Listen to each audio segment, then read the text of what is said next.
Hello and welcome to the PokerStars.net European Poker Tour. It is final table day at the Casino Barrier in Deauville in France. It is Saturday the 1st of February 2014. It's the day when we play down to a champion, the champion of the Deauville leg of the 10th season of the EPT. I'm James Hartigan alongside Joe Stapleton and Mark Convey.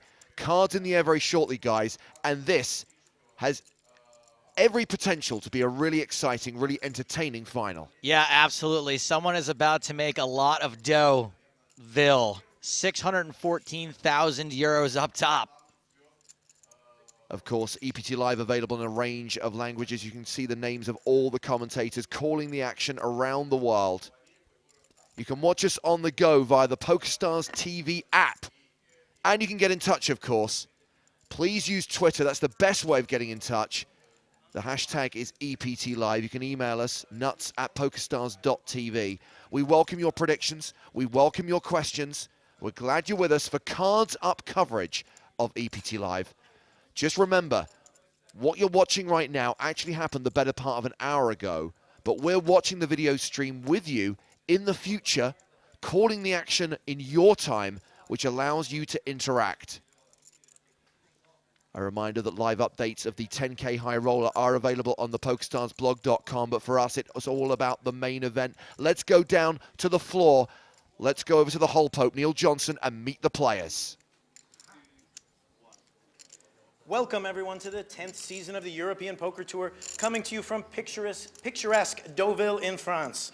671 players created a prize pool of over 3.2 million euros. 663 have fallen, leaving these 8 talented players vying for the 96th title on the European Poker Tour.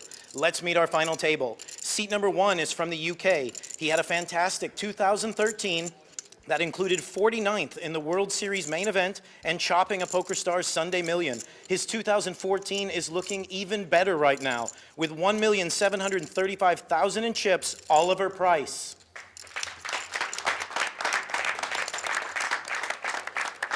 Seat number 2 is a cash game specialist, and he says he is not a tournament player. His 3,130,000 in chips on this final table says differently.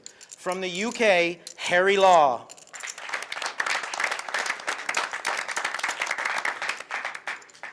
Seat number 3 won his seat for 20 euros on PokerStars.fr and is now trying to set new ROI records here in Deauville.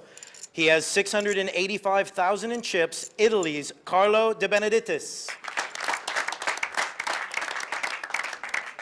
Seat number 4 is from the Ukraine, and he has 19 cashes on the EPT, a couple of W-Coupe bracelets, and $7.5 million in lifetime earnings. With a World Series and WPT title, this would be the last piece of his personal Triple Crown. 3,280,000 in chips for Team PokerStars Pro, Eugene Kachalov. Seat number 5 is from France and is primarily an online player. With deep runs in F-Coupe and the PokerStars $250,000, he is pairing that online success with live success. 1,295,000 in chips, France's Anthony La Plume Larouste.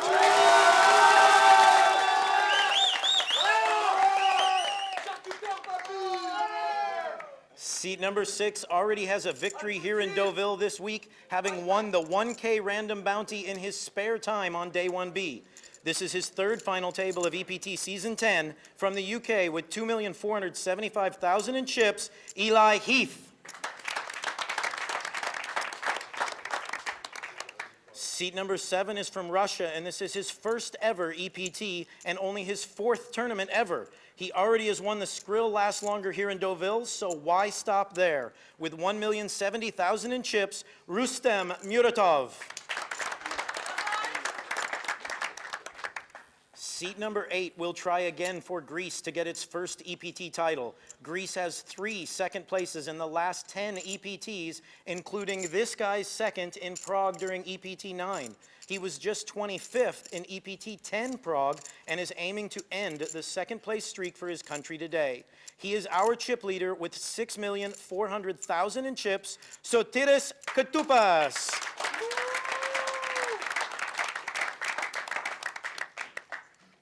Congratulations on making the final table, gentlemen. We have 41 minutes and 34 seconds left on the clock. You have a 5,000 ante, 20,000, 40,000 on the blinds.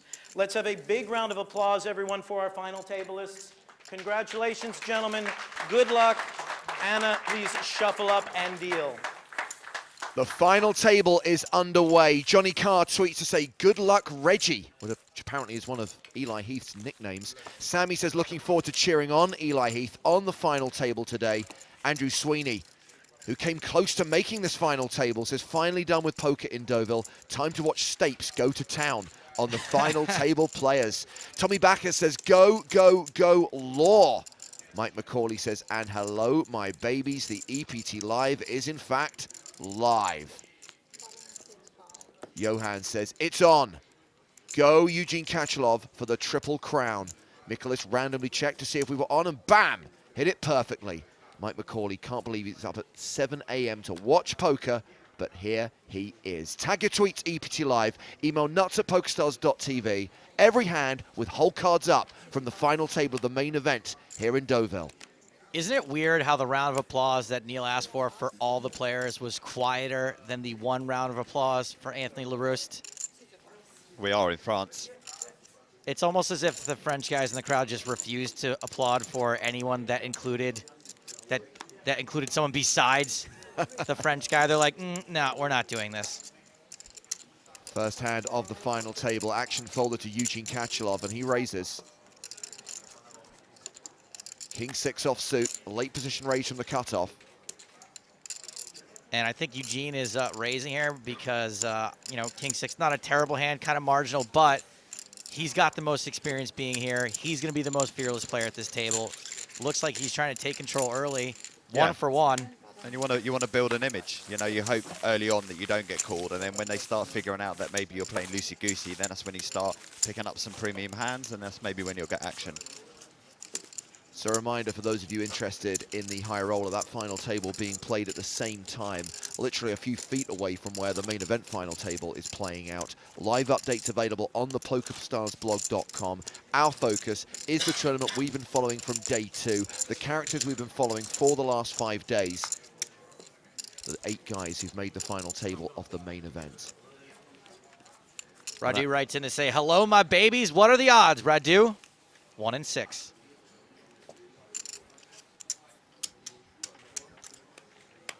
I would say, I imagine that in addition to plenty of casual poker fans getting behind Eugene Kachalov's quest for the Triple Crown, in addition to the Greek fans cheering for their first ever win on the EPT, there are plenty of Brits railing the action today because Britain's gone 3 players at this final table.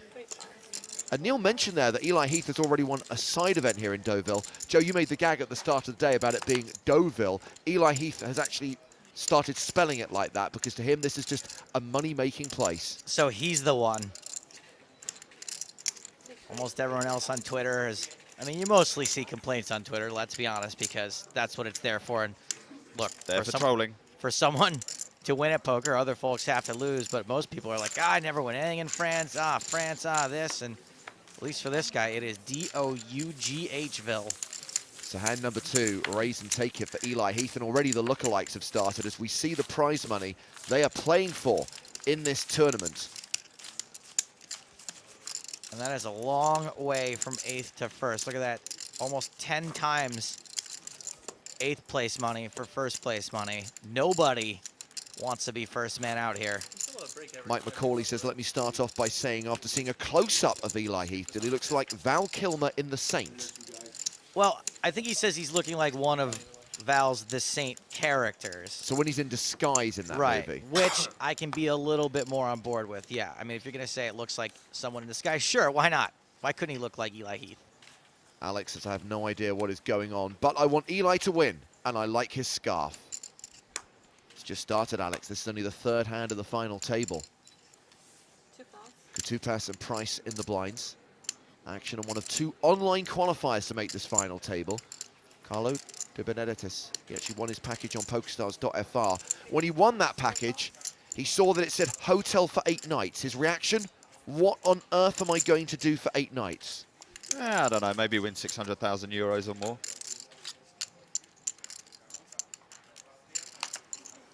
think Carlo folded a hand there that had we seen Eugene with that same hand in the same position, Eugene's probably coming out firing with that.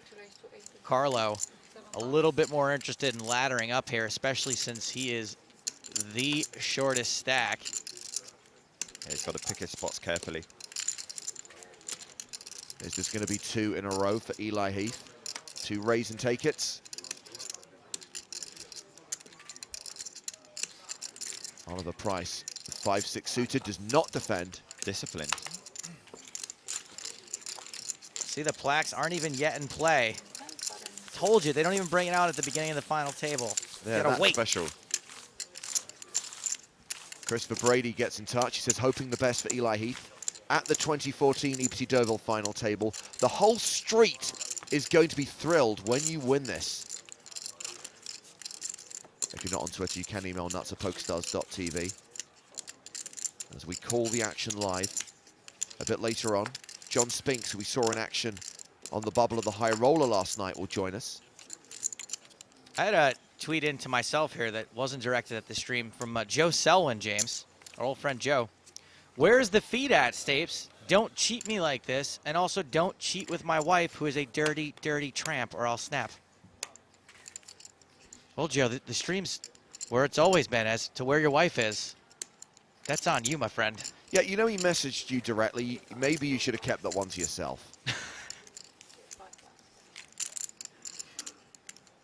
It's not like he can hear it. Action folded around to Katupas on the button. Starts the final table as big chip leader with roughly 1/3 of the chips in play. Should be able to ride that all the way to second place. Oh, Is that too early? Too early a needle. Who do you think will get first place then? One of the Brits, obviously. Oh, Eugene. Eugene's got to be the favourite, I reckon, even though he's second in chips. He's the man with the most experience. Been there, he's done it. Tom Hall asks a very appropriate question. Where are the plaques? I'm with him. I thought we were going to get plaques at the final table. Activate the hole, Pope. I want to know where the plaques are.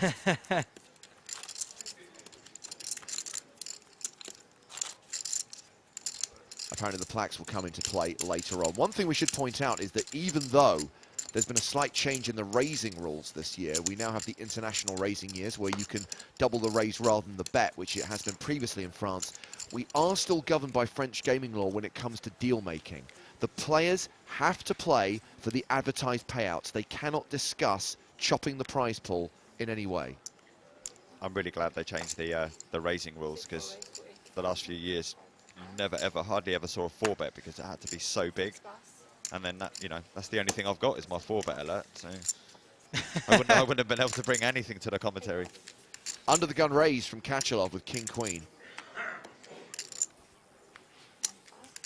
We already know what De Benitez would have done with this. Well, it's his big blind. And he folds. So 5 hands, 5 raise and take it. We have not seen a flop yet.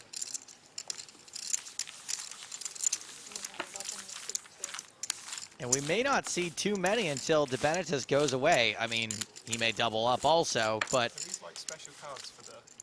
he's starting today with 620K. Oh, I okay. certainly think that you won't see someone like Rustam Muratov do anything silly. He's sat with less than $1 million, so he's going to be really looking at Oh, really? Carlo's stack. They're expensive, right? I mean, average stack is 2.5 million right now. So yeah, Rustam and Carlo are in dire straits.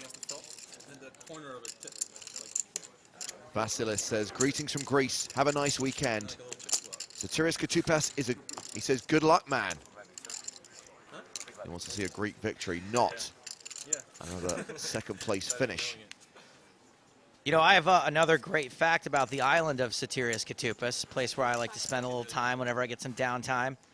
Do you know the island of Sotirios Katupas is 6 miles wide by 6 miles long, exactly. Also, oddly enough, 6 miles deep.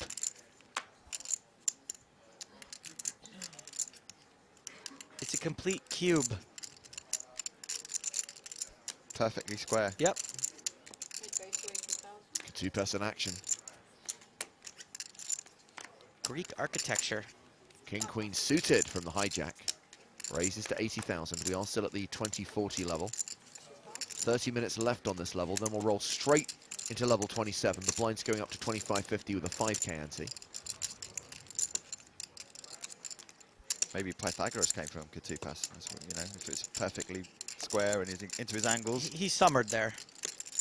And we have investigated, and after the first break in the day, which will come at the end of level 27, that's when the plaques will be brought into play. And did you see that? Oh my word, I just threw my hands up in the air. Did he really just fold ace-jack there? He sure did. The The short single stack. open from the big stack? The short stack folds ace-jack in the small blind. I think it's fair to say that is a spot mark where many players are just going to get it in. Oh, it's automatic. You Look, know, sometimes you're just card dead. forget that we saw Katupas as king queen and we knew he was ahead. It's the chip leader who you think is going to be opening very, very wide and trying to stamp his authority on his final table. You're ahead most of the time there. Get it in. You can't wait around. It's unlikely he's going to find a hand as strong as that before he's forced to get it in. As we look at that leaderboard, okay, he's playing 15 big blinds, but the blinds are going to come around quickly. There's an ante every hand. You've got to take those opportunities. Yeah, you do. I mean, Dig wrote in a few moments ago when we saw Carlo fold ace-jack. Dig said, I'm baffled. Why would a short stack fold ace-jack, get it in? It's a little more understandable when you're under the gun +1. Maybe somebody wakes up with a better hand in front of you and you don't want to be the guy that, you know, that got a little too antsy too early. But as Mark said, when someone in late position who is the chip leader raises, chances are you're going to have the best hand. I'm still getting an ace-jack under the gun +1 as well, I think. You got an ace blocker. This is another, you know, ace-10, ace-9 will call you. Well, it's been folded to him on the button. Oh, we're not going to play this hand. So Eugene in the small blind. Raises it up. Makes it 100,000 total with queen 9 off. Gets a fold from LaRousse. You notice that Eugene was min-raising a lot yesterday, but when he folds to him in the small blind, and he's only got the big blind to get through, he makes it a little bit more because he doesn't want to give too good a price to his opponent and then have to play the hand out of position on every street. Mark, something we didn't talk about yesterday when we went 9-handed, which is the final redraw of the tournament, is the actual seat draw itself and who that actually favours. How do you think Kachelov's feeling about his draw at the table? I don't think it's that bad. I think he's more worried about maybe Eli Heath than Katupas because Katupas is kind of on the other side of the table. So I don't think it's that bad. I think it could have been worse for him. I think he'll be satisfied rather than over the moon. But, you know, I think a couple of the Brits in seat 1 and seat 2, I think Price and Law could have given him some problems. So to have them to his right is good. I think Eli Heath might be the one that will cause him the most problems. Stuart's just tweeted to say, I like the way the dealer is dealing to the player in seat 8. Just saw it there. On the next deal, look out for it. Obviously, Katupas has got that monster stack right in front of him. So she's actually going behind the chips in a circular motion. She's bending it like Beckman.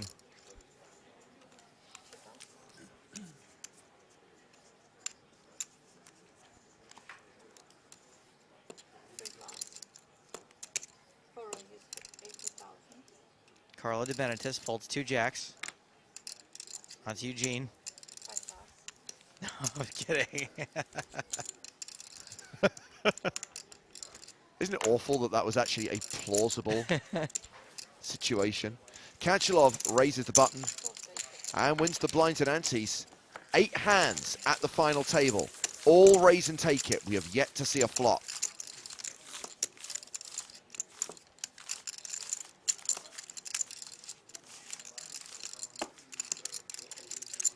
Mick writes in, says, hi guys, been watching your coverage a lot lately and thought I'd let you know I really enjoy it. Keep up the good work. Greetings from Switzerland and a shout out to my UEPS, my home game. Oh, You did it. You violated your no shout-outs rule.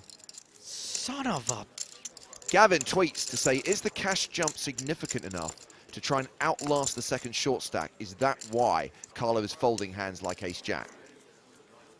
Well, the money jump is around 30,000 euros. You go from 63,900 to 93,000. But the second shortest stack has got almost double you. James, I think you hit the nail on the head before when you said the guy was flabbergasted that he got 8 nights in a hotel here, and if he goes broke this early in the morning, he's not going to get to use that last night. Katupas raising under the gun with ace-9 suited. He's at least got to go past checkout time. Got to get his value for money out Exactly. of this package. Forget the 30,000 extra. Right, you forget about the hotel room laddering up.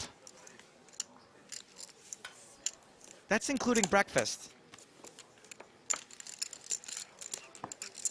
If only he saw the hands people were getting away with raising. Ezra says, my golden rule with ace-jack is to sternly tell myself it's only ace-jack before considering any action. Absolutely, I'm not saying it's a snap move, but with all things considered, with his stack size, I think in that particular situation against a late position raiser with ace-jack in the small blind, most players, and by most I'm saying 90%, are probably getting it in there. I agree. It's a good spot, and you've got to take these spots when they come to you, because another one might not come around. Yeah, absolutely. I mean, he's got way fewer than 20 big blinds, so that could very easily be the best hand he sees before he blinds down to nothing. Yep. And I will remind you that it was at the final table of this tournament in 2012 that we literally saw a player blind down from an 18 big blind stack to nothing. It's not that he walked away from the table, he was there, but he folded his way down to 1 big blind, was forced all in the big blind, and went broke. Did he ladder? No. You don't really ever want to find yourself in a place where when you double up that you still have 10 big blinds. No, you don't, because if you at least want to double yourself up so that you've got some good fold equity with 3-bet shoving.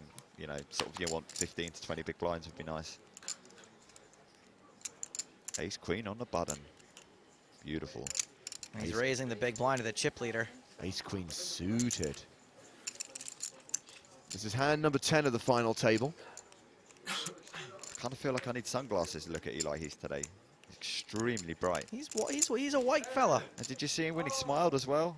He's got like Bow! Ross from Friends teeth. Yeah. Katupas defending with 9-6 off. We're going to see our first flop of the day.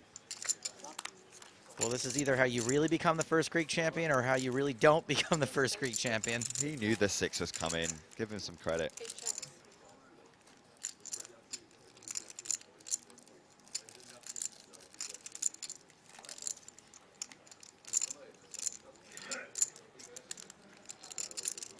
Someone did actually tell me that playing with Katupas, one of the things they noticed that he defended extremely wide, even from the small and the big blind.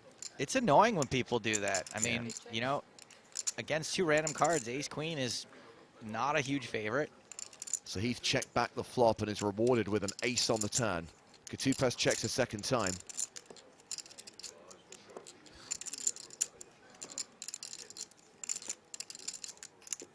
And I would like to echo the sentiments of the gentleman who tweeted earlier on. I am also a fan of Eli Heath's scarf. I don't think I've ever been a fan of a scarf, but that's good for you guys. When in France, Whereas Rustam Muratov's shirt, on the other hand, yeah. it's actually a onesie, James. Wait till he stands up. He's already dressed for his winter's vacation on the island of Soterios Katupas. Katupas is calling this delayed c-bet of 95,000. Wow. I mean, a lot of players are going to fire that ace, whether they have it or not. He's just bluff catching at this point. Katupas checks a third time. And I think he should be able to value bet here. There's not too much for him to be afraid of. On the off chance Katupas defended with a deuce and then called the turn with a deuce, I think that's all he's got to be worried about.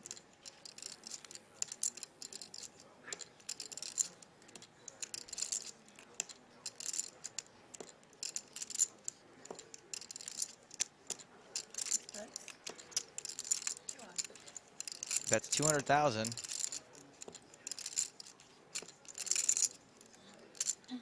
And I like this bet sizing. I mean, he's made it enough to try to get some value and that he could potentially get a call from a worse hand, from someone trying to catch a bluff. Oh, I like the way that, yeah, he's played the hands on every street. Katupas, not so much. Oh dear. Hero call with just a 6. I mean, he's just bluff catching there, unless he thinks that Heath might be betting with like pocket 3s or 4s or 5s. Everything else beats him. Eli Heath getting off to a good start at the final table. Chips up to nearly 3 million. Katupa still above 6 million, 6.2 million. I'm reading an email here from Xavier. He says, guys, I heard you say that deal making at the final table is not allowed in France. Where is that info coming from? This has to be incorrect. I play in France very often. I'm from Belgium, and I've made deals at a couple of final tables. It's never been a problem. Xavier, you've actually been breaking French law. The rule is you cannot make deals in tournaments. We will not oversee deals. We will not allow deals. Now, if players go away and choose to illegally discuss an informal deal, that's their prerogative. But it's not something we will encourage, endorse, or oversee. I mean, look, lots of people break the laws in France. Working longer than 4 hours, you just broke a law in France. Being a non-smoker, you just broke the law in France. It happens. And number 11.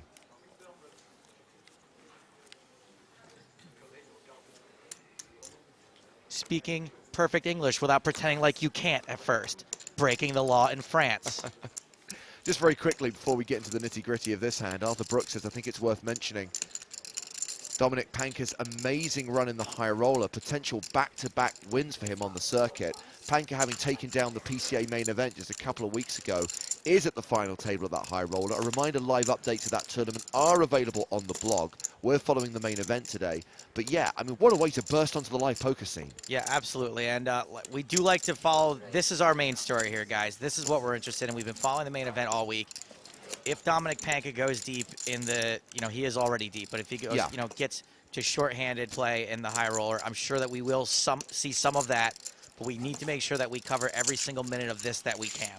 And a big shout out also to Martin Schleich, David Kita, and Ken Lundmark, all former EPT champions looking to do the double and add in a high roller title. Impressive from all of them. Martin Schleich making one of his first appearances. I want to say his first, but just in case, let's be nebulous and say it's one of his first appearances in a high roller event. I hate to say it, but Jamie's beaten me to a joke. Carlo de Benititist. Very good. Solid.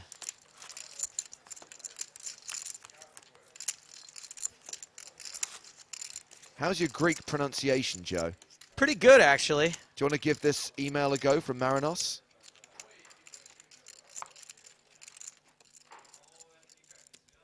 Katuniadis, as we say in Greece, Fatus Karafla, meaning get them bold guy. Now, is that get them bold guy or get them bald guy? Probably bald. Yeah, you're right. So he wants Sotirios to make the rest of the players bald. He wants him to get them bald. There must be some sort of... I think the comma is after the word them. Oh. I would love that if, like, we say felt somebody and they say get them bald. Early predictions coming through on Twitter based on the first few hands of the day. Sam Storer says Heath for the win. Christopher Brady says good start, Eli. Keep it up. So the big blind has come all the way back round to our short stack, and he didn't pick up a hand he could go with. Price of poker is going up for him. He's going to have to go through the blinds, praying that he picks up some sort of hand. 18 minutes on the level before the blinds go up.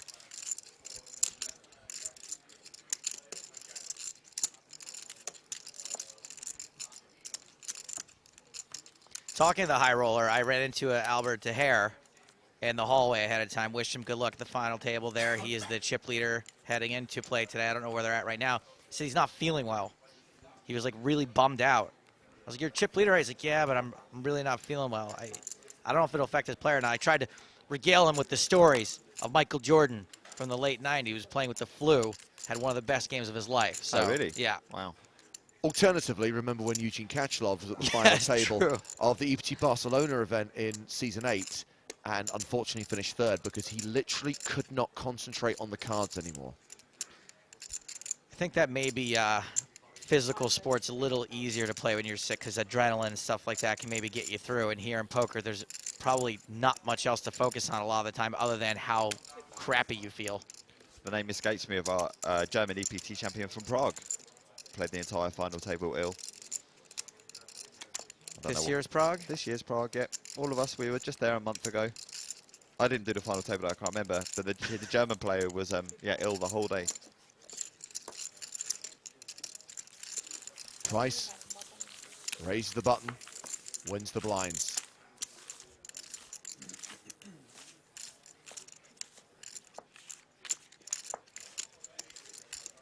So the free roll is at the usual time today, which is 8:15 Central European Time. Registration opens at 4:15 Central European Time. That's when you'll get the password. And Joe, there is the potential to increase the prize pool once again. Well, we did it. We did it yesterday. did. Congratulations, everybody. Y'all gave us the number of shares we needed on Facebook to add 500 additional dollars. That'll be paid out on February 3rd. That 500 bucks is going to be spread out across all the folks who cashed in yesterday's free roll, and we're going to go for it again today. By the way, Julian Track. I know we all had a complete brain fart there. Julian Track is the guy There we go. who won the EPT Prague main event while sick.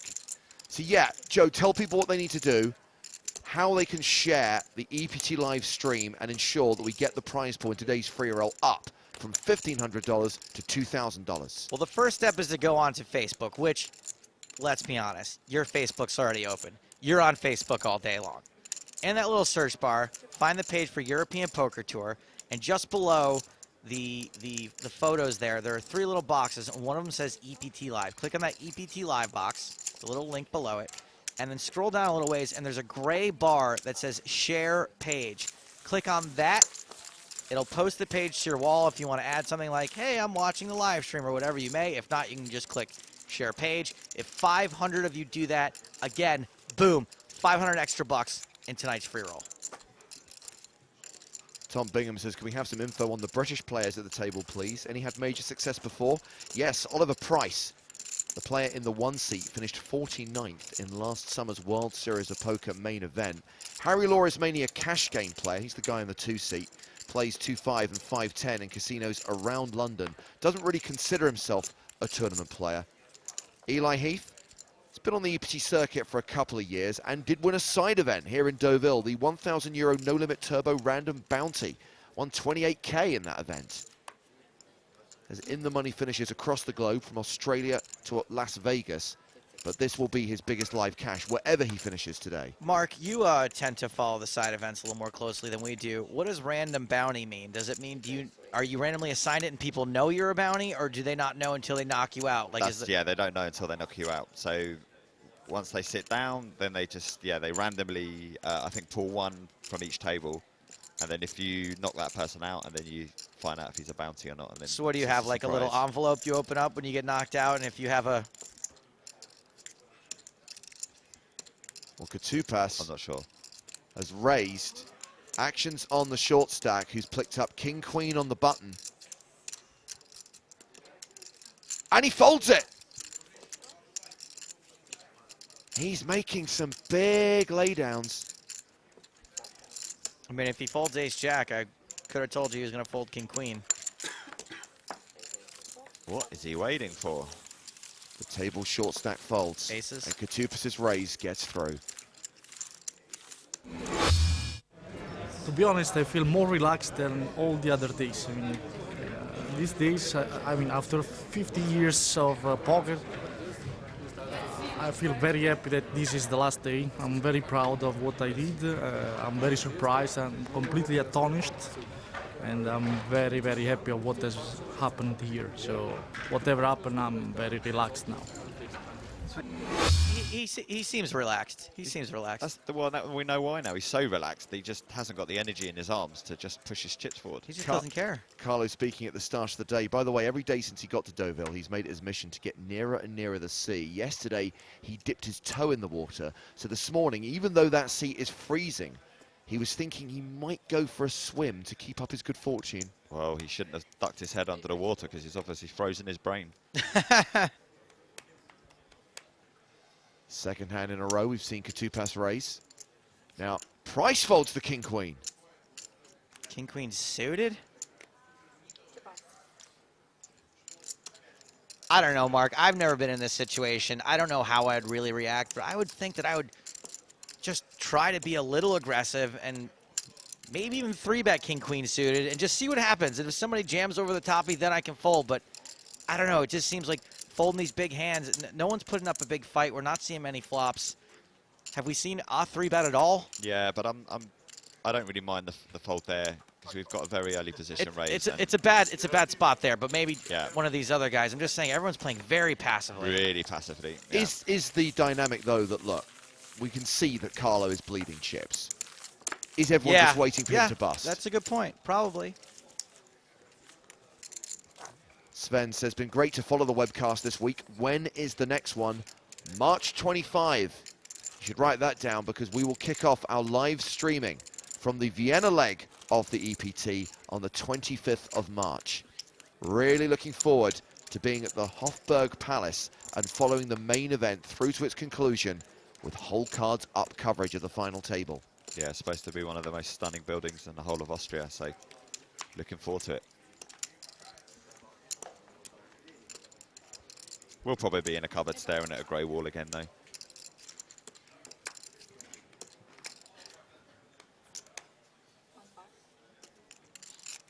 When's that coverage start again? March 25. March 25? Yeah, that's what you should write down.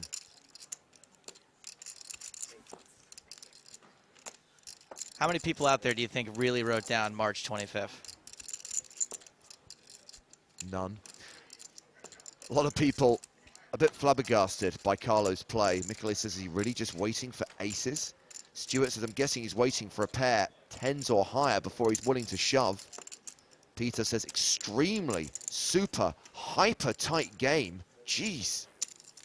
And then there are some people who are absolutely astounded that he's laid down some of these hands.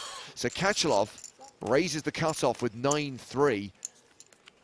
Eli Heath with pocket jacks, flats.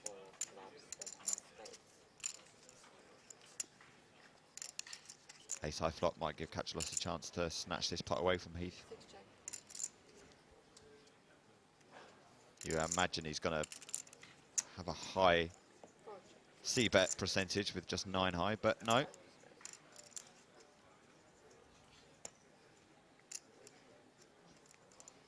Both players have a flush draw now.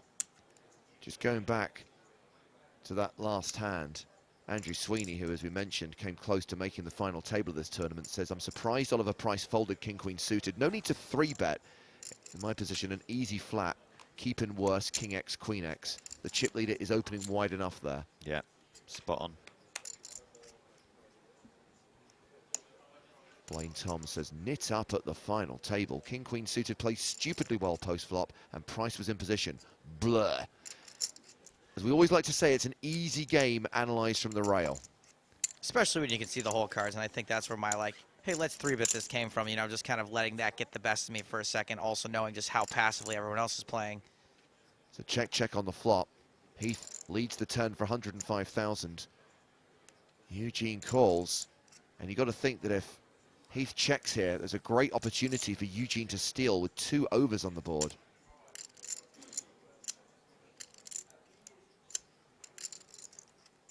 Heath does check. Oh, Eugene gives up. I mean, it was a pre-flop steal, it didn't work, and he wasn't going to lose any more chips on the hand. John Winston joins a number of people on Twitter describing this final table as a nit fest. A couple of things to point out. We're only a few hands into the final table. We've seen 18 hands so far. And we do have to be conscious of the fact that there are money jumps, and we've got one guy who's got 12 big blinds. And there is a certain expectation that he will go broke soon. Yeah, absolutely. And, you know, as Andrew pointed out, king-queen suited is a very strong hand. I always say queen suited is a hand so good, it's like having 3 cards. But when you do have a guy with 12 big blinds, you maybe don't want to get in a situation where you flop top pair and you end up having to play a really big pot against the chip leader, and maybe you could be the one who goes out. So at least in terms of like this being a really big spot for a lot of people, it makes a little more sense, especially with Carlo so close to the edge. But also, Mark, when you're on a stage like this, you want to feel out the game. There's no sense in sort of getting into it, you know, going for it guns blazing. And granted, if we get to hand 50 and it's still like this, then fair enough. Maybe the Nitfest allegations will be valid. Yeah, I think in Carlos' case, we can be saying he's really got to get things going purely because his stack size, you know, is so short. He has to really get things moving. But with the other players, I think we need to go a bit easy on them. Give them a chance to settle in, see how the table's playing. And as you said, 40, 50 hands in. If it's still like this, then we'll go to town on them together. So Laws under the gun +1 raise with king queen off, called by Eugene Kachalov in the hijack with ace-7 suited. Ace-8 suited for Muratov in the small blind. He folds. Kutupas the chip leader in the big blind. And if he defends wide against a single raiser, he's getting even better odds now with a raise and a call. He calls as well. So we're going three-way to the flop. Kutupas with 7-5 off. And he'll be first to speak on this flop of ace-8 tray.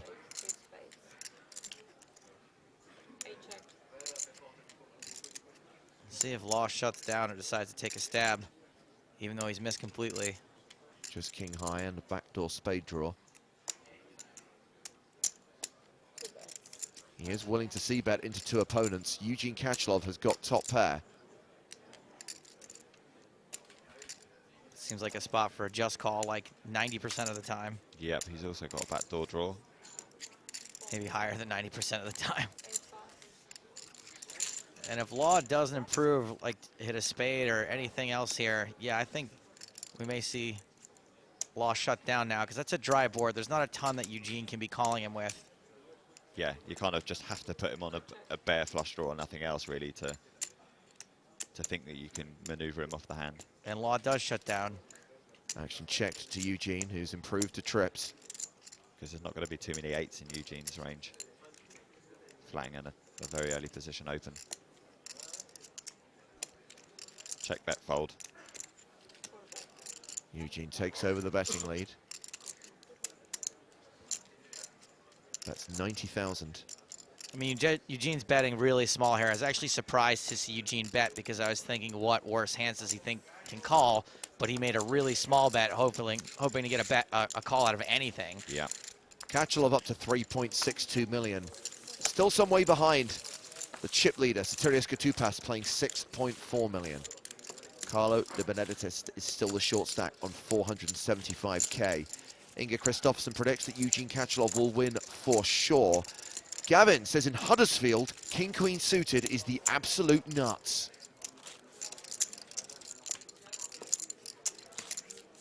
I like a king-queen suited is my favorite hand.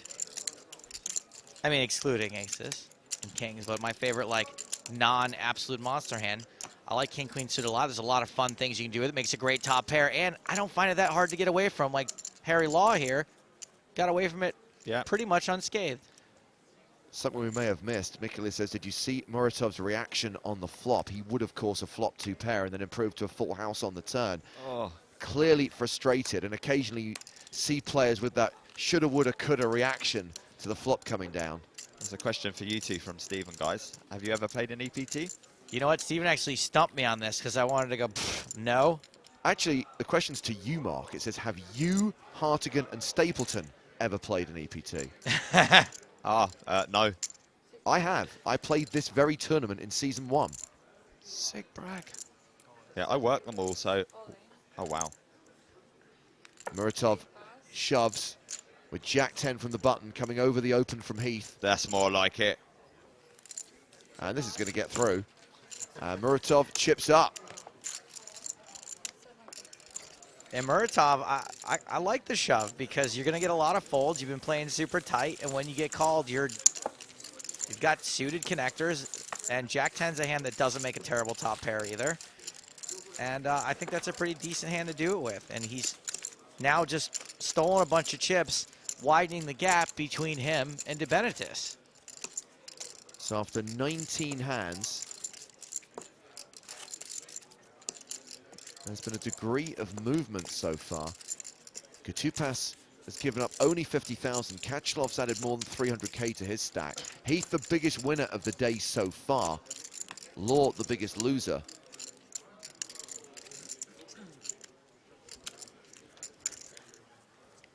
So How did you get on, James, in the single EPT that you played? I made it to day 2. And bear in mind, this was back in the day when there were just 4-day events. So I made it into like the top Halfway through. 75, and they're only like 200 and a bit runners. Well, they were 3-day events, weren't they? But 2 day 1As. So you made no, it to there was penultimate only day. one day one. This in season 1. There was Oh, only only a one day single one. day one. Yeah. Ah, okay. I think Howard Swains from the PokerStars blog actually played that event as well. He played Vienna. He played the Ah, next stop Vienna. of the tour. But yeah, the story I always tell is the only thing that of any interest that happened in that tournament was that I busted Elke and had no idea who he was. Was he anyone yet? Not really. I think he was known in online circles. Well, here's a chance for Law to get some of those chips back. Heath is open from the hijack with 3-4 suited. Law with queens in the big blind. Just calls. This could get interesting if we get a low hearty flop. A little piece for Heath. Heath with bottom pair.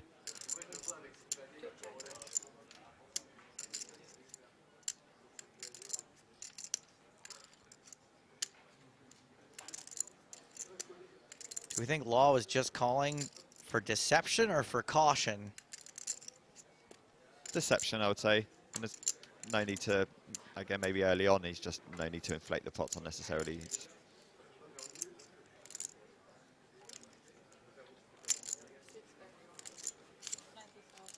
Heath continues. 90,000 into a pot of 220,000. And with a hand that's under-repped,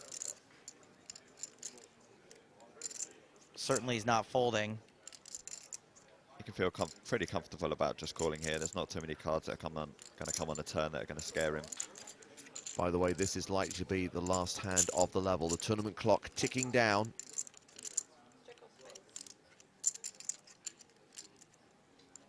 Jack on the turn. Law checks again.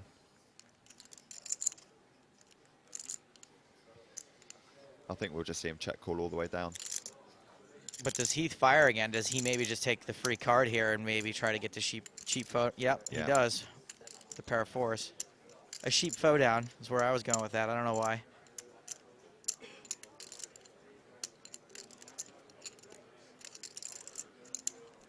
Well, now that Heath checked behind on a turn, Law may feel that to get the extra value out of his hand, he needs to lead this river. It's a pretty nice run out for queens. Nothing to be scared of there.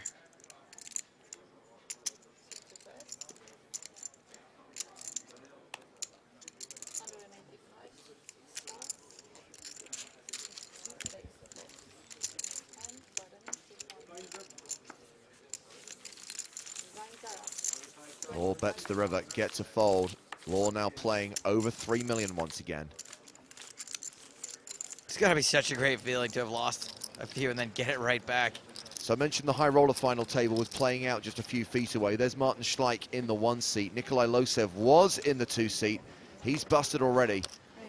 Davide Katai still in the action. Kent Lamarck, Dominic Panker, Albert De Gea and Andre Winklerek. The other player who's busted the final is Adrian Mateos Diaz. So they are 6-handed in the final table of the high roller. And once again, live updates of that event available on the PokerStars blog. And it looks like Panka's got plenty of chips. We could very well see him take down a main event and a high roller in less than a month. Stay Mueller says, James, you need to drop the knocking out Kachalov story. It's like listening to my granddad talk about the war now. You've heard it so many times and you can't even get the name of the player right. It was Elke. Yeah, you're kind of an idiot. Alex Goulder's written in. Glad I came 11th. No plaques at the final table. Alex, they're coming out after level 27. So in 90 minutes time, when we come back from the break, we will have plaques. Ed Kilmer says, I like Muratov's shove with the Jack-10, but do not understand why he wouldn't call getting 4-1 odds with Ace-8 of diamonds. Just wants to protect his stack, I guess.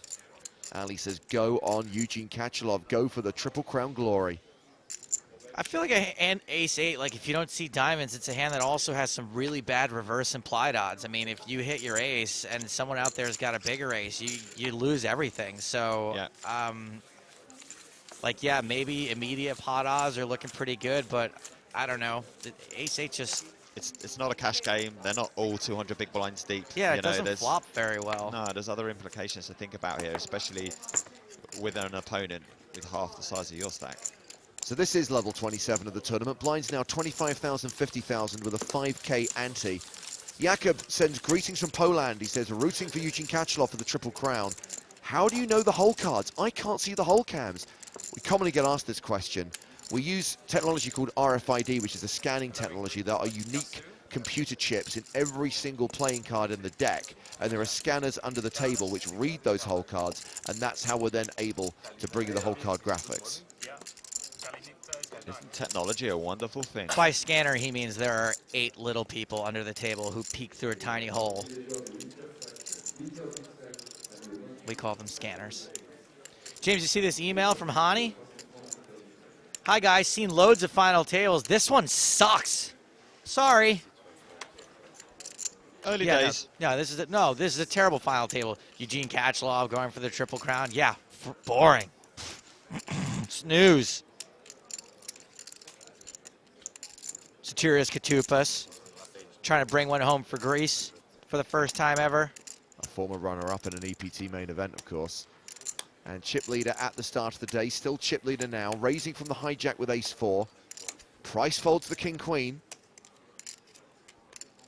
I mean, we've got all those huge names at the high roller, like Martin Schleich and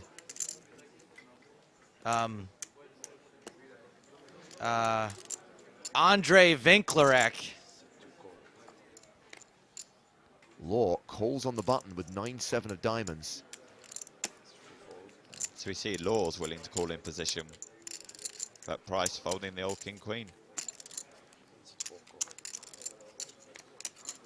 So funny the hands we're seeing folded compared to the hands that are actually getting played by the guys who can afford to play them.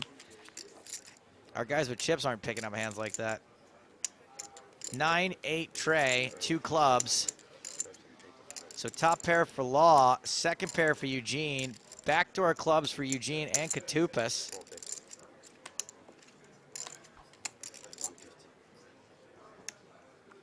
Katupas is out after the bet from Kachelov,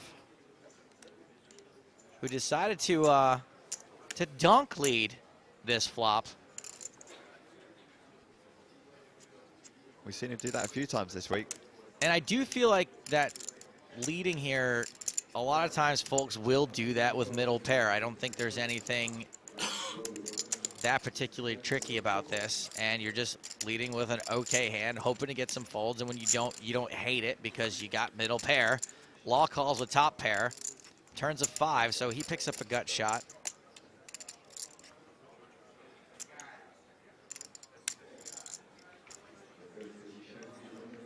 And there are some draws that Law could have been calling with, so Eugene may have fired another barrel there, but didn't. Now looks like maybe he just wants to get to showdown with his 8. Yeah, just controlling the pot. He is out of position.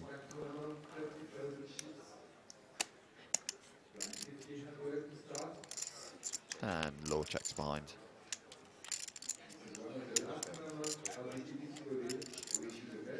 Deuce. Backdoor hard to get there, but it's nothing to be too concerned about, generally.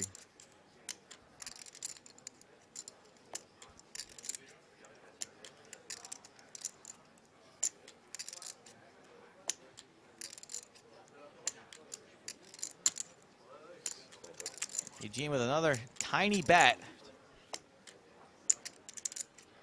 Going for some thin value. Probably going to get looked up, though. Yeah, I don't think this bet's ever going to fold out worse, so it is a value bet. Maybe you think some ace highs can call him. Some ace highs, I think he can get a call out of a 3 or a 5.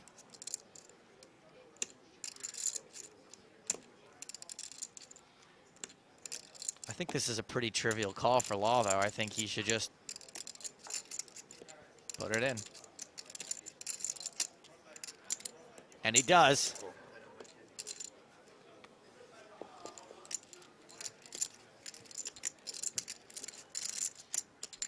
Tidy little pot for Law. An additional 560,000, taking his stack up to nearly 3.6 million. He's now second on the leaderboard. Kachalov down to 3.2 million. Rob King on Twitter says, what's with all the negativity today? Sit back and enjoy an award-winning free show. I know I will. Bluff award winning in perpetuity. Boom. Right over the chip count graphics. That's how it's important. That's how you know it's important. Joe Selwyn says, eating a big load of Indian while watching this stream.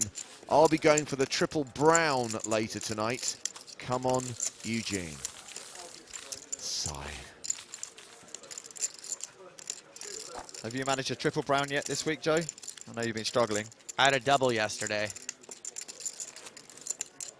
Does after midnight count? Yep. Then we got it. So Carlo is now down to 8 big blinds by virtue of not playing a hand and with the blinds going up to 25 and 50,000. He's on the button here.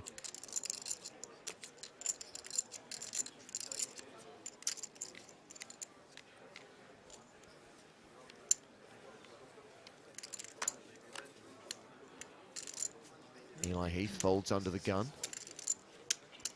Rustem Muratov is the other online qualifier in this tournament. He got his seat in an 82 euro satellite. Katupas opening with a real hand this time. Pocket eights. Price folds. Law is out. Carlo folds again. Kachalov calling in the small blind. Pocket sevens.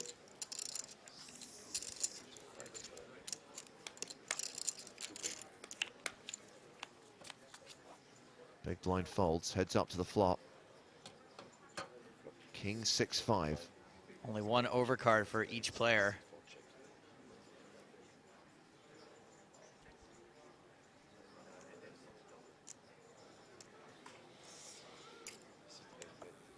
I think Eugene will probably call at least one bet.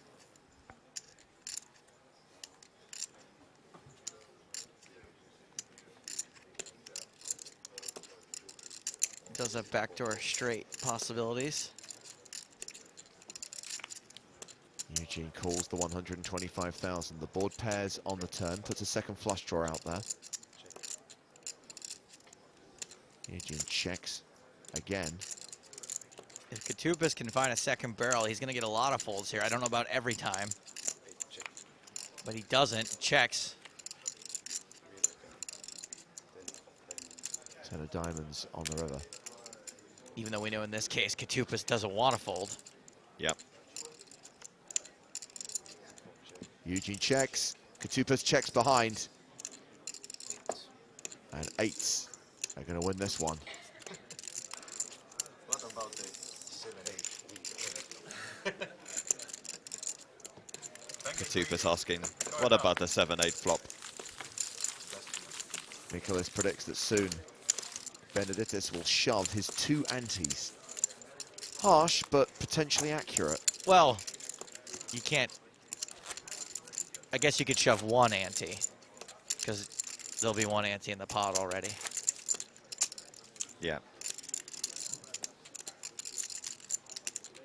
I mean, he could shove when he has 3 antes, then he could shove 2 antes. Lucas emails nuts@pokerstars.tv, says, I'm in love with poker and I think I'm getting better and better. I have no idea, what is the difference between the final table and the high roller table in this kind of big tournament? Could you clear it for me, please? I mean, put simply, Lucas, they're 2 different events. One has a 5,000 euro buy-in, the other has a 10,000 euro buy-in. The bigger the buy-in, it tends to attract a smaller field, arguably a more elite field. Certainly a high roller tournament's going to have more of the faces that you know, purely by the nature of the fact that it had 115 runners rather than the 671 who rocked up for the EPT Deauville main event. And it plays over the last 3 days of the tournament, the main event. So it's a 3-day tournament compared to a 6-day tournament. Little faster structure in the high rollers, which those guys don't really seem to mind. Katupas raising an early position here with King Queen suited. Aces for Larouste in the small blind. LaRousse starts the hand with just over $1 million. 20 big blinds, and he shoves. How is Katupas going to respond to a 20 big blind shove? You could very well call. He could very well call, but he's got to realise that LaRousse must be really strong here with two relatively short stacks. Oh, and he calls. Well, Katupas calls. LaRousse is officially at risk, but he has got aces. And the French go wild. No ace of diamond in there. Katupas will be looking for those red diamond cards to be coming out. I heard LaRousse Rail was going to be even bigger today, but there's a Jerry Lewis Film Festival happening, which actually kept his numbers down.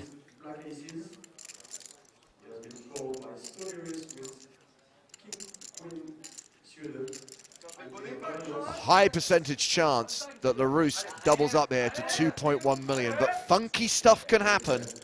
What must be going through Carlo's mind right now? Diamonds, diamonds, diamonds, diamonds. Faces get cracked, we will be down to 7. Oh, that's dangerous. Katupas picks up a gut shot on the flop. LaRousse does not want to see a jack. 4 immediate outs for Sotirios Katupas. Picking up more outs now. What a sweat. Any king, any queen, any jack. 9 cards that Anthony LaRousse has to fade.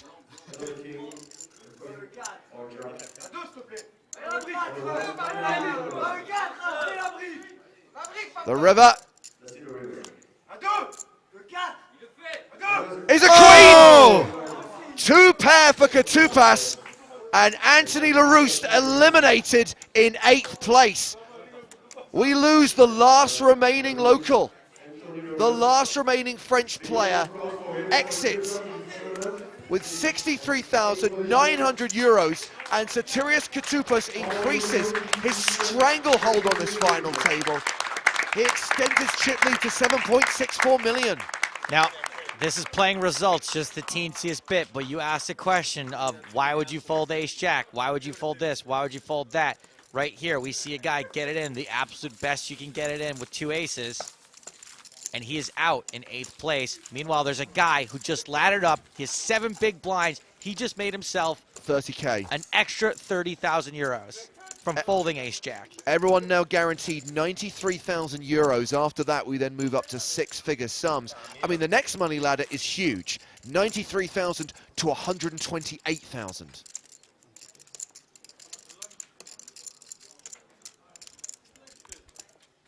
As Gavin says, that ace-jack and king-queen folding makes him seem like a genius now.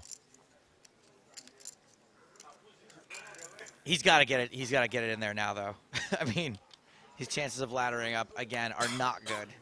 Tommy asks what happened to Law's name. Yesterday his name was Cho Hun Law, and Chun Ho Law, and now of course he's Harry Law. I mean, obviously we were going with the name on his passport, the name he actually registered for the tournament with, but in the London poker circles, everyone calls him Harry, and that's the name he's known as.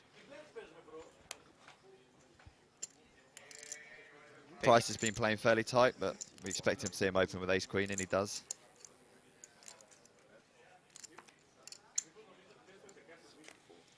Yeah, suddenly everyone is now loving Carlo's strategy. Way to play results, guys.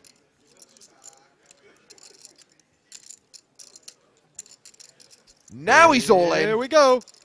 Coming over the top of Price is open with ace-queen. And he's got ace-10. He is dominated. Such a small shove. He's going to get snap called here. Sure enough. And the Italian online qualifier is at risk. You can show your cards, buddy. It's all right. You're amongst friends here. I really hope that if he'd had a better hand than ace-queen, he wouldn't have done that. Oh, slow roll? Yeah, I don't think so. I think it's perfectly acceptable when you're crushed to be reluctant to turn your cards over. Oh, I thought you meant shoving. If you had ace-king, I would have hoped he would have folded right there. No. It was the not wanting to flip him over that I was commenting on. Yeah, he was just embarrassed to be behind. We're going to see back-to-back eliminations at this final table. Well, that is a gut shot for Carlo. That is not the worst flop for ace-10. Price does not want to hit his kicker now.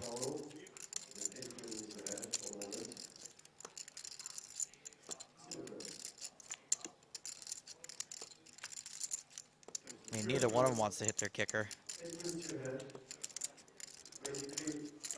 Carlo needs a queen. He's got 3 outs. Well, we're down to 6 already. Back-to-back bust outs? Really? Yes! We lose Carlo De Benedictis, the online qualifier in this tournament for 20 euros, cashes in 7th place. He collects 93,000 euros, and the remaining 6 have now locked up a 6-figure score. That is an absolutely sick return on investment. 20 euros to get in, 93,000 euros to get out. Not bad, Carlo. A great bit of laddering, earned himself an extra 30,000 euros. He dipped his toe in the ocean the other day. He can dip his whole body in champagne tonight if he wants. 30,000 euros worth of it. William. 30,000? 90, brah. An Oh, extra. 30,000 extra, sure, Extra. for holding that ace-jack. Yeah, it's like free rolling on the extra 30,000. We've hardly seen aces hold up all week on the live stream. Willie Hung pointed that out. They're getting cracked more often than they're winning. Former EPT final tableist Mark Gort gets in touch, say, wow, what a stupid hand. Ace is cracked by King Queen. I feel so sorry for the Frenchman. And you'll notice that the room is a whole lot quieter now. At the start of the day, there are about 20 people railing this final table. That number's more like 2 now. They're all crying into their scarves outside. And at least one less Parisian lady of the night. Brendan Kelly says, slow start, but now we're moving. Now we're 6-handed. We could be 5-handed. Muratov moves all in from the small blind. Price opened under the gun with ace-jack for 100K. Muratov shoving for 20 bigs. Price has made some disciplined laydowns already today. This one's close. Probably erring on the side of a fold more often than a call. Well, it's for half of Price's stack. He has 2 million after eliminating Carlo. I love Evan's tweet. Blood is on the dance floor. Wow. Slightly overdramatic, but I like it.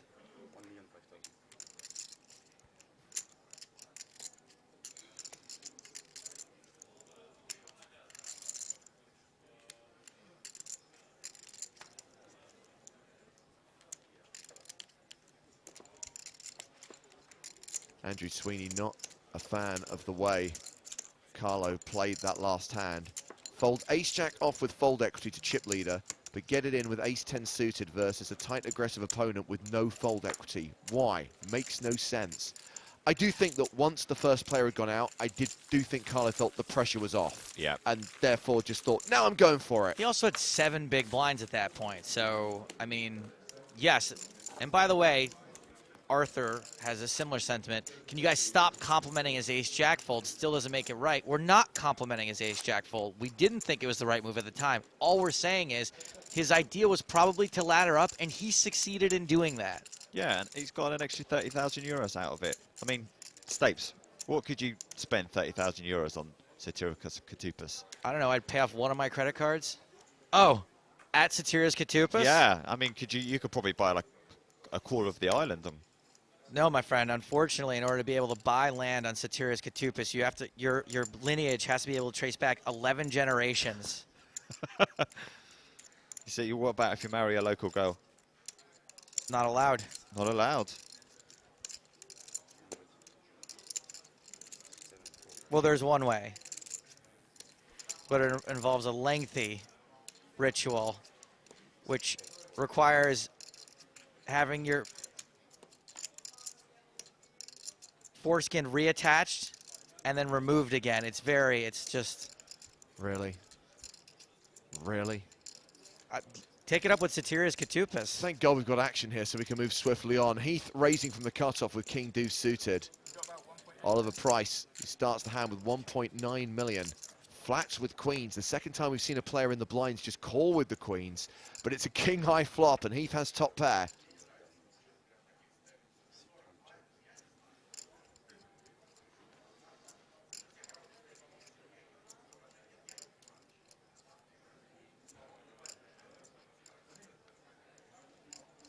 He checks behind for deception, trying to get a bit more value out on 2 later streaks. He's now picked up trips. Price has got a flush draw. This could get interesting. 2 of hearts on the river. Now that would make it interesting.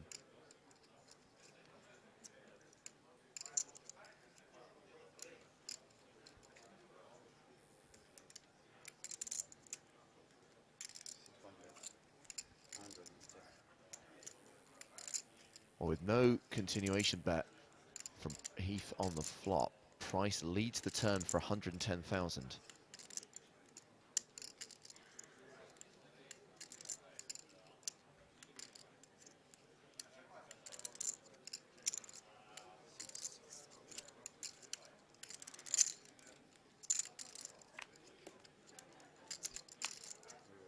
Heath just calls. Ace of hearts on the river. Price improves to a flush. The nut flush.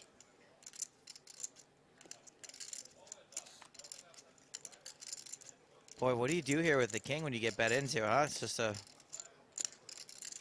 really annoying fold to have to make. Yeah.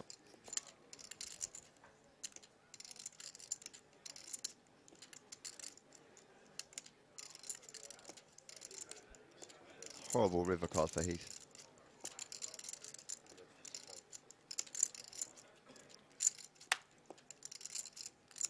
Price has bet 155,000.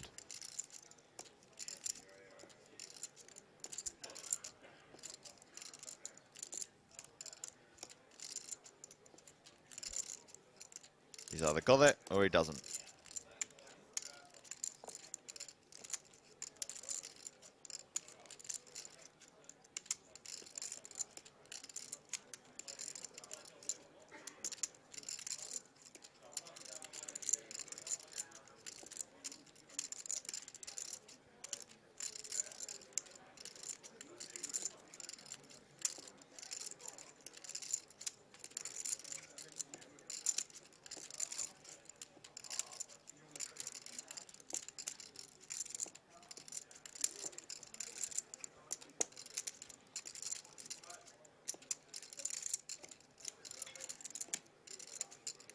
Heath lets it go. He folds the trip kings.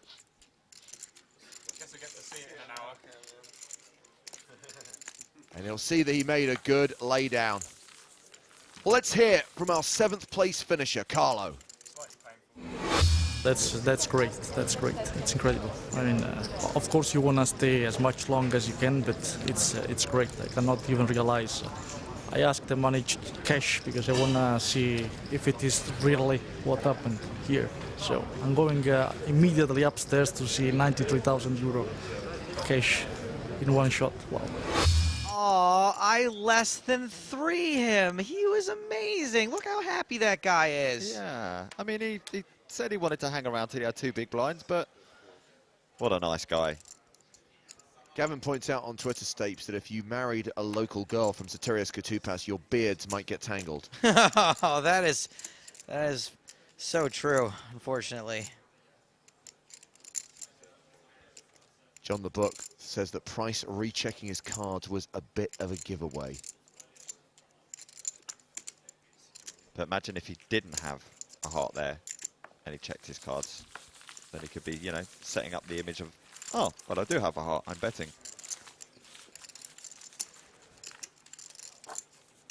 Our producer says there is no bust-out video with LaRousse.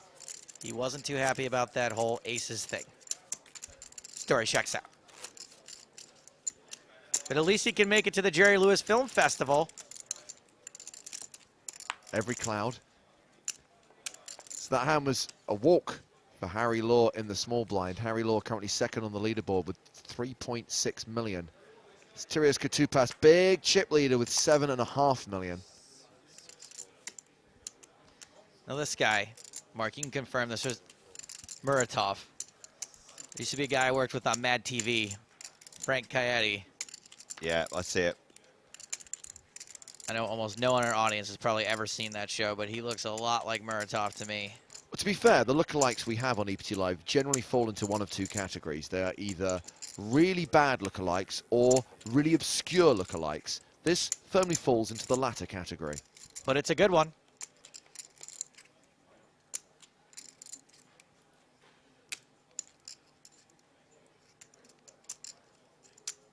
Kachalov with ace king in the big blind.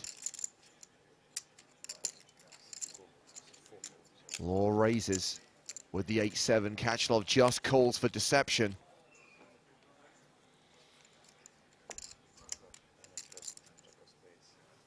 Law flops a gut shot. Kachalov still ahead with ace high.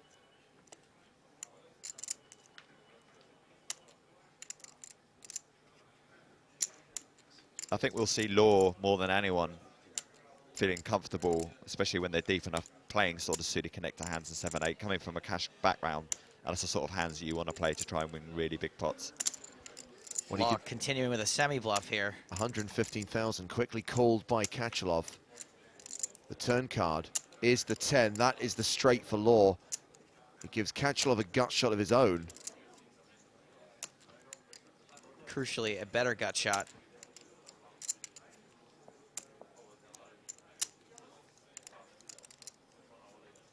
I don't see any reason why Law would slow down.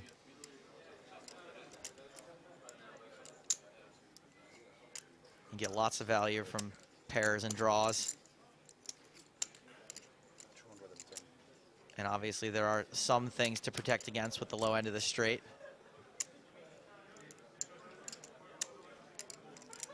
Law fires again, 210,000. Eugene's probably thinking, I've got 2 overs and a gut shot.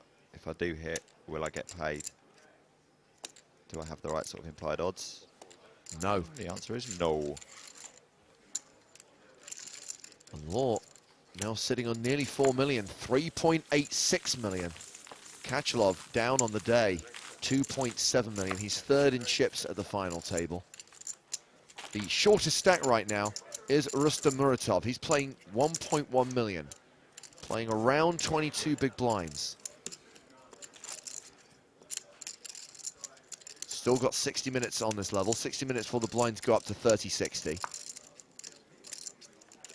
And of course, at the end of this level, we'll have our first break of the day. Plus, we will also bring out the plaques. Really? You're not teasing me, are you? Don't tease me, bro.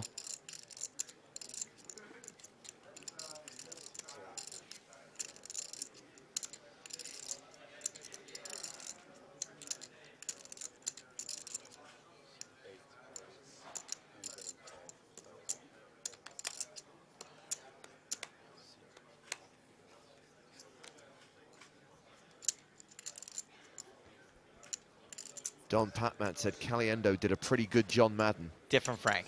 Frank Caetti, Frank Caliendo.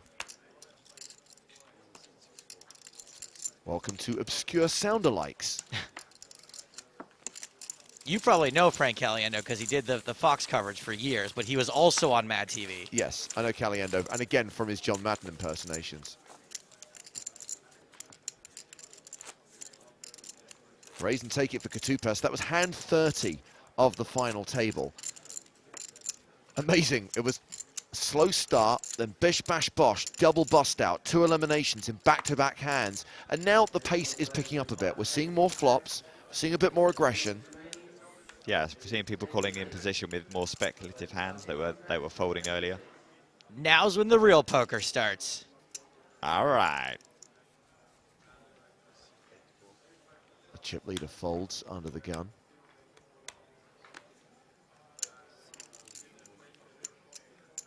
Oliver Price passes.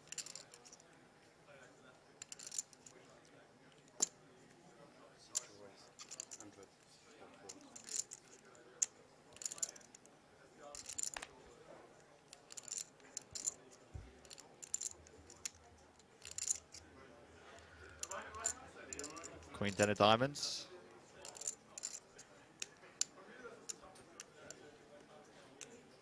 Pretty looking hand.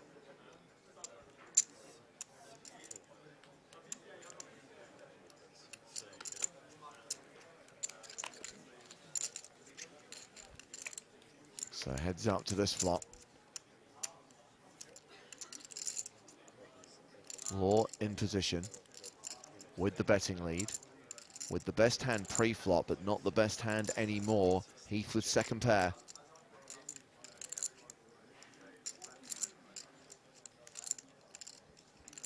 Second pair, but you don't love it out of position. Well, you're starting to like it a little bit more now. Just a little bit more. Flush draw for Heath, in case you didn't know what we were talking about there.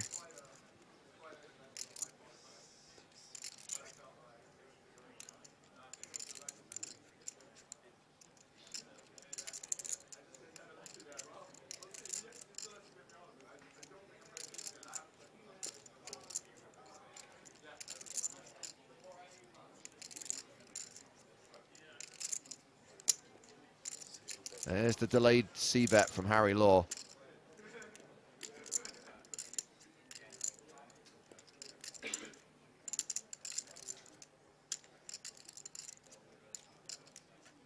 I wonder how Heath's going to play this. Interesting. Looks like he's just going to call. Decides he doesn't want to play a massive pot with what will sometimes be the best hand.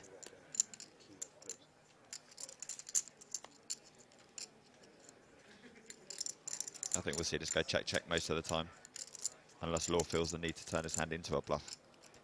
I don't think he'd bet this for value. It goes check. Definitely can't bet it for value. And Heath will show a winner. And he will add 275,000 to his stack. I'm going to love you and leave you for a bit, guys. We've got a guest lined up, John Spink, so I'm going to leave you in his capable hands. All right, buddy. Good talk. Any questions for John Spinks? Now would be a good time to fire them in. Emails nuts@pokerstars.tv. Tag your tweets, EPT Live. Aaron Bass says, more than an hour into the broadcast, I'm surprised we're not seeing players go to their rail to find out hands from the stream. I imagine they'll use the breaks for that.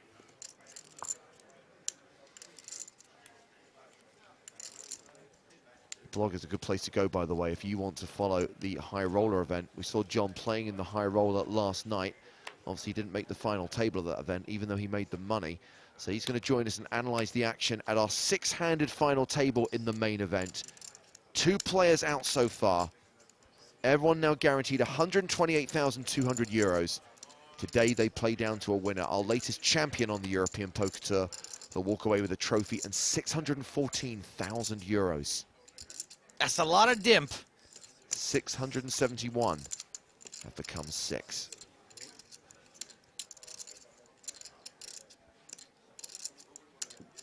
Christopher Brady really impressed with the way Eli Heath played that last hand. He says, great hand, Eli, brilliant play. Heath back in action here.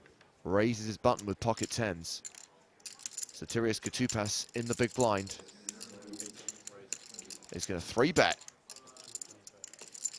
What's Katupas re-raising with here? Ace-6. A given. So the 3-bet is to 225,000. And how does Heath respond here? Flat the 3-bet, play the flop in position, put another bet in.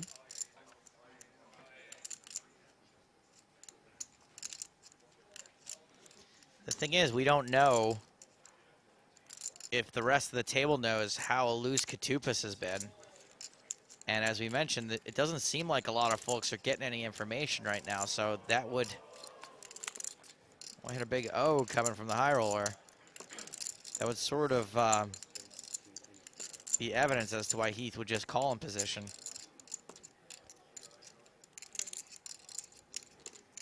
Let's not forget that those O's from the high roller were an hour ago.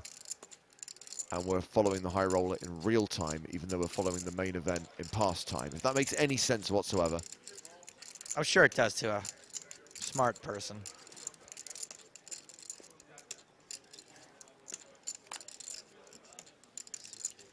Heath insta-folds the best hand. Katupas leads on that king, queen, high flop and gets Heath to lay down the 10s. The Wiki Way says, what's Spinks' Twitter? At John Spinks on Twitter. He'll join us in a couple hands' time. And I'm also checking on the high roller, the players he was competing against last night, through the bubble, down to the final table. But we are going to focus primarily on the main event. So really, the live updates on the blog are the best way of keeping track of the 10K tournament, which will also conclude today. Today being the last day of the Deauville Festival. It's the last day of our live streaming. We're going to finish it with another EPT Live free roll. We'll give you the password a bit later on today. And remember, once again, we will boost the prize pool. We'll add another $500 to the $1,500 prize pool if we get more shares of the stream on Facebook. We need another 500 shares today. We need you to spread the word, and then we'll boost the prize pool in today's free roll. Kachalov with ace-jack, raises from the hijack.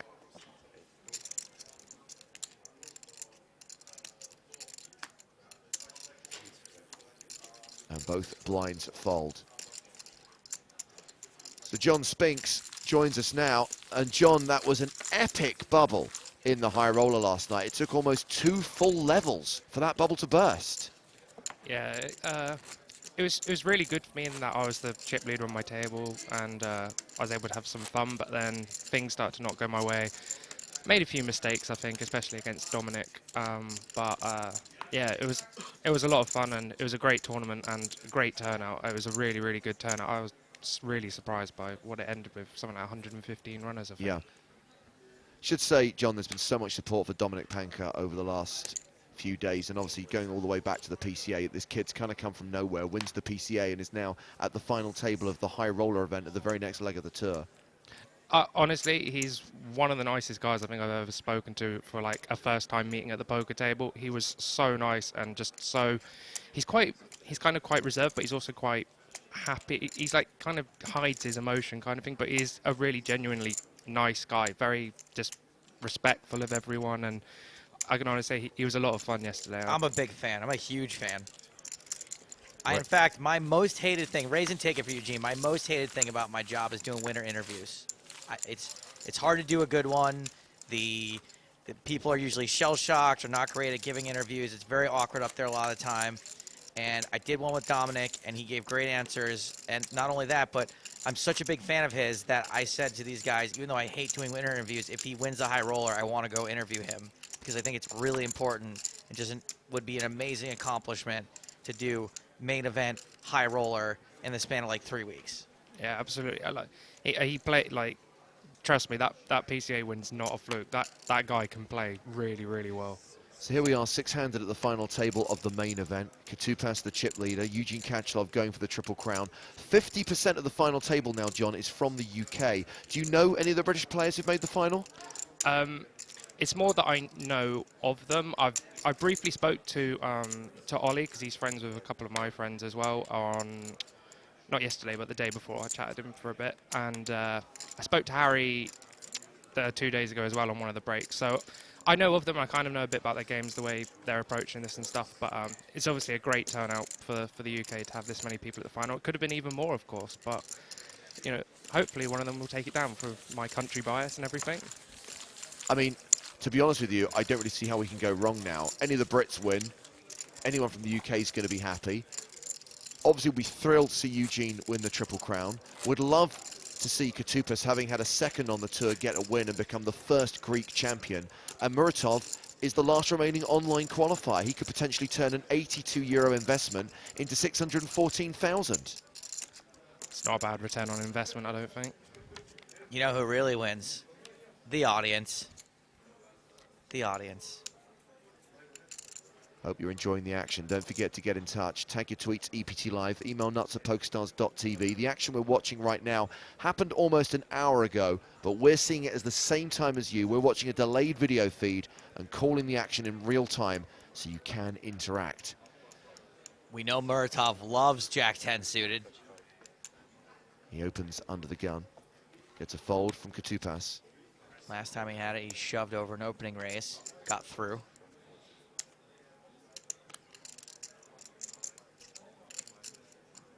Queen Jack suited for Harry Law on the button.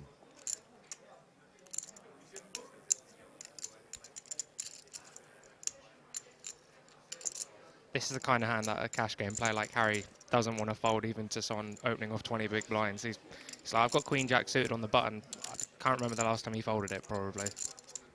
Should he fold it? I think so.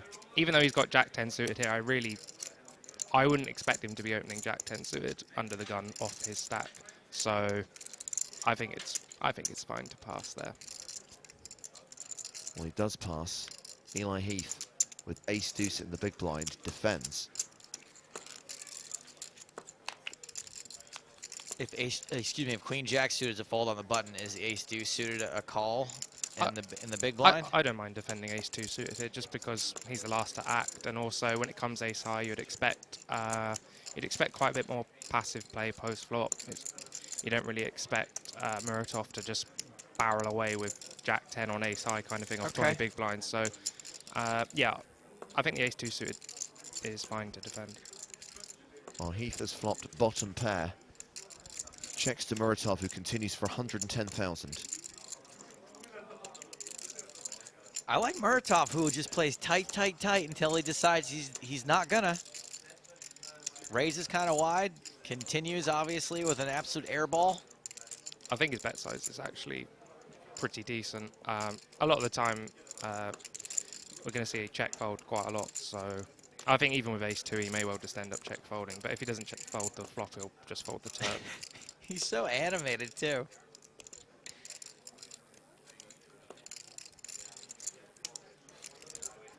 Well, this looks like a raise. Yeah, he's not going to call one straight and reassess. He is going to check raise.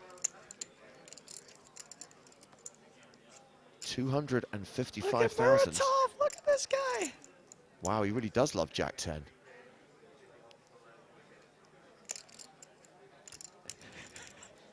The theatrics, if he sticks it in. And he after all does! that.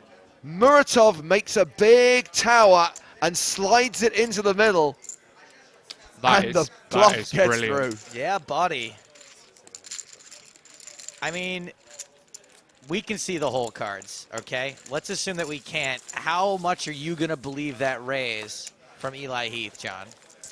I mean, when he raises there, he's repping such a narrow range of absolute value straight away. I mean, most flush draws he'd probably just shove over the top of Muratov's bet. Yes, agreed. So, do we expect him to be raising Queen Jack or Queen 10 on that board? Possibly.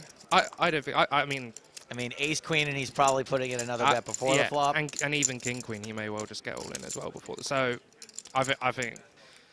As he's got the Queen of Clubs on the board as well, he does have quite a lot of backdoor outs with Jack 10, but obviously you can't really pick your hands or whatever to do it, but inspired play.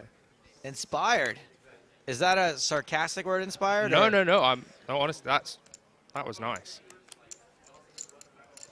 I also was a fan.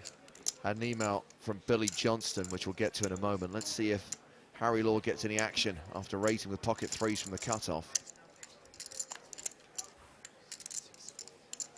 He gives up the Queen 3 in the small blind. Muratov folds the big blind. Billy says, excuse the old hand who doesn't have a Twitter account. Watching the live stream before our Syndicate Grand Final game this afternoon. Our Grand Final winner will be at the EPT Vienna in March. We have a syndicate of 6. We play 15 games a season. The league winner plays a UK IPT, and the Grand Final winner plays an EPT. Great coverage on the live stream. Hope you're talking about one of us at the final table of EPT Vienna. That's a great way to run a home game. Yeah, to buddy. run it as a league and have the winner actually go and play an EPT.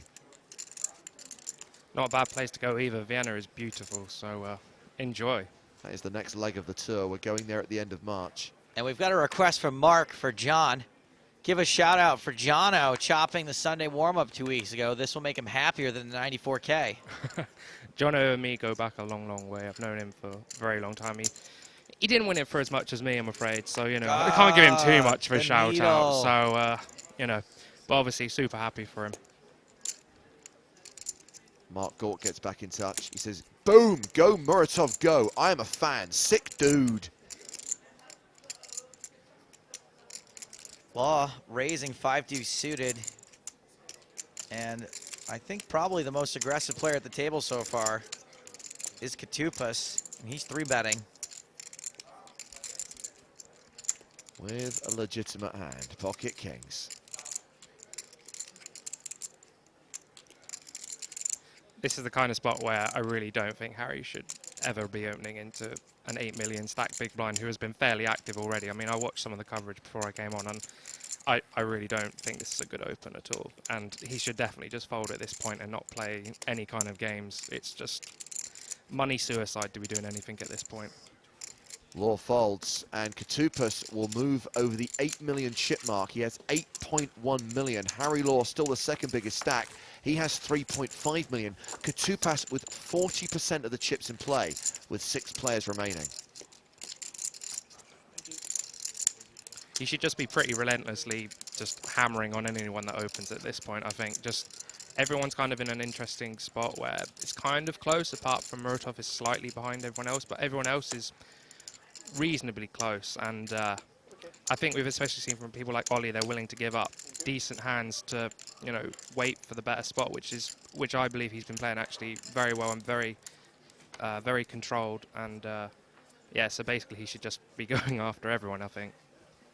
41 minutes left on the level. 41 minutes until the first break of the day. Quick fact about Sotirios Katupas. The president of Sotirios Katupas, you know Sotirios Katupas is an island off the coast of Greece. For real? It's right for near real. Crete, yeah. And the president, the residents of Sotirios Katupas decided that being a president was too much power for one man to wield, so they elected a sheep. It's a very harmonious political system they have there. It's a modern-day Eden. I'm just waiting for someone to walk into a branch of Thomas Cook and say, give me 2 tickets to Sotirios Katupas. Well, let's check on the high roller event. And since we were last at the final table, there haven't been any more bust outs, but Dominic Panka has just taken the chip lead after slow playing aces versus Davide Katai. Katai bluffed 2 streets with ace-jack and got a huge chunk of Katai's chips, and here they're playing another big pot. Katai has just 4-bet Dominic Panka pre-flop. How do we know that he bluffed with ace-jack? He must have showed it, huh? Kid is absolutely ice cold.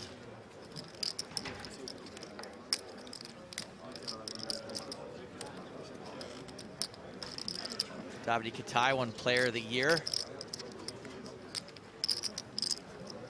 Actually, it's Katai facing the 4-bet. Dominic Panka is the player who just re-raised. So it's Katai's decision.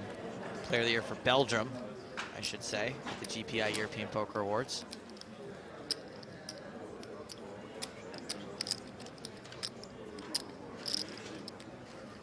And these are the same chip denominations as the main event, so those red chips are worth 25K each. Oh, what could have been, eh? Katai says all in. Panka says call. And Panka's got aces again. He took most of Katai's chips with aces before, and now Katai gets it all in with 3-4 suited against Katai, against Panka's aces. And Katai is pretty much drawn dead. Is that a 3 or a 4? It was a 3. Well, good run. GG. Not many words. Go Poland. Well, that will make Panka an even bigger chip leader. And they are now 5-handed at the high roller final table. Remember to follow the live updates on the PokerStars blog as we get you back to the action in the main event. Katupas raised from the button to 105,000. Lord defended his big blind. Lord check called the flop for 115K. Balls paired on the turn and the action goes check, check. 5 on the river. This is going to go check, check on the river almost always.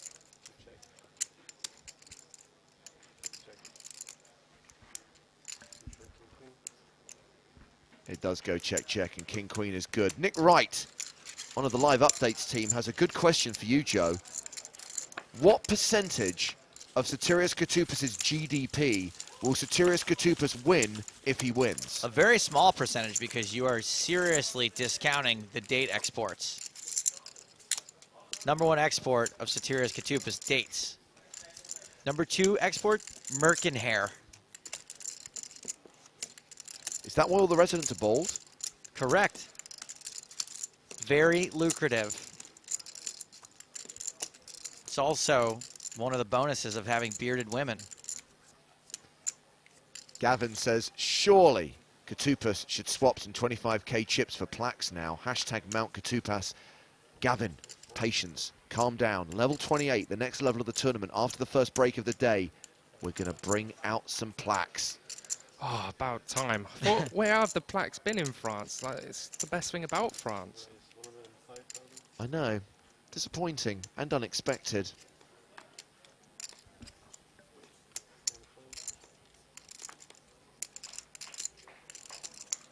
Mike McCauley says, go Panka, year of Romania. Nice sentiment, only he's Polish.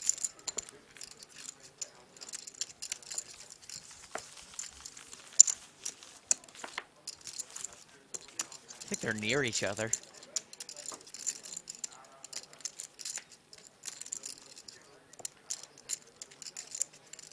You guys want another fact about Sotirios Katupas? We love it. The phrase extending the olive branch actually comes from the island of Sotirios Katupas because one time they actually reached an olive branch across the water to the mainland, and that's how they got there. They pulled their boats across. It was a very long olive branch.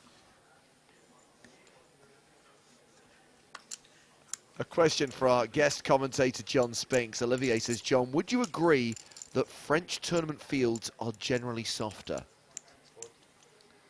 To an extent, yes. To Soft, an extent, yes. like a fine brie. Especially, it depends on like the timing of these events as well, because obviously there's clashes with the Aussie Millions this year, and so a lot of the players decided they'd rather go to Australia in January rather than north of France, which can't really blame them for, I guess. But I always love coming to Deauville. This is my 4th year, I think, coming, and it's always a good good turnout, and always good food as well. Oliver Price opens with King Queen. Eli Heath decides whether to defend his big blind with Queen Jack.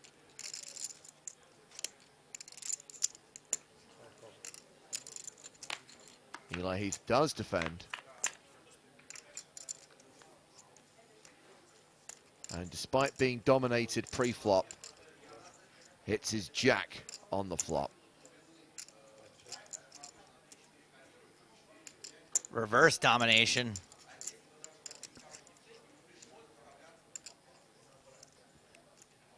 Ollie should definitely continue here anyway, though, just because the board is it's very hard for Heath to have much when defending here, and if he calls once, you can generally get him off with a second barrel, but maybe not when he has Queen Jack. Not in this specific case, but yes, in general.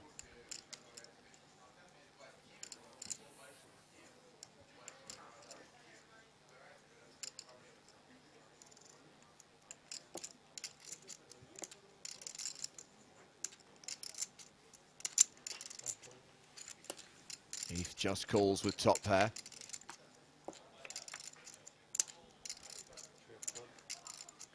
Another 3 on the turn.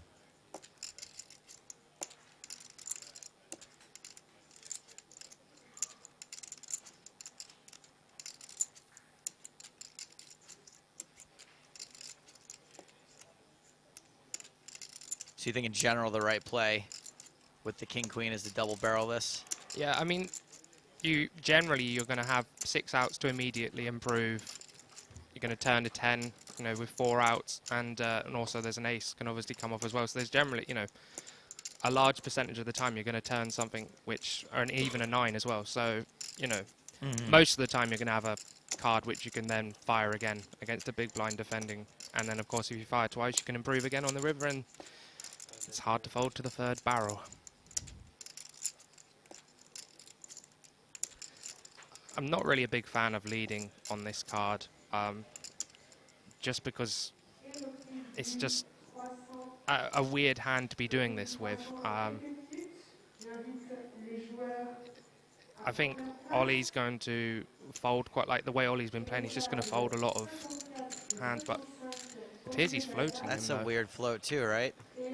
Yeah, I'm not really a fan of that float. which again, it kind of messes up what I'm trying to say in that when Heath decides to lead there, the king-queen's the kind of hand that should be folded in that spot, I would say. Instead of getting value from king-queen, firing a second barrel. Exactly, yeah, it's kind of unusual. And it's kind of not how Ollie's been playing.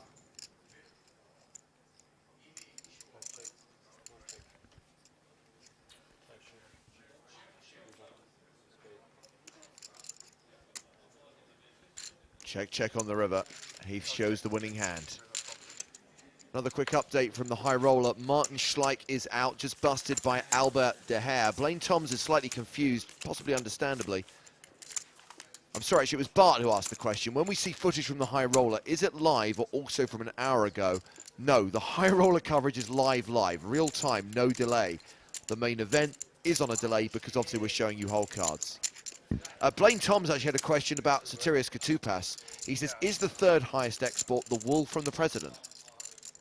The wool from the president. The president is a sheep, right? Absolutely, but you don't.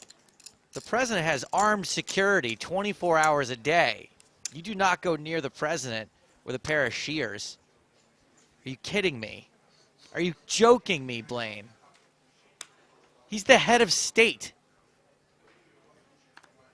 And I'm going to give Abraham R points for honesty and then subtract those points for stupidity. Wait. Let's start with Tom's tweet. Sorry, man, but the olive branch bit died at birth. And then immediately right after, Abraham. He says, I'll admit I Googled the island. Stapes does come up with great material. Take that, Tom Snow. Take that. By the way, you're not invited to Sotirios Katupas. Is that why you're having your birthday this year? Yeah, absolutely. I'm inviting 3 lucky EPT Live listeners. Muratov shoves with 6'5". Did you see that? He knew right where he was at in the hand. Well, that was small and big, right? No. Kachelov raised the button. Eugene. Kachelov raised the button for 100K. Muratov gets it in for near enough 25 big blinds. That's not what you call game theory optimal, I don't think. No GTO there? No. Well, that's not the kind of hand you do that. You know, you should be jamming pretty wide over a Eugene Open on the button in that spot, but maybe not quite that wide. What if Eugene's just like a sieve and a total open book and Muratov's just got a read on him? I still don't know whether it's worthwhile to even take that risk. I mean, even if Eugene turned his hand face up, I'd still be worrying about it a little bit. What if Eugene peeled open an Oreo cookie, listened to it, and then raised the 4 deuce? That's even more of a reason to fold, actually. Law raises to 100K. Gets calls from Kachelov and Katupas in the big blind.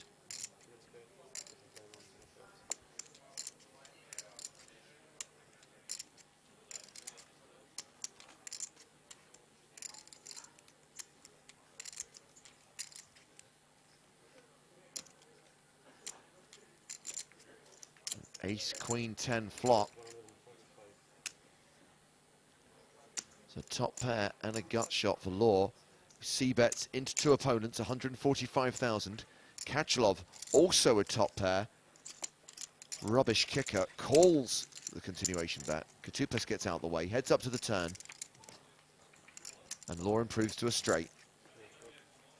Harry should definitely slow down on this card and just let Eugene fire, I think, just because a lot of Eugene hands are either going to be the same or they're going to be, you know, kind of, I mean, if he's defending ace-3 suited, put it that way, there's a lot more hands he can have that are kind of in that kind of, he needs to bluff to win the hand.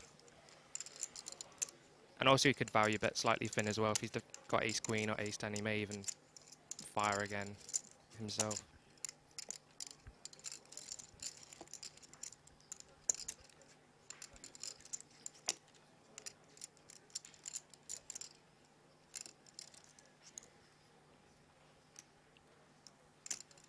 So a chance Kachelov calls this, thinking he's chopping with another ace. I I don't think so. Most of the hands that Harry will have checked and then betting this river, you're kind of relying on him having an out-and-out bluff, I think. And he's just not sized it in a way where he's bluffing very much at all.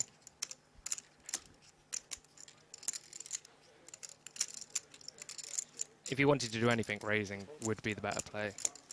Eugene lays it down.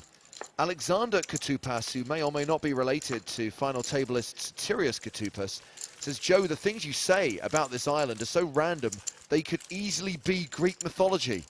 Great coverage. Another fact about Sotirios Katupas. In 1971, the SS Chattanooga disappeared in the Bermuda Triangle. 2 years later, reappeared, and Sotirios Katupas, occupants unharmed. The only difference? Completely devoid of all body hair. No recollection of the events. And guess what? They took up residence in Sotirios Katupas. Live there to this day. That could not be from Greek mythology. Heath raises from the cutoff with 8-9.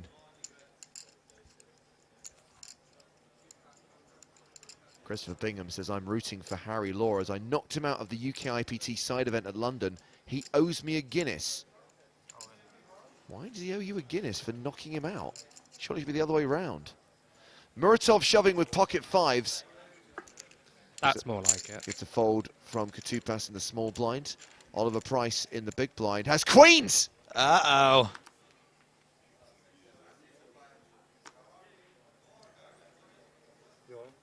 He reshoves, and actually he's calling all in because Muratov actually has slightly more chips on him at the start of this hand. So Muratov is not officially at risk here, but he's playing for the vast majority of his stack, and it's a 4-1 underdog. I don't mind his shoves with fives there, but I mean, he does have a similar stack to Ollie, so it may be worth just folding, but he's going to get that through so often, so he's just unfortunate to run into a hand behind him.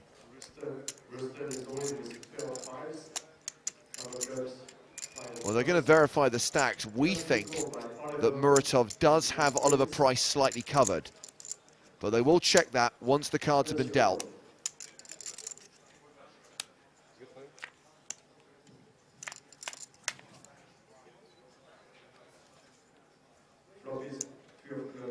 Nine, 8-3, Queen's holding.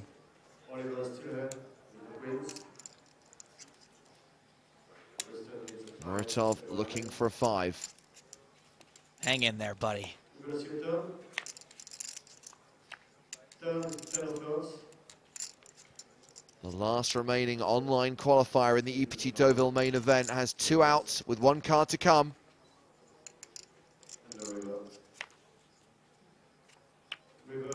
It's a king, Queen's hold. Price wins a huge pot. And they'll check the stacks. Boy, they were close, huh? They're very close. We think, bear in mind sometimes we can be out by a little bit, but we think that Muratov actually had Price just covered. We think Muratov should be left with a couple of antes.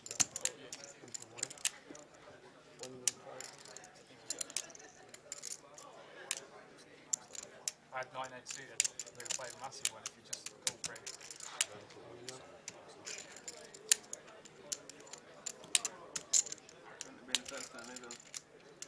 They will just verify.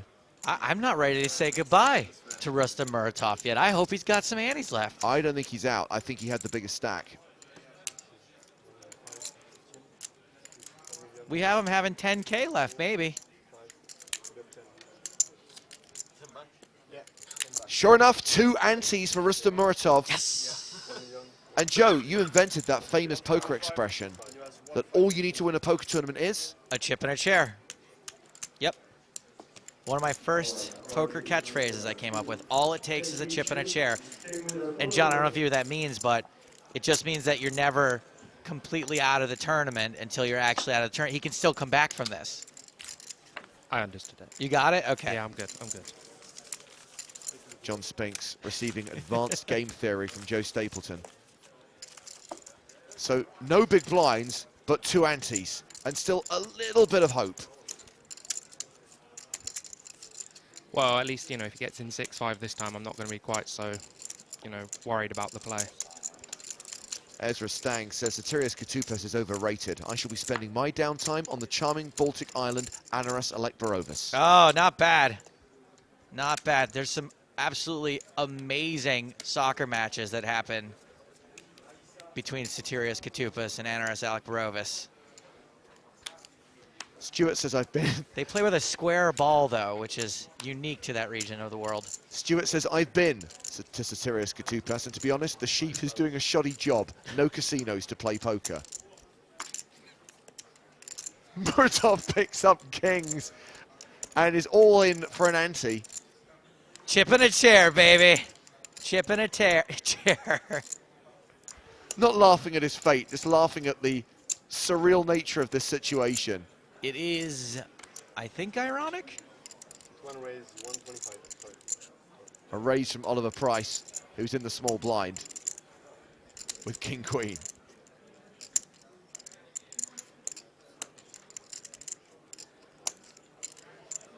And John, this may be a stupid question, but what do you do here? You just discount Muratov completely, right, as being a part of this hand? What? No, because you're still waiting for that jump in the money kind of thing, and Aha, there we go. Harry does have him covered. So I mean, personally, I would have just limped in the small blind here and just, you know, And just played, check, you know, maybe not checked it down, but certainly wait, because this is what can happen. Because now you've built a side pot, kind of unnecessarily.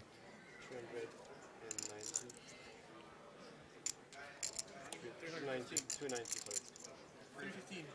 Sorry, 315, yeah. And Harry's play here is really good, and he should be doing this really, really wide because there's just so much dead money in the middle. Well, Price lays it down. Harry Law picks up the side pot. Muratov all in with kings against the ace-6 of Harry Law. Man, he'd have been much rather up against King Queen, though.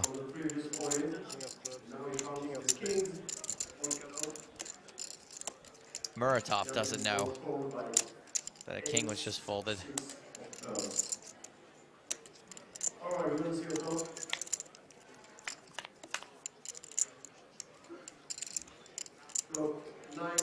Gutter ball for Law. Backdoor hearts. And, of course, 3 aces still. Yeah, I'm feeling this one. I think we could be seeing an 8 coming pretty soon.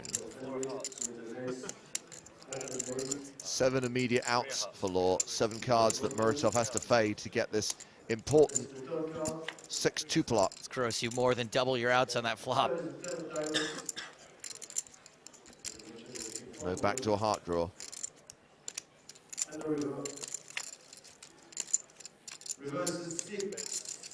King's hold. All right, Muratov.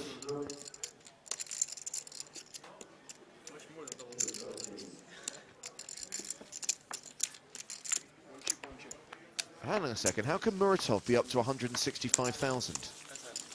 I think he has like 45 or something, it looks like. Our software probably just can't handle amounts that low. Because if he was all in for 2 antes, now he's got 4 antes, or maybe more because of the... Well, he collects everyone else's Right. antes as well. We'll verify stack in just a moment. Mary Spinks gets in touch, say, great guest commentator you have there. Ah, Hello, Mum. It's always good to have one fan, though, isn't it? she gets back in touch to say, I hope you're wearing clean underwear. Don't cause controversy, Steve. Come on. Muratov all in again. It's just a mom thing to say. All in for 35,000 with 6-5. He's found it again, hasn't he? He's found the 6-5. Got there. Some people just run hot.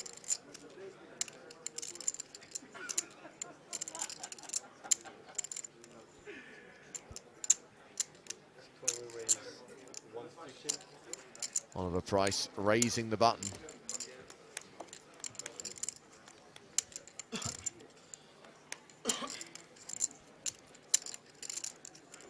Ace 8 of diamonds. Harry Law in the small blind. Jack 9 suited. He calls. You guys, I think Muratov's trying to ice skate uphill on this one, everybody. And Kachalov calls as well with King 10. A sizable side pot as we go 4-way to the flop with one player all in. Oh, well. Flop's a gut shot. No one has a club somehow here. That's why there's so many in the deck. Action check to Price, who's got second pair. Kachalov, of course, with top pair, and Law up and down. Price bets his 8. Law folds his draw. Kachalov with top pair. Calls. Muratov still has 20% equity with 2 cards to come. Wow. Price improves to trips.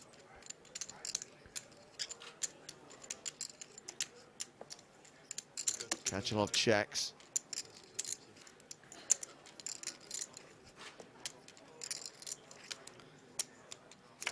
I was going to say that's a really good spot to check back actually in Ollie's position, even though there's 3 cards to a flush out there. Eugene's just going to fold anything less than a flush at that point. Maybe he'll cool down with a weaker 8, but that's about it. Well, we're going to lose Rustam Muratov. Price improves to a full house on the river.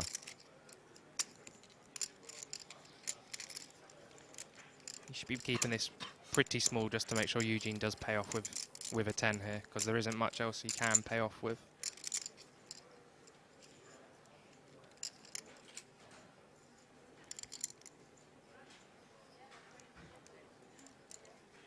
You ever fool yourself into thinking Eugene was calling you on the flop with a 4, and that's why you make this big bet here? There's not many 4s that Eugene can have there. He has to have exactly, like, I don't even know, ace of clubs 4, or I don't even think he defends that. This bet is way too big. I'm really surprised that Eugene's even counting. Look at that, people. Coming soon. Blue plaques worth 100,000 each in 15 minutes' time on EPT Live. Eugene calls. We'll see that his 10's no good. Full house of Price wins both the main pot and the side pot, and Rustam Muratov is eliminated in 6th place. Muratov collects 128,200 euros on an investment of 82 euros. He satellited it on PokerStars, and now he's heading back to Russia with a big profit.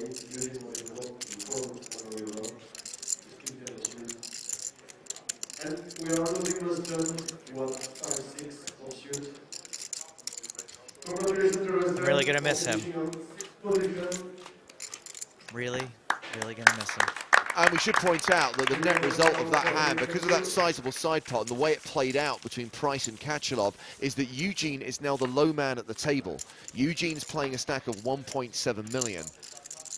Just behind Eli Heath with 2.6 million. Oliver Price now on 3.77 million.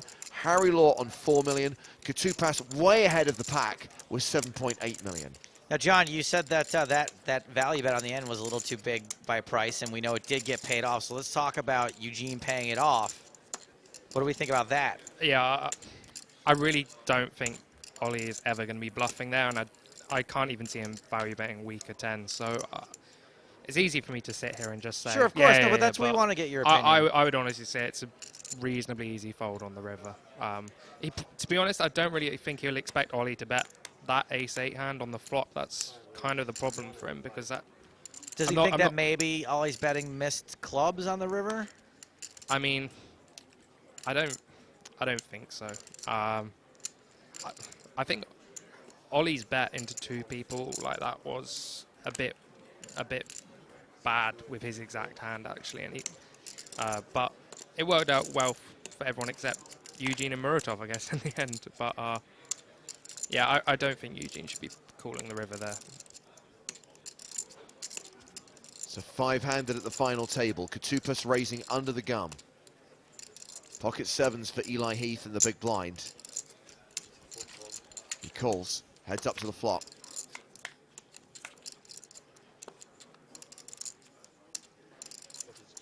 Pretty terrible flop for 2-7s, no heart.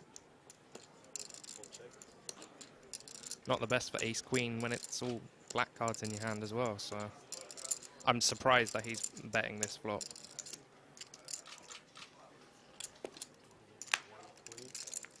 Quick fold from Eli Heath. And a reminder that they're down to 4 in the 10K high roller. Dominic Panker leads the pack. Live updates on the PokerStars blog. We've now seen 48 hands at the final table, and we've had 3 eliminations so far. We're down to the final 5 with 12 minutes left to play on this level. There'll be a 25-minute break at the end of this level, and when we come back, blinds will be up to 30,000 and 60,000. The ante stays at 5,000. Everyone now guaranteed nearly 165,000 euros. The winner will receive 614,000. Tom Snow writes in asking, what's the national drink of Katupas, of Sotirios Katupas? Actually, it's milk of magnesia.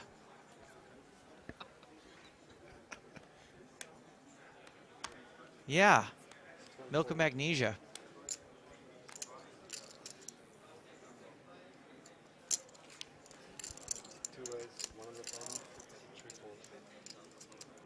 Have you seen John the Book has actually sent in a picture of the flag of Sotirios Katupas with the olive branch, not to be confused with restaurants of the same name.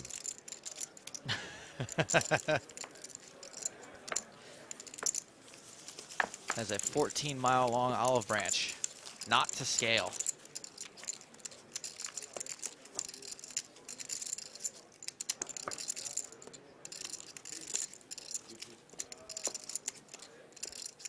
Do you think it may be time for the Wikipedia page? I mean, what are you talking about? It's already got a Wikipedia page. Where do you think I'm getting all this information from?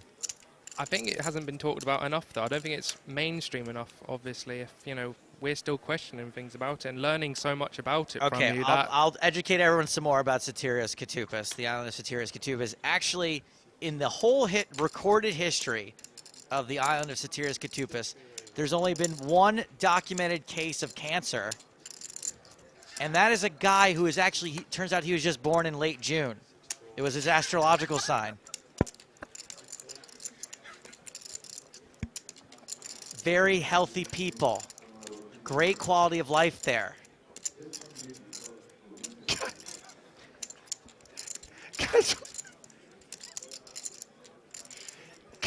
Catchall of raises from the cutoff.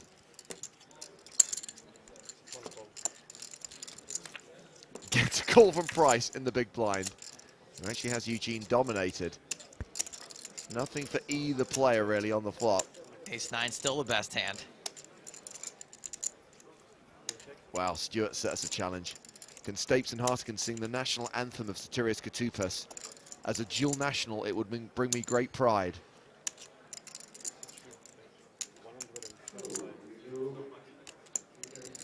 I'll think about it. We got poker to cover here, kids. And as Paul Appleby points out, obviously, we've now got 3 Brits in the final 5, John.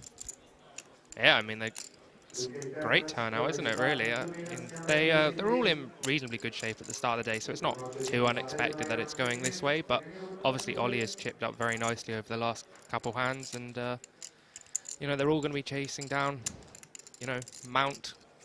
I can't pronounce it. You're going to have to do it, Joe, for me. Sotirios Katupas? Yeah.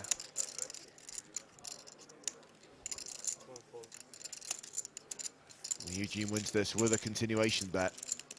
Gets to stack up to 1.8 million.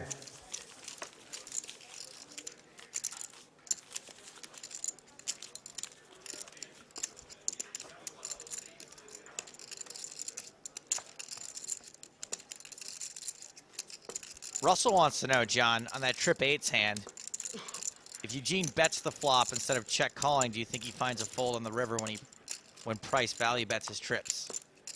I mean, I definitely think that would have actually been a pretty decent spot to just lead the flop, and yeah, it would have completely changed the dynamic of the hand if Eugene had just led the flop. As I said, I'm really surprised by Ollie's bet anyway with his exact hand, and I was quite surprised by Harry folding the straight draw as well, but there's a lot of different ways that hand could have played out, seeing that everyone hit something in the side pot. Plus, what the heck was Muratov doing sticking around to the river with just a gut shot and 6 high? Heath raises to 100,000. A7 offsuit.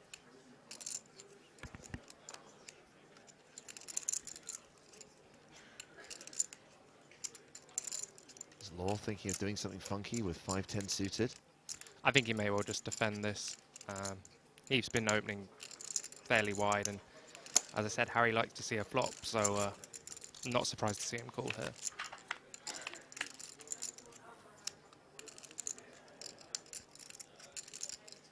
Could be fireworks.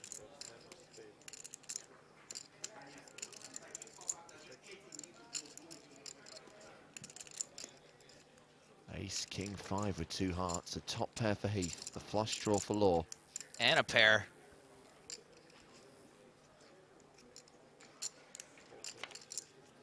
Things could get real in here. 2 pair for Law.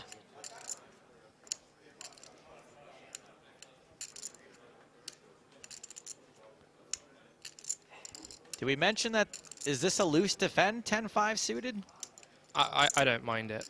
I think people generally fold their big blind too much, and Harry's not the kind of guy that's going to give up his big blind easily. And he's also got lots of chips. They're still fairly deep.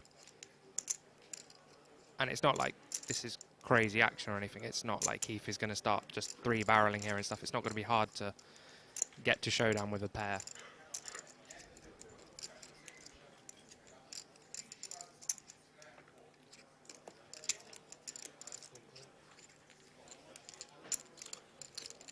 Heath calls the 115,000.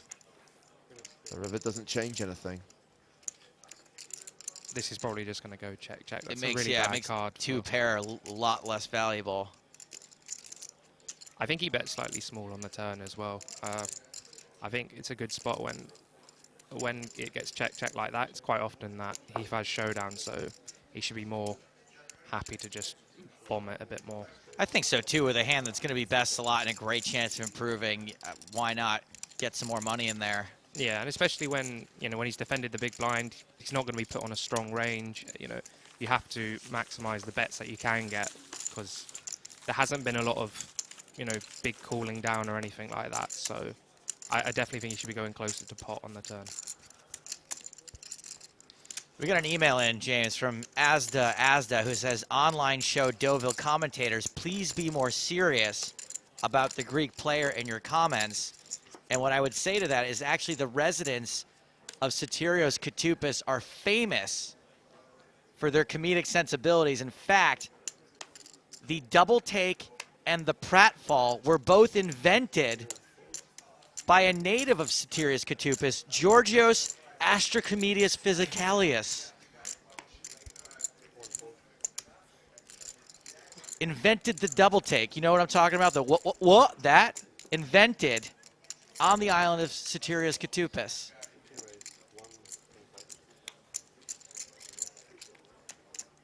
Meanwhile, back at the 5-handed final table, Harry Law raises the button with ace-10. Eugene Kachelov with 8-6. And he folds. So we're coming towards the end of this level, just 4 minutes left to play before the break. I think it's fair to say it has not been a good level for Eugene Kachelov. He's currently playing 1.8 million, and he started the level with double that stack. Heath is also down over the course of level 27. Price, Law, and Koutoupis, all big gainers.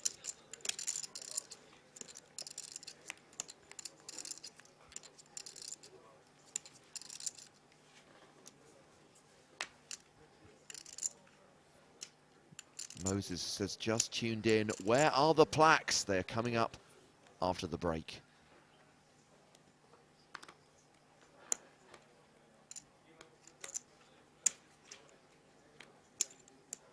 Kevin says, hey Joe, did you get to ask Lee about the dealer knocking the table before dealing the board cards? I may have missed it. Wasn't Lee, it was Neil Johnson who got asked that question, and he did confirm the meaning of it, Joe. Correct. The meaning is just to indicate, hey, the next card's about to come. Now's your last chance if anything's amiss. Speak now or forever hold your piece of the board. Ollie Price's button raise. It's been called by Harry Law. My apologies, a raise from the cutoff. Law calling in position on the button. Eli Heath calling as well in the big blind. Three-way to this flop, which is Queen, Jack, Trey. Heath with top pair.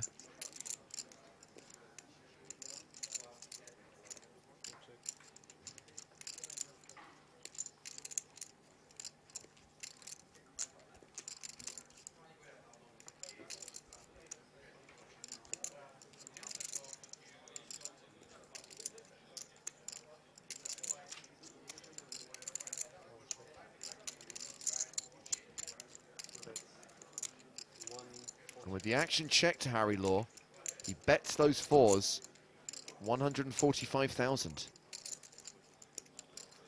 The problem with betting the fours here is that if you manage to get Heath to fold, Ollie's generally going to have a hand where he wants to just check call. There are some hands that he's going to check fold, but it's quite hard to get it through here against two people and also have so little equity when you get called.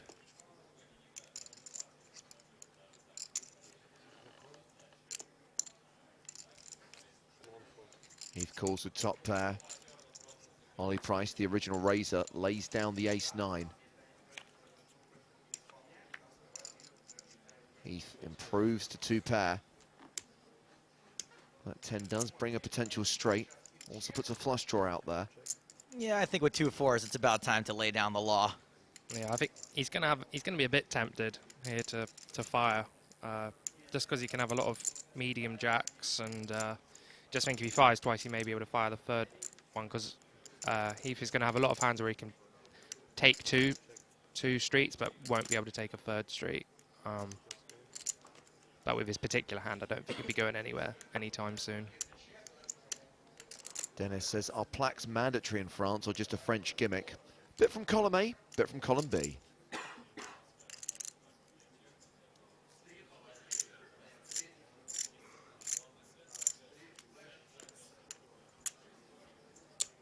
I think they should be made mandatory, though. The 11% service charge at the bar, that's a French gimmick. This will be the last hand of the level. The clock is ticked down to 0.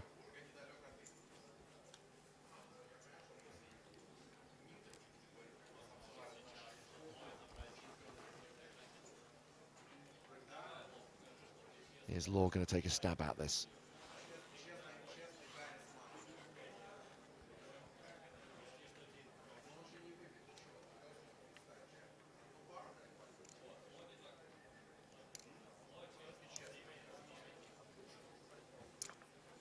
He does.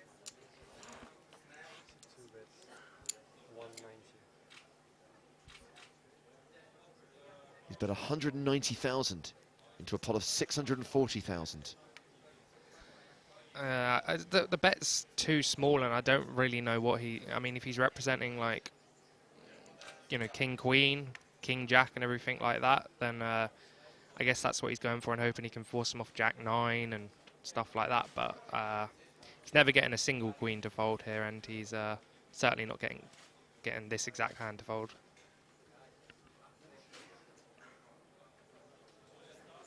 I mean, Heath can't be thinking about a raise, right? So he's just being very deliberate about... No, I 100% think he can be thinking about a raise here, just because, as I said, it looks like he's trying to rep King, Jack, King, Queen, and everything like that, that he's... With the sizing that Harry chose, he basically opened himself up to that from bluffs and from slightly thinner value. So I really like the raise there. Less than a third of the pot, I see. Heath's raise gets through. He wins the pot and gets himself up to 2.8 million.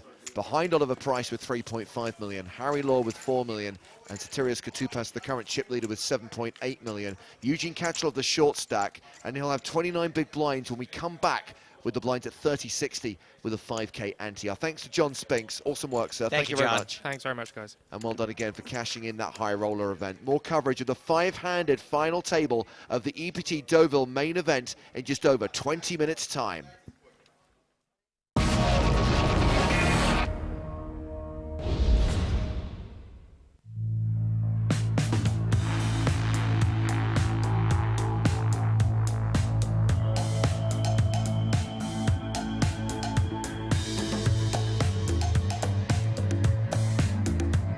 PokerStars has more players than any other site, creating the biggest tournaments with the greatest prize pools. We are the richest online tournaments in the world. We are poker.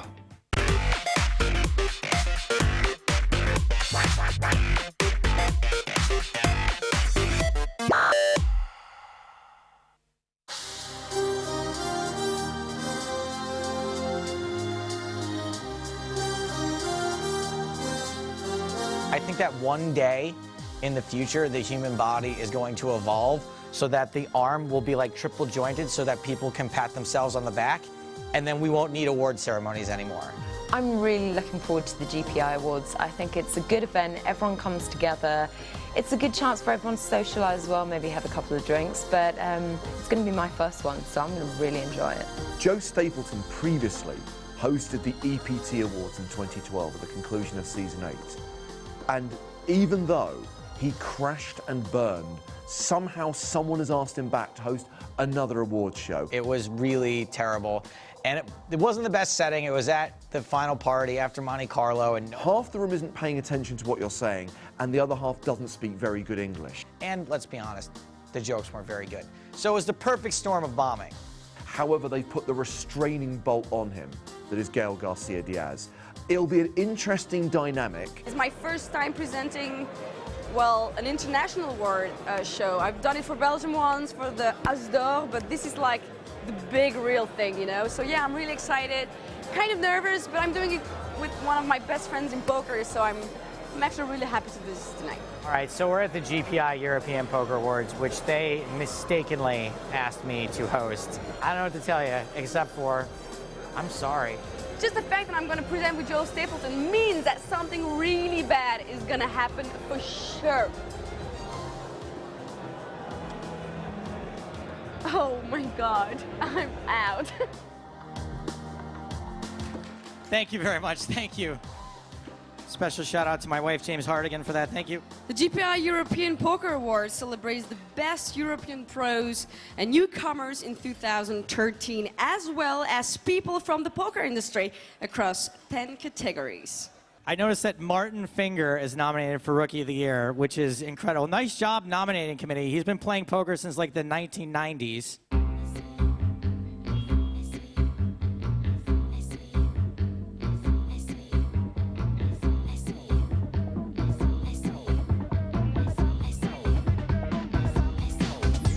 Congratulations to everyone nominated in this category. It's a group of very worthy nominees. Yeah. And Mark Convey.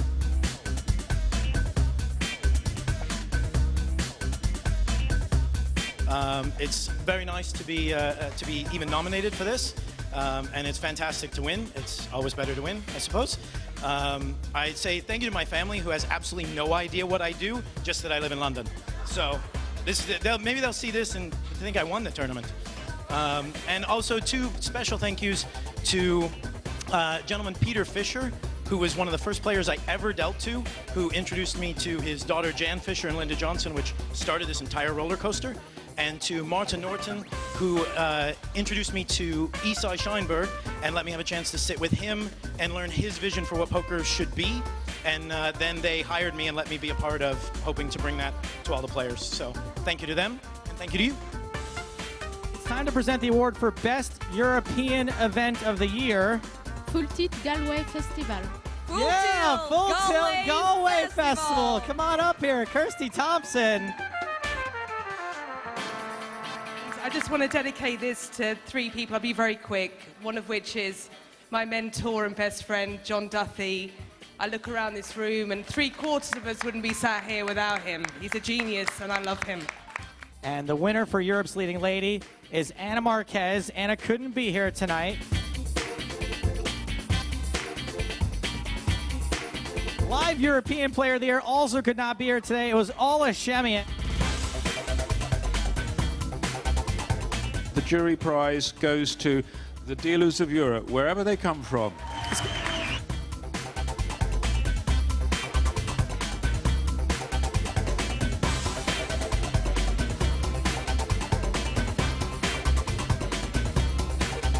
I guess I have been around a long time, and I suppose that's why you get these things.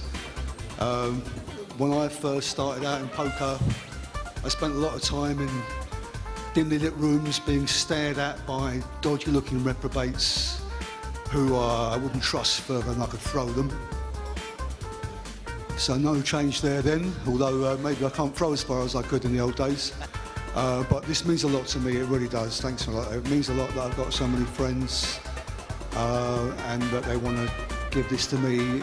I really appreciate the sentiment. Thanks very much. Barney Bowman, everybody. We're very fortunate. I'm very fortunate to work for like a great organization, a great TV show, a great webcast, a great poker tour that gets awards. And I think that after a certain point, I'm like, okay, we get it. We don't have to be congratulating ourselves. But I'm glad that there are other people being recognized. I'm glad that the people behind the scenes are being recognized. It's awesome when people who are actually working hard get recognized for how hard they work.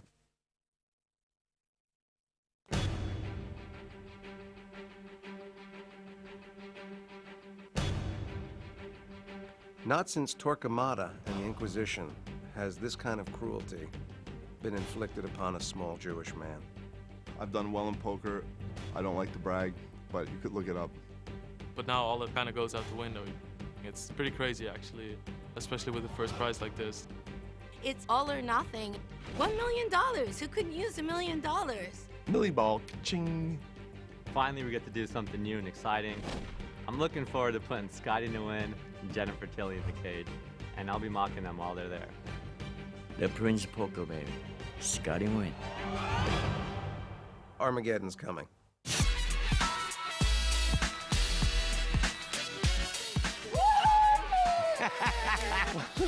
It feels good to do the light stuff, you know? Give me loads of time. Oh, I don't want to go in the shark cage. I can't fold this to the toilet. God damn, don't do it! Was that a bluff? Oh, in the cage.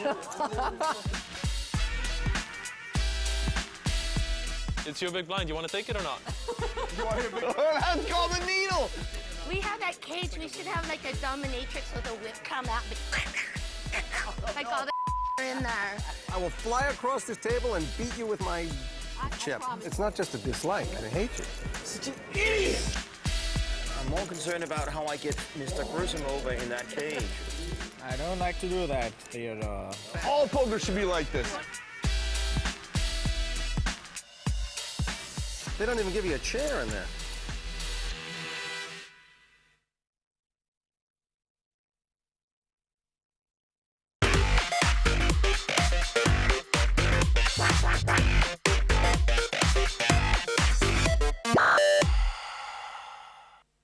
Ten years at EPT, many moments, very good memories, some also bad moments. Well, I really like to mention my first event, my first final table, my first in the money was right here, 10 years ago in Barcelona. Was just another era, was 10 years ago.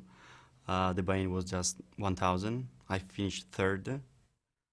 Today, if you finish third, probably you go home with 300,000 euro. At the time, I got 20,000 euro, and I was the happiest guy in the world.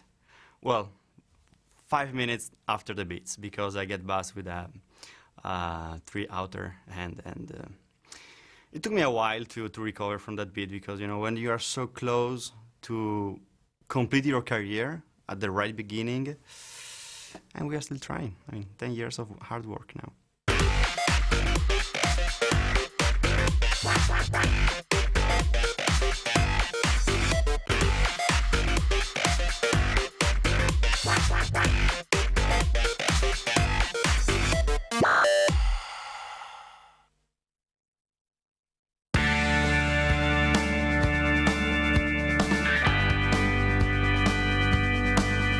I think anyone having to deal with poker players on a daily basis is in for a world of hurt. The amount that dealers have to deal with poker players, I think it's one of the most difficult jobs, definitely in poker. I like to think I have a really good relationship with the dealers because I get to play a lot of the events. I get to hang out with them a little bit, you get to know them a bit more. And I've actually a few of them who like I'm friends with quite a lot of them, and like have good banter with some of them as well. It's a real intensely important job, and I think the best dealers are the ones that you rarely notice. We take a lot of pride in having the best dealers throughout Europe, but some of the best dealers in the world.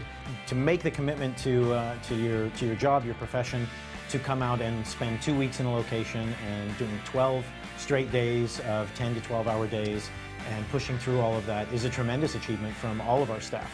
And the other thing is we have a lot of fantastic players who balance the other end of that equation.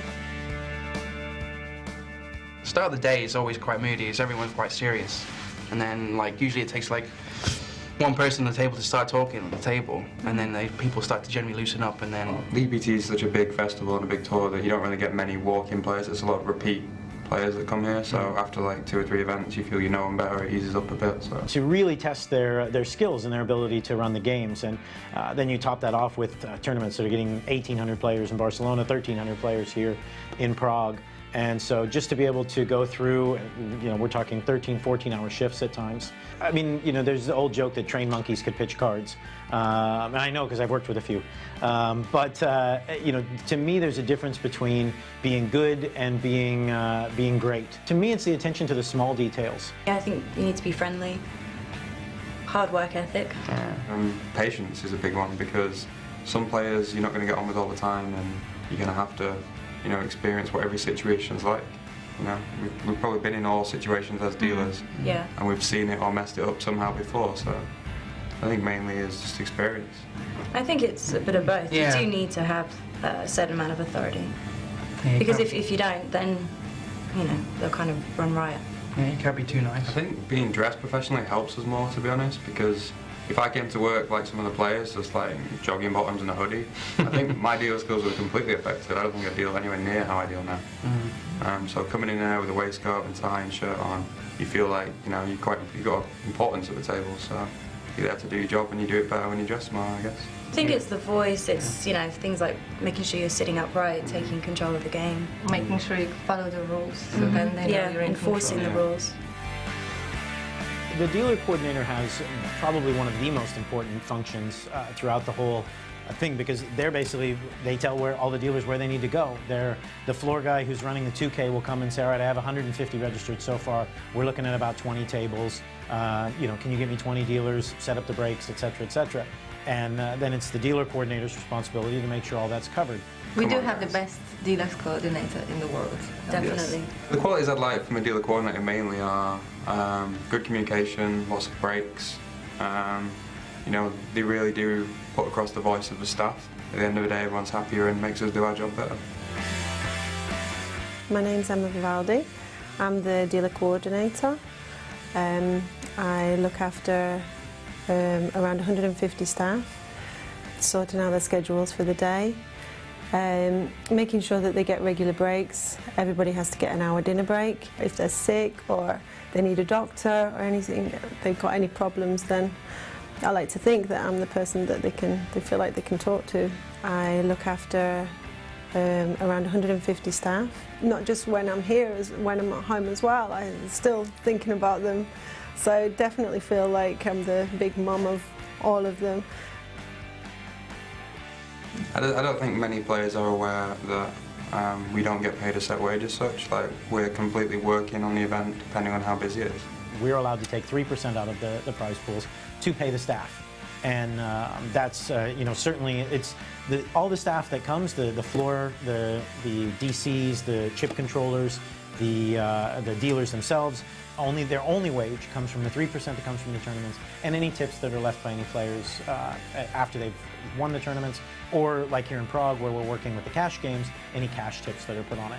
There's probably 70 of us that we travel around with all the time, and I get to know them so well as well. We're like a family.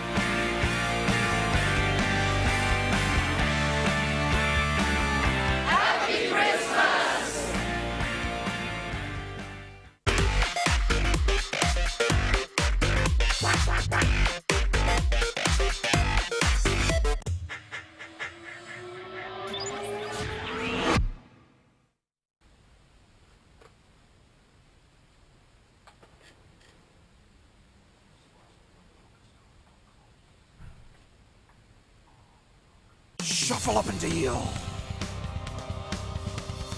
People playing lots of poker in the deck, there is no joker. Glory, trophies, and big monies, they're up for grabs when you find yourself playing on the EBT. We're in Monaco. Last night we witnessed the greatest final table in poker history.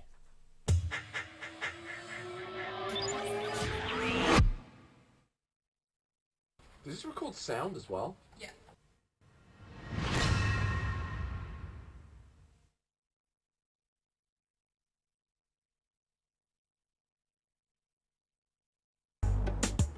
Rafa Nadal is one of the greatest tennis players of all time. He's won all 4 Grand Slams, he's won Olympic gold, and now he's determined to win at a different game, poker. I'm competitive in general, in life. I love the competition. I like to win. When he's not on tour, Rafa is working with poker coach Alfonso Cardalda to develop his game. Rafa has just 6 months to hone his no-limit hold'em skills before playing in his first major live tournament.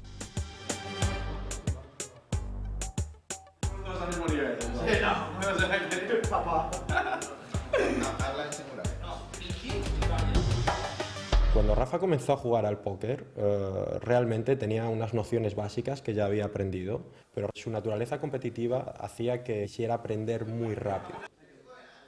Today, Rafa's poker journey begins with a fun game against his friends and his mentor.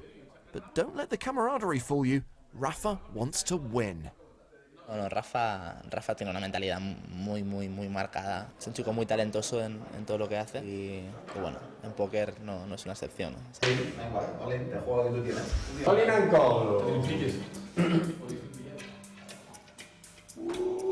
I try my best in everything that I do, but playing against the friends always is fantastic atmosphere. It's good because we can have some fun. Check out. Y el river es... ¡Oh! Y ahí termina mi partida. Bien jugado, tío. Cada día que pasa está mejorando mucho su juego. La única manera de evolucionar en este juego es practicando. La que te ha preparado. It's down to the last 2 players. Rafa is heads up against his coach. On this occasion, Alfonso's experience gives him the edge. Rafa is the runner-up. But how long will it be before the apprentice beats his master? Join us over the coming weeks as Rafa's poker training continues ahead of the toughest game of his career.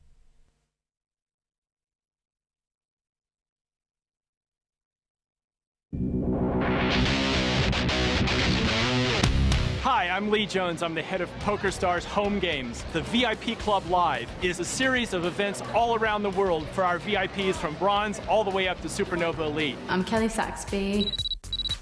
I think the VIP live event has been a really nice opportunity to get to meet other players. Also, there are a lot of fun events in terms of competitions, trying on tickets. I actually had a punch on the punching machine. I didn't do quite as well as any of the men did. I'm John Jacobs, I'm 22.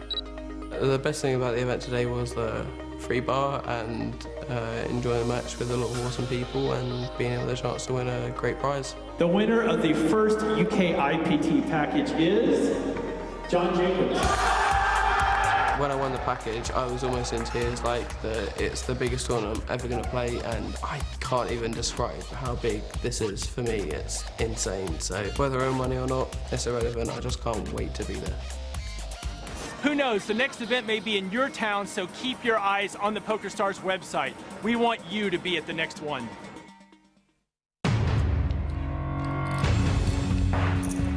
With Rush Poker, you instantly start a new game every time you fold. So you skip the hands you don't want to play and get to the ones you do.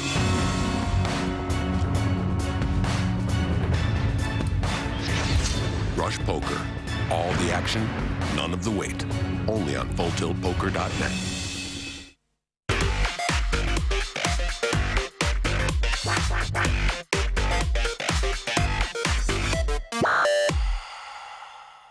My favorite memory would be winning EPT Berlin. For sure, that was the standout moment, obviously. You know, there's been a lot of other really good times. I really enjoyed kind of going to some of the off-the-wall EPT stops that they used to have on tour.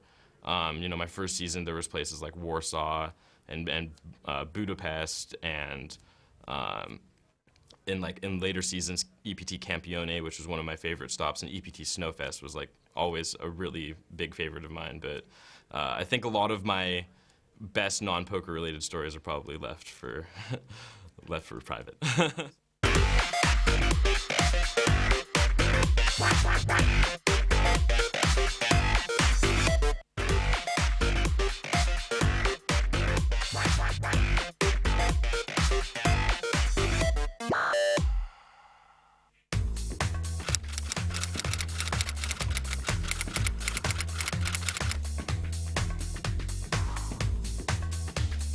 Well, Louise, every 6 months or so, I sort of take a look at my game and what I'm doing and compare it to some of the things that the young people are doing and try to figure out strategies that I can counter. So my game is always evolving. Sometimes it's going back to the way I used to play. Other times I'm kicking it into 3-4-bet stuff. But I'm always constantly reflecting because the game's always changing. You know, if you're out of the game for 2 years and you come back, you'll notice that people are doing things differently.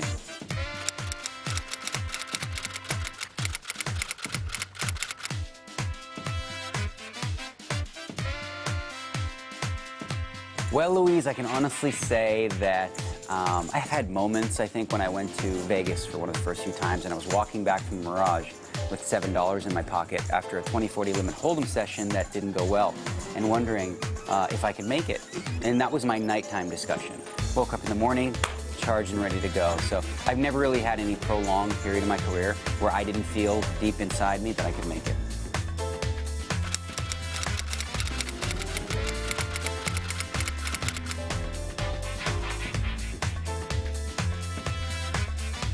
Well, Ramsey, I mean, obviously, you know, it's skill, really. I mean, over a long period of time, any one tournament, anything can happen. But if you see people putting up consistent results, it's often because they are avoiding confrontation more often. You know, when you play online tournaments, you're going to be in a lot of coin flips. You're going to have to get it in, play really aggressive. But if you play in some of these EPTs with longer structures, patience is rewarded. So, you know, the players that you see consistently getting deep are the ones that don't panic too early, and when they get their chips in, they have good hands.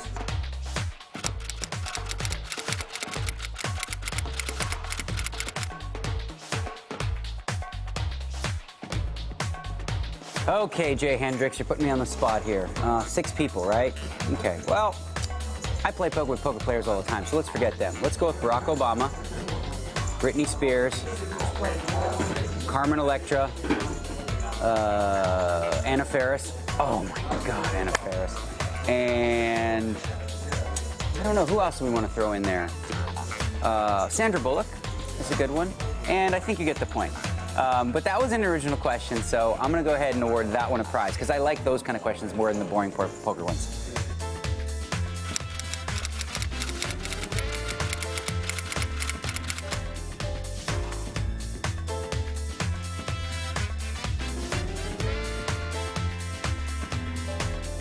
Well, Sean P., this is an interesting question, and it really does depend on a few things. Obviously, what your strengths are. I can speak on my behalf because I don't know much about your game.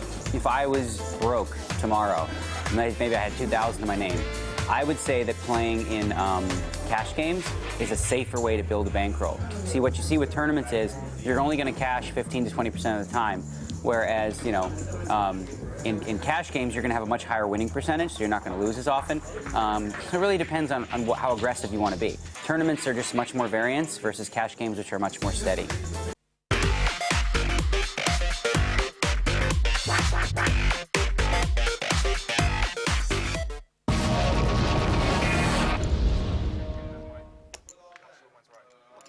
Welcome back to the final table of the main event here at the Deauville leg of the PokerStars.net European Poker Tour. 5 players remain. These are the sums they're playing for.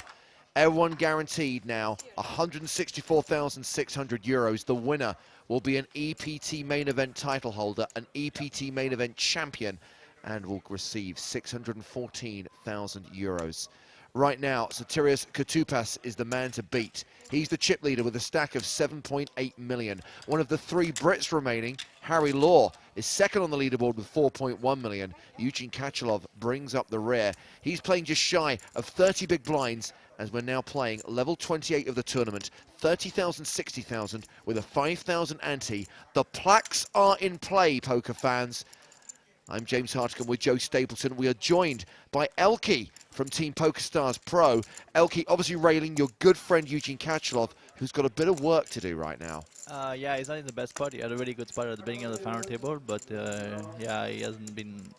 I think he hasn't been running so well. So, but it's still pretty deep actually. Like he's still got like more than 30 blinds, so it's still very playable. So hopefully he can do good.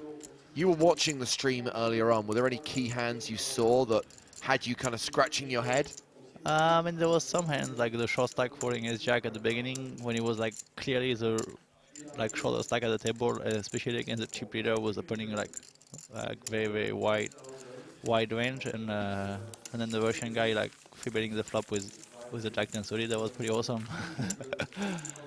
But besides that, it's pretty standard. I mean, there's some interesting hands like low betting the river with the fours on that last hand before the breakers. Yeah. So I mean, I don't really understand that one. I don't really know what he was trying to.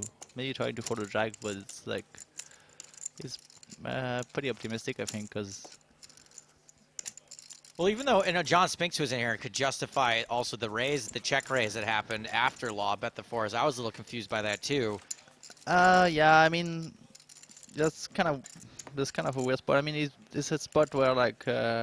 Was it Eli Heath? He mostly like I think he has the best hand like 90% of the time, but the problem is like he really cannot get called by worse. Exactly. Yeah, that's why I thought it was a. Because even if like Low has King Queen, he really can't call because like there's a flush out there, a straight yeah, out there. There's so many backdoor flushes that Heath could have. Like it would be a good spot to turn like a jack into a bluff maybe, but like Queen 10 is a hand that has like so much showdown value is gonna win like.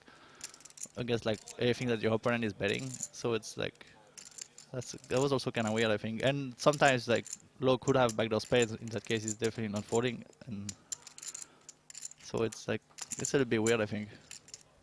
Agreed. From both players, I think, especially like the stack sizes and like the dynamic of the play. Besides the Russian guys, nobody has done anything kind of crazy so far. So Well, we're gonna see a flop here. Does sometimes one weird play make other weird play happen? Is that why it goes weird?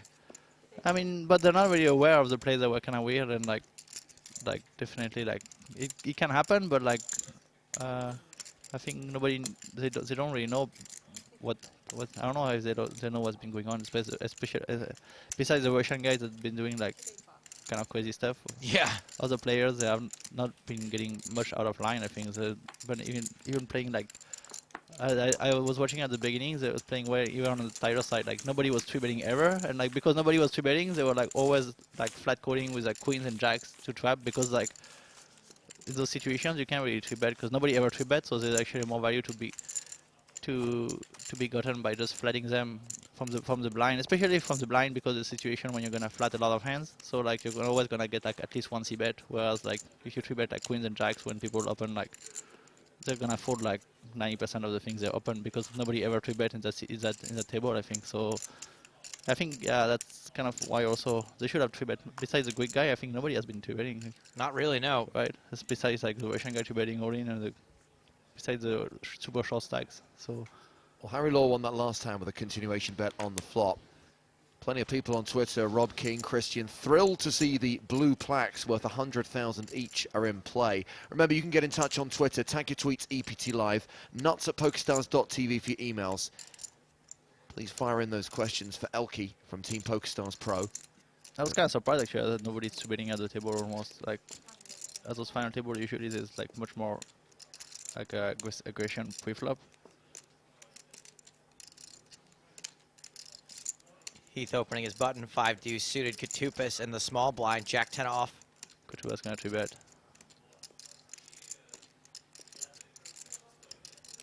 Maybe Do you think flat? I think he's gonna 3-bet more than flat. Do you think Katupas is playing the way he should be for the big stack and so much on the line for everybody else? I think he's playing pretty well actually, because like he could be a little bit more active, but I think he's been like picking his spots pretty well. Like maybe a little bit too predictable post flop. He's playing like a little bit tighter post I would agree with that. Yeah, he's been fairly unpredictable pre-flop, but post flop is pretty predictable, but. Well, let's see if Heath decides to make a play here. My guess is probably not. Yeah, probably not. It's like really not an optimal hand to make a play, because like even in case you get caught, you have like really very low equity and you have no blockers, and it's just like.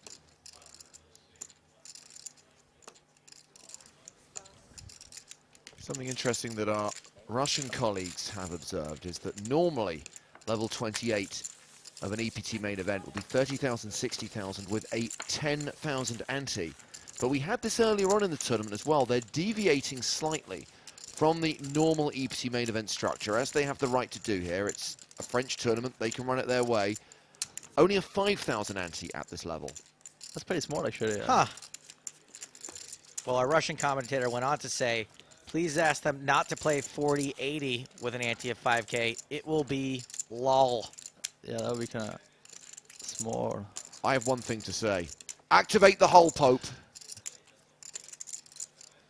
Isn't it going to take over an hour for anything the whole Pope gets activated to do to take effect? Yes, but better that we spot it now rather than in 90 minutes' time.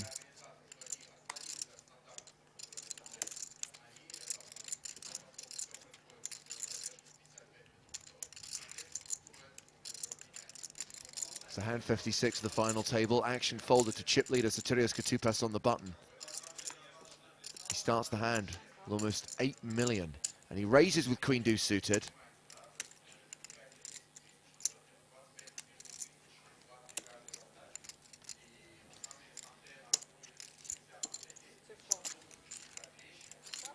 War defends his big blind with ace tray.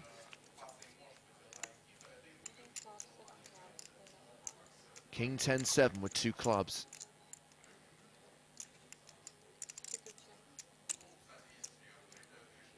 What do you do now with ace tray when you get continued into peel one? No, on that board it's like really, I think you really can't peel because there's just too many bad turns and too many turns that your opponent will keep barreling, like no matter what he has, especially if you have no club in your hand. If you have the ace of club, maybe you can peel one because you can slow him down and give better equity, but like with ace-3 off on that kind of board, it's like, and even if like, I don't know, it's like so easy to get bluffed off, like. Is there any on either street also in case your opponent doesn't have it, and you might be like. I just kind of feel like there's so many bad boards for ace tray. Is there an argument just for folding it before the flop? I mean, yeah, but too many ways. I think too many ways. You still have like a good enough pot odds, and like, and Katupas doesn't play that crazy post flop either. Actually, I mean, plays pretty well, but I don't think he's gonna be like firing off so much. So like on a lot of boards, you can just like, you can peel one and like. Hopefully get to showdown. Latty says, hi Elky, how did you make your transition from video games to poker? I can't seem to be able to get away from them. Video games? I mean, but poker is kind of like a video game, especially since I started playing on PokerStars, you know, so you play on a computer and you just play a game of, except like, with like units and stuff, it's like cards, so it's like kind of like a video game for me, and I kind of think about it that way too, because there's like a lot of strategy involved and like, outsmarting your opponent. I mean, definitely there's more variance than in most of the other games, but it's like still a lot of fun to figure it out. So you can mix it up and play both. Yeah. Do you think that there's a video game out there that replicates the same amount of variance that you would find in a poker game? What comes the closest? Actually, recently I've been playing that Blizzard game, Hearthstone. I don't know if you heard about it. It's kind of like Hearthstone. Hearthstone, yeah. Hearthstone. Hearthstone, yeah. It's okay. like a card. It's actually a card game. It's kind of like Magic, but like online. And there's quite a bit of variance because like basically you're making your deck, right? And you're drawing cards. So when you're drawing cards, like you can, and like there's even cards that are variance, like gets a random target or something. So that one comes close. That comes pretty close. I mean, it depends. Like, and also like there's like some kind of mode like arena mode where you actually pick from random cards. So every time you have to make your deck from cards that are like completely random. So like depending if you get lucky or not, you can get better cards or not. So it comes close, but probably is still a bit more variance in poker. I mean, the short run definitely. Yeah. Especially in tournament poker, it depends like also the poker format and like. But I think. And when you started playing poker, it wasn't for play money ever though, right? Was it just, did you start off playing real money poker? Yeah, I started because my friend was like, I'm gonna give you $10. I had no idea what it was, and he was like, just go on PokerStars, make an account, I give you $10. I'm like, okay, why not? Sure. So I played with $10, and then I lost it, and then like I deposited 200, and I saw like this another one too, can buy for 200. That sounds like a good idea, but I didn't even know the rules, so hopefully for me, not so many people knew the rules back then, or they were like pretty bad also, but. Elke put $200 into the poker economy, took out 20 million. I put it in more, like the first 3 months I had no idea what I was doing, and I wasn't even listening to my friend. He was trying to give me advice, like don't raise Queen 10 offsuit under the gun. I'm like, what? Queen 10 offsuit? Such an awesome hand, look. Free roll info coming soon. We'll reveal the password when registration opens in around 20 minutes time. Some anti-plaque tweets. What? Godwin says, I honestly don't understand the obsession with the plaques. Poker chips for the win and come on the Brits. Nicholas tweets twice to say, since when there are plagues in a European poker tournament, assuming you mean the plaques, you'll notice that we're not using the standard EPT chips. Playing at the Casino Barrier, under French gaming law, we have to use their chips. And it's very common in French casinos, and I'm sure Elke's going to back me up as a Frenchman, that you use the elegant old-school European plaques. Yeah, they do it quite a bit. Actually, I don't like buyer chips so much because I remember there's like size discrepancy between two chips. It's so annoying. Like the 5K chips are bigger than the 1K and 500. It's just like annoying to manipulate and just like it just makes no sense. Elke, you gotta have Francis back, buddy. But I like the plaques though. They're pretty cool. Plaques are pretty cool. There you go. Plaques are cool looking. They should have plaques. By the way, he's saying plaques, not blacks. So calm down, everybody. Ace King against Jack Deuce. Law's cut off open, called by Katupas in the big blind. Check Katupas is on the defending flop. pretty light on his blinds, but he's like.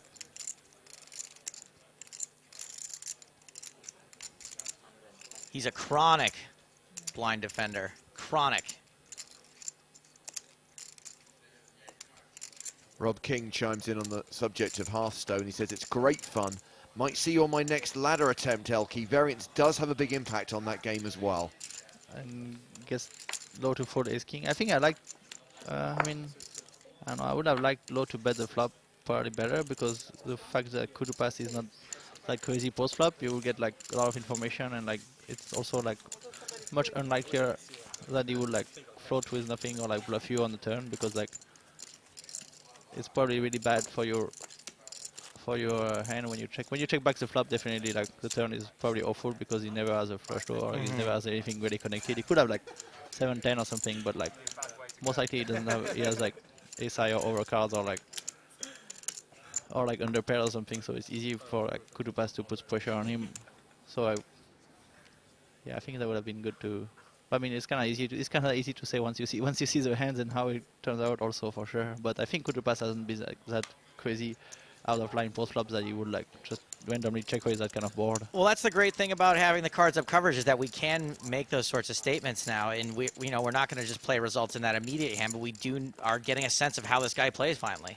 D3 says, why don't they play on the normal TV table? What's the reason? Is it because of the shark cage? Nothing to do with the shark cage, D3. It's because of the PCA. The TV set is on a boat coming back from the Bahamas. Bear in mind, the PCA only concluded a couple of weeks ago. And we only bring the TV set to the televised events. There are no TV shows generated from Deauville, so we have our smaller set, what we call our webcast light set. And that's why we're using the RFID technology to give you the whole cards rather than pocket cams.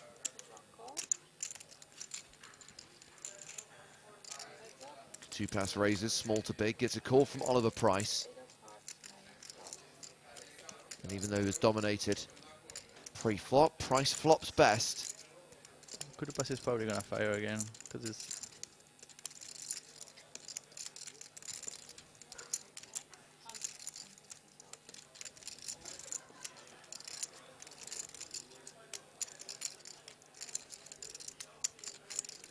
Price has to flat here, I mean.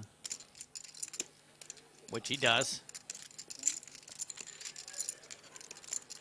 Price is most likely gonna win, unless like it comes like a spade on turn and Kutupas would barrel again.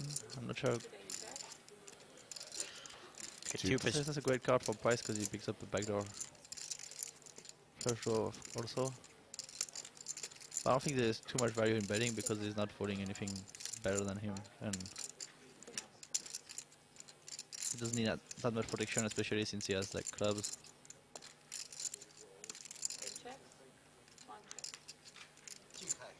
Show me a winner. The 8's going to win it for Oliver Price. So finally, someone other than Katupas winning a pot here in this level. Katupas still playing more than 8 million. Oliver Price on around 3.7, just behind Harry Law on 3.9. Andreas joins the conversation. He says, go, go, Sotiris. Looking to become the first ever Greek winner of an EPT main event. Eugene slipped down to 1.6 million. We're only 15 minutes into this level. I think Greece needs the most out of all those countries, probably. We're now 60 hands into this final table. And let's not forget about the nation of Sotiris Katupas, a small island, Elke.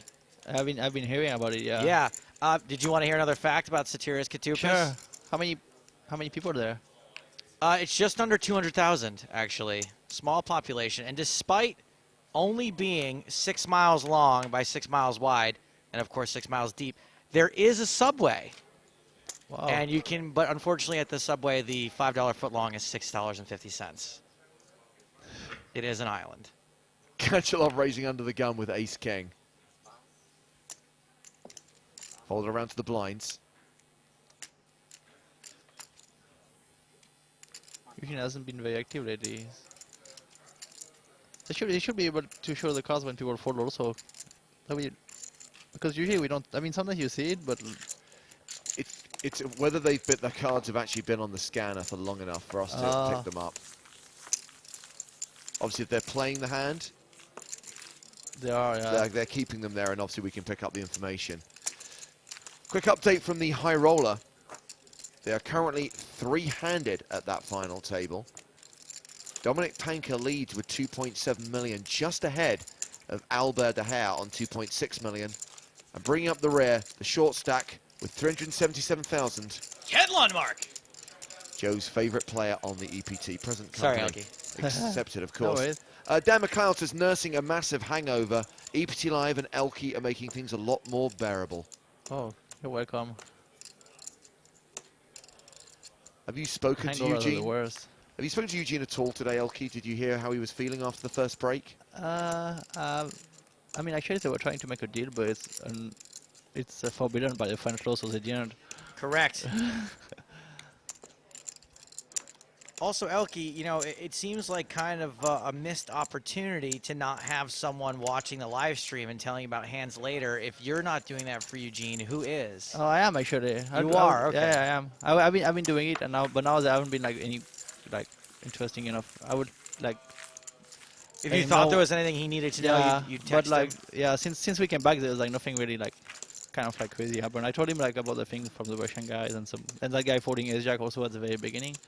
Unfortunately, he couldn't exploit it because that was like, I think he had about 14 blind or something. Especially the level was gonna go up soon against the chip leader when he was like by far the shortest guy at the table. And for anyone that's new to our broadcast, we are broadcasting with cards up on a 55-minute delay, and is 100% perfectly fine to go back and find out what that information is from an hour ago. I mean, it changes the dynamic of the game, that's for sure, and I totally appreciate. But I mean, it changes for everyone, so I mean, that's it true. changes equally. Some people are for against it, but as long as like everyone can take advantage of the information, you can always like, even if they have nobody watching, like they could go on the live reporting and like check their hands, you know, so like everybody can. I mean, I totally agree with you in the sense that it is a level playing field, but I can understand why players would rather not have that aspect of the game. But that is the key. As long as everyone has their cards exposed, as long as everyone is privy to the same information 60 minutes after the event, then... Yeah, that's fair. I mean, definitely it changes the dynamic a lot because there's some plays that you cannot, like all the non-showdown hands, basically, they're going to be showdown, so like... it's a level playing field in as much as that it's a level playing field that you're playing against people who are better or worse than you anyway. So those players are going to be able to take that information and do better or worse things with it, but the information's out there for everyone. The Heath just defended track 4 of clubs. They're getting quite loser now, I think. We saw a 10-5. Yeah, this is a Jack 4 suited defend against an under the gun raise, although it is from Katupas, who has been very active. He's been very active, but actually early position, he hasn't been like opening that wide. Like some people open like the Indian open like the deuce 5 suited or anything like that so far.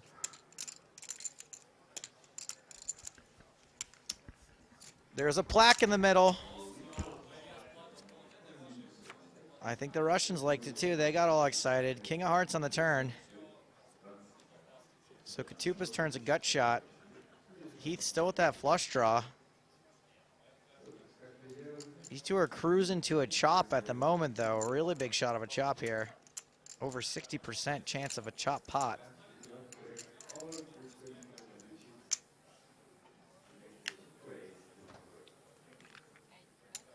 Katupas keeps firing, though. This time, I guess it's a semi-bluff. 250,000. It's pretty good card to keep firing for sure, because like puts a lot of pressure on Heath, and like Katupas, especially because he's been like c-betting so much, he's probably gonna c-bet like any king that he has in his range. So it's like taking a lot of pressure. Hit him. Yeah, you can easily have a king in that spot, and Heath is most likely to have like, when he calls the flop, he's most likely to have like mirror pairs or a 10 or an ace, and he's probably not folding a 10, but he's probably folding everything else. So it's like. And he does fold the flush draw to the double barrel. And the worst jack. Oh no, better jack, but looks like it was going to be a chop, which, you know, you don't want to be facing another huge bet on the river when you miss, so might as well just fold there. Yeah, it's a really tough spot because it's like, it's a draw that like solitary equity, because it can also be like dominated in case like Katupas has higher clubs and he's like out of position, and he can't really like in position it's easier to float and just like bet the river, but in that kind of situation when he wakes up the river, he can't really like he cannot credibly like lead. This makes like no sense, because he wouldn't be leading any of his range if he defended like queen 10 and he came like a deuce on the river, he will never lead in that spot, so he can't really like lead with a missed draw either. And it wasn't the best draw ever either, because it was like, yeah, not a great draw. It was like a paired board and only jack 8 club, and he could have easily even like Katupas have like at the worst case he could have like king X of clubs, and then you would be like right. You don't want to get yourself in a situation where you're playing a huge pot on a hand you might hit that when you hit might be good. Yeah, especially because Katupas hasn't been like too barreling much at all, so actually gets a lot more credit, because you can see a lot of other spots like the hand just before against Oliver Price, he just like fires one barrel and then kind of gives up. He's been doing that quite often also, so when you fire the second barrel, it looks like much stronger, so it's even harder to like do anything about it. Well, Eugene raises Jack 7 suited on the button, gets called by Katupas, who's defending his big blind. Katupas flops a pair, Eugene flops a gut shot and backdoor spades.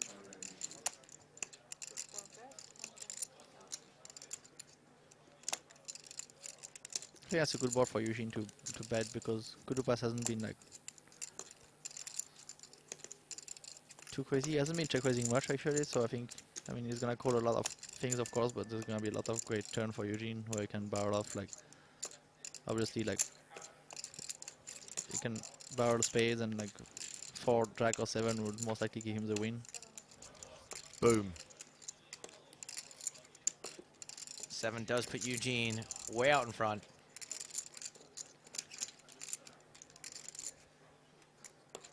Meanwhile, quick update from the high roller. Dominic Panker has just eliminated. Oh, Katupas is gonna lead now. That's interesting. Bad news for you, Joe. Ken Lundmark. Ken Lundmark has been eliminated by Dominic Panker. So it's heads up in the high roller between Dominic Panker and Albert de Haar.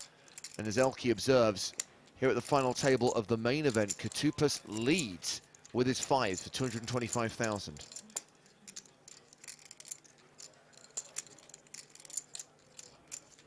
kind of a weird play, but It is weird because how often are you really going to lead with a 4 here, right? Aren't you I going to mean, let... he could lead with a 4 actually, because especially because he defends so wide. I mean, he could have like king 4 in the spot or something, but It just seems less credible. It seems like most often you're going to check and let your opponent bet again, but Eugene gives him all the credit in the world. Kachalov folds the best hand.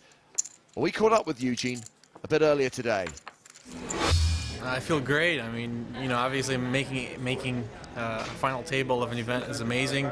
Making a final table of an EPT main event is incredible. So it's my second time here, and I'm just so excited that I have a second shot at an EPT title that I wasn't able to get 2 years ago in Barcelona. The whole tournament I was like double average or more, or top 5 in chips. So it's just one of those events where you're just, you know, you're always on top, and it's everything's going your way.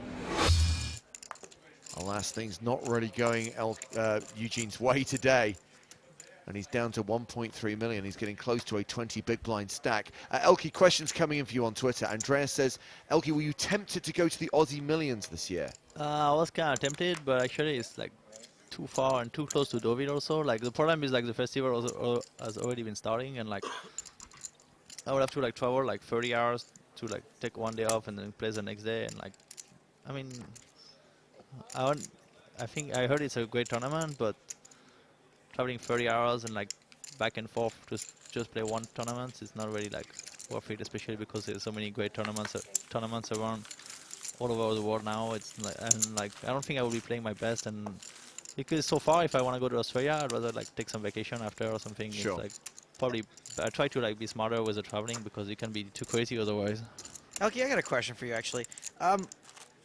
Obviously you're from France, and I want to know how big of a star are you in France, given that, you know, in France is a regulated market and there's all the .fr guys. You, I think, are a .com guy. Do they still know you in France, even though you mostly play for .com stuff? Oh, but I still play on .fr also. I play on both actually. So you're well known here as well. Yeah, but also because like you can play on both because like .fr is a regulated market, but as long as you have a bank account anywhere in the European Union, you can play on .fr. So actually wherever there is like a big like French Scoop or French W Cup, it's always like some guy from UK that wins. It's pretty unfair actually. There's like 10% of guys from UK and they always win. Well, the funny story is that when France originally regulated and created the .fr sites, everyone just naively assumed that they were sites for French players and you had to be in France. And John Spinks, who was with us earlier, was one of the first UK players to realise, no, I can open .fr accounts. And he made the mistake of telling a lot of other British pros.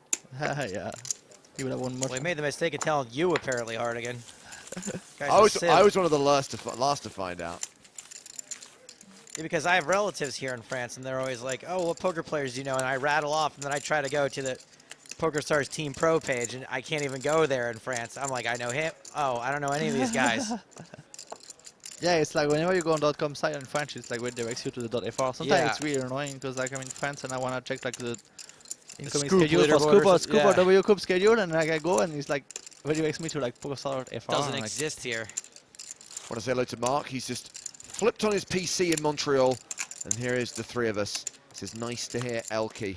Welcome to the party, Mark. 5 players remain. Welcome, Mark. I love Montreal. It's a great city. I want to go back again. I was there to play the W Cup this year, actually. Remember, the Twitter hashtag is EPT Live, the email address nuts@pokerstars.tv. Free roll password coming up soon.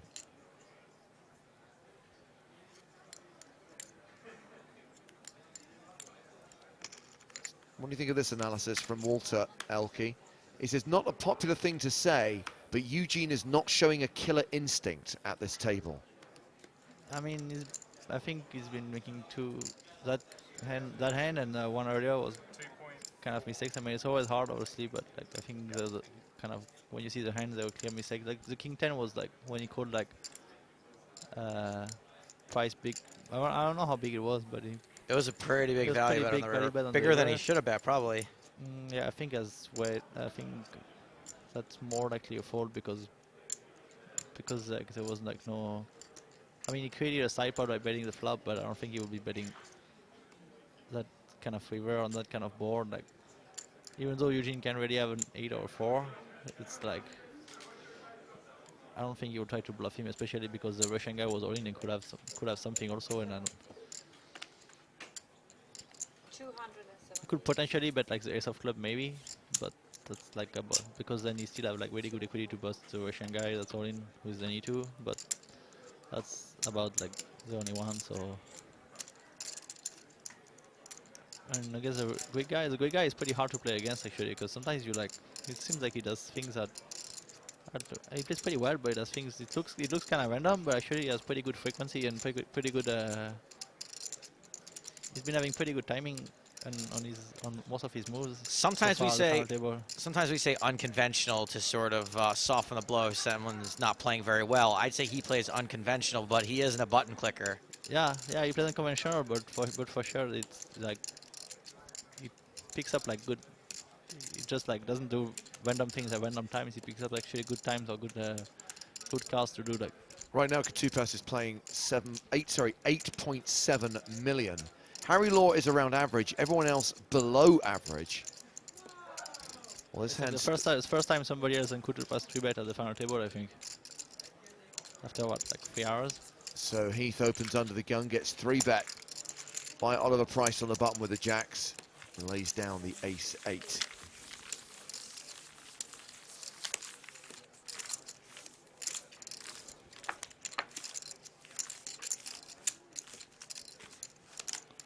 Oliver Price now third on the leaderboard. They could all open up their 3-bet frequency. Maybe not Katupas because he's been doing it at a good frequency already, but nobody else 3-bet at the final table. I mean, that's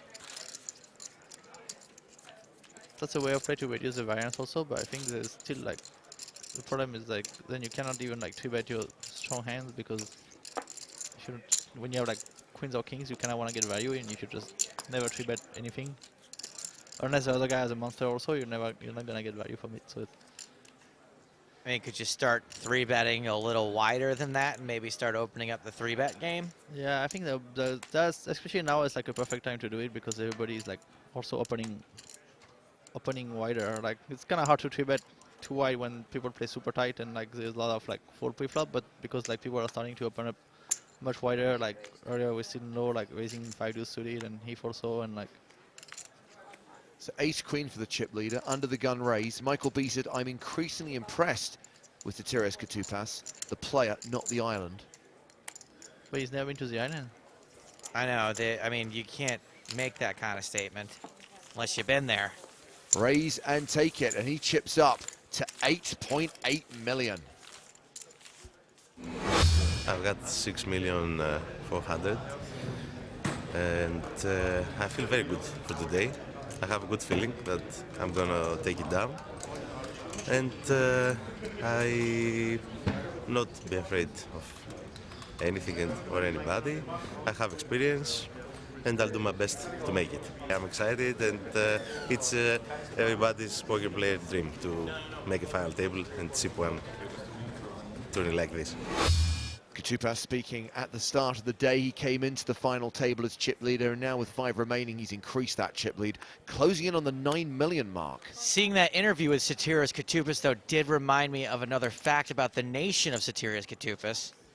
Sotirios Katupas is the home to the world's biggest ball of yarn, but unfortunately, it has also given rise to the world's largest house cat, which makes part of their island largely uninhabitable.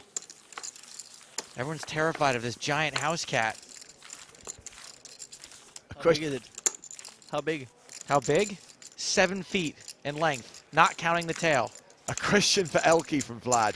Elke, do you usually make a schedule of what events you're planning on playing throughout the year, or do you just see what comes up as the year goes on? I mean, it's kind of both. Obviously, I want to play all the EPTs and like the main thing on my schedule, and then like depending like other events like it kind of depends like what comes on geographically and how I feel about it, and like yeah, because it kind of depends with the floor. So like yeah, I don't want to like burn myself out too much sometimes, or like traveling too much for like no reason. So it really depends, yeah. But definitely like I make the schedule to play all the EPTs and like all the major tournaments like this that I want to play. Pocket Kings for Harry Law. Tommy tweets to say, when it was 50 players remaining, I tweeted Law was going to win this tournament. I'm pretty close. We're not there yet, Tommy, but yes, I remember that prediction. Well, I'll remember the prediction, Tommy. Good job. So Dupas is going to 3-bet again, I think, but he's going to find resistance this time.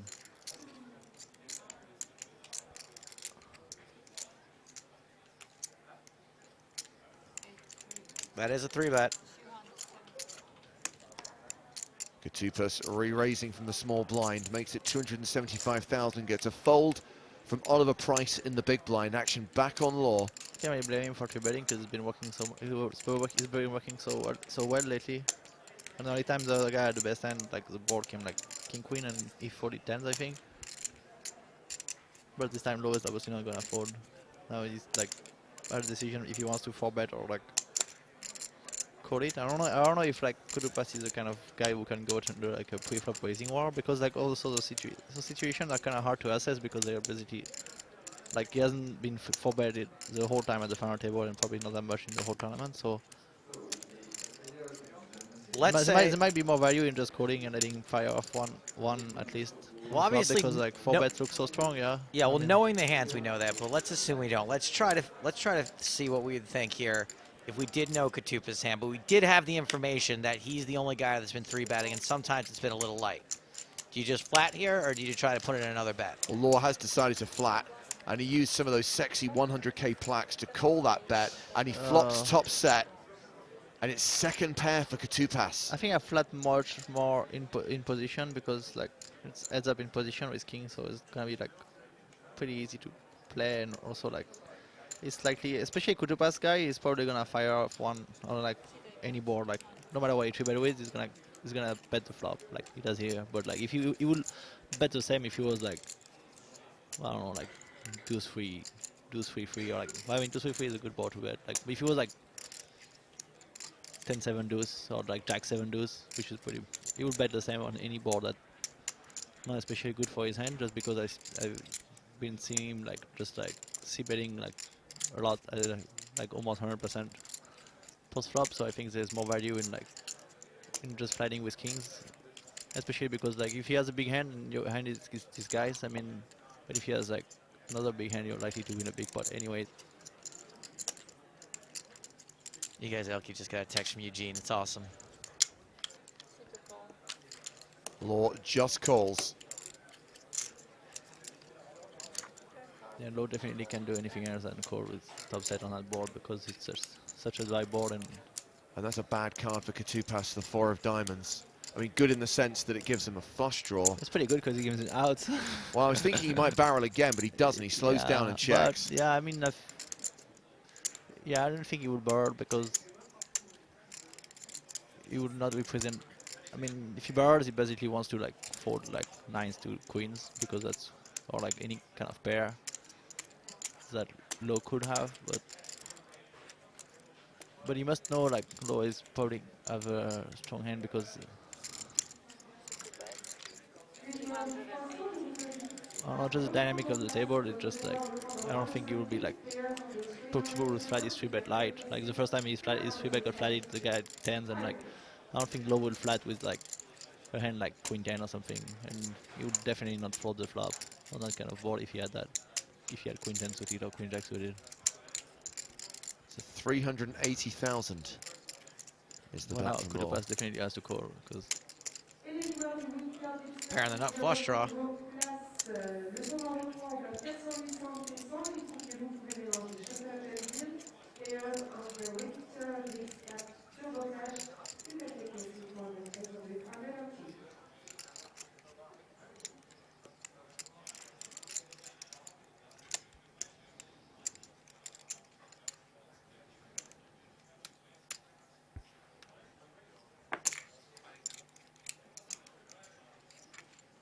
That's a call. It would be pretty sick for Law if diamond rolled from the river. The 7 of diamonds.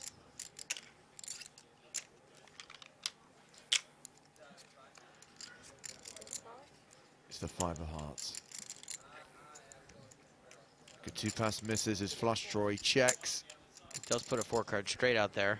Yeah, but it's pretty unlikely any of them has a straight. I mean, Katupas has been 2-betting wide, but not that wide, and like to have a 6 in his hand and play it that way. I mean, so what kind of bet do you make here? Now we know a 6 isn't too likely. Do you just make a bomb here and try to get a, you know, like a hero call, a bluff catcher, or do you just go for a? No, I wouldn't bomb it. I think I would bet like like a third to a half of the pot, because that's a bet I would, because it's already we present like a pretty sizable bet. Like, yeah, I made a third of the pot. That's already.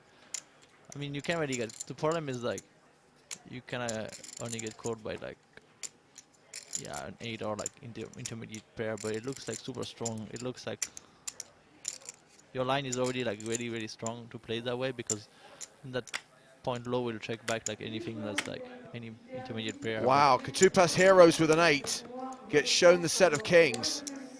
And that's a big pot for Harry Law. That is a huge momentum Yeah. shift right there. Huge. That's pretty loose from Katupas. A bit too. I think actually he did something super loose earlier when he just called twice with like a 6 on like with 9-6 off against like his queen, I think. Well, it narrows the gap between them. Katupas still leads with 7.4 million. Harry Law up to 5.45 million. We spoke to him earlier, of course. It's been pretty steady. Like, actually, day 5, I lost the big pot, so I was short coming into the last day before the final table, and then had a pretty good run. Won quite a few big pots and quite a few big flips. So apart from that, it's been pretty steady. In the words of Sylvester Stallone's Judge Dredd, I am the law. Harry Law speaking at the start of play, so now up to 5.5 million. 2 million chips behind chip leader Sotirios Katupas. Yeah, it was kind of a mistake, I think, by Sotirios. I mean, there's no really hand that low. I mean, low might call a bit looser than other guys, but like, I don't think he's like floating the flop and like double barreling, because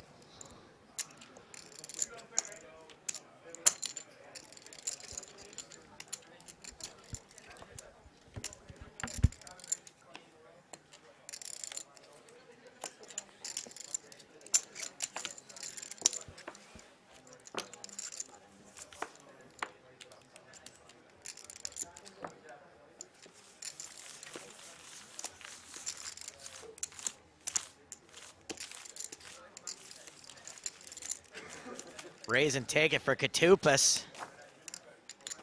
By the way, Sotirios Katupas, home of the World Yawning Championships. Richard says, Joe, I visited the island last year and I was robbed by a gang of weird bald dudes. The sheep is not doing a good job. Hashtag streets not safe. Liar. Absolute liar. There has been no crime in Sotirios Katupas since 1927 where someone accidentally jaywalked.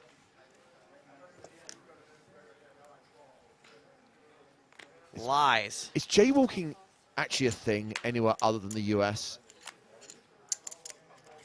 I mean, it's not in Sotirios Katupas because no one does it because they respect the sanctity of traffic laws there. Also, no motorized cars. They do have cars, but you have to push them or pull them with an oxen or a yak. Aoki's just stepped out of the booth for a moment as Katupas raises the button to 120,000.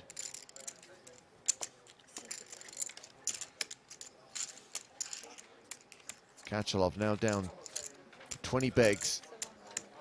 Law defending his big blind with 9-5 and is rewarded by top pair on the flop. Action goes check, check.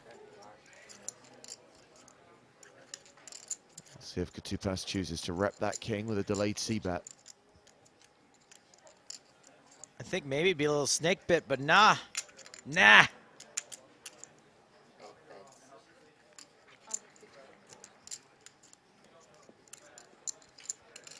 Little itty bitty, just over third pot bet.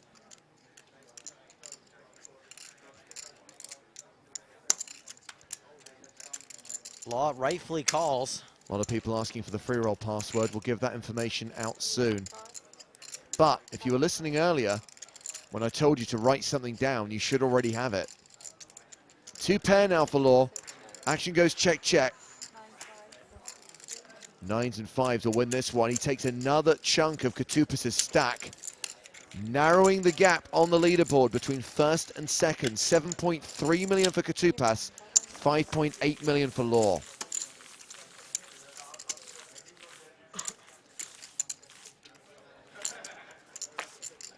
James, you don't expect everyone to wait around until March 25th to get the password, do you? Of course not. It's coming. It's coming soon. Real soon.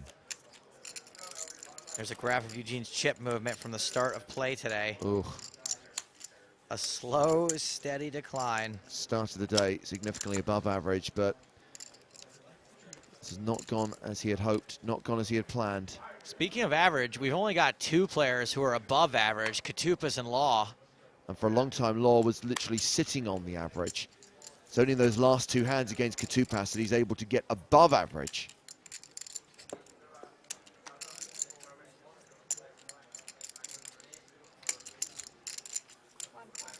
Action folded around to Oliver Price, who folds. Blind on blind.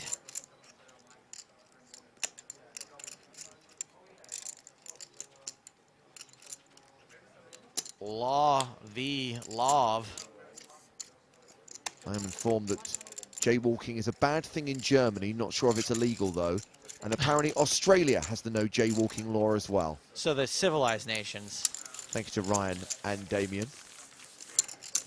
And that's what's happened with Harry Law's chips. So coasting along, building, and those 2 big pots against Katupas, which see him now sitting on 5.8 million.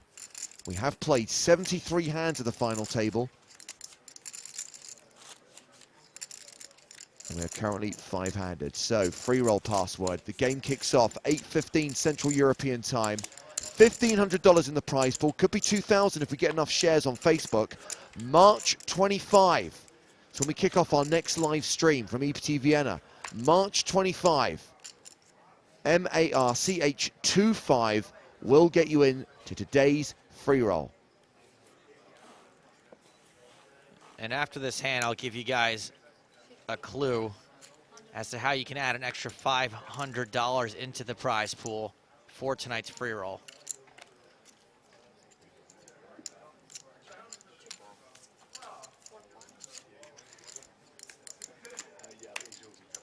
Katupas raising out of the gun with a very solid hand.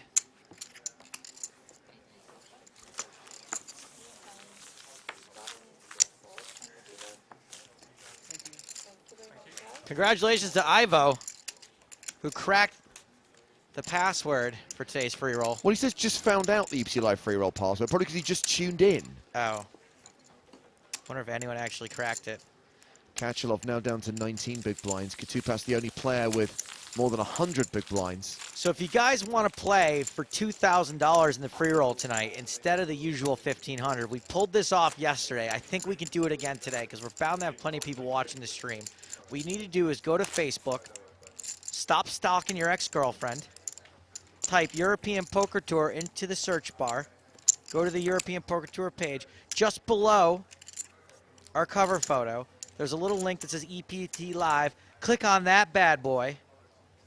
Then you're going to want to swing around to that page, scroll down just a little ways, and there's a gray little bar that says Share Page.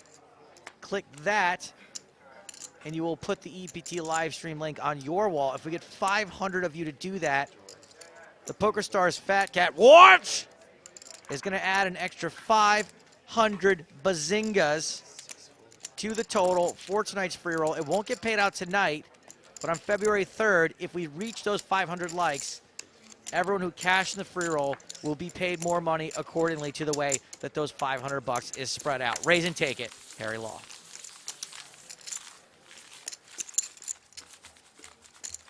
And we pulled it off last night, kids. So on February 3rd, everyone who cashed last night is going to get a couple of extras. For some people, it'll be cents. For some folks, it may be a buck or two. I'm not sure how it works out, but more money coming your way.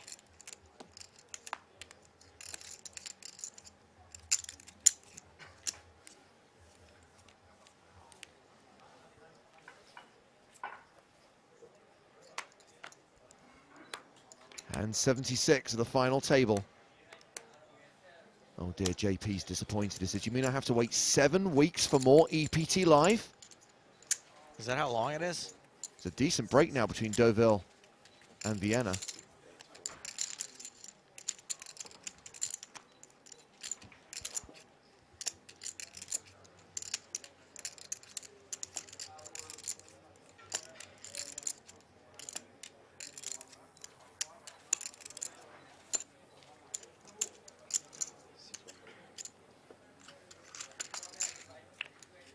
while raising under the gun with 6-5 of spades. We only got one of Price's hole cards, but wowee, this is looking like a cooler.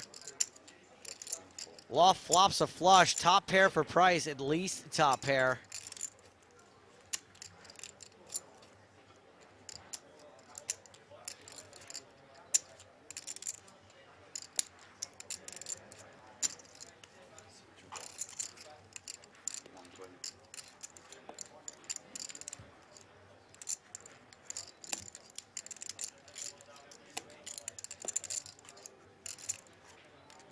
Law continues for the same as his pre-flop raise, 120,000.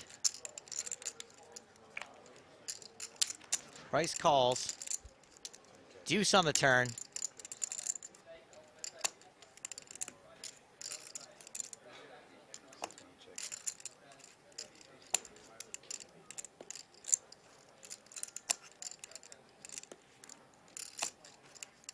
I love these half sweat with hands. I don't mind him. My guess is Law's ahead.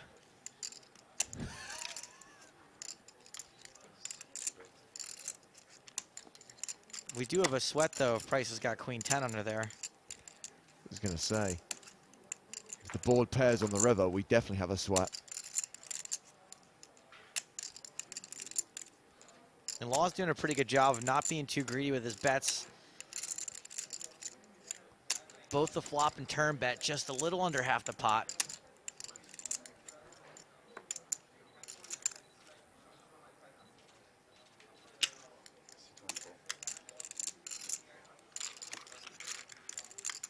Price obviously still sticking around with top pair. Pretty much a brick there on the river. Well, Law improves to a straight to go with his flush. Aha!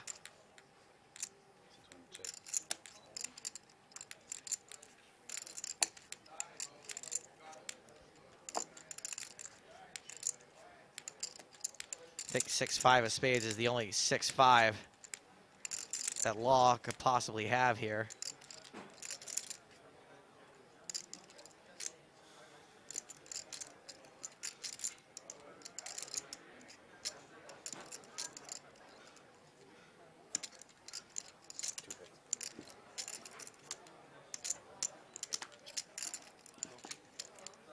And Law goes for 3 streets on the river and gets called. Price disgusted. Price mucks.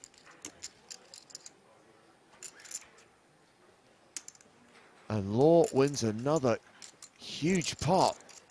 Harry is the law in these parts.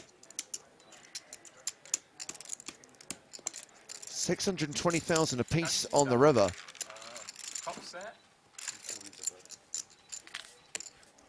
Are we gonna get to see the other hole card from Price? Yeah, Queen 10, he did have 2 pair. Wow, gross. We did have a sweat. But with that flush, Harry Law moves up to 7 million, closing in on the chip leader, Sotirios Koutupas.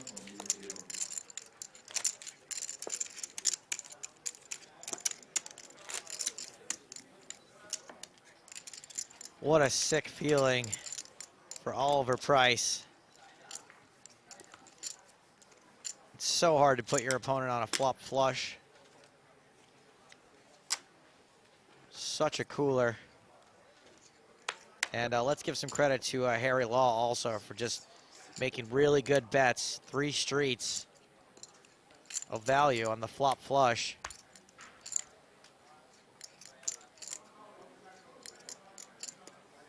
Let's get some of your emails and tweets.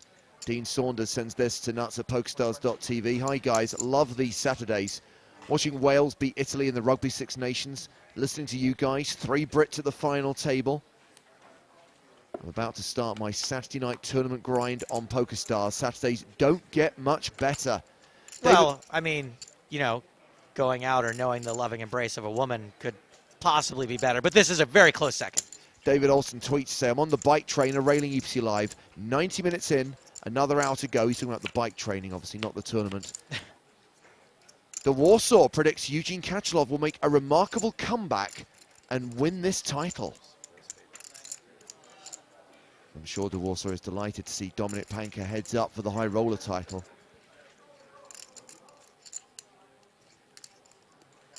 Eli Heath raises this hand with ace-deuce, catches a deuce on the flop.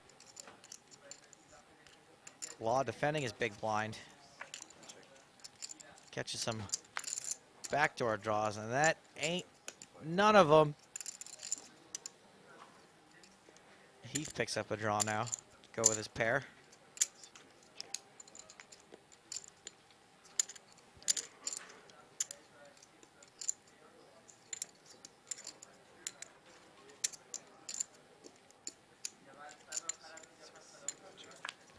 Check, check on the turn. And a 9 on the river. That's terrible. This level has been all Law. It's been all RoboCop's third directive. Uphold the law. Guy never misses a RoboCop reference.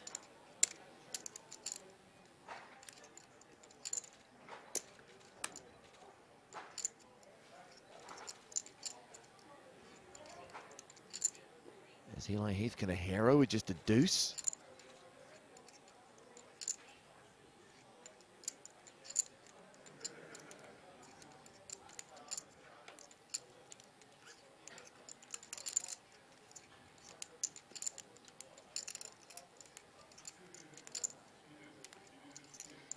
It is kind of curious that I go check, check, check, check, and then all of a sudden a bet on the river. Heath folds. But either way, that is another pot for Harry Law. And it's now almost tied at the top. Katupas playing 7.28 million. Harry Law playing 7.25 million. Doesn't Harry Law sound like it would be like a drama where Sasquatch passes the bar exam? No, Harry Law to me sounds like a British vigilante. Oh, okay. Yeah, feels the police aren't doing a good enough job. Like Harry Brown. Precisely. But it's his own brand of law, Harry Law. Precisely. It's like, don't call the cops. I'll deal with this. I kind of like the idea of a Sasquatch just objecting in court. Oh! Ben Hughes says Eugene looks defeated. He's looking down all day. Somebody buy him some strawberry ice cream. I think people often, that's going to do it. I think people often say, oh, Eugene looks defeated or Eugene looks miserable. It's his game face. He's focused. He's concentrating. I mean, I think that Eugene would be perfectly justified in not feeling so great right now. He's the shortest stack at the table. He's had a couple of costly second-best hands. He hasn't been running super hot, I would say. And it's just kind of a frustrating place to be in. It's frustrating to come in second in chips, watch it all kind of slip away. I don't think that he's as agitated as people think he is, but he certainly can't be thrilled right now. Jacob wants us to clear something up, a conversation that he and his friends have been having. Is an ace-high flush called the nut flush on a straight flush board? Yes. It's not the nuts, but it is the nut flush, as opposed to the straight flush.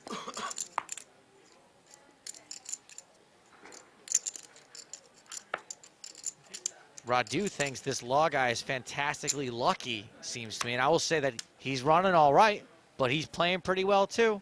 Well, let's just read this tweet from Open Face Odds.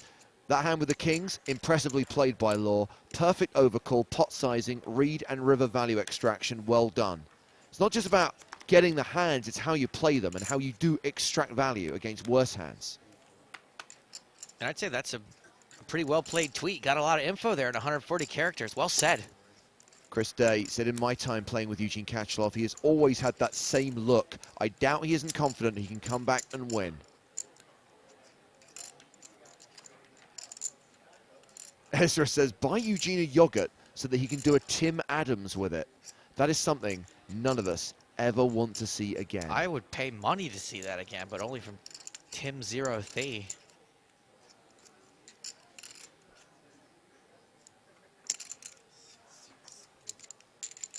Law raising the button with 5-6. Gets a call from Eli Heath in the big blind with King 9. 10-8-8 on the flop.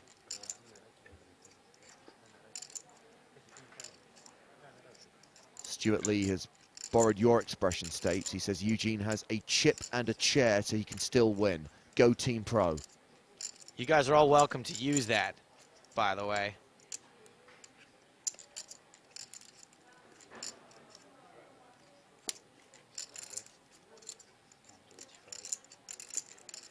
I didn't even think of this. John says Harry Law sounds more like Stapes meets Judge Judy. Yeah, maybe it's just the Sasquatch presiding over disputes. Small claims court. Instead of ruling financial compensation, like tears off someone's arm, for example.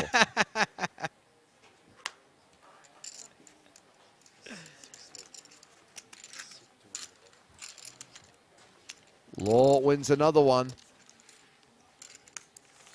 And still pretty even at the top. 7.39 million for both Katupas and Law. No matter how hard they try, they just can't break the law. Unless they discuss a deal, in which case, then it's pretty easy.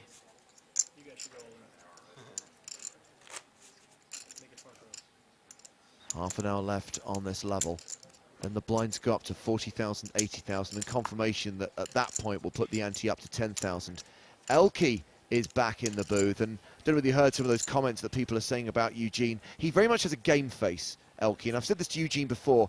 You look very miserable when you're playing. Actually, he looks grumpy when he's playing all the time. All the time, but it's his generic expression, whether he's chip leader or the short stack. He will always have the same demeanor. Yeah, I think he's look a little bit less grumpy now, but still pretty. Yeah, I mean that's just game face all the time, no matter what he has, and so it doesn't really mean like he's not confident or like anything else. I think. But when you don't know him for sure, it's like kind of weird because it looks like he's like so unhappy. The joint chip leaders going to the flop. Law's raise called by Katupas in the big blind. Katupas flops best. He had the best hand pre-flop, to be fair. That's a pretty good flop follow to c-bet, but obviously it's not going to work this time, but I think it's still a good c-bet.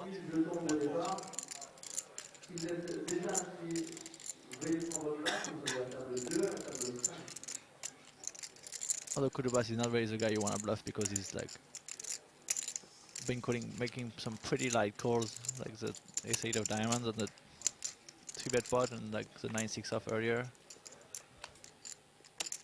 Oh, not a good card for Law. Maybe we're about to see the gap open up again between Katupas and Law. But that's not the worst ever either because like he has like no clubs and I think he might just lose one more barrel, but then that's about it maybe. So Law fires again. You see, bet 140,000 on the flop. He now bets 255,000.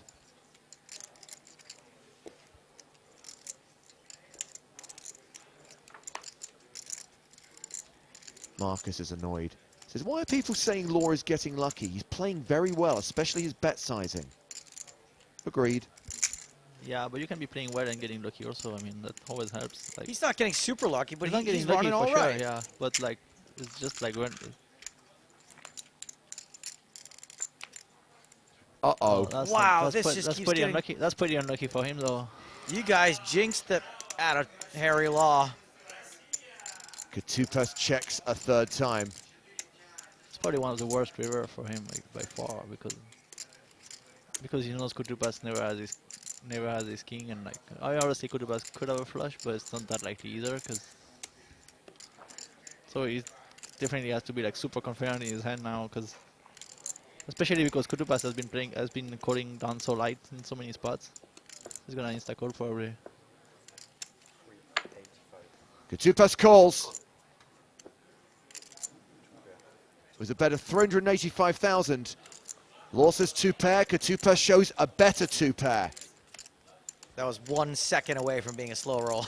The gap had narrowed, but now it's widened. Katupas out in front with 8.34 million. Law in second with 6.5 million. So usually when you call that fast, you should, I mean, you don't want to show your hand first because obviously you want to know what the other guy had, but sure. You should like be ready to show. He almost waited like a little bit. That's what I'm saying. It's about a second or two away from slow roll. Yeah, as long as you see the other guy hand, you should show it right away because you know you're like 95% good in that kind of situation. Both guys have more than 100 bigs. Eugene rather down to 17 big blinds. Latty says, hey guys, do you share your guest commentators with your Russian colleagues? Occasionally, the main guy we share is Eugene Kachalov, who's been on our schedule every day this week and has let us down. At no point has Eugene been in the booth providing guest commentary of his own play. What? He's been asked, yeah, that's kind of jerk. like... You know, oddly enough, we also do share Ike Haxton occasionally with the Russian broadcast. Ike goes on, speaks in English, they translate for him. Oh, really? That's crazy. Weird, right? That's how valuable Ike is as a poker mind. They're willing to sit through the translation. Camille tweets to say, any coverage of the high roller, two aggressive players, heads up, and live reporting is simply not satisfying. We'll take a look at the high roller in a moment. Obviously, we are focused on the main event. That's what we're here for. That's why we provide EPT Live. Anything you get from the high roller is a bonus. And you may not like it, but I think the live updates team are doing a great job on that tournament. You do not talk that way about the live reporting. You do not do it. Who is that? Who said that? All right, I'm going to focus on Somerset's tweet and said, Your Honor, that's hearsay. Hashtag Harry Law. So Albert De Haer, the Dominic Panker for the trophy, which they put on the table. You know what they need to put on the table? Some GD plaques. Look at all those chips. Ship the plaques, will you? Come on. So there are live updates of that tournament, of that heads-up battle on the live events section of the PokerStars blog. Hey, you know, I have a suggestion. You know, the audience is always suggesting things to us, James. Yeah. How we could do things better, what they don't like. You know, I would like, if you're going to hashtag something EPT Live, try to follow along the conversation, the timeline, so you don't tweet something that 7 or 8 or 400 other people have already tweeted. That's a little note from me to you, the viewer. Hashtag Stapes production tips. Heath with King Jack, raises from the cutoff. Katupas has Queen 9 on the button.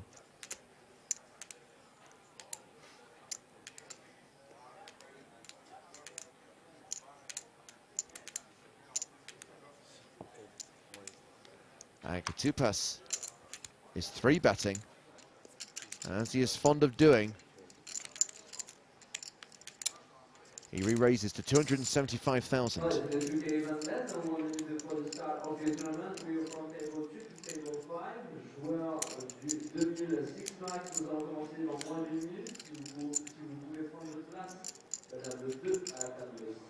Three betting, Queen 9 in position, huh?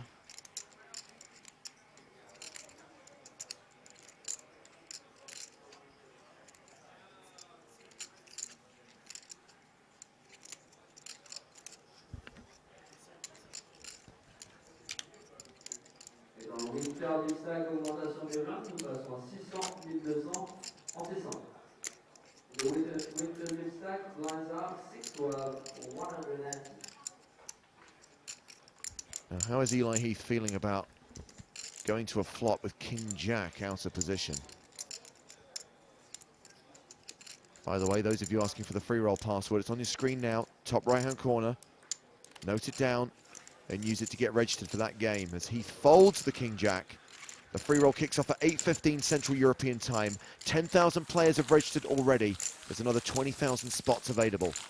$1,500 in the prize pool at least. We're hoping to get that prize pool to $2,000 if you share us on Facebook. We need not just you specifically, but we need 500 of you to do it. And here's something. If you are someone that has now or ever written in asking for the free roll password, you had best be sharing the EPT Live page to get us to those 500 shares.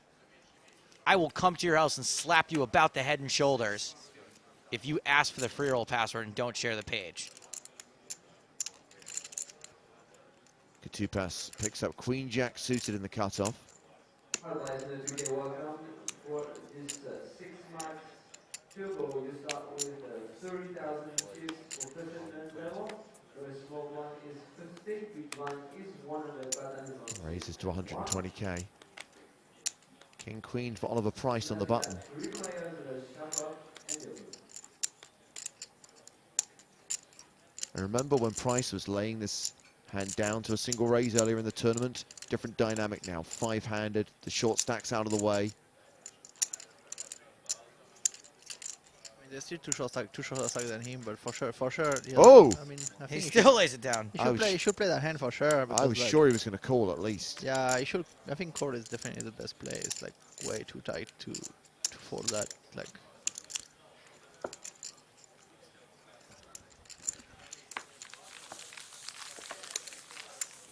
I don't know if you guys saw that or not, but after everyone had folded, Sotirios Koutoupis had a greater than 99% chance of winning the hand. Pretty good. Koutoupis playing 8.6 million. Eugene has dropped below the million mark, 940,000. And in 20 minutes' time, we're coming to the end of this level, and the blinds are going up.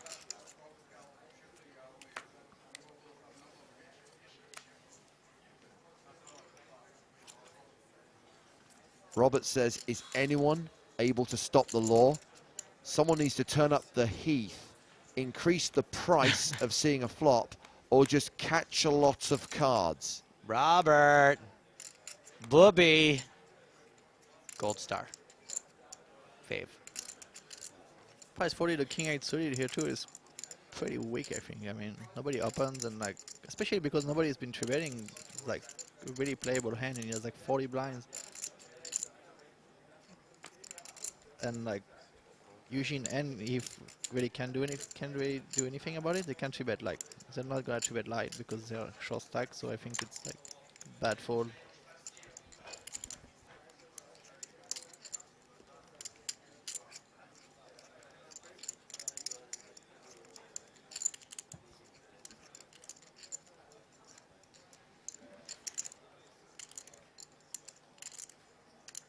It's going to be kind of rough going back and watching the live stream, seeing all the hands you folded and the pieces of cheese people are playing around you.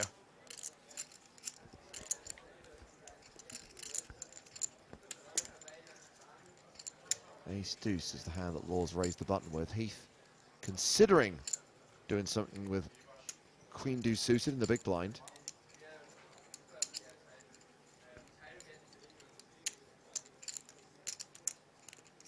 Missing the Russian guy at this table, bringing some more Yeah. action. I like his insta shove with 6-5 off, and He was cheerful. He was a joy. he got pretty unlucky actually that Price woke up with queens, because it's a spot where like they're gonna fold a lot, and it's like also the only time we had a hand, and he not very lucky in that spot.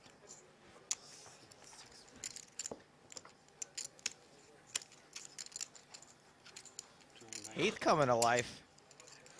3-betting the Queen Deuce suited.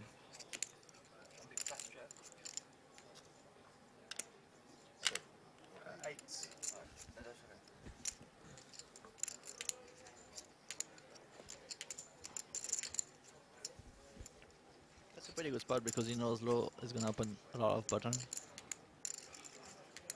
I mean, like, kinda would, yeah, maybe it could have made it a little bit bigger. But in that case, it's gonna be enough. But like, if Flo had a more playable hand, he might call it. But that's a good play from Heath. But especially because like, the first time he's been three-betting the whole final table, so he's getting credit for it. So that's good. I'm going to call us out a little bit here, James, and maybe you skipped this tweet for a reason, but I do think it's interesting. Diakamu writes in saying, the Russian commentators are saying Law's constantly wrong bet sizing is what saved him a lot of chips on ace-9 versus ace-6. Elke, your thoughts? I thought his bet sizing was fine actually. I mean, he still lost a big pot, but I mean, like, he couldn't. I think he might have been a little bit bigger, but I think it's fine. Bet sizing, they don't have to be that big, and like, because they have to be coherent with the time he's bluffing also, and he doesn't want to. I mean, even though he's not rebounding that much, when he does, he doesn't want to like risk such a big portion of his chips either. Eugene is all in. Shoving the button with ace-6. Gets a fold from the small blind. Koutoupis in the big blind. Oh boy. Queen 10. Katupas folds. So Eugene Shove gets through. And while, you know, I think what the Russians may be talking about there is that maybe in those spots where Law has been getting, you know, pretty good value, that maybe he shouldn't be betting so much in general in those spots, in the spots where we're praising him. Maybe they're saying he shouldn't be betting so much in general, and he just happens to be doing it in spots where he's gonna get called with those good hands. So maybe it's just, you know, maybe that's what they're noticing. Also, Elke seems to be fine with the bet sizing. There are varying opinions on how to play a hand of poker. Yeah, I mean, I think what do you mean? What they say you shouldn't be betting. Well, according to this fellow's tweet, that the Russians are displeased at all of his bet sizing. Oh, You say he's constantly sizing his bets wrong. Not being funny, but Like the too small or Russians, too big? the What- Russians are what- pretty unhappy about most things. All I would say, as Eugene moves all in again with ace-jack from That's the why Eugene cutoff. looks unhappy when he plays. Also, like Oh. it's like a Russian thing. Heath with king-queen with the decision. It's for half a stack, over half a stack. 15 blind. That's pretty close, I think, especially because Eugene has been playing pretty tight. All I was going to say is, if you find yourself engaging in any kind of poker strategy conversation with the Russian commentators, Elke, clear the rest of your schedule for the day. You will be here till midnight.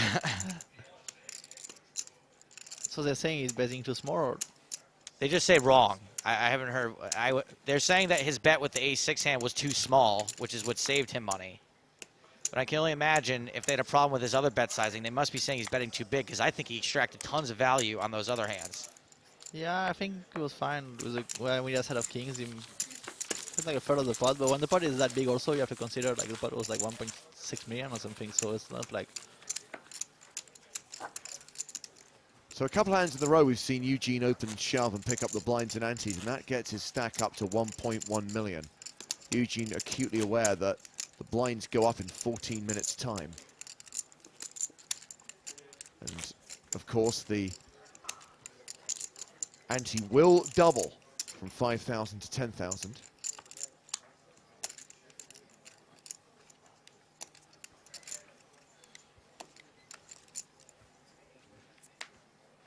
Eugene first to speak here. He folds. Round to Katupas on the button. Not interested. Price in the small blind. Queen Jack. It's pretty. Katupas hasn't been folding many buttons so far. I mean, I guess Low. I mean, Low is also the one that's been defending a lot more than others. What do you do with Queen Jack here? Do you limp so you can call a raise, or do you raise? Usually I raise because you just have like more chances of. And I mean, I don't think Low has been too betting. Depends on the opponents, of course, but like if the opponent hasn't been playing crazy, like raising is fine because he's not gonna be too bet. He's not gonna be too bet you too often, and also like you have like. It's always good to have the betting lead pre-flop, and also it's not that strong of a hand that you want to really trap with. Well, Price did raise, makes 140,000. There's so many good boards you can continue on, and it plays so well post flops that it's fine to raise, I think.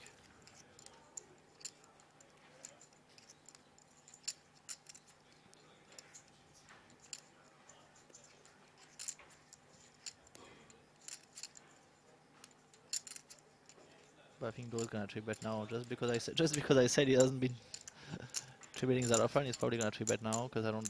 Well, no, I mean, I'm talking in general. I'm not. Yeah, in general, for sure I would raise. I think. And Low makes a really good 3-bet, and I think Price plays a little bit too fast for like, I don't know, it's kind of weak. I mean, it's okay to fold, of course, especially because Low hasn't been trading so much, but like instant folding, it's like, I don't know. Price has made a lot of fairly weak plays, folding King Queen on the button, folding Queen Jack there. It's good to play fast, but like it was like really fast, especially fast. I think that one, because it's not like it's. I mean, how? Yeah, Low made it a good sizing also. I mean, that's a fine fold, but I think it could have still That's so okay to call, I think, and like that's definitely okay to think a little bit about it. Just to remind everyone of these three British players that you may not be familiar with. Oliver Price finished 49th in the World Series of Poker main event last summer, cashing for $151,000. He's had a lot of success online as well. He chopped the Sunday Million last year for $184,000. Eli Heath involved in this hand. He's from Banbury in the UK. Mainly plays online, but has made a few appearances on the EPT circuit. Won his first title in Deauville early this week on a side event, the €1,000 No Limit Turbo Random Bounty. Suffice to say, he is now guaranteed the biggest live cash of his career. Sick. And then we've got Harry Law, considering whether to call Heath's raise. Harry Law plays live cash games around London. 2-5, 5-10, not a tournament player, has only notched up a few small cashes before. Oh, he's definitely going to bet that him, I think. Looks like he's...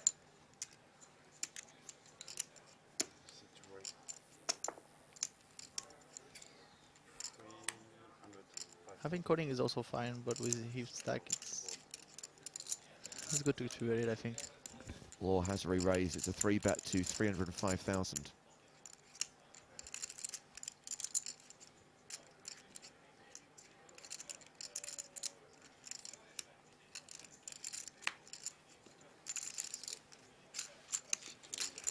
And gets a fold. Eli Heath down to 1.8 million. And we caught up with him before play began today. Like I said, I had limited success in live tournaments so far. I'm mainly an online cash game player, heads-up specialist, in fact. So coming to play these events is a little bit out of my comfort zone, but I feel like I've adapted pretty well so far and really enjoyed the challenge. I don't get intimidated by big names or anything like that. I think it's silly too. At the end of the day, it's just another named player. There's plenty of them in the field. If you want to compete, like, you have to beat those guys anyway. And I wouldn't bother entering the tourney if I didn't think I could win. So Heath, currently 4th in chips, just ahead of Eugene Kachelov, who's the low man at the table. Evans says, I might have missed it, but what's with the fluorescent green and grey bracelets? Looks like club tags in Ibiza. The green tags are the security passes you need to get into the casino. The grey tags, aren't they the passes from the party on the opening night, Elke? No, they're from the main event, I think. Ah, they're the main event. They're also from the bracelets. party. They're almost the same color actually as the main event and the party. So I think that's the main event. It's kind of cool, so you can recognize a grinder when somebody has like six player set on his waist. You know, he's been playing a lot of events.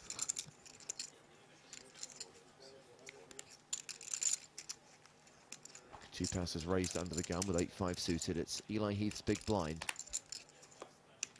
Nope. Raise and take it for the chip leader. Playing 8.64 million. With 5 remaining and 8 minutes left on level 28. We'll take a 20-minute break at the end of this level. When we come back, blinds will be 40-80 with a 10k ante.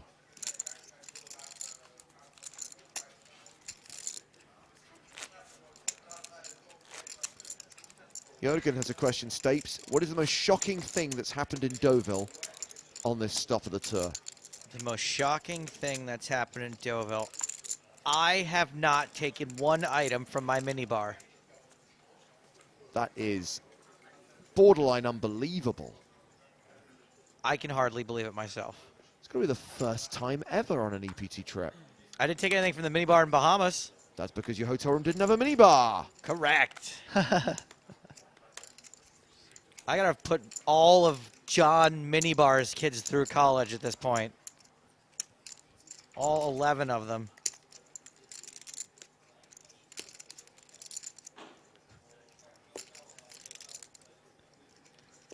Producer Justina does chime in to remind me that I did have some, what's the nicest way of putting it? Consistency problems? I wasn't regular. That's it. For a few days while I was here. A lot of cheese in this country. And I think he just called the small blind. With Jack 10 suited. Yeah, move it right along, Elke. Katupas checks his It's option. not that, I think I like to raise a little bit more because I don't think Kutubas will put him on in too lightly, but calling is obviously fine. Elke's here to analyze the poker, not your bowel movements. Oh, buddy.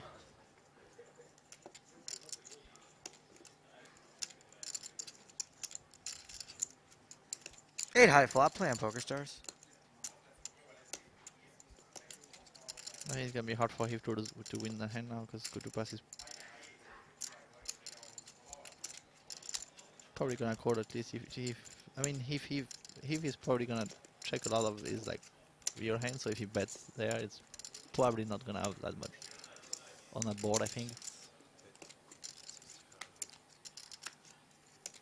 I would think Kutubas will float one time and either win with king high or take it away because there's so many good turns for him, like all the backdoor like spades and straight draws and over cards obviously. 65,000 That's apiece. actually the only good. That's a pretty good card for Heath. Picks up the flush draw now. So he might win it now if he bets again.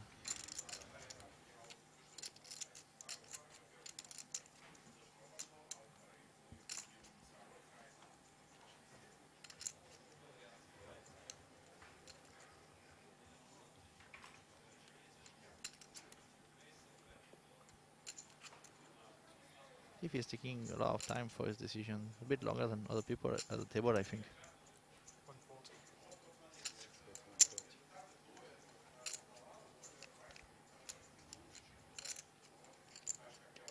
Usually not a terrible idea to start betting once you pick up equity, or continue betting in this case. 140,000.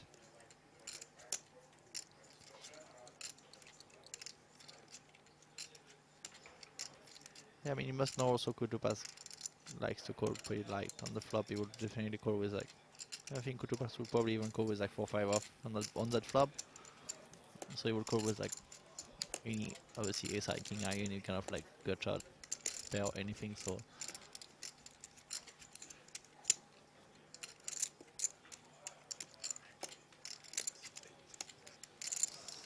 Katupas folds on the turn. This is a good question from Bardia, Elke. I'm sure there are many other people very fond of your Barnet who would love the answer to this question. What colour do you use for your hair? what color? I mean, it depends all the time. I think this one is like much more grey. It's like platinum, and then they put like some grey. I don't know how you call it. I don't know the French names. They can put some kind of special product so it looks like greyish here because it's Deauville and it's like summer. But it was like looking different in Bahamas. Like I tried to like adapt it a little bit for the season. But it tends to be kind of like platinum with a twist. Mostly it's platinum blonde and then it's a twist. It's either like a little bit like, sometimes you had like some, like, how do you say it, like, some shades. This time I have some shade of grey and sometimes it's like some shades of like a pearl color or some different ones.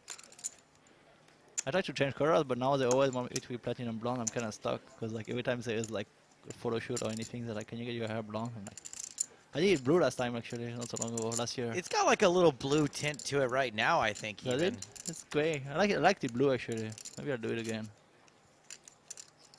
Maybe stronger blue tint, yeah.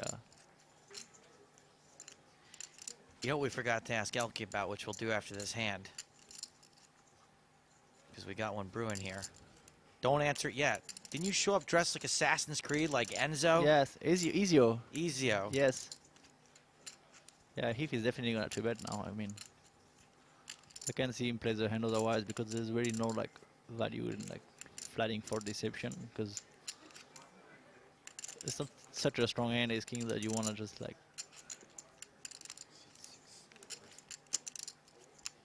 It's not strong enough because on some board you're still gonna have to fold, especially with like the blinds likely to complete, and then like when you have like 30 blinds, it's like it's all very like they're kind of crucial, those blinds, so you don't want to like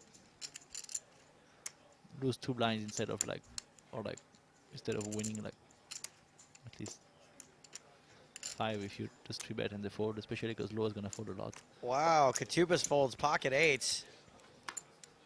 And we know Price is folding whatever he's got. Surprising fold from Katupas,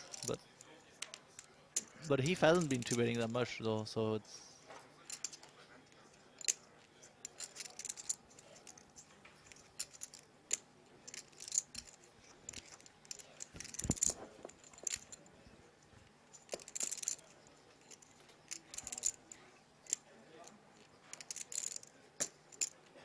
Was thinking of responding with a 4-bet, his timing would be off. And I think you made an important observation there, Elke, which is we have not seen Heath 3-bet a great deal.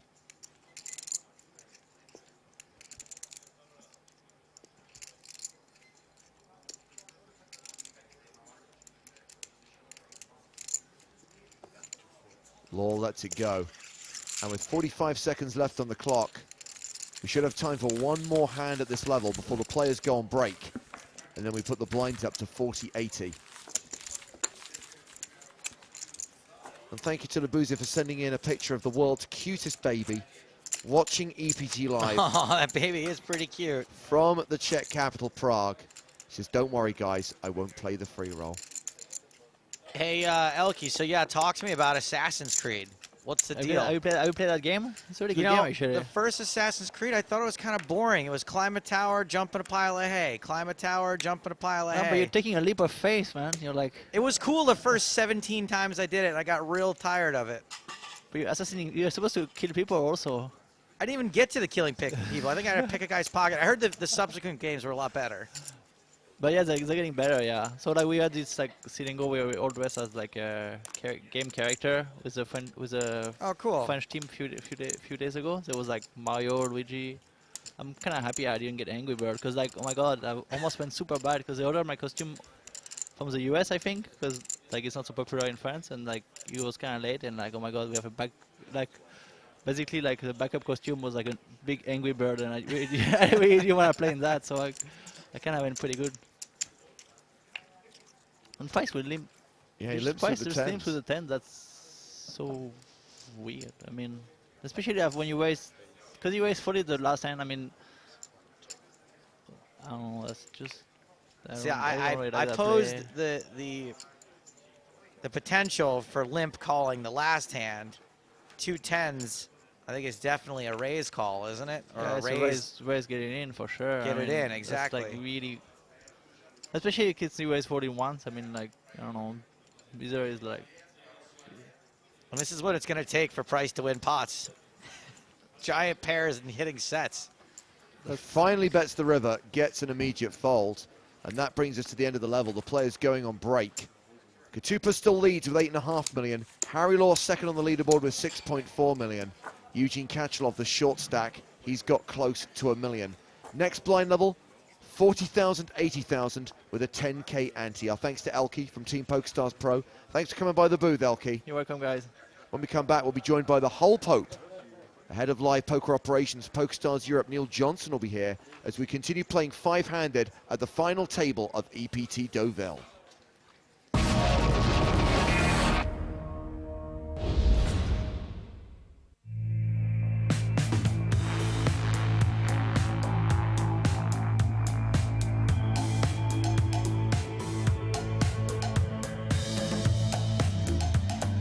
At PokerStars, you'll find more tables, more players, more games than any other poker app.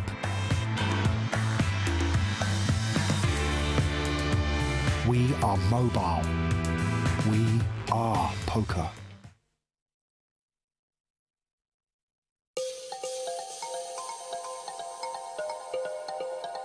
Prague, the location for Rafa Nadal's first live poker tournament.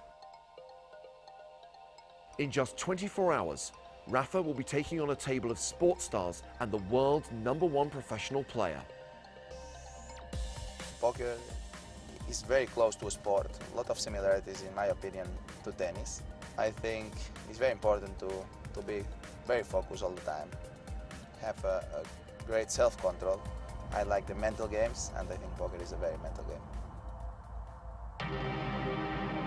It's the morning of the game. Rafa's poker coach Alfonso is giving him some last-minute advice.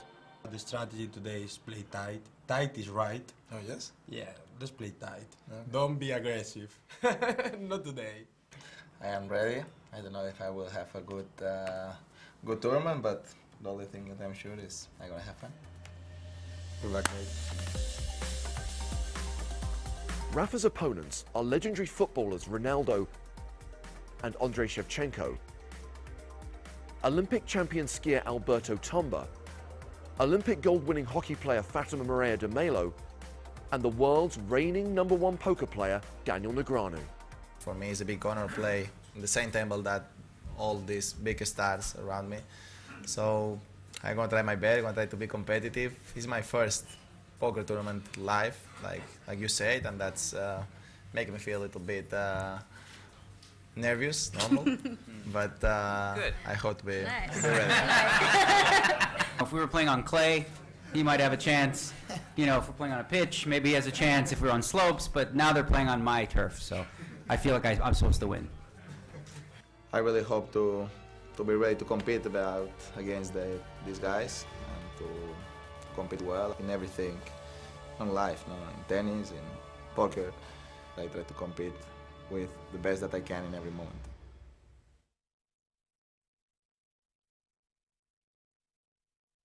It's where we come to match skill against ego, where we check, call, and raise. It's where night turns into morning and friends turn into foes, where odds can be tested and aces can get cracked, where the river can turn deuces into trips and fear into confidence. Because uncertainty is a rush, and what happens next is anyone's guess. FullTiltPoker.net. It's where we play.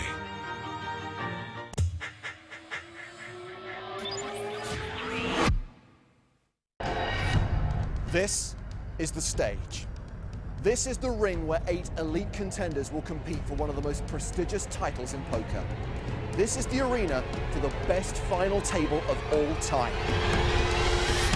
Jake Cody. Jason Mercier. Andrew Pantling. Grant Levy. Daniel Negreanu. Noah Schwartz. Steve O'Dwyer. Johnny Lawton.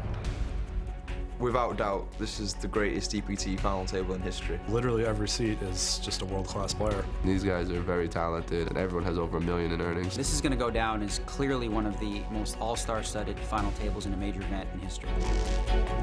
There's so many great players that have won EPTs over the years, and me and Jake are both going for our second time win. 7 people away from being the first ever 2-time champion. It's just something you dream of.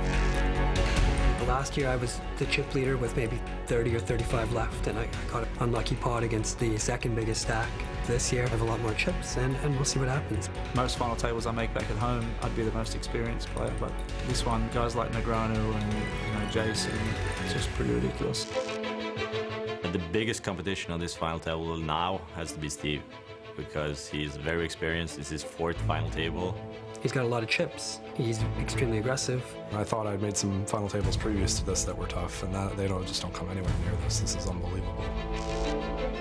1.2 million euros is a lot of money, and I have been trying to win this for 9 years. That money is life-changing for anyone, but just to be crowned the EPT champion is a distinction. The winner of this final table is going to have to play really top-notch poker and get a little bit of luck.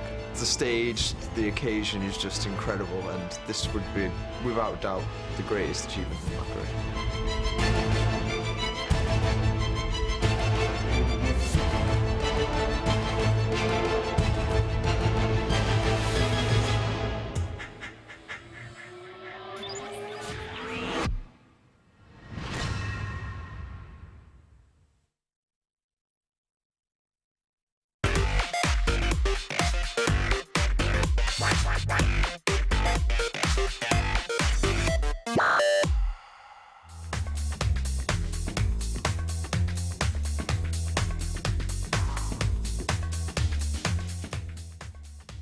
So Daniel, yes, open-faced Chinese poker has really caught on. Pot Limit Omaha is a real poker game that's kind of been around for quite a while. I don't think in the future either of those is going to be like the future of poker. It's possible that a game supplants Hold'em. I don't really see anything in the near future, but you know, never say never.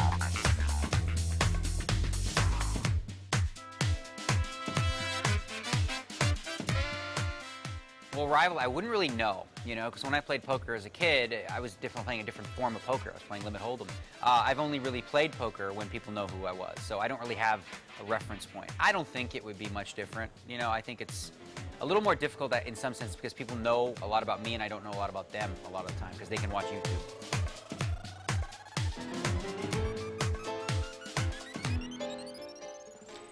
Well, Ripper, I gotta say, it's fun. You know, Helmuth is kind of a character. He's a really nice guy away from the table, but when he starts doing his like craziness and acts like an idiot, I love sticking the pins in the cushion and watch him go explode.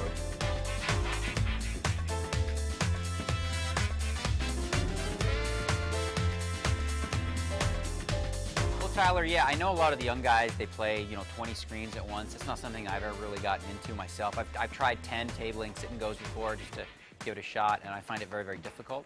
I think that it's impossible to play as well on 12 tables as you would on one because, you're not going to get as much information. But if you have an edge on 20 tables, and you may have a bigger edge on one, but you're still going to make more money playing 20. So I understand the logic behind it. I wouldn't recommend it for like newcomers to the game.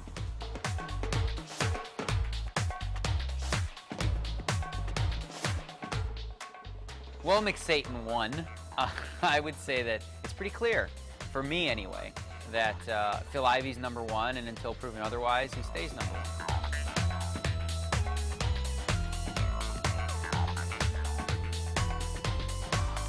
Poppet 657.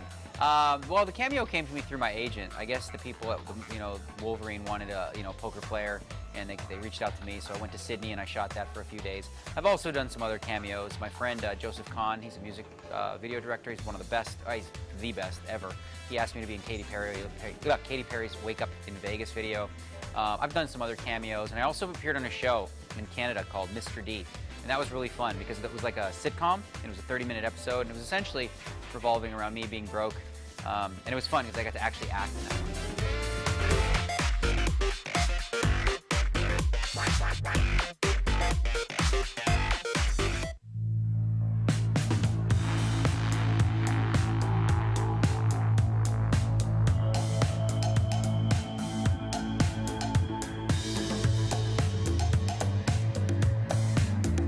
PokerStars has more players than any other site, creating the biggest tournaments with the greatest prize pools. We are the richest online tournaments in the world. We are poker.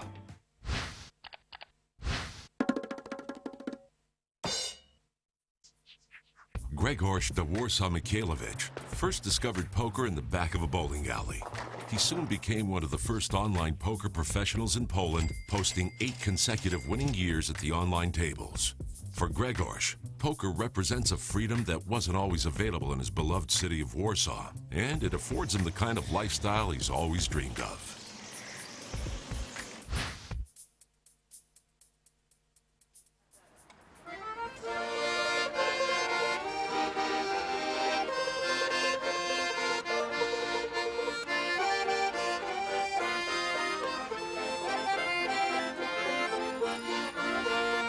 My name is Grzegorz Mikhailovich, and I am a member of PokerStars Team Online since 2009. I live in Warsaw. My poker nickname is the Warsaw, and I hope it shows that I'm really proud of it. I was actually one of the first Polish poker players. When I started playing, I was focused mainly on the multi-table tournaments. Then I decided to play more sit and goes. For the last 2 years, I play almost exclusively small stakes, short-handed cash games. Może 12 grudnia, ale nie jest... Koleś asy znowu dostał.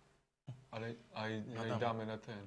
A jakie mają blindy? 2 razy więcej. Ten ma... At the moment, I would consider Wojtek as my closest poker friend. Myślę, że gdyby nie Warsaw, dużo mniej w swojej grze bym się przyglądał, dużo mniej bym analizował. Poker nie jest łatwą dyscypliną i jest wiele momentów zwątpienia. Są okresy downswingu, są okresy gorszego nastawienia i Warsaw jest niezrównanym motywatorem. Zmuszaczem. Zmuszaczem, tak. Żeby przeczekiwać gorsze okresy, żeby spokojnie grać dalej swoje, nie podlegać tiltowi, emocjom. Mniej wydawać na buty. Mniej wydawać na buty. I met Wojtek for a first time, I think, about 10 years ago. We were playing bowling together.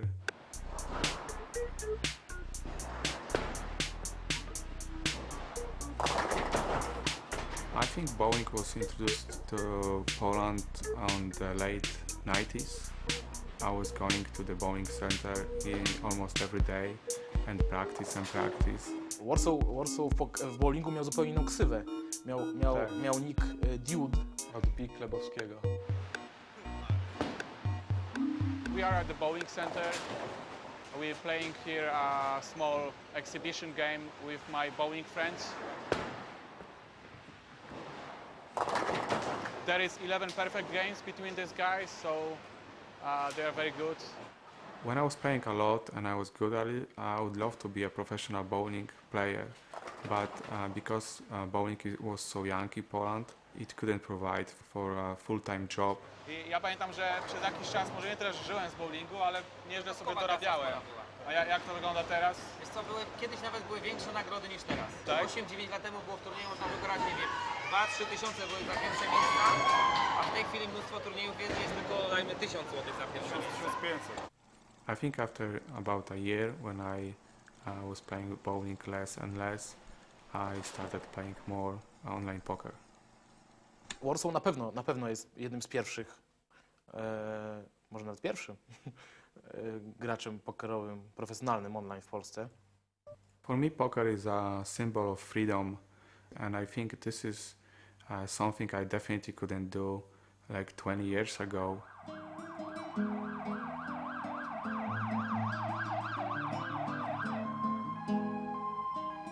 My country, Poland, has a rough history. It's been occupied very often during the last 250 years. And just after the World War II, Poland was occupied by the Soviet Union. Poland was a grey, sad country. There were no freedoms for people at all. Everything was controlled by the country, by the government. It was very tough for people to live in this kind of system.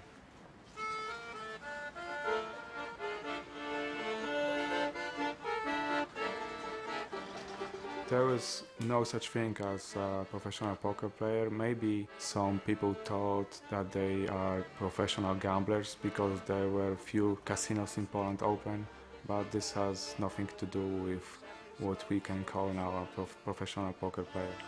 During the last 20 years, everything in Poland and everything in Warsaw has changed. From the old great times to the new modern buildings, new modern people, activities. Actually, everything has changed.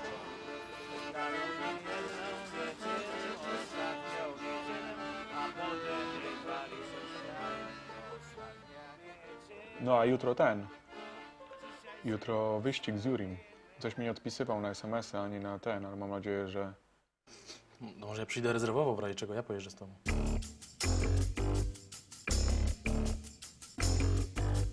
Unfortunately, I have a history of making a lot of silly prop bets, most of which I have lost. No muszę powiedzieć, że Warsaw jest mistrzem w podejmowaniu dziwnych zakładów. Zdaje się, że 90% zakładów przegrał. No, może nie 90. We are in Blue City, that's the shopping mall in Warsaw, and we are at the go-kart track, and we're gonna make some challenge against Yuri. We're in a go-kart center, where one of the poker players is about to get demolished.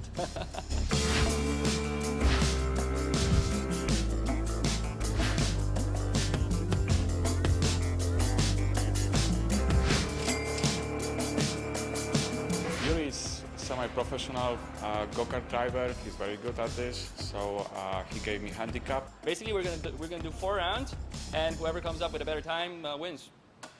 Welcome, race fans, to today's event, Yuri versus de Warsaw. Winner takes all. Ready, set, go!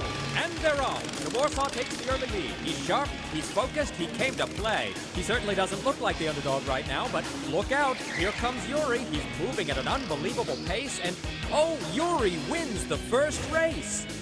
De Warsaw isn't giving up. Here he comes barreling down the straightaway. What a turn! Yuri is struggling. He takes the turn wide, and oh, beautiful recovery.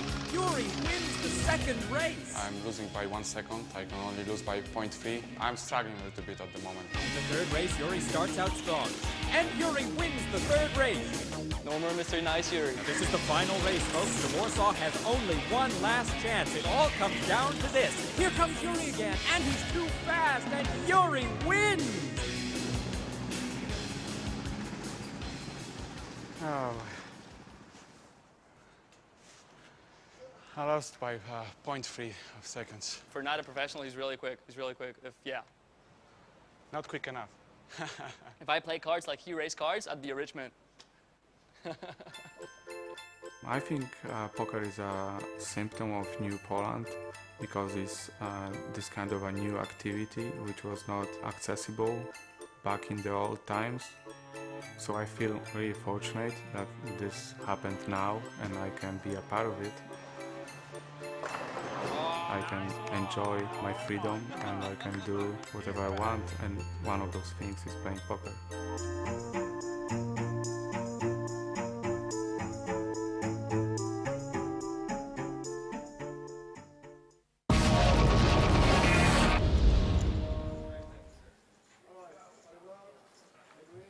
Welcome back to EPT Live from Deauville, from the Casino Barrière here in Deauville, France. It's final table day. We are still five-handed at this final table. And remember, the pictures you are seeing are 55 minutes old. We're on nearly a 1 hour delay for Cards Up commentary. I am Joe Stapleton, joined by my co-commentator, James Hardigan. And as we enter the new level, as we enter level 29 of the main event, Eugene Kachalov is playing just a 13 big blind stack. Sotirios Koutupas, the only player playing more than 100 big blinds. It's still reasonably close between him and Harry Law, and then some distance between those two and the rest of the pack. So blinds 40,000, 80,000, 10,000 ante. Get in touch on Twitter. Tag your tweets, EPT Live. Email nuts@pokerstars.tv. Glad to see they finally got that ante thing figured out. That 5K ante was low. Well, very soon we'll be joined by the head of live poker operations at PokerStars Europe, the whole Pope himself, Neil Johnson. So we can ask him about what exactly happened there. Yeah, it would be good to get to the bottom of that.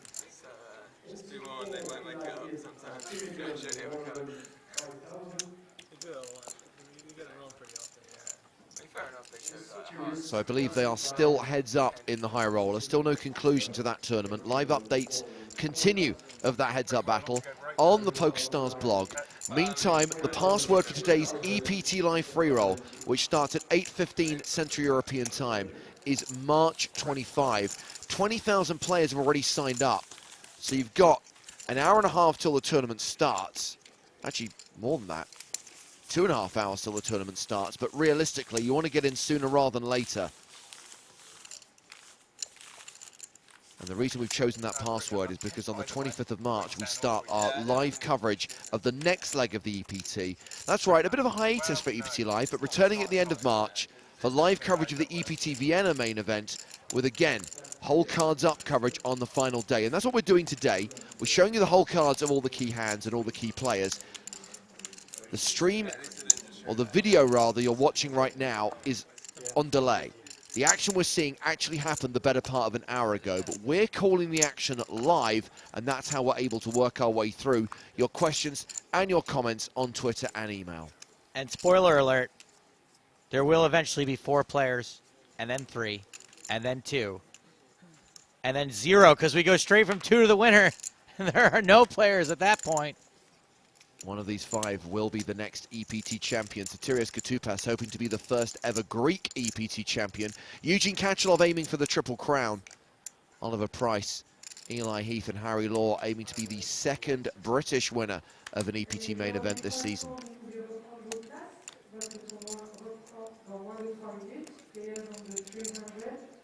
Koutupas raises from the cutoff with 3s. Oliver Price has ace-king on the button.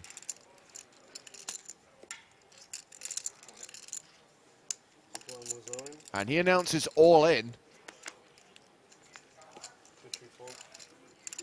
Is Koutupas going to take a big race?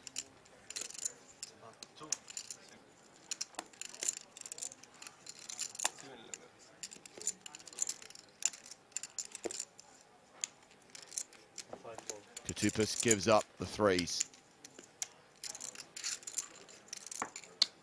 No race. Price chipping up to 2.38 million. So let's take a quick look at the heads-up battle in the high roller. That is the meager stack of Albert De Geer And if we move across the table, let's see the big stack of Dominik Panka. Oh, boy. Panka very much. This guy only won the PCA main event 2 weeks ago, and now he's on course to win the high roller here in Deauville and add another trophy to his collection. Another victory for Poland on the EPT. 2 trophies and as many stops. That is sick.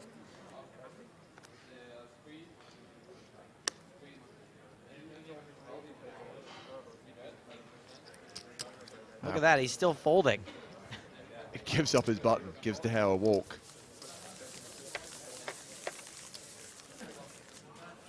That's a lot of chips to not so many chips. I'd be tempted to just be like, all in, all in, all in, all in. Damian Clarkson says, just curious, why such a long break between this stage and the next stage? I mean, over the course of a 9-month period, we're running, what, 7, 8 events on the EPT? And here we go, De Gea shoves, but Panka folds. And they tend to come in like clusters. So, for example, at the start of the season, we'll go Barcelona, then take a short break for the W Coupe, and then have London. Then there's a pretty big break between London and Prague, and it's pretty full on with Prague, Christmas, the PCA, and then Deauville. So people need time to rest and recuperate before we get into that late season rush of Vienna, San Remo, and Monaco. Yes, and I don't mean to be a jerk, but you're a person watching from home. We're all people that are traveling around the world, and we like to go home sometimes ourselves. I think also it allows more time for players to qualify for these events, and that's important. Can't do any of this without the online qualifier. Katupas raising, called by law. Heath defending his big blind.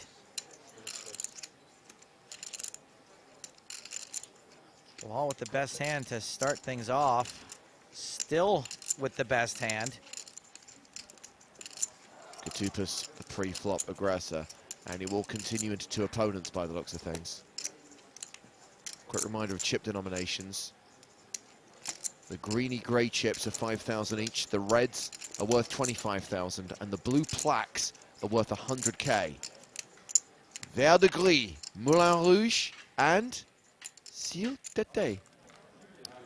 All in and a call in the high roller. And it is all over. Dominik Panka has triumphed again.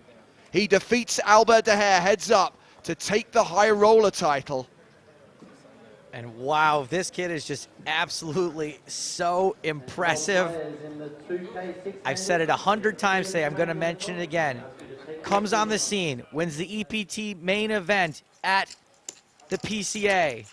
Very next stop, wins the high roller event in Deauville. I think there's only 2 or 3 people that have 2/3 of the EPT Triple Crown. I think he's maybe the 3rd or 4th total. Absolutely stellar accomplishment, and he's done it in less than 1 month. Scott says, go Panka. Chris says, just like Marshawn Lynch, he is in beast mode and so likable, great demeanor, a class act. Congratulations to Dominik Panka following his PCA victory with a win in the high roller.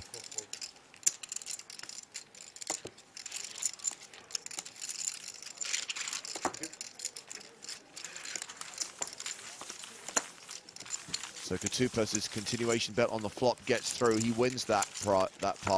And this is the prize money. Everyone's now locked up. Nearly 165,000 euros. Big money jumps, with the winner receiving 614,000.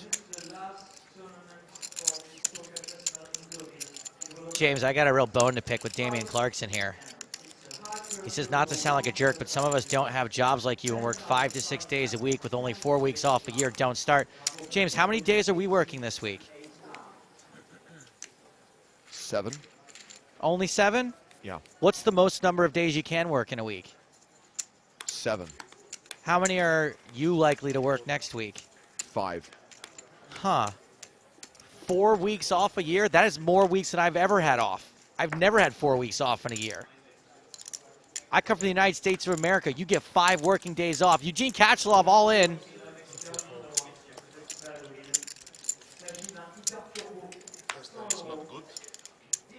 He says the first card's not good. I hope he's looking at the 4. It's usually the other way around. Usually the first one's good, second one not so good.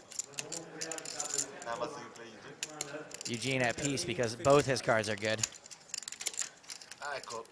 Wow! He calls! Katupas calls and is dominated.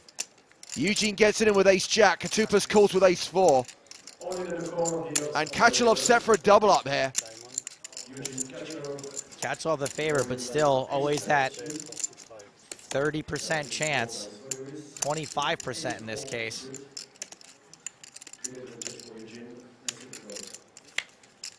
Big sweat for Eugene.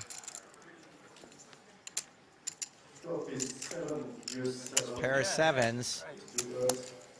The paired board does decrease Eugene's chances of a double up. Now 21% chance of a chop. Now a 32% chance of a split pot.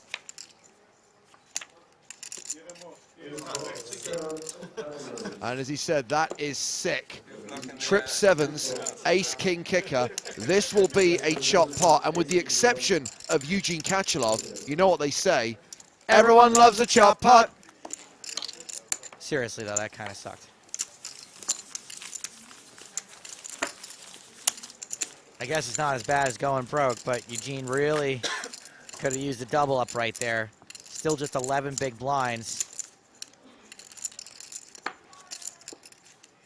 And I think because we could see the whole cards, we were surprised to see the call from ace-4, but with just 10 big blinds or so, Eugene could have been shoving a lot of hands there that ace-4 would have been a slight favorite against. So Eugene still playing an 11 big blind stack. Katupas still over 8.7 million.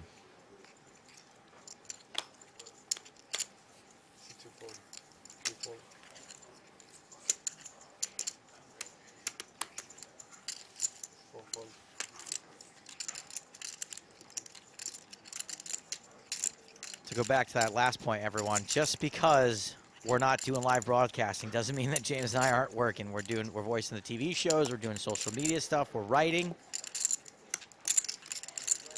James has got a legit job now. I'm not complaining. I have a good life.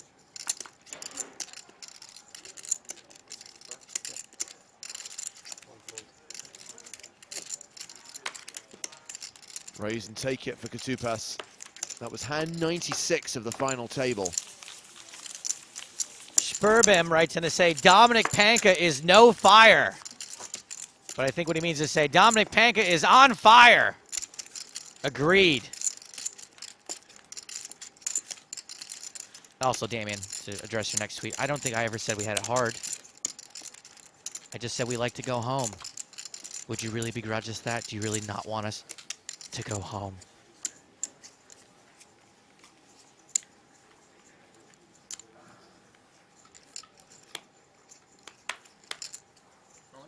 Eugene all in again. Deuces never loses. That's not strictly true. James, do not undermine me while we're on the air. Put it in the Skype. I told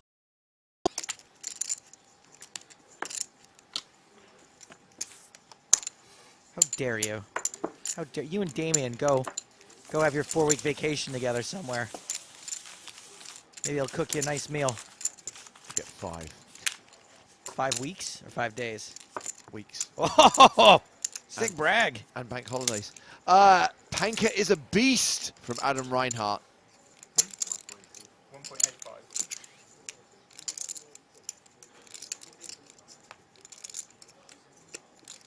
Is Panka both a beast and in beast mode? Is he a beast in beast mode? Is he beast square? Wow, that's uncontrollable. He's beast to the beast power.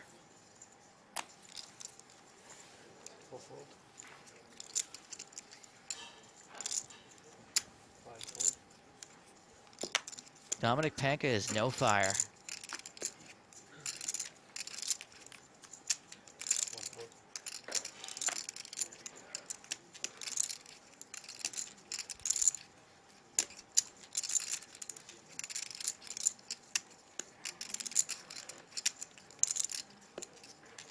Martin says, how do we know which cards the players are dealt? Before the dealer actually pitches the cards to the players, he looks, he just peels the corner of each card, and then he relays the information back to the graphics team of what cards he's dealing. He taps his toe a certain number of times. No, obviously that's not it. It's actually just random graphics we put up there and just commentate it. Actually, that was true one time. We just hope we're right. No, sir. We use what's known as RFID technology. Every card has a little secret magical microchip inside it. And when it's near the little receivers that are near each of the players' spots out there, it relays a signal back to our booth where we know whose cards are what, which is why occasionally we miss a card. If the cards aren't near the sensor for long enough, it's difficult to pick them up. But it's RFID. By the way, Graphical Nick joins the conversation to say, I used to be a primary school teacher, 13 weeks off a year. Kind of missed that. Nice.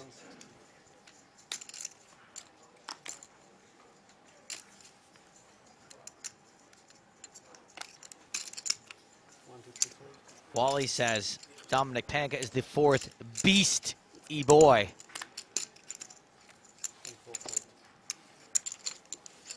If he cut off all that luscious hair, we'd have to call him an altered beast.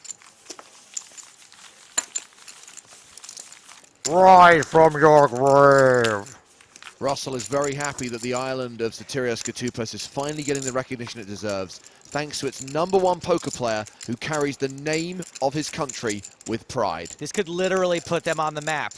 Like, you can't find it on a map.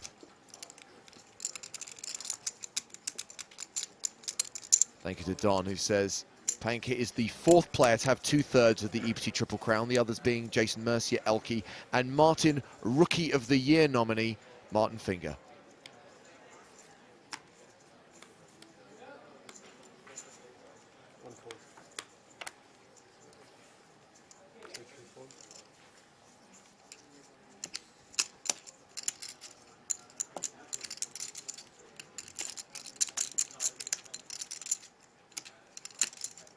Ace-9 in the small blind for Eli Heath.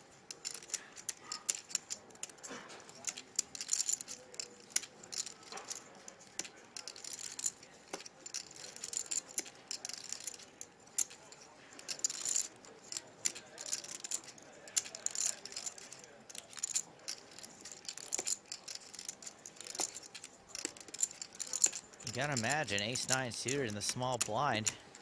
Come on, who's gonna wake up with a better hand than that?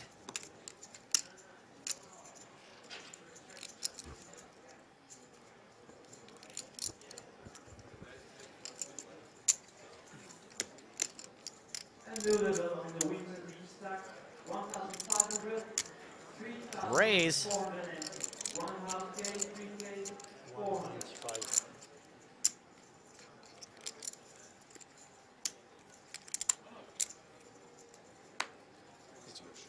He defends his big blind wide, but not that wide. Heath wins the big blind and the antes. Free roll password on your screen right now. 22,500 players have signed up for the free roll.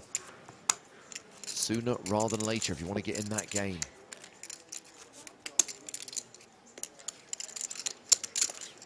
Don says Panka is the 4th player to have 2/3 of the EPT Triple Crown.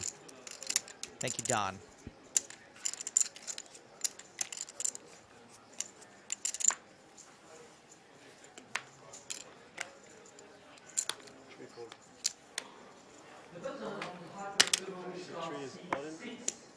We've got an all-in from Eugene Kachlov. Ace-Jack again.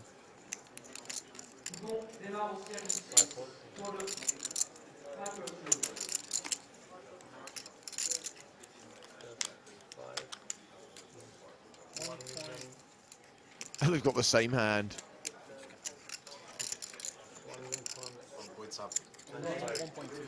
Well, this is one I think he's probably hoping to chop.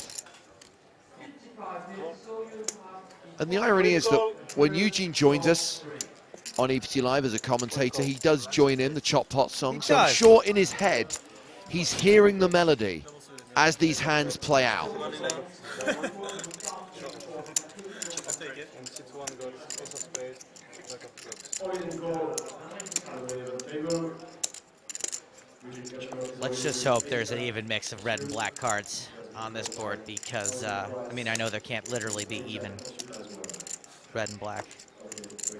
But you hate to see somebody lose this, no matter which way it goes. Well, all black on the flop, which means there can be running clubs. Ooh. Oh boy. Oh, you didn't take juice.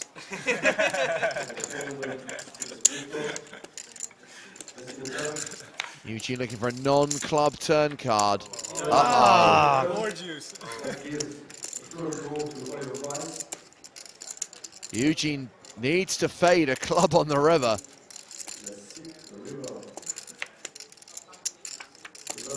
Phew.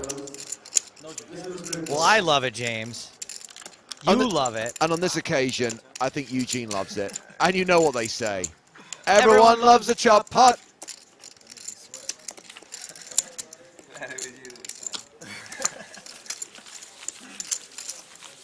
Martin Soderberg wants to know, what is the Triple Crown? Well, there's two Triple Crowns. There's the regular old Triple Crown, which we've been talking about for years now. The one that Eugene is going for here in Deauville. That involves winning a World Series bracelet, a WPT bracelet, and an EPT title. And Eugene has the World Series bracelet and the WPT title. He needs the EPT to complete that Triple Crown. Then we have the kind of EPT internal Triple Crown, which involves winning the main event, the high roller, and the super high roller. And no one's achieved that yet, whereas there are several regular Triple Crown winners. Correct. I think there's probably 6 or 7 Triple Crown winners and no EPT Triple Crown winners yet. And even though Panka is a stupid good player, I think that that third part of the Triple Crown is probably going to take him a little while, because I don't know that he's immediately going to start jumping into 100K buy-in events or 50K buy-in events. Button raised from Katupas. Action on Harry Law in the big blind. Deuce 4 of diamonds. He calls. Paul Walsh very happy to see that 7 of diamonds on the river. He says, phew, that would have been a nasty way to go out. King high flop. We do have a sad announcement on Twitter right now from former friend of Poker Stars, Charlotte Van Brabander, who says she's leaving poker for a job in the real world. You guys can check out her Twitter at SJLot. Is that really bad news to leave poker to join the real world? Well, sad for us, I mean. I think it's great for Charlotte, and congratulations to Yeah, her. for sure. I like having Charlotte around, though. I'm a Charlotte Van Brabander fan. I think the feeling was once mutual. Who cares if Fatima de Mello ruined my chances with her at EPT San Remo? Who cares? She probably is better off for it. She dodged a bullet. Katupas has continued the flop.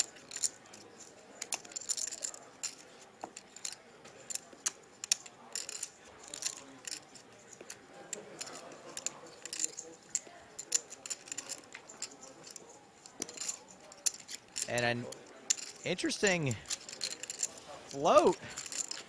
An out of position float. From Harry Law. Neither player improves really. I guess they both pick up the dummy end of a gut shot. So just not a very good draw for either of them. Queen high still leading.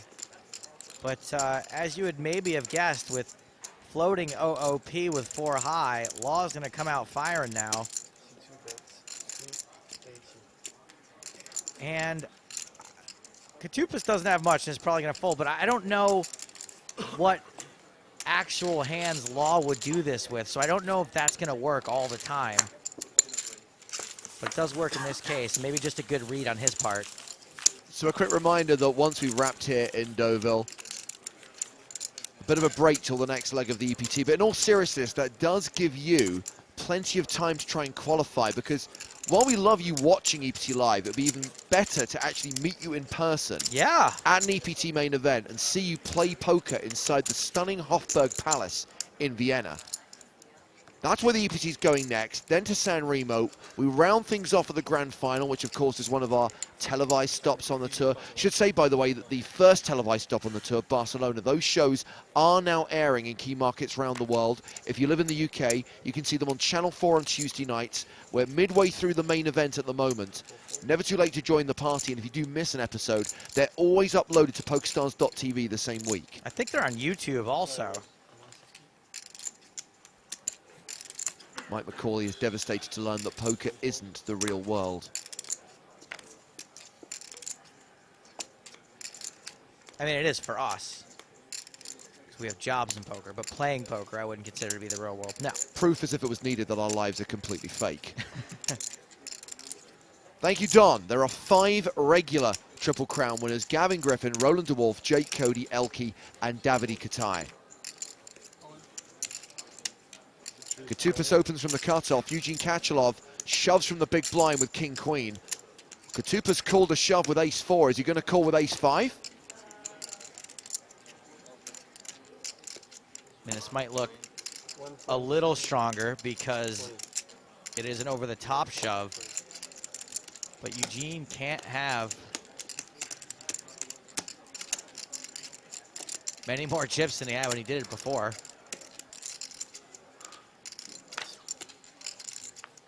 Katupas folds. And spare a thought for Razorheart on Twitter.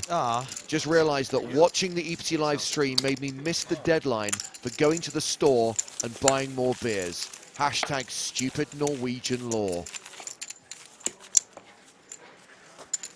Not every country has the benefit of being able to go to an off-license or a supermarket to buy alcohol. Hey, James, we got an email here from Alan. Hello, Alan. Hello, Alan. Where can I get this chip card deck and table? I think it could improve my play against my kitchen table friends a lot. Haha. But then this part troubles me. And where is my $10 that Stapes owes me? The irony is so many people could just come out of the woodwork and claim that you owe them $10, and you just go, yeah, I must have forgotten about that, and just give them money. No, but I don't forget. I don't forget about that. Whenever I put a bounty on myself in the free rolls, I always pay right away. I don't know what this fellow could be referring to. Anyway, Stapleton always pays his debts. As far as the card deck and table are concerned, they're very, very expensive. And also not nearly as expensive as the entire team of people it takes to run one of them. And probably, how much does a deck of those cards cost? A couple $100? Yeah.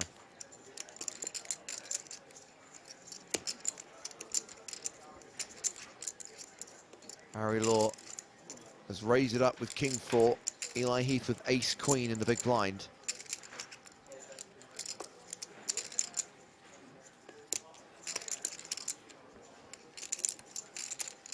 Another thing we should mention about Dominic Panka is the amazing things that he is doing for poker in Poland. By making such mainstream headlines in his home country, he's really doing a lot there to help bring poker to the mainstream.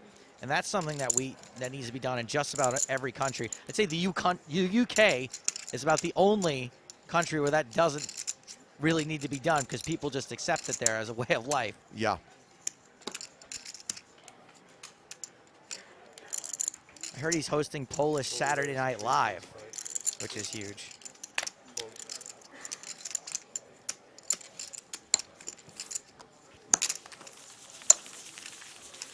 Three bet from Heath, gets a fold from Law. Half an hour into the level, still five-handed. Kachalov still the short stack on 1.4 million. You want to know how we got down from 8 to 5? If you only just joined us on EPT Live, you can rewind on the desktop player and watch the stream from the start of the day. Alternatively, you can look at the live updates on the PokerStars blog. Remember, they are blogging from the delayed feed, so there's no spoilers online. Thank you, Jake, for reminding me that I owe you 20 quid as well.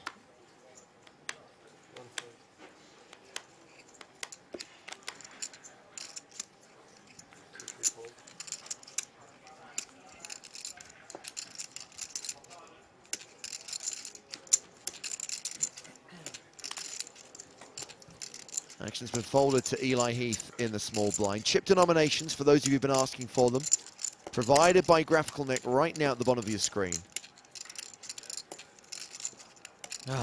Adam, what kind of cards are EPT Live using that they cost hundreds of dollars?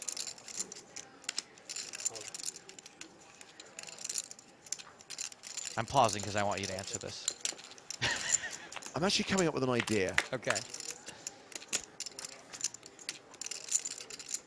Jack 9-7 on the flop. Katupas defending his big blind with Jack 3. I actually have a genuine idea, and maybe it's something we can implement for the next stream. All right, I'm listening. So I want to see how this hand plays out first, and then I'm going to give you the big pitch. Okay.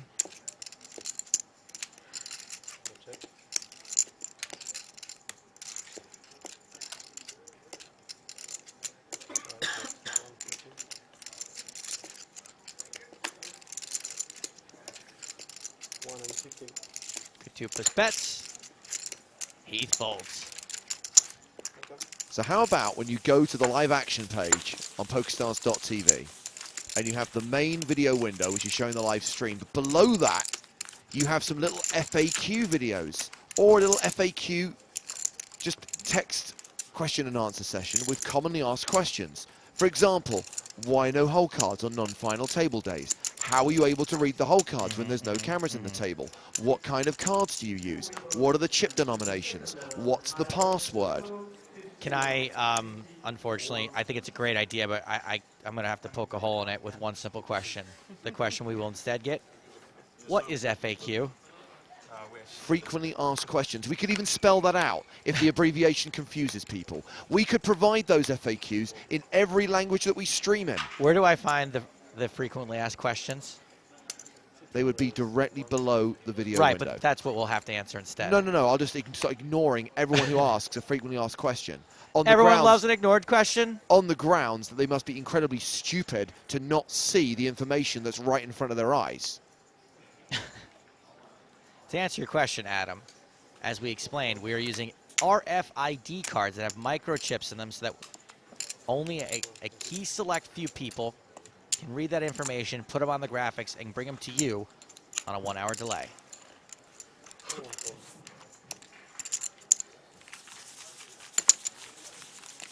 Gregor says, Stapleton, can you please say my name out loud on the live stream? Will surely make my day.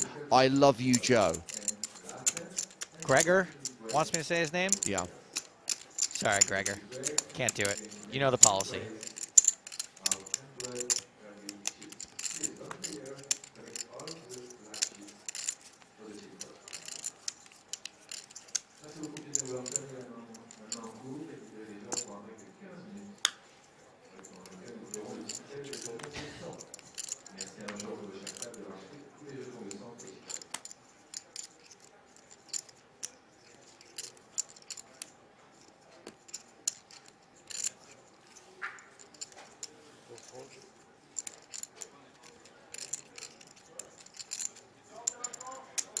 Action folded around to Katupas on the button.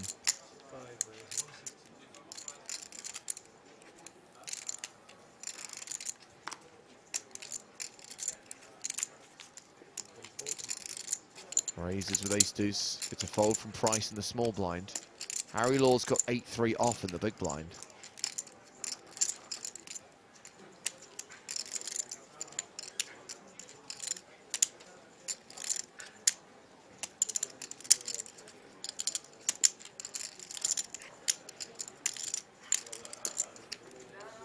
Rob King says, great idea. I think he's referring to the FAQs.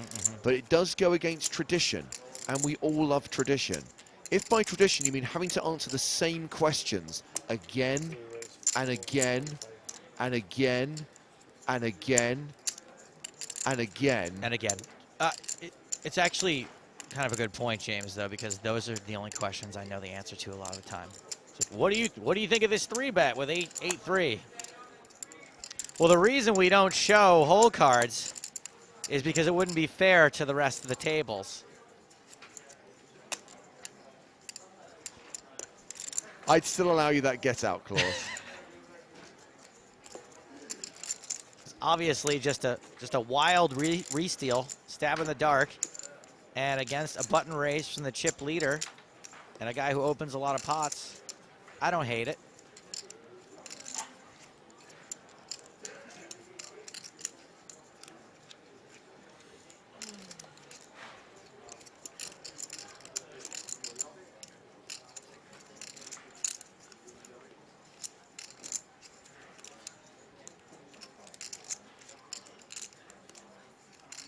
And it would be kind of weird, I think, for Katupas to just flat here, even though he is in position. Ace-deuce really doesn't flop very well.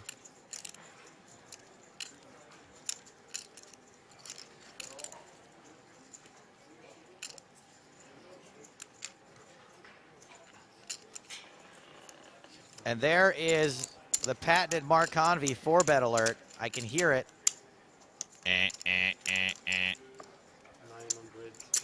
The Conv is back in the booth.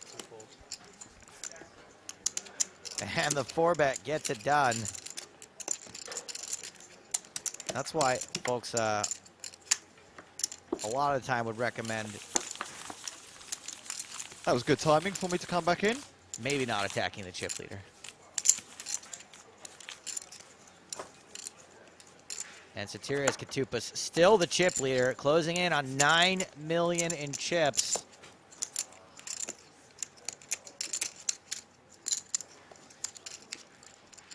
I see the plaques are out and in full force now. Yeah, they are. Good news. Stacks and stacks of plaques.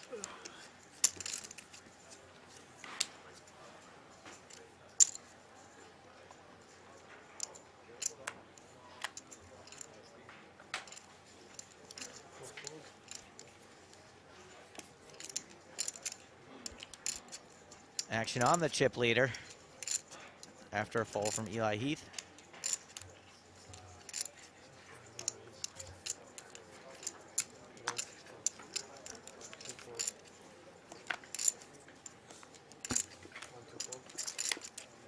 Katupas raising 4-3 suited. Doing a pretty good job of being table boss here. Yeah, he's using his chip stack to his advantage. Eugene shoves with a 7. Probably another 7 under there. And Katupas folds. What else can I do? I need to get back up to speed on this main event. I've been keeping eyes on the high roller. I guess you've been waxing lyrical about how amazing Panker is at the moment. Yes, we sure have, absolutely. Such a nice guy as well. Listen to his exit interviews, and he's just such a level-headed young man. Andrew says, go ahead, keep chastising your viewers. You will find yourselves hosting EPT Sotirios Katupas. Wow, I would love that. It's a paradise there. It's amazing. Do you know that you're only allowed to wear shoes for 2.5 hours a day maximum in Sotirios Katupas? And sandals even less. They don't like tan lines on your feet. No, they don't. They do not like the tan lines. You cannot have two-tone feet. Also, because of that reason, no glass allowed anywhere on the island. It is a safe barefoot zone.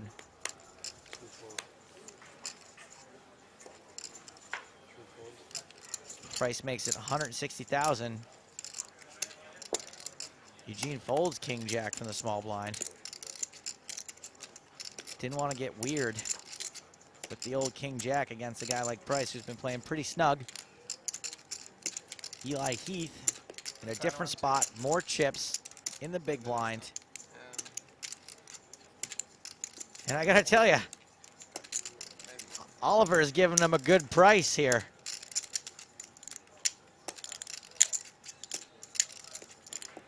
I see what you did there. The price is right. I think they get it. For a call. He's pretty much priced in here.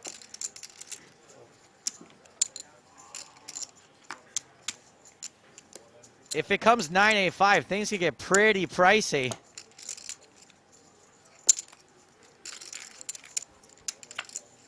Any more in there? Yep. Whoa, Heath flops a straight. That's a pricey meet the ball.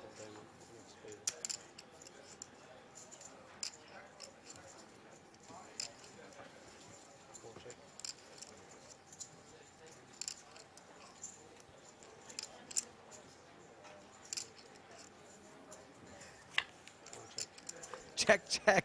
You've just killed James. It was worth it for that. Oh, we have our fun. We have our fun.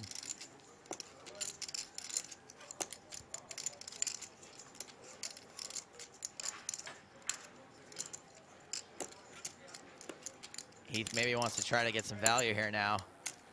The way Price has been playing, it's going to be reach for chips, insta-fold. Has he still been really snug? Yeah.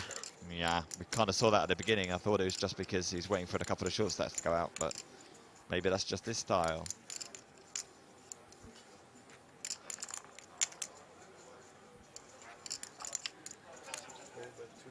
There's the bet from Heath and the quick fast fold from Price. Soul read Stapes.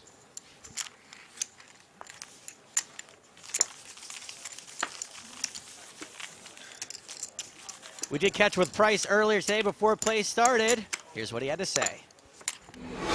Yeah, I mean, I've played a few of these before. Had a deep run in the main event in Vegas last year. That was kind of good preparation. I feel like going on like 5-6 day long tournaments. But yeah, it's been pretty smooth, to be fair, overall. Haven't had to sweat too much. A couple of big flips here and there, but other than that, it's been kind of smooth sailing, so I've been pleased with that. Price check, aisle 4. Pedro tweets in, it would be awesome if Graphical Nick actually wasn't called Nick. To which Graphical Nick responds, I'm actually the 4th Graphical Nick. I was contractually obliged to change my name by deed poll when I took the job. Thank you, Graphical Nick, AKA Tom. Price raising under the gun. All in by Eugene. Ladies, or as I like to call them, Lady Kings. Lady Kings. Queens are now Lady Kings. Lady Kings. I see that. Quick fold by Price. And unfortunately, he shoved on the one guy that's never calling him light at all.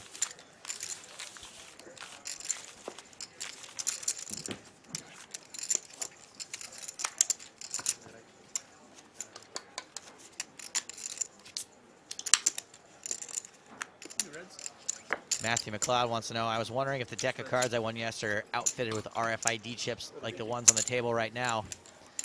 No, sir, we figured that might interfere with the chip the government put in your brain and your ding-dong. And they would.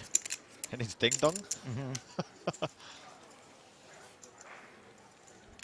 You've got one too, Convy.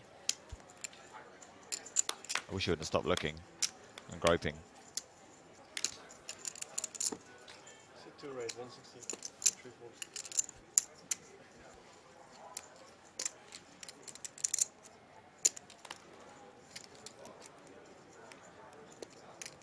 Law makes it 160. From under the gun with ace-5. He's thinking on the bottom with ace-7. Both aces offsuit.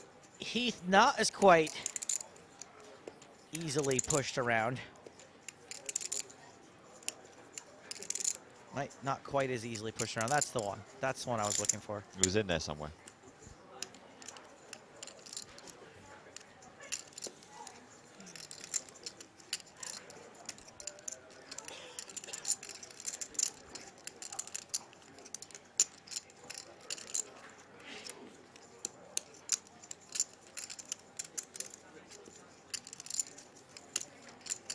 Looks like we're going to see a 3-bizzle. Yep, then be raising chips.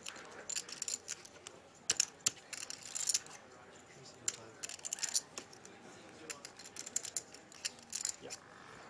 3-bet to 350? Looks like that. 375.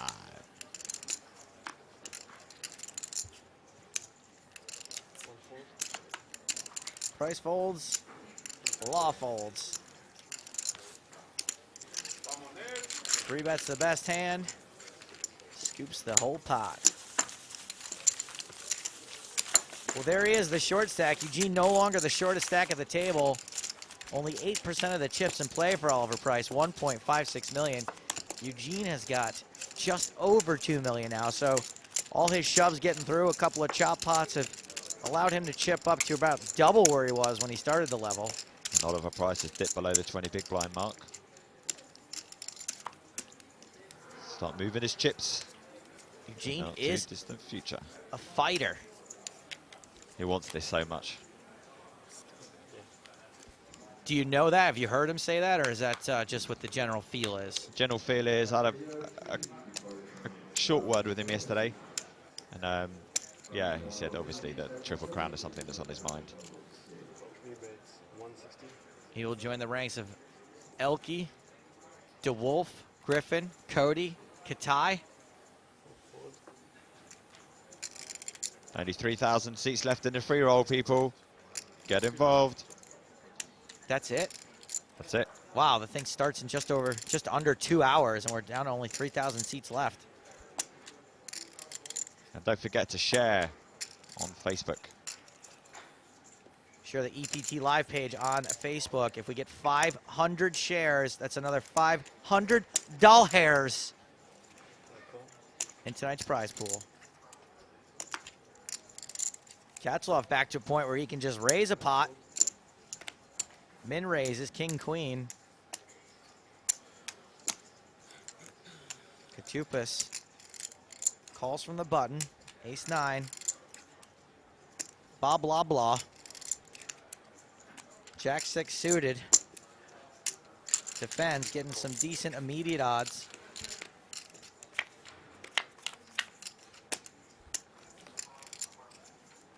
Jack, queen, 4 on the flop. Pairs for Law and Katchalov.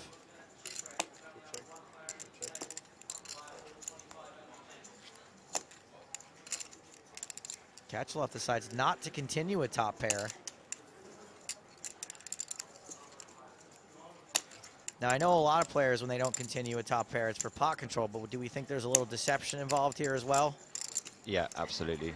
We saw this a lot in the PCA players electing not to c-bet. The c-bet sort of percentages are as low as I've seen in a long while. And maybe it's a new trend that people are just waiting for the board to develop pot controlling and then try to get, if they want, more streets of value later on the turn and the river. I think we'll see Eugene call this bet. And Katupa's doing, there's the all-in from Eugene. And Katupas can't call. Yeah, Eugene will be happy with that. Got And some extra value in there. Played it aggressively. And Eugene, I don't know. Eugene maybe, I mean, playing results, playing the whole card, Eugene maybe could have gotten a call if he had continued. But by checking, he definitely got some value out of Sotirios Katupas that he wouldn't have otherwise gotten. It's kind of a lot easier to check raise all in than bet call all in.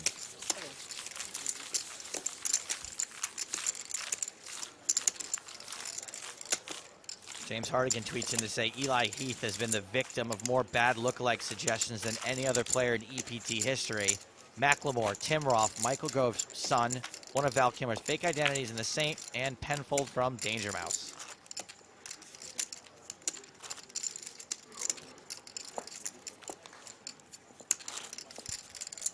Graphical Nick chimes in, those RFID decks cost a couple of ponies each. The PS Fat Cat doesn't allow them to be given away.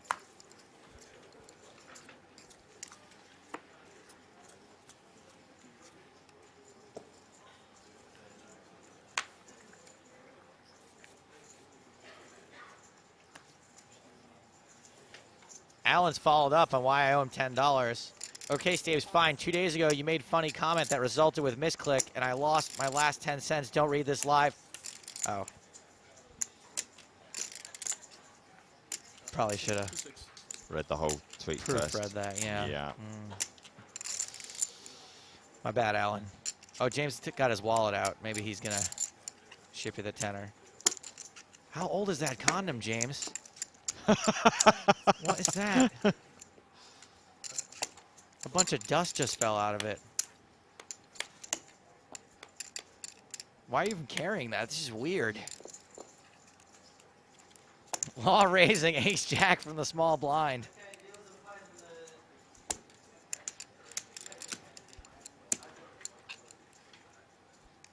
Oh, we could get some action here. Katchalov's waking up with pocket tens in the big blind.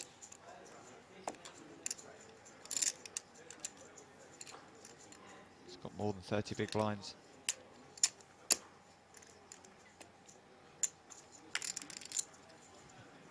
I think the chips are going to go in here. Small versus big. It's a bit of a cold situation. He's 3-bet, and he's 3-betting to call it off, and I think Lord, more than likely, is going to shove on him.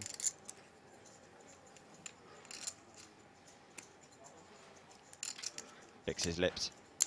I think that's the way this hand goes down most of the time. I'll say not everything's happened at this final table the way we would normally expect. There will be some situations where Law is going to be dominated. All in. There it is. And a call. All in the call. Law knows it can't be great if that's how it went down. These two are racing. We do have a classic race underway. This one for Eugene Kachelov's tournament life.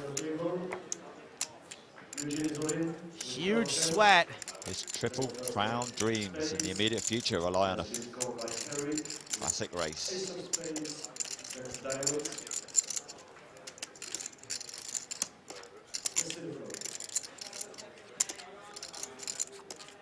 Big sweat on this flop. 7 deuce 3, very safe for tens.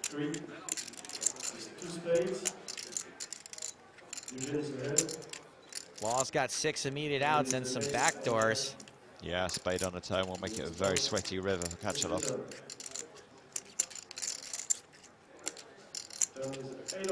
That's safe. Also safe. So anything but an ace or a jack on the river, and Eugene's gonna double up. It's a 6.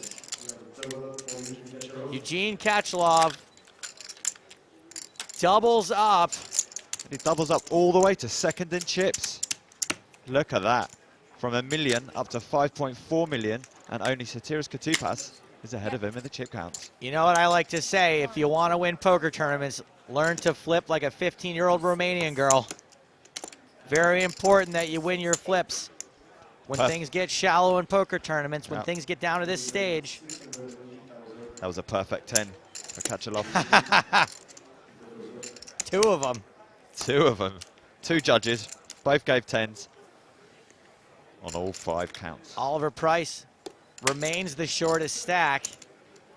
Just 19 big blinds, but things are starting to shallow out. Just 40 more minutes left on this level. Now the only 2 players above average chips are Sotirios Katupas and Eugene Kachelov. Everyone else, next closest is Harry Law with only 2.5 million in chips. Average is well over 4 million. Yeah, things are really starting to get interesting now with 3 players, 30 big blinds or less.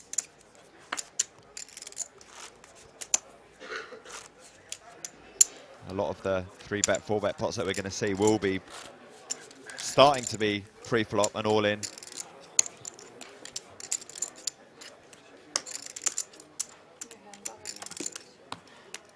Hani, who said this was the most boring or worst final table ever or something, has emailed back in to say, this final table has picked up since the first 8 muck hands.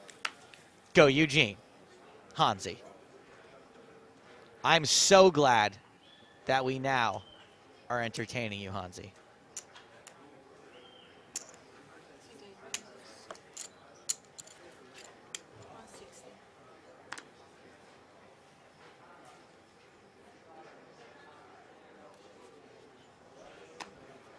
Katupas raising king 10 under the gun. 2 9s for Price, who now ships it in. They should get through, but we're not sure with Katupas. He does like to call. He does like to call with speculative hands. Just to know about I thought He does fold.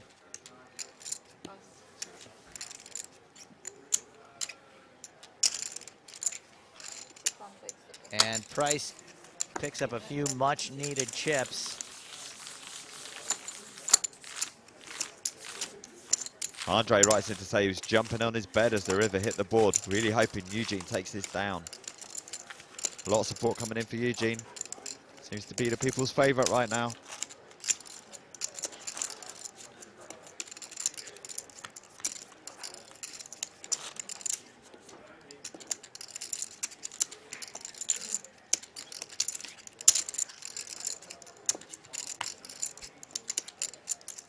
do feel like we would have got more support for Sotiritis Katupas, but it's already their 26th public holiday of the year, so a lot of the people have gone to the mainland and aren't watching.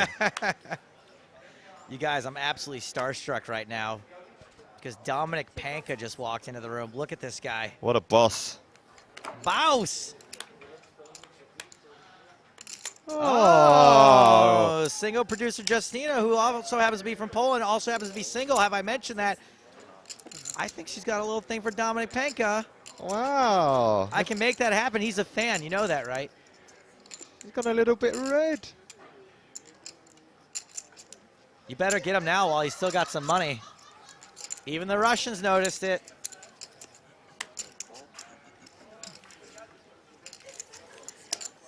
And look at this, Eugene Kachelov with some chips now can play a pot in position, calling the raise from Law with ace-4 suited on the button.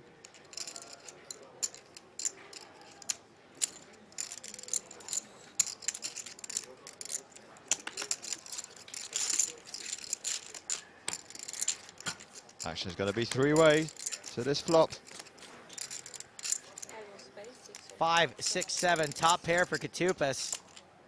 Straight draw for Kachelov. Bupkis for Law.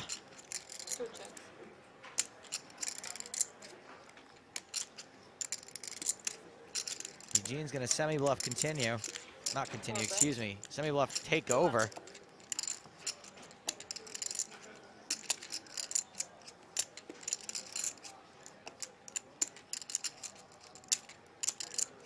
Katupas never folding here.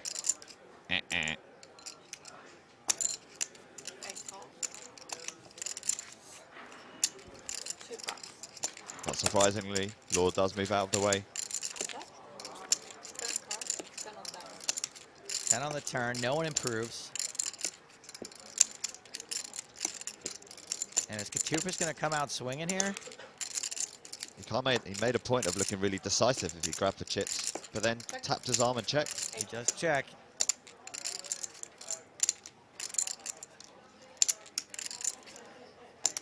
And maybe that was a calculated move on his part, something that says to Eugene, like, I'm probably not going to fold to a second barrel. Eugene's not buying it anyway. He is going to fire again. Yeah.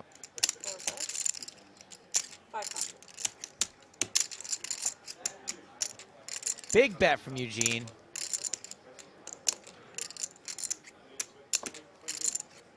$500,000. When I say big bet, it's not a bomb or anything like that, but it is more than half the pot.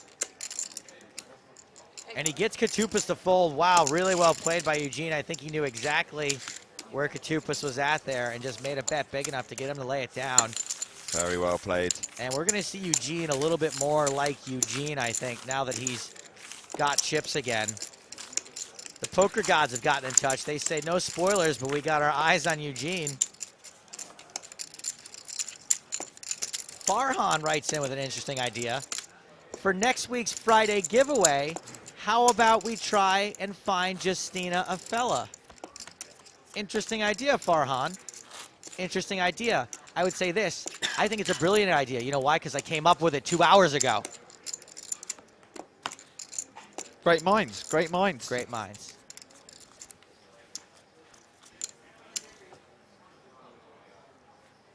Posterman says, everyone is doing an entertaining job in the booth as always. You are absolutely bleeping on television at the moment.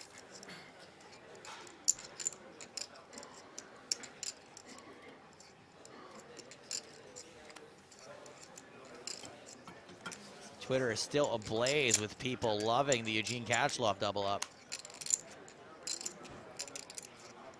Ace king for Katupas. Small blind, does he play it deceptively? Doesn't look like it. Looks like he's going to raise, which I think it would be the right thing to do considering how much he's been raising. It's already deceptive.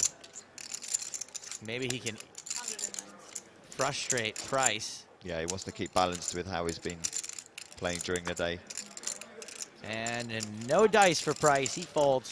Razorheart says if Eugene Kachelov wins, he and Elke have to move up to suites in their hotel to accommodate the 2 Triple Crowns. Wow.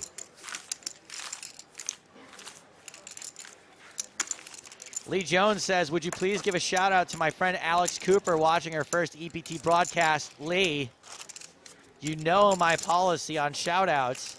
And I'm sorry, Alex Cooper, but I just don't say people's names on the air just because they asked. So I apologize, and Lee, you should know better. I'm sorry, Alex Cooper.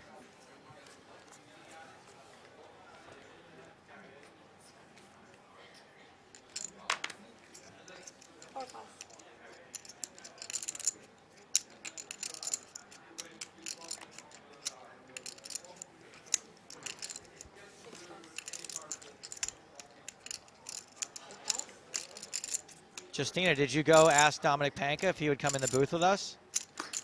What did he say? He said yes? Did you get the digits? Well, you need to call him just in case something changes. On a scale of 1 to 10, how fired will I be if I bring this up while he's in here? Really fired? So like a 6? A 20? Wow. All right.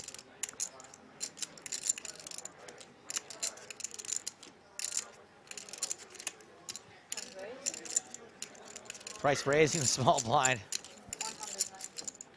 He's got an ace. He's going to raise it.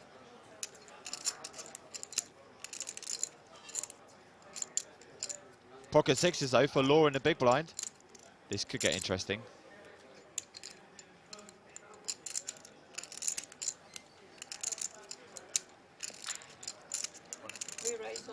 He moves all in. And Price lets it go. Poor Oliver Price. He's just getting his lunch eaten. According to Yan on Twitter, 29,500 are registered for the free roll.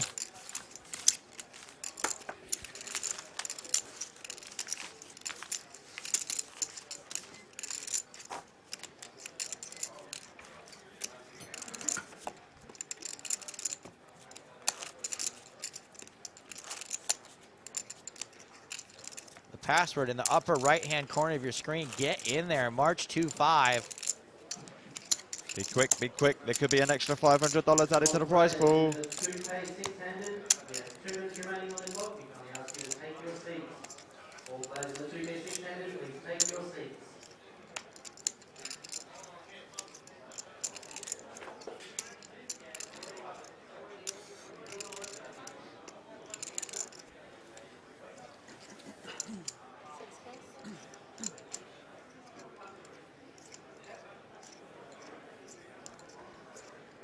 Nemanja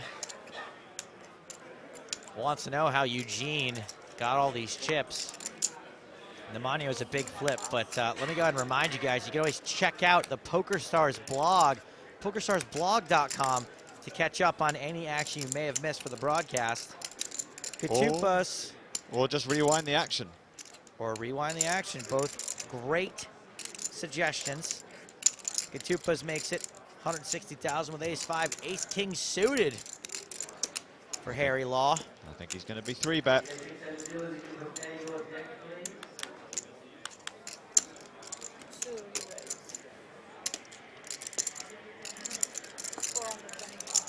$425,000.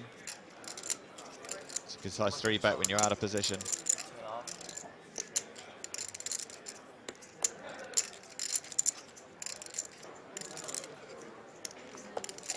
And it gets the job done. Katupas throws his ace-5 into the muck.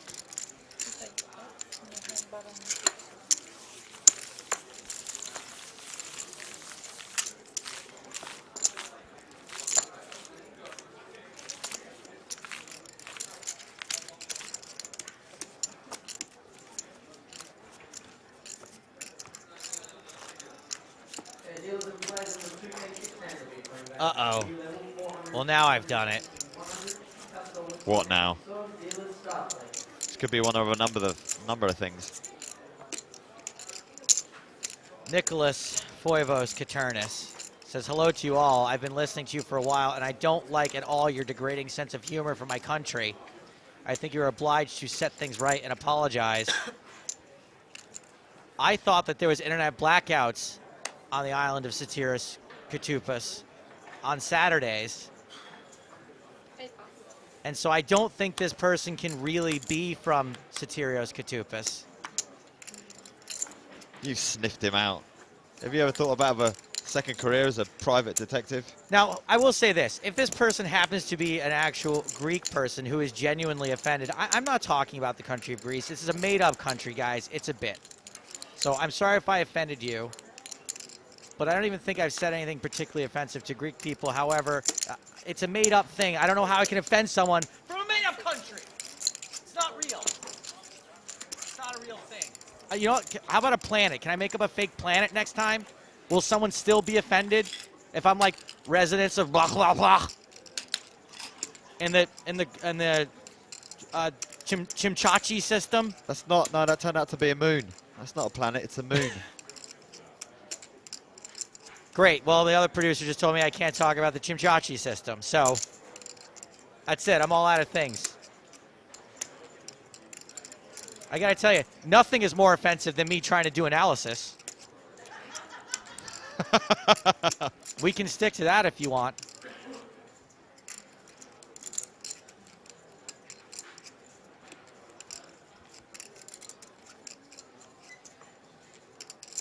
All right, let's pick up the action here.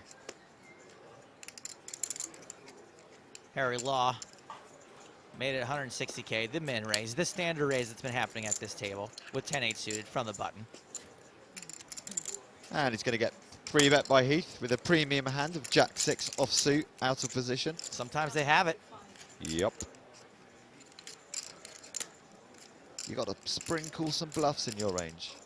You can't always be raising with the goods. It's important that you need to balance that up. But be aware of your image. If you've got a loosey-goosey image at the time, maybe not such a good idea. If you feel like your opponents are going to respect your raises, that's a good time to put in a 3-bet bluff.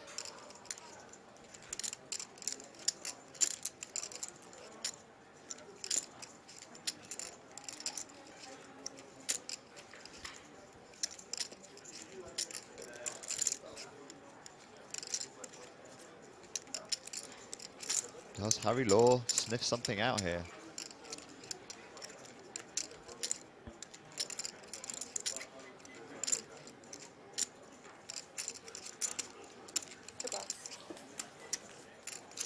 And he passes.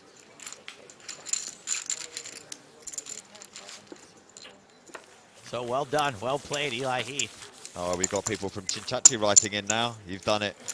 You've done it, Stapes. Stop being offensive to them.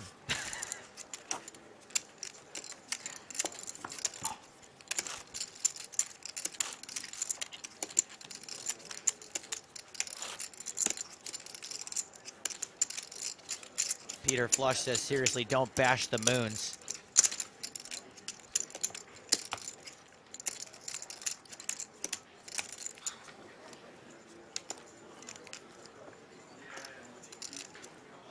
Gregor says, how dare you insult the Chimchachi system? To justice you shall be brought. Bardia says, hey, I'm from Chimchachi, stop offending me.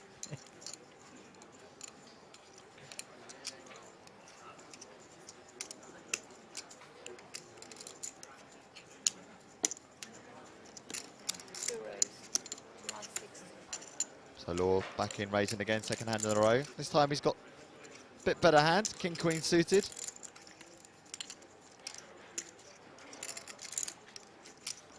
Pocket 8 for Heath in the small blind. We see another 3-bet.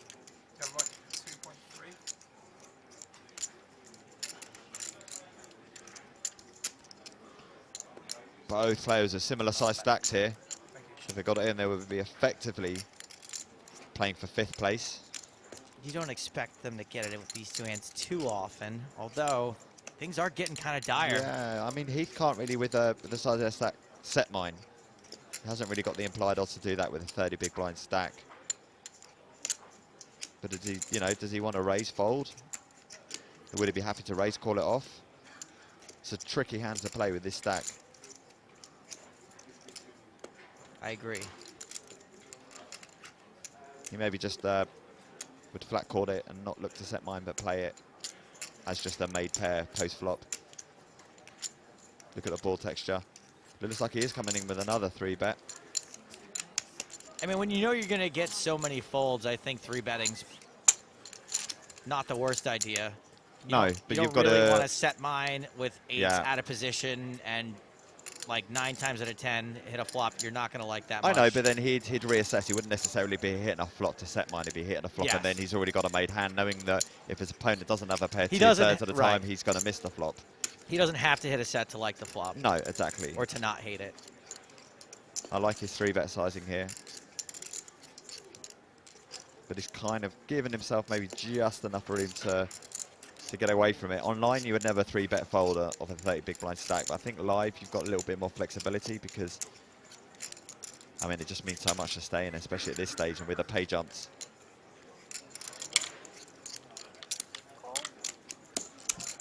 Interesting, Law's decided to call in position.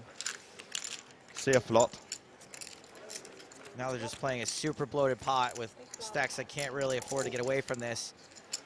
Set of ace for Heath, second pair for Law, but that ace may keep Heath from being able to get the whole bunch here. Yeah, absolutely right.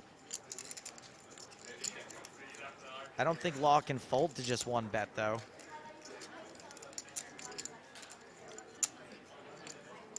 Can he find a check?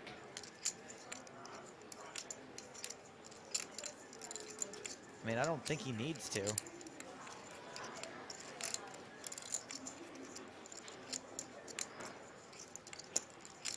I think in general, you know, you should just continue here. You have to build a pot with your set. You 3-bet before the flop. That's what you're expected to continue here with almost your entire range anyway. You are. And Law didn't catch a bigger piece of this as Heath would have liked. And he can still bet small enough. He's got 2.1 million, so he can still make it something like 350. Hope to look weak.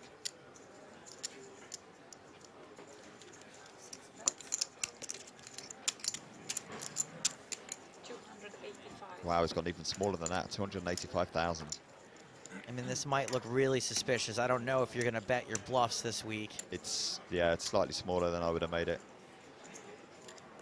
I would have liked something more like 350, 375.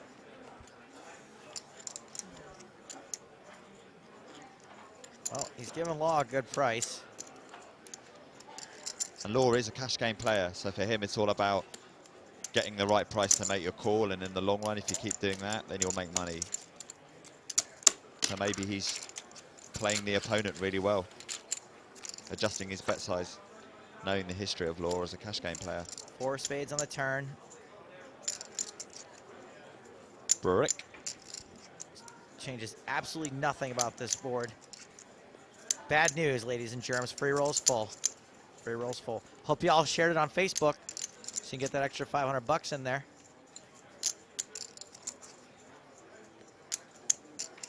It is not too late to share it, however. European Poker Tour Facebook page. Click on EPT Live. Click on share page.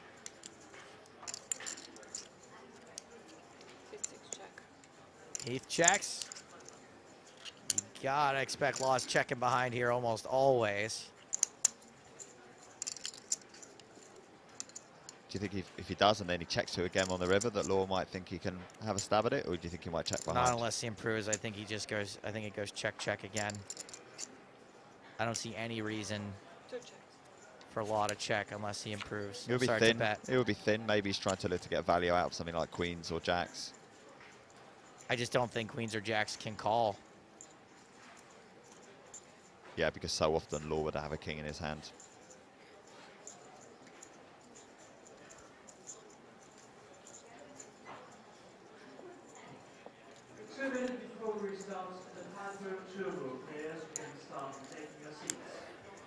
I think if I'm Heath, I'm just going to be really tempted to bomb it here.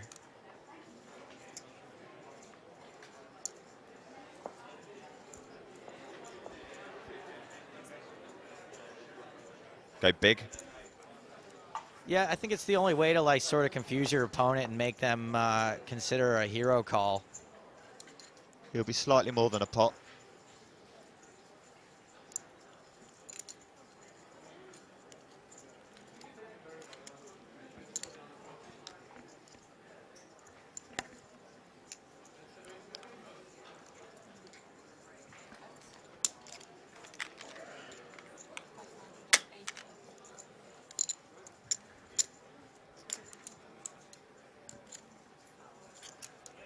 580's the bet.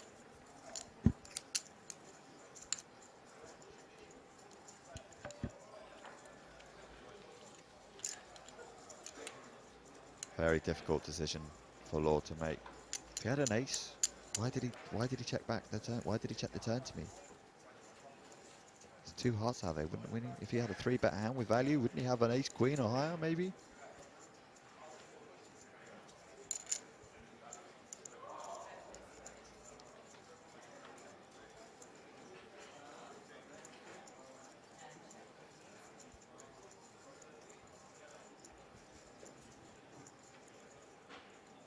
Well, looks like this bet's confused enough to consider making a hero call.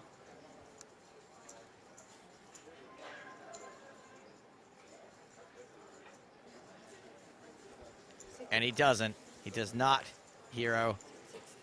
And like I said, just kind of unfortunate for Heath that the ace hit there, because I think that made it really difficult for him to get value. I think that was pretty good poker all around, really. I don't think anyone did anything wrong there. No. Certainly not too much in there for Law to have folded on the flop. You can't go calling 3 bets in position and then folding second pair.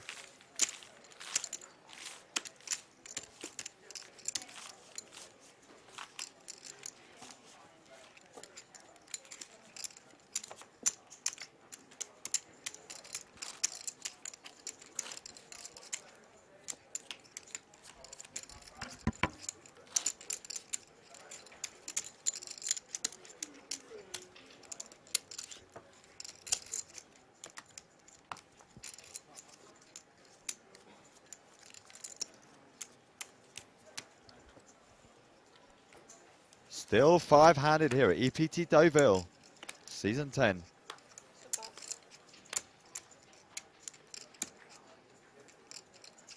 €614,000 up for grabs for the champion. I like Diego's tweet here. If Eugene wins, who is he going to celebrate with? Nick Schulman or Elke? Hashtag elephant in the room. I don't get it. Is he going to celebrate with Nick Schulman, Elke, or the elephant? He's a lover of animals. Maybe the elephant weird. will get a look in. A white elephant, though. Richard Beagley reckons that Eli should have bet 475,000 on the flop with his 8s. We have an all-in here from Price. And Kachelov lays down 7-6.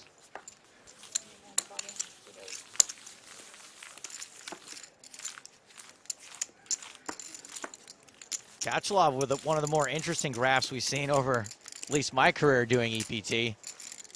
Just a slow, steady decline, and bang. Bang, bang, bang, bang, bang. Back up to second in chips after winning that huge flip. And there's Law. And you can see where he had that sharp drop was that same exact hand against Eugene Kachelov. Law's breaking. Nice. Chris says, man, I was going to plan my honeymoon to the island of Satirius Catupus. Damn it. Stapes, you fooled me again. And Boot says, don't be dissing Chimchachi. That's where I met my love, Chim Joni.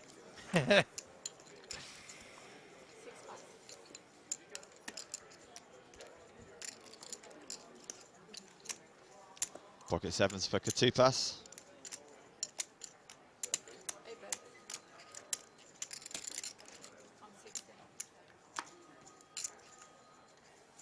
Sask Loon says, props to the dealer for doing a great job. Shout out. Agreed. European Poker Award winning dealers. Yeah. The dealers of Europe. I still kind of feel like they're getting the short straw with only one trophy and all the dealers. I feel like we just got big time by Dominic Panka, who went over to the Russian webcast first. Unbelievable. Wow. Unbelievable. Pesky Russians. Kid wins 2/3 of a Triple Crown. He thinks he can big time me.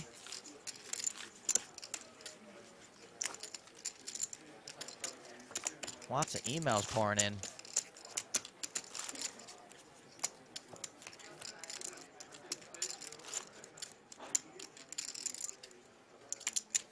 Hertz, sorry, Bob from Hertz says, Mark and Joe, can you please let me know what airport fly from the UK to the Greek island you've been discussing. First of all, it's not a Greek island. It is an independent nation near Greece. It is, I'm not speaking of Greece or Greek people, but if you want to know, it's London Luton. Luton? Luton. Luton. Luton. Luton. There is a Luton, but to get to Sotirios Kotoupas, you have to fly from Luton. Ah, is that an airport near Luton? But not actually in Luton? It's an island near Luton, exactly. Ah, okay. Harry Law, ace-10 in the small blind.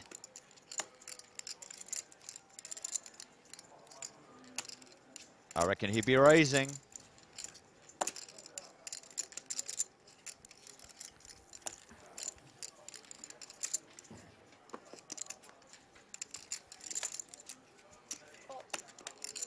And he fools me by calling. Well, he's trying to do the same thing to Eugene, who has 8-7.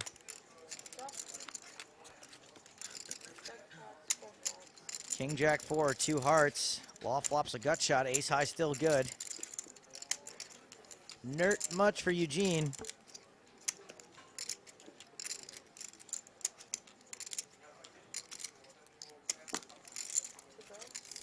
Bet fold. Pavel says, hey guys, nice to hear you again. Maybe I'm missing something, but how come we can see their hands when it's streaming live? Is it delayed a few minutes? Since if not, they can see their hands on mobile phones. Greetings. Mark? What? Do you want to answer that question from Pavel? Or? Oh, I thought it was a statement. I wasn't listening. Sorry. Can you repeat? He wants to know, how can we see their hole cards? How can we see them? You know, I'm just going to go ahead and take this one. We're seeing a slightly delayed picture, 55 minutes delay. We are able to show the hole cards for the final table on a slight delay, and folks do have access to that information on their mobile phones, but it's an hour later, and all of players have the same access to the same information. Thank you, Pavel, but... Oh, that's sort of how you can see most them. of all, Right. thank you, Mark Convey. Yeah, you're welcome. I'm always here to support your stakes. You could have been helpful, but instead you were so much more. Mazakis Munapano says, we aren't offended at all. Matter of fact, I visited Sotirios Kotoupas before, and it was a beauty. Thank you, my good man. Demetrius Papadopoulos wants to know, since when are smartphones allowed on the final table? Law and Pierce are constantly checking their phones. Mark, chance to redeem yourself? They're allowed to still check their smartphones in between hands. They just can't listen via headphones. We don't want them listening to the live stream. But all of them are allowed access to the hand history after the hour delay. So it's a level playing field for all of them. They're not doing any harm. They're more than willing to check, you know, the live blog on the PokerStarsblog.com. It's fair game for everyone. Absolutely. We just like to protect the integrity, and we don't want them listening in to us and our analysis and what we're talking about and what the guests are thinking about different players' ranges and all that sort of stuff. By the way, that applause you heard in the background, if you want proof that we're on an hour delay, that was Dominic Panka's win. Happened just about 55 minutes ago. He bossed it heads up. I watched his play at heads up. He just bossed it. I think he bossed it the whole time, to be honest.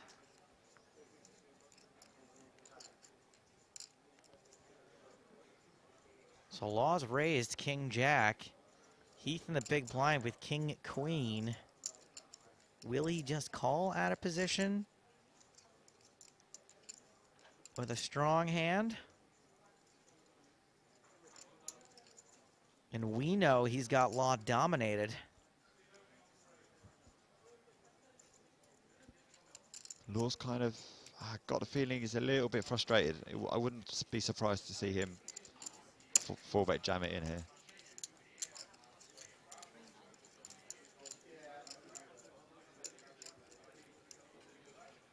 He's gone from nearly 6 million chips to less than 2 million. Are there any people left in Russia? Because there's like 11 people at their commentary area right now. And he does 4-bet jam. 4-bet alert. And can Heath really 3-bet fold this? He's got half his chips in the middle, I think. Yeah, I think he Not has to. quite. The 3-bet was only to 395,000. Sorry, it's half his chips to call. Got to be thinking, why was he raising in the first place? It looked like he was raising for value for me. You're allowed to change your mind. You're allowed to reassess. But I kind of think he has to call. 1,517,19,1990. Sorry. 1,990,000. Law all in for just under 2 million. Heath can make the call, lose, and not be out of the tournament. That's always a factor. It's not for his tournament life. 1,5, yeah? 1,719,90.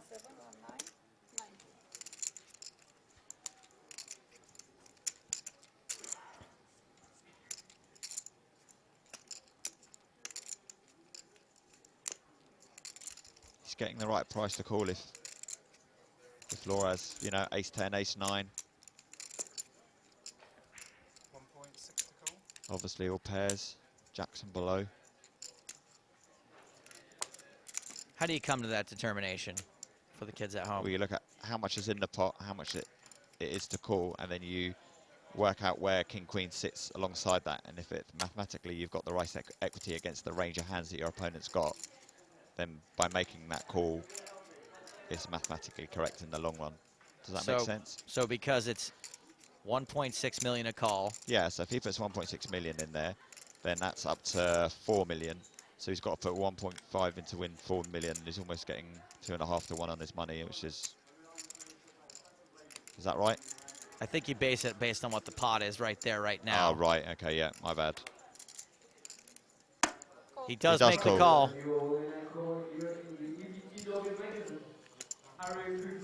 And he's happy, breathes a sigh of relief that he's made the right call. But anything can happen. Heath has Law dominated. Domination situation. Law's immediate outs are jacks.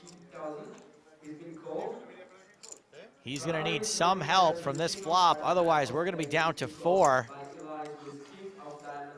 Gavin writes in and said he's in with the Huddersfield Nuts.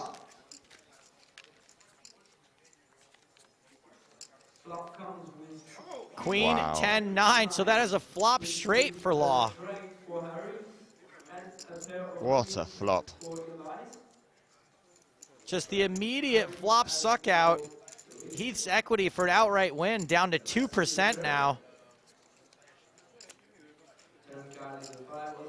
5 on the turn, which means they can only chop now. Anything other than a jack, and Law doubles up. It is not a jack. So Law gets it in bad, but sucks out big time on Eli Heath, who's now left with only 1.3 million. He fought the law and the law won. With blinds going up in just under 4 minutes of 50,000, 100,000. Eli Heath is not doing so hot. 16 big blinds left, 21 for Oliver Price. Harry Law, huge pop for him, up to 51 big blinds. Not quite, just around the average actually. Average just over 4 million, so Law's right at it. Law still down on the level.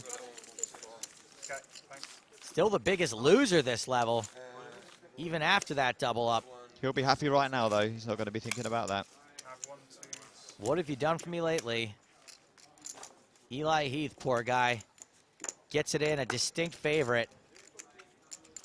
Richard's got a question for you, Stapes. Okay.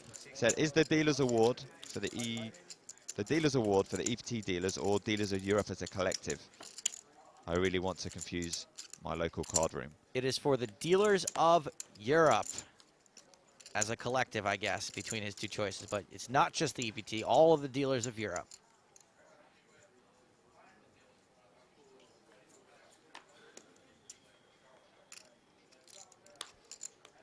I think the Russians are answering the same question. Casey says, just upgraded to a 52-inch from a 32 within the last hour. Loving it. How are you able to sit down? My goodness. Stapes. That seems just gratuitous. 52 inches? Rough. Oh, sigh. Ace Queen. The hand for Price, you knew, raises and takes it. 2 minutes left at this level. Okay, so no offense to you, Mark Convey, but just since that last hand at all, Rob the Hippie King has said, fought the law and law won. Richard Grayson says, you stole my line. Marcus said, you're trying to break the law. Oliver says, you stole my line. I stole James Hartigan's line. I believe it was Hartigan who said it first, but I don't know, pretty much everyone on Twitter said it today. It's kind of an obvious line. And James also wrote it into the Skype. Thanks, everyone. Thank you. Yet I have the reputation for making the bad jokes. Unbelievable. Unbelievable.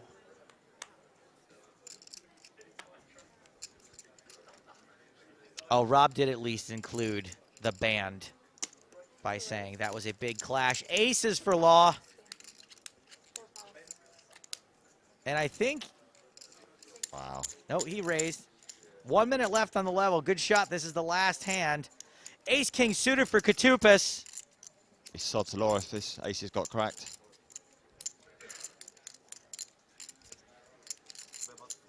They haven't held up all week at the feature table. And these chips are going in. We've seen our Katupas valued king-queen earlier. He's not going to be folding this. There's the 3-bet. This is just a good old-fashioned cooler.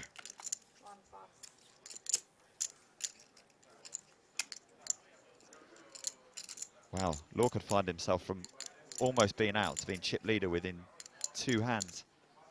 Massive chip leader as well, potentially. He could have half the chips in play if the chips go in here and his hand holds up.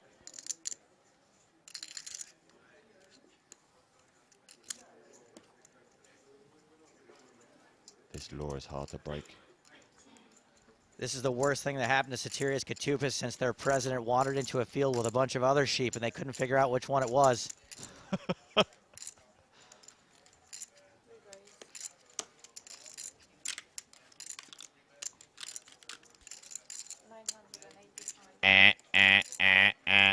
Four-bet alert. Katupas maybe not wanting to see too eager. The Convey-matic 4-bet alert.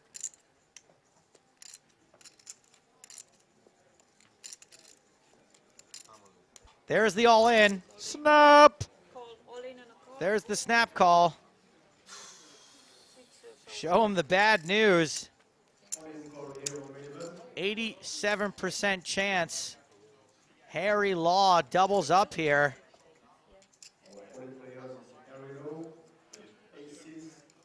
Whoever wins his hand is going to be in a dominant position at this final table. This could be the most crucial hand of the final table so far. 87% chance this hand goes to the lawn mower man. Mower man. Crap. It's a stretch. Here we go. Oh, my word! Another flop suck out. We might just be witnessing Greece's first EPT champion today. What a flop. The long face of the Law. 3 on the turn has Law drawing dead, and he is out of here. He is going to be our 5th place finisher. 164,600 euros. Holy Katupas. Really tough day for Harry Law. We are going to go on a 20-minute break. Lost the big flip to Eugene Kachalov. Once again, ace is cracked in an all-in situation. We lost Anthony LaRuste first today when he got it all-in versus aces, with aces. Not a good day to be getting it in with aces. Not a good week to be getting in with those aces on our feature table. There's our current chip stacks. Eli Heath now the shortest stack. Oliver Price not in such hot shape either. Eugene and Sotirios doing just fine. Katupas the chip leader. We are going to take a 20-minute break, but when we get back, more live action as we play from 4 down to the winner here on EPT Live from Deauville.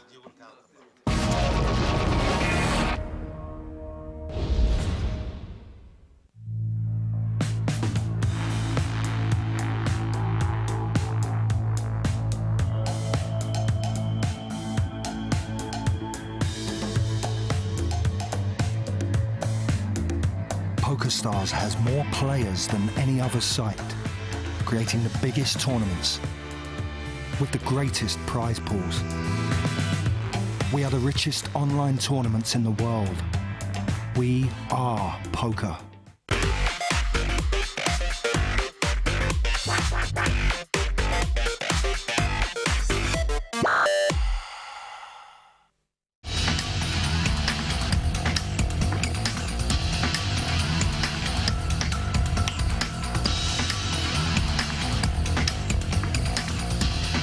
Imagine a football game where, you know, someone was playing and then you're like, okay, we'll get to like watch it in 6 months. You know, that doesn't make any sense. Like, you want to know what's happening now. And so I think live streams are a perfect way to make that happen. Doing the EPT live broadcast is a lot of fun, especially with Stapes and Joe. James and Joe, I think they're a bit like a married couple, to be honest.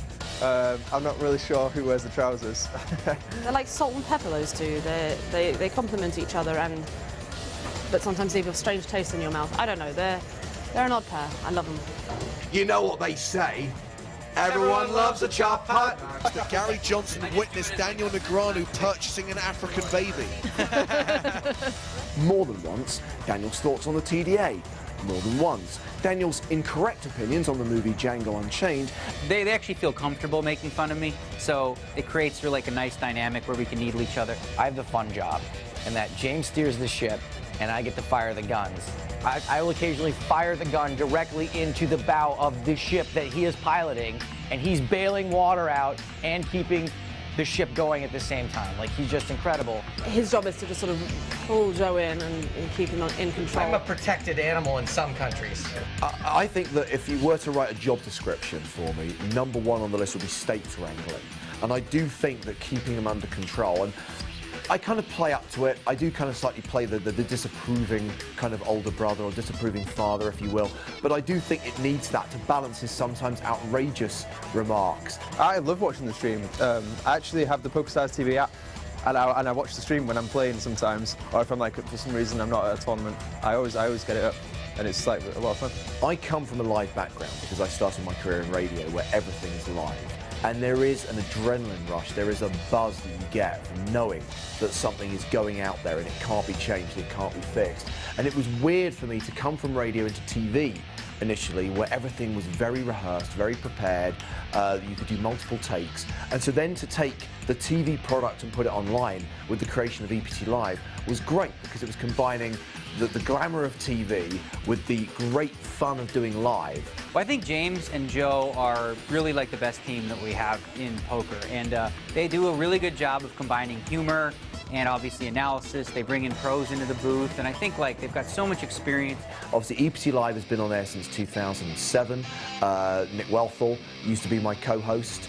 I then went out to America to work on the NAPT, and I was doing a gig where they decided they were going to try out this kid who'd never done poker commentary before. And because I wasn't as across like the American poker media as maybe I should have been, the name Joe Stapleton was not on my radar. I had no idea who he was. He was this kind of like slightly sulky looking bearded chap lurking in the corner, but he came on just to do a kind of guest spot on an NAPT live stream. And I liked him immediately. I thought he was genuinely funny, I thought he was witty, he clearly knew a bit about poker, and I don't think he knew that that was his kind of screen test to do future NAPT live streams, but they were also trying him out for this new TV show they were working on called The Big Game. White men can't jump, but they can re-raise.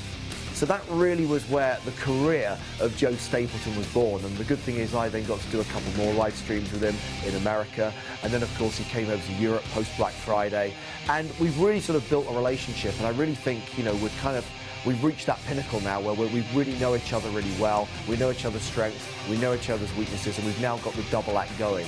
What matters most to me is I want to try to be funny on there, and I want to be entertaining. And what's scary to me about live is you have to be entertaining for 8 hours or 6 hours or whatever it is versus 42 minutes on a TV show. I think he found the live stuff at the start really tough because Joe really likes to prepare. Although I like live and I think it's good for the audience, I'm not terribly comfortable doing live. Partly because I do like to toe the line, and I'm afraid that one day I'll just say something that cannot be unsaid. And I also do very much like to prepare. When I do the TV shows, it's prepared down to the second. I know exactly what jokes I want to make. I started off coming out of school wanting to be a writer. I wanted to be a comedy writer. I didn't think that I wanted to be a performer. I think I was lying to myself a little bit, but I never found much success as a writer. It was only once I was saying my own words in front of the camera, in front of a microphone, that I actually got anywhere. And the fact that, like, there is no amount of preparation I can do to help me out over 6 hours. It's just never gonna happen. And also, I'm still learning, especially when it comes to poker analysis. There's really nobody better in the world, there never has been, than James at just running through these long ones. And Stapes is just funny on the spot. And yeah, he might not, they might not be like top players, but they let me do the poker commentary stuff, and then I get to joke around with Stapes because we've known each other for a long time.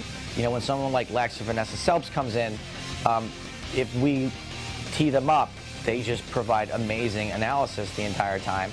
And if we are having like a goofy little, like just messing around, pushing each other into the bushes, that can last for a while too. So I think we do play to both sides of the audience. I had done poker commentary on TV for probably 2.5 years before I started doing the live stuff with the EPT. And I don't think my game progressed at all. I was very much a recreational poker player, a poker enthusiast who knew the basics, who was able to call the action, but couldn't begin to even explain what was happening in a hand. As soon as I started doing the live stuff and working alongside these players and looking at the game without hole cards, that's where I really sort of felt that I was becoming not a poker expert, but certainly I had a better understanding of the game. And these players, their advice, their strategy talk is indispensable. And I enjoy it. I think it's also a great way to teach poker also. Watching these EPT lives, if you're a player, it's a great way to get better because you get players like myself and others who will share their insights in terms of like how players are playing hands. But one of the best things about live is the variety of it, the fact that, with the interaction you've got with the audience, be it through email or through Twitter. I consider myself to be very lucky because it is a pretty awesome gig to travel around the world talking about poker. Yes, the days are long.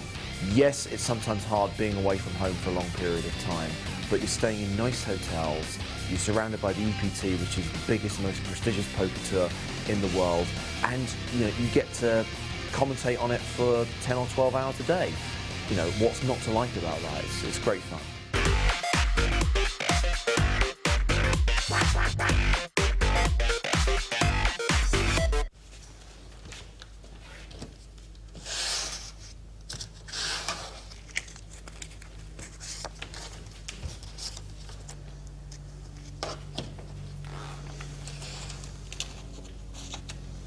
Voy a completar mi jugada.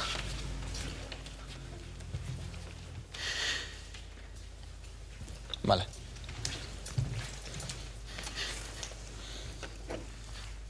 Dame un poquito de espacio, por favor.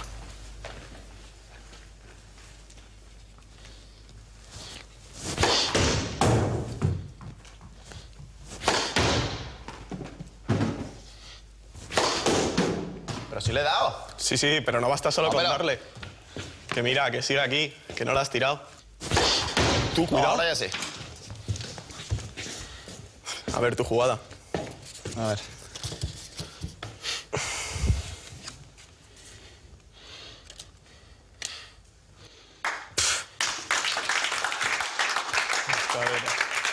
Escalera. Bien jugado, tío. Sigue intentándolo.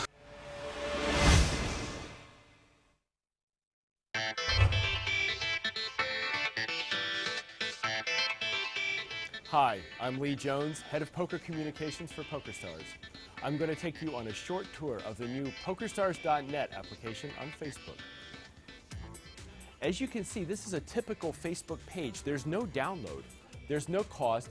All you do is type PokerStars.net into the Facebook search engine, and it will bring up the game. Here is a list of the various tables that are available. You can see we have Hold'em, No Limit Hold'em. We have Sit and Goes, one-table tournaments. We have Zoom Poker, and we have tournaments. There are more poker tournaments on Facebook, on PokerStars, than any other Facebook poker game. One of the more exciting features of PokerStars.net on Facebook is the opportunity to go on a tour of different European poker locations that PokerStars goes to, and you can enjoy playing in different places. This is a great fun game but it also gives you the opportunity to learn about poker. I think if you have a friend or a spouse, whomever, that is interested in learning poker and knows nothing about it, the PokerStars.net application on Facebook is just about perfect. You can play against your friends or you can play against strangers. And over here you can see a quiz that I can use to get more information about poker and learn to become a better player. So I'm going to answer the quiz, and because I got it right, I get extra chips. But it's also educational. It's like stealth education. While you think you're playing a Facebook game, you're actually learning something about poker. You're doing the quizzes, you're getting tips from the pros as you move through the tours. So you're becoming a better poker player, but you're having fun while you do it. So that's it. As you can see, if you can get to Facebook, you can get to PokerStars.net. No download, no cost, just a lot of great poker, a lot of great tournaments, and a lot of fun.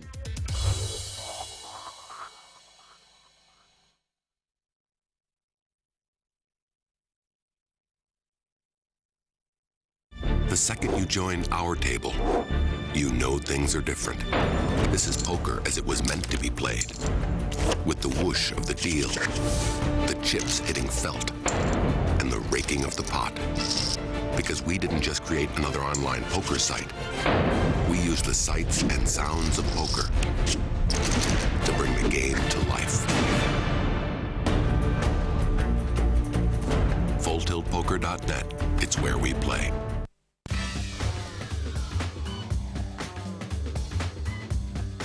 Hey everyone, Joe Stapleton here from the PokerStars.net 2014 PCA, and I'm with the guy whose name is Luca Vivaldi. You're like one of the big guys in charge on the EPT.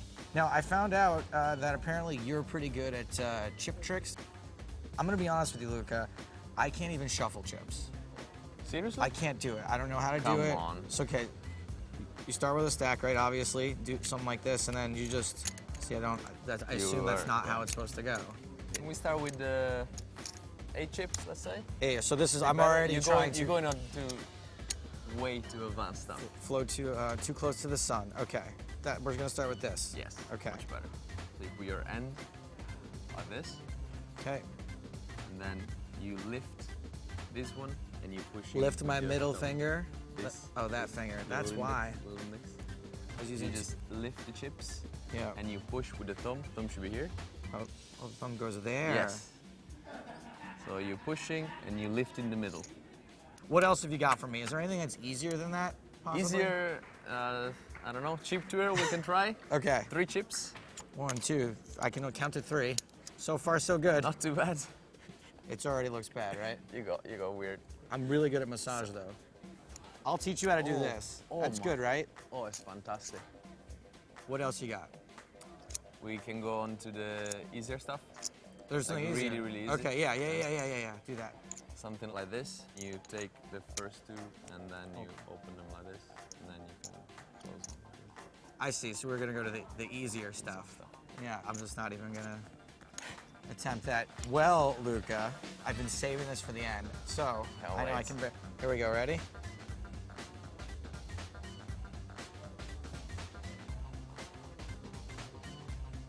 See that? Yeah, it just went. Okay, so they were supposed to do that in special effects and post. All right. And if they didn't do it, they got me again. You got me again, editors, but I think that it probably would have worked. Anyway, Luca, thanks very much for being with us. Thank you.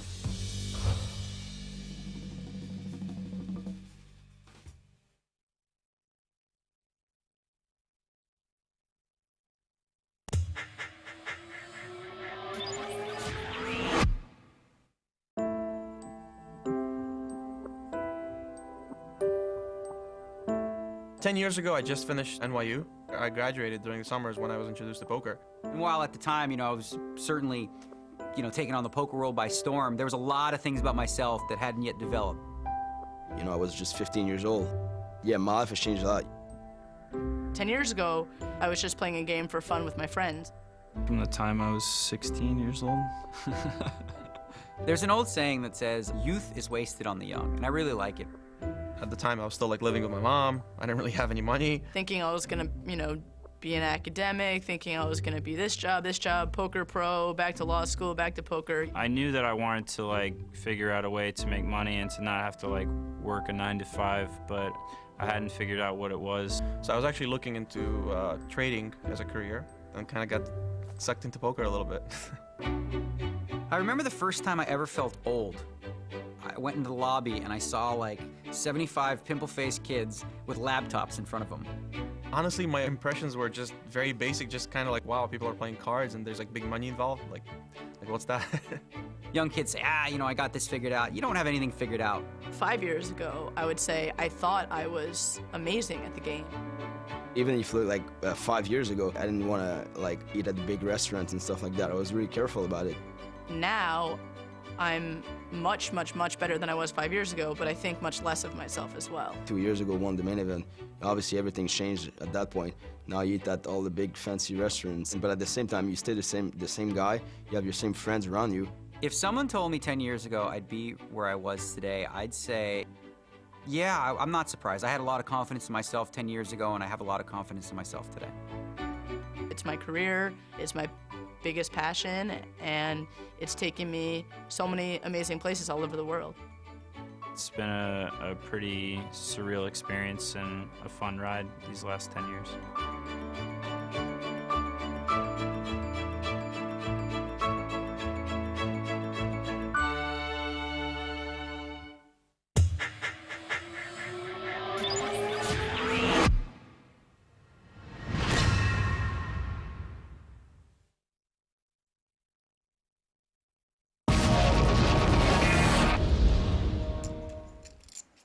Welcome back to Deauville and the PokerStars.net European Poker Tour. It's the final table of the main event, the final day of the festival. Cards Up coverage of the 5K main event final. And right now, we are down to the final four. Just before the break, we saw the elimination of Harry Law in 5th place. A brutal suck out. He gets it in with aces against the ace king of hearts of chip leader Sotirios Koutupas. 3 hearts on the flop, blank on the turn, drawing dead, out the door. Koutupas now a monster chip leader with 11.6 million. Kachalov second on the leaderboard with 5.4 million. The 2 remaining Brits bringing up the rear with 1.7 and 1.2 million respectively as the blinds go up to 50,000 and 100,000 with a 10K ante. It's James Hartigan with Joe Stapleton. And it's looking right now, Joe, and I know a lot of things can change, a lot of things can happen, but it's looking now as if Koutupas will take on Kachalov for the title. Kachalov aiming for the Triple Crown, Koutupas aiming to become the first ever Greek EPT champion. I don't know. I think that's a little preemptive to call that at this point. Heath and Price are still in this, obviously. What do they have, like 17 and 19 big blinds apiece, something like that? If one of them doubles up through the other or busts the other, then things get a little more interesting. One double up Price through Kachalov, then they're about even in chips. So I don't know if we can call that right away. Yes, the way the chip stacks, the way they are right now, you would guess that, but I mean, how often do things not go the way we expect them to go? One thing I can say for sure, because we have visual evidence, is that the yellow plaques are now in play. So we have the small grey chips, they're worth 5,000 each. The red chips are 25,000 each. The blue plaques are 100,000 apiece. The yellow plaques, which have just been brought out, are worth 500,000 each. It's so demoralizing. Look at Sotirios and look at Eugene. They both have yellow plaques in front of them and blue. And then look at Eli Heath and Oliver Price. No yellow plaques, and I think just 1 or 2 over there for Eli. Oh no, there's a couple blue, but no yellow for either one of those guys. I mean, that's just got to be so demoralizing. Loving your work, Graphical Nick. Hollandaise plaques, that's what we've got in play now. This is level 30 of the tournament.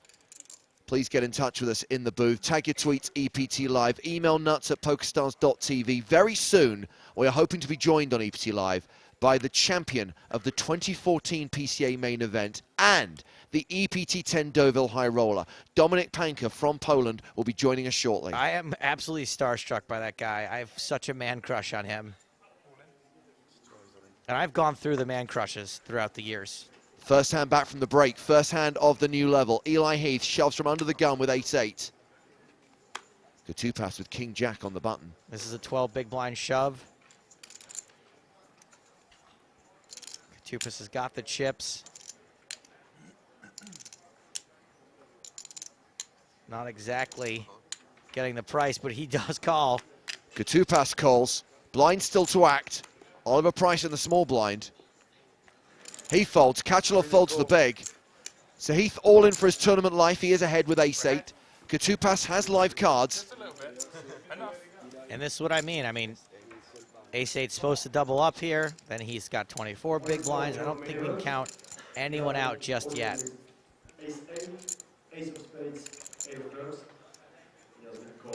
If Katupas hits one of his live cards, Heath will be out in fourth, and we're down to the final 3.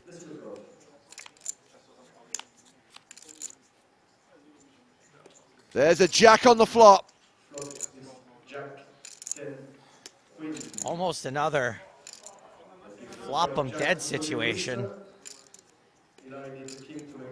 Eli Heath wants to see a king. He does not want to hit an ace. And he's rooting for a chop right now.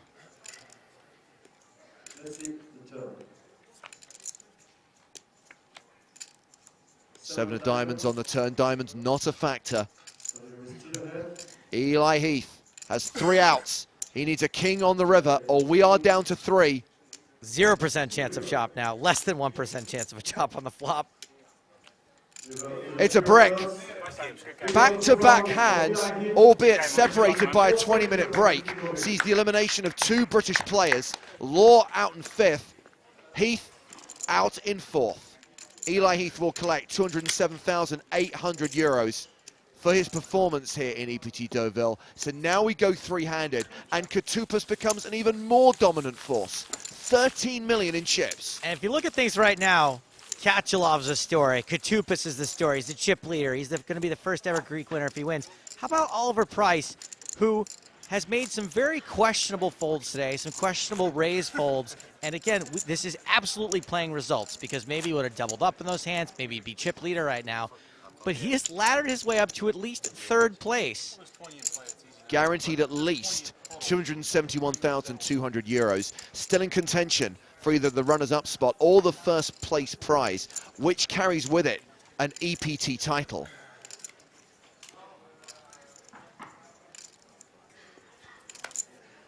Oliver Price, the youngest of the 3 remaining players, 23 years old, from London.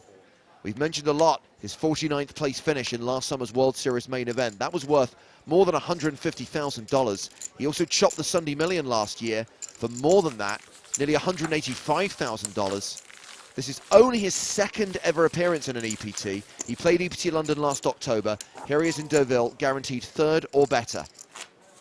And I hope at this point he at least feels that some of the pressure is off of him, because he has played, for lack of a better word, he's played a little scared, I think. And this is not to take anything away from Sotirios Katupas. I just want to get this in there, Joe, that he is just running golden at this final table. I mean, he's applying pressure where it needs to be applied. He's using that big stack, but he's cracked aces twice. Cracked aces twice. Obviously, this last hand, he was less of a dog than the times he cracked aces. But again, he was not the favorite in the King-Jack versus Ace-8 that we just saw. He wins that one as well. Button raised from Kachalov. The all-in from Price gets through. And yeah, I mean, look, tournaments are all about short-term variance, and having skill and putting yourself in a position to not need to get lucky is a huge part of tournaments, but short-term wins out in any singular tournament, and it has to be a combination of making the right decisions at the right times and the slightly wrong decisions at the right times. Calling there with King-Jack, I don't think was the wrong decision, but he was behind. Sotirios Katupas chatting with his rail. At midnight last night, his friend Apostolos rang Sotirios' younger brother, and they said, let's go to Deauville. Neither guy had been to France before, so they set off at 6:30 this morning. drove to the airport, caught a flight to Athens, caught another flight to Charles de Gaulle Airport, rented a car, drove across northern France, got here in just over 2 hours, arrived at 2 p.m., a couple of hours into the final table, and they were there when Sotirios made the final table in Prague and finished second, and they're here this time hoping to cheer him on to victory. Cool. Great story. Eli Heath's just tweeted, absolutely heartbroken. Gave it my absolute all and ran like death at the end. I will be back to win a Big Field Live MTT soon. GG, Eli. Good GG.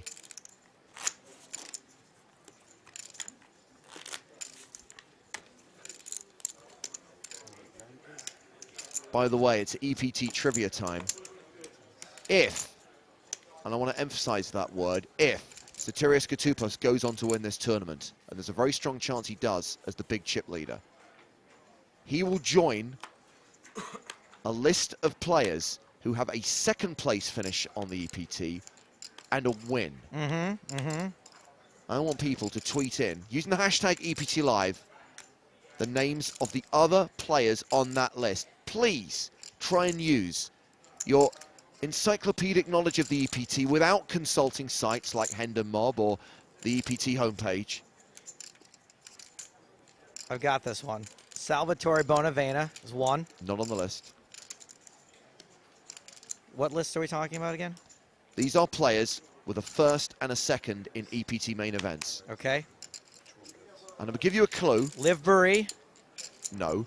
I'm going to give you a clue. It happened not once but twice in the very first season of the EPT.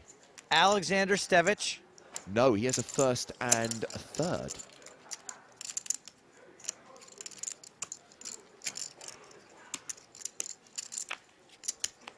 Patrick Antonius. No, he didn't win his EPT title till season 2, and he hasn't had a second in a main event. I'm done playing your stupid game. Price's button race. Called by Koutoupos.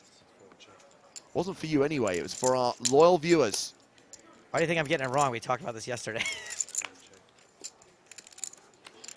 Top pair for Koutoupos. Price picks up a draw on the turn. With it going check on the flop, Koutoupos fires the turn.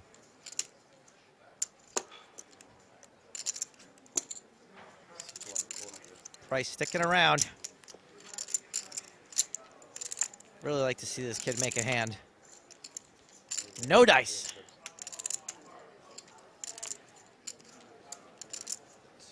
Koutoupos has an easy value bet. Price has an easy fold. I would like to see Price just go absolutely crazy at one point and then just jam all in there with nothing. Okay, Andreas, Wisbit, Travis got the easy one because it just happened at the PCA. Mike McDonald won EPT Dortmund in season 4, came second at this year's PCA to the aforementioned Dominic Panker. So Timex is on the list. The previous winner of the PCA, Dimitar Danchev. Well done to Stoico. Danchev, of course, was second. The year Andrei Patachuk won the EPT San Remo event, and then Danchev went on to win the PCA a few months later. So we're still missing one, though. There's more. A lot more. When we talk about the two-time thing, there have been so many who've come close. So we've got Danchev and McDonald. I want the others. Jake's got one of them. Ram Vaswani. I mentioned there were 2 in season 1. Ram nearly became the first player to win back-to-back EPTs. Won Dublin in season 1, second in Copenhagen, the very next leg of the tour. Phil Hellmuth. Lol. Well, he has the first, but not the second, right? Kachilov raising the button. Price calling. They have the same hand, King 9. We're about to be joined in the booth by a guy that only has firsts. Queen 5 deuce on the flop, 2 diamonds. Neither player can win this outright.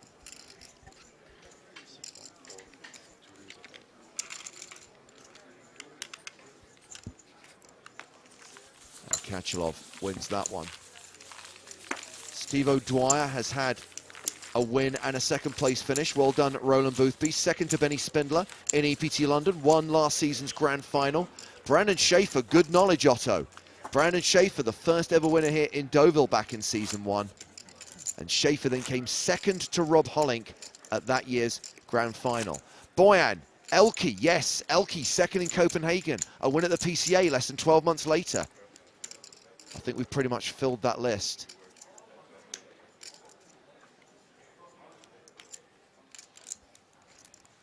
I think Bojan got more than anyone else, but that's only to be expected. Like me, he is an EPT geek. I would just remove the word EPT from that.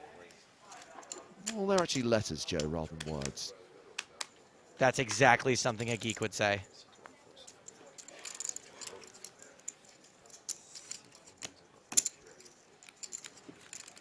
Raise and take it for Katupas. By the way, we've had 133 hands at this final table. Very strange flow to this final, don't you feel, Joe? We had that really strange first 20-25 hands where Nitty. nothing happened. Yep, Nitty McNitterson. Then the double bust out in 8th and 7th.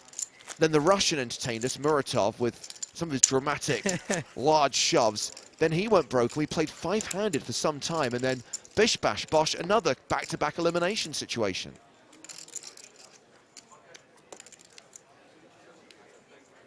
Ebbs and flows. Oh, there is another name on the list. Well done, Ed Kilworth. Mark Telcher. Telcher won EPT London in season 2, and in season 4 he was the runner-up in Barcelona. That's the one I'd forgotten about. Props to the Kilworth. So you stumped Hardigan, sort of. Not sure why I would have raised Mark Telcher from memory, but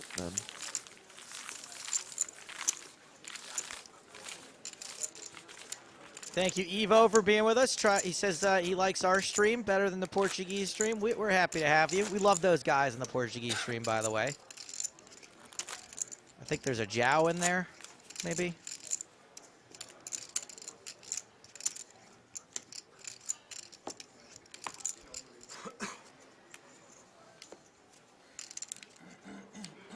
Price currently playing 18 big blinds. Kachelov exactly 50 big blinds. It's your favorite blind level, Joe? Yes, 5,100.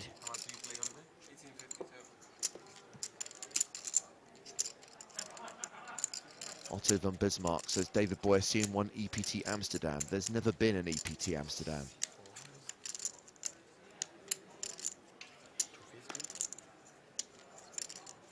Isn't there like a Swedish guy or a... Tereniak. Was that already said? All in on a call. Uh-oh. Katupas raises, Price shoves. Katupas snap calls with King Queen, and Price is dominated. Gets it in with King 9. Yet another domination situation. If Katupas keeps running like he has been, this is going to be locked up on the flop.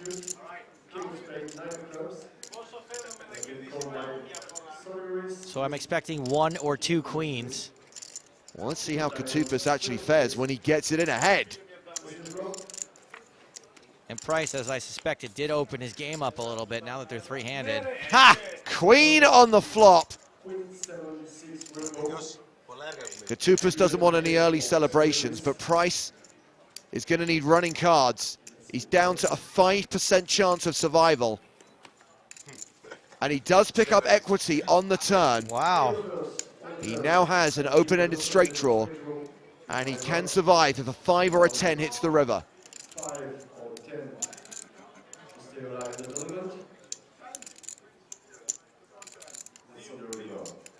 The river card is a 9. It's too little, too late.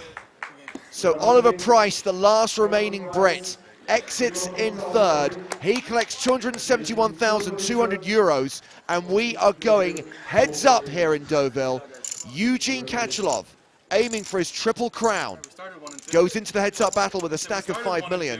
Sotirios Katupas, looking to be the first ever Greek main event champion, has more than 15 million. A 3-1 chip lead over Kachelov. And we're looking at 2 nations here that have never had an EPT winner. Greece and Ukraine. That's true. We talk about the Triple Crown win, but there is the other achievement for Ukraine as well. And the players are going to take a short break before we begin the heads-up battle. will position them at the two ends of the table. Just under 5 million. And they will continue at this blind level. 50 big blinds, playing 150 big blinds. So Eugene does have a sizable disadvantage, but obviously he's the more experienced of the two players. Should be a very interesting heads-up battle. And we still have 74 minutes of this level to play, 50-100 with a 10K ante. It will be Katupos, the Kachalov, heads up for the title, the trophy, and the €614,000 first prize. The action continues in 10 here at EPT Deauville.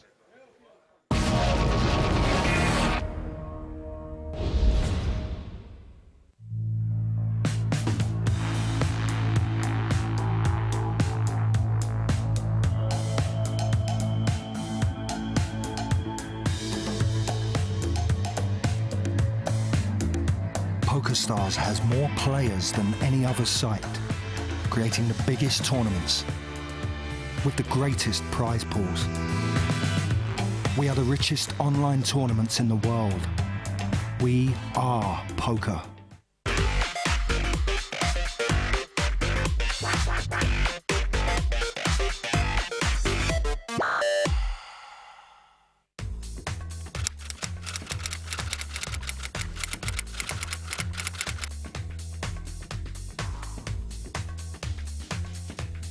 Well, Core, I think what separates Phil Ivey from a lot of the other players, well, aside from the fact that, you know, he plays all the games well. He grew up playing stud. I grew up in an era where it wasn't just No Limit Hold'em. We played Limit Hold'em and other games, and Phil was, you know, that was his bread and butter. So I don't see No Limit Hold'em as poker. It's one big game, one aspect of it, and Phil is a master of all of them. One of the key reasons is he's very determined. He has that Michael Jordan, Tiger Woods-like focus, and he works harder than anybody else at the game. And, you know, in a different way. And he just has an intensity, I think, and an ability to break down people's minds and just figure them out.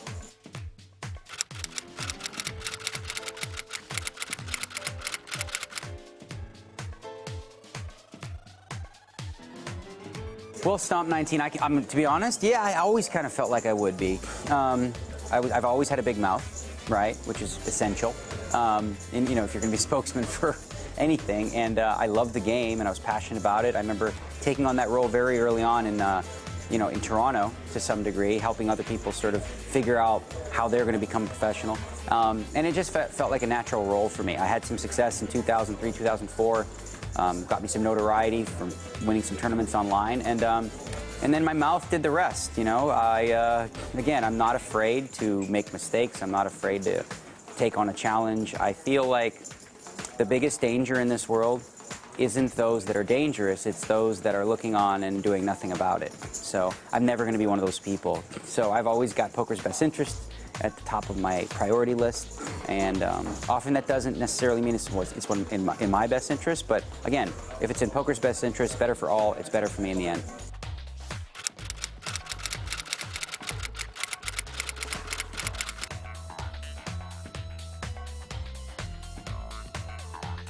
Well, Alex Q, my favorite stop, I mean, that one's an easy one for me. It's Barcelona. The location of the tournament is perfect. We're right on the beach. There's restaurants and clubs that go all night. Just the weather's fantastic. Everything about it just has a great energy. As far as a stop that I haven't been to on the EPT that I'd like to see happen, well, certainly not anywhere like Afghanistan, because I don't know that the tourist attractions would be worthwhile. But I'm going to say, well, this is kind of Israel. I've never been there, so I think, you know, it might be fun to play with some of the locals there.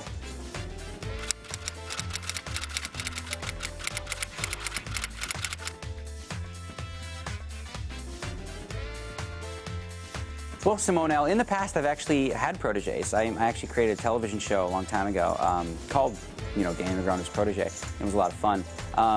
These days, I wouldn't say that I choose a protege, but, and it's certainly not for poker, but there are younger guys who are stepping into an ambassadorial role that I like to help, you know, realize their vision. People like Jason Somerville, Jason Mercier, Dan O'Brien, are young guys who care about the game and they've got a good head on their shoulders. And I'm not going to be doing this forever, so, you know, hand down the mantle to the young new generation.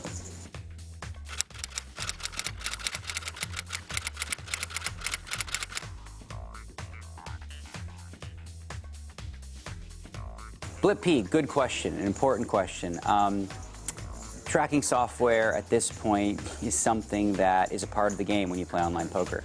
And I feel like not using it is just putting yourself at a disadvantage that's not worthwhile. I think it's important to use it so that, not so much necessarily to track your opponent's game, but really your own. You know, one of the things I did when I started to play online and learn was I was really looking at my statistics and comparing them to the stats of the other top pros I knew in the game. And you know, if there was something really different, like their 3-bet percentage was 15% and mine was only 6%, I thought, well, am I doing something wrong, or does this make sense for my overall game? And if I couldn't figure out why I did it and didn't have a really good reason, well, then I would adjust and I'd start 3-betting more.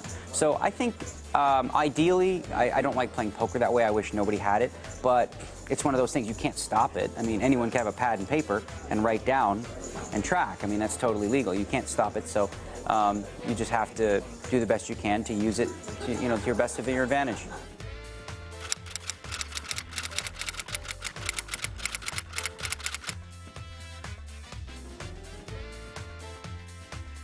Well, Anthony H., I like this question so much, I'm going to make sure that you get a prize, and I'm also going to answer the question. So the question you asked was, who's going to have higher earnings, Phil Ivey at the end of his career or the movie Runner, Runner? I haven't seen the movie yet. Heard some not so great reviews. It didn't open so big, and Phil Ivey is a monster who's going to be around a long time. So I'm going to go with Phil Ivey's earnings.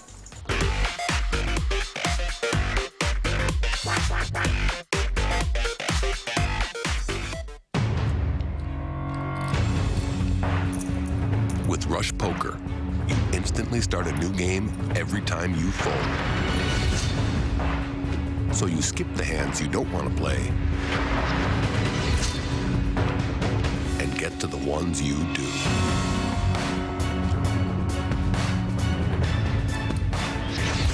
Rush Poker. All the action, none of the wait. Only on FullTiltPoker.net.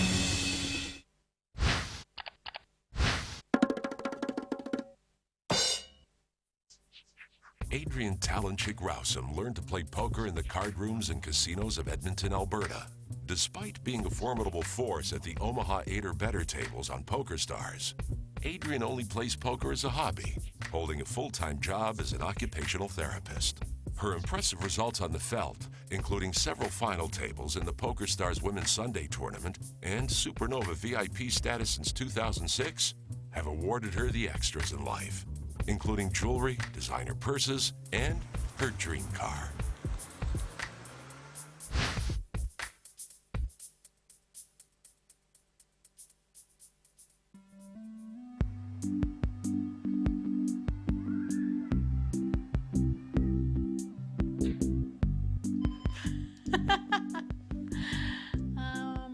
Maybe I'll make a straight flush. What do you guys think? I'm Adrian Rousum, also known as Talenchik on PokerStars, new member of Team Online. I've always loved playing cards.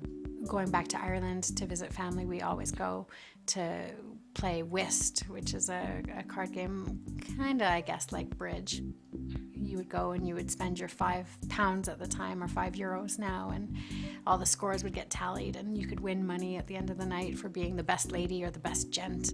It was always a riot. No, I did not make a straight flush. The game I mainly play online or live is Omaha 8 or better.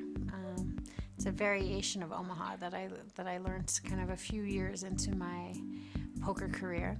When I first started playing, I was grinding the low limit to the mid-stakes limit hold'em tables, whether it was 10, 20, 15, 30, that sort of limit. And this was around the same time that no-limit games were taking over the casino, which I didn't find as enjoyable, and I found there was way more venom in the games. Like, you were there to absolutely stack your opponents. Like, you weren't there to have a good time. It was all about the money. I mean, I would play poker for nothing. I would play and just sit and play. I definitely prefer the limit games because you can, you know, splash around in pots a little bit more easily or without getting too hurt.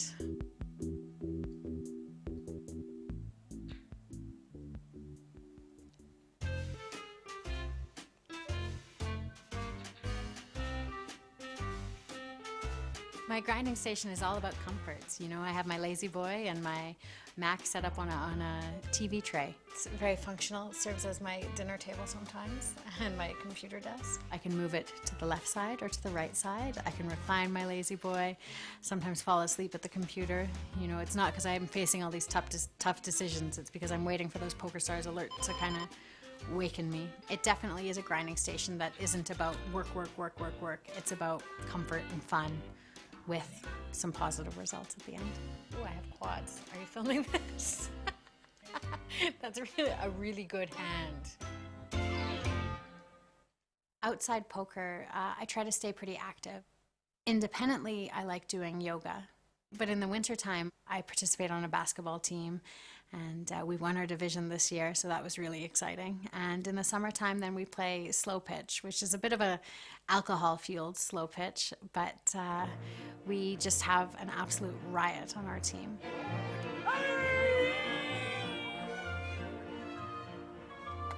Oh, I got that. I got it.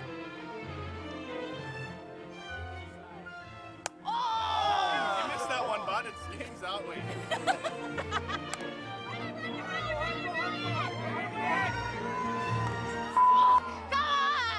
It's a little bit subpar at the moment, but we need to have a few more beers and we'll be on.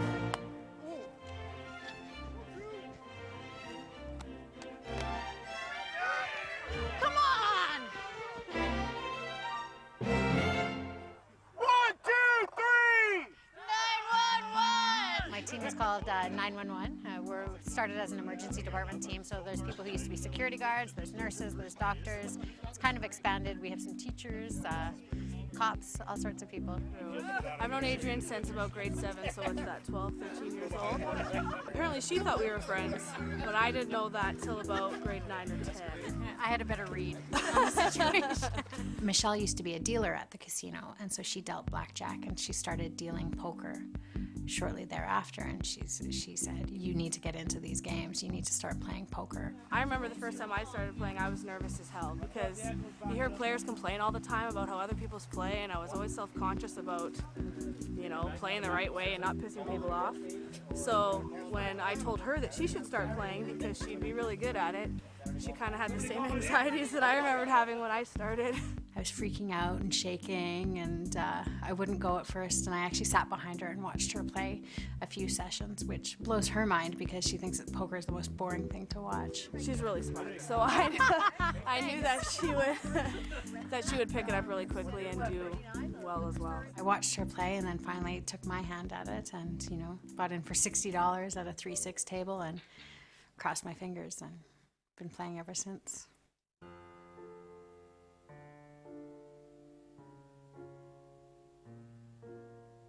When I first meet people, I don't introduce myself as a poker player. If they're asking what I do for a living, it definitely is that I'm an occupational therapist. The definition that I use to describe occupational therapy is that we help people overcome whatever illness or disability they're facing so they can be independent in whatever matters most to them. What I want you to do is first trace the numbers and letters for me in this pattern from 1, A, 2, and follow that pattern and so on, but start at the 1. Currently, I work 5 days a week. I put in 37.5 hours a week as an occupational therapist. I work in one of our acute care hospitals on the trauma unit and the general surgical unit. So because I'm working in acute care, generally I'm helping patients leave the hospital. What I want you to do is I'm going to time you, and I want you to work across the rows and flip all the pegs to red. You can use both hands, okay? And you can start whenever you're ready. I have been at the hospital for just over 9 years, and I've been in my specific job right now for the last 5. I love my job. It gives me meaning, and it's important to me in my life that I'm able to help people. And I think trauma in particular really meshes well with what I want to do. Is I want to help people through some of the toughest and maybe most unexpected parts of their lives. The good news is I think this is the last time you'll have to see me. It sounds like you're doing a lot better. I wish you all the best and stay out of trouble, okay? In my mind, I'm a therapist first, a poker player second. It's a close second, but definitely second.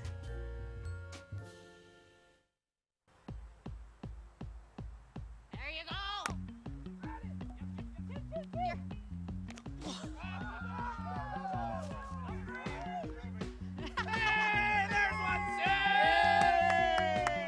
I think more people should, work a real job and play poker. It definitely keeps the fun in the game, and it definitely lets you make some extra money so that you can spend without worrying. Your poker winnings don't have to be towards your mortgage or towards your bills. Your poker winnings can be used for the frivolous things. PokerStars has made my cat fat. He gets to eat well. Poker has, let me buy a fancy car, help me buy my house. It's, let me buy designer purses or earrings or, whatever I feel like on any given day. It's given me kind of the extras.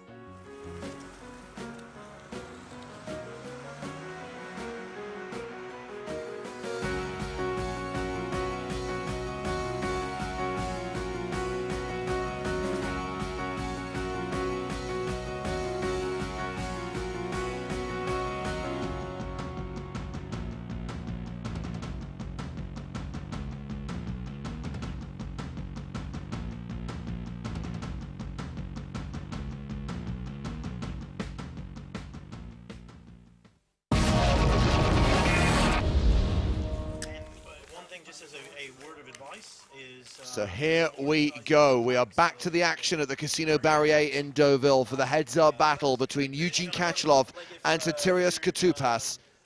The final table is down to 2, with GB finishing 3rd, 4th, and 5th. It's Ukraine against Greece. Both countries aiming for their first EPT main event title. Eugene Kachelov aiming for the Triple Crown. So more like mediocre Britain or Britain. 3 big cashes at the final table. The USA certainly put in a good showing. Eugene Kachelov, anyone? From the Ukraine? Yeah, okay. Let's split hairs. At the start of this heads-up battle, Koutupas has the big lead. 15 million plays 5 million. We welcome your contributions. Who do you think's going to win it? Tag your tweets, EPT Live, email nuts@pokerstars.tv. We've got 75 minutes left to play on this level, so let's go down to the floor and hand things over to Head of Live Poker Operations for PokerStars Europe, Neil Johnson, to introduce the players once again.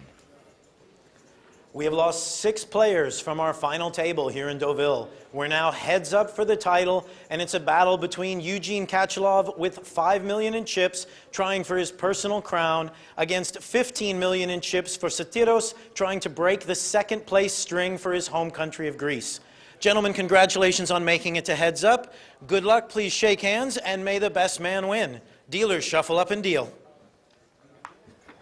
And cards are in the air again. Casey says, first we see Timex go for the double. Now Eugene going for the crown. How sweet is that? Dorian says, I predict a pretty long heads-up match unless Koutupas gets it in behind and gets lucky again. Just saying. Go Eugene Kachelov.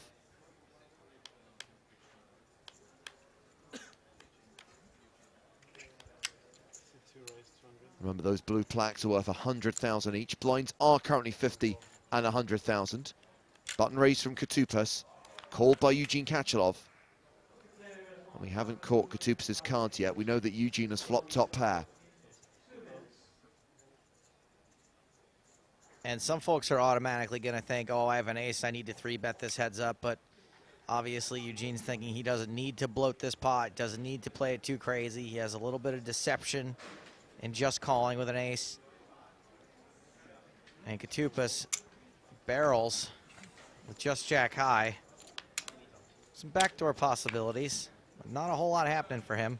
Kachelov calls, 10 of hearts on the turn. I think Eugene's going to be pretty okay with top pair here. Now Eugene's just going to lead.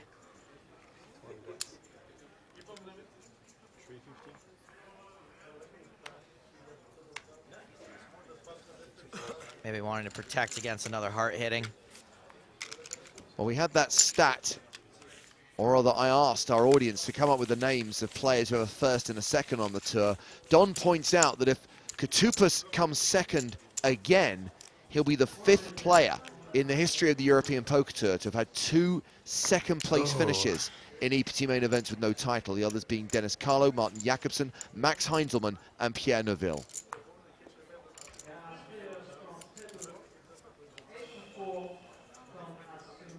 I would have guessed Andrew Chen, but I guess he's only got a second, maybe a couple other FTs.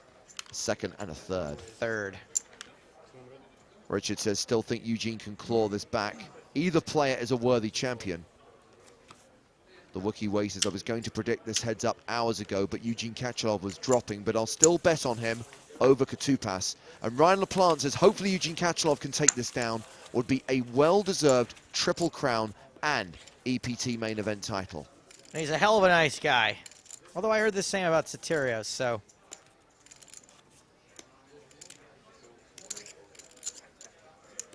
I agree that both these guys would be worthy winners, but one of them just a little more worthy. You know the one I'm talking about. I love the way that we've got the main event trophy on the table. It's not just the trophy that's up for grabs, of course. The difference in prize money is significant. $379,500 for the runner-up, $614,000 for the winner, and a reminder that French gaming law forbids any formal deals being agreed. Both players with decent hands here. Kachalov flopping pretty good. Big draw for Katupas. Trip jacks for Kachalov. Katupas up and down. Kachalov checks.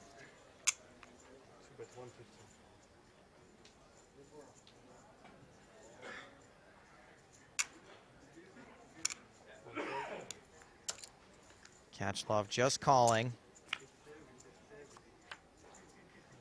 And nothing for him to protect against now. Boats up on the turn. And Katupas left with just queen high after this run out. Eugene tries to extract some value on the river, gets a fold from Katupas. And Simeon tweets to say, go, go, Eugene Kachalov. I'm sure the nation of Greece is behind Sotirios Katupas. Sotiris Valamoris says, don't forget to mention Greek players have made top 2 in 3 consecutive EPTs. London, Prague, and Deauville. That is very true. And of course, Katupas was second in the Prague event the previous season.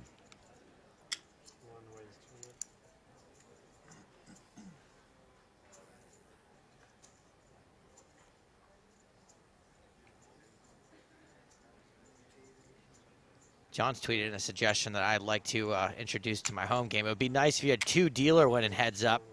So when one hand ends, the other dealer could start immediately. Kachalov raises the button with 5s. Katupas 3 bets from the big blind with ace-8 suited. Eugene calls.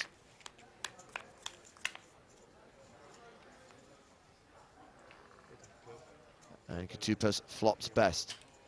He pairs his 8. Vasilis says, no deal, right? There's a law in France that no deals are allowed? Correct.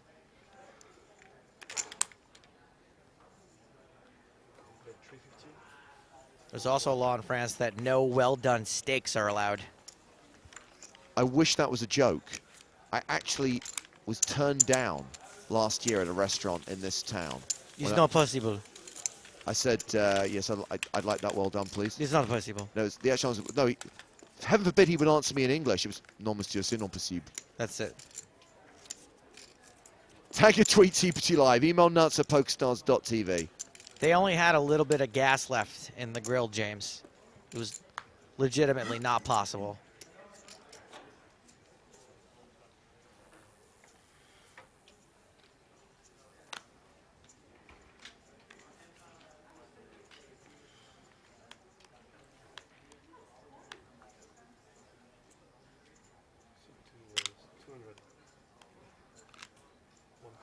The blue plaques are 100K. The yellow plaques, by the way, which only came out at the start of this level, are worth 500,000 each. Graphical next reminding you of the chip denominations with his handy key at the bottom of the screen. Kachalov outflops Katupas, makes second pair. Kachalov checks.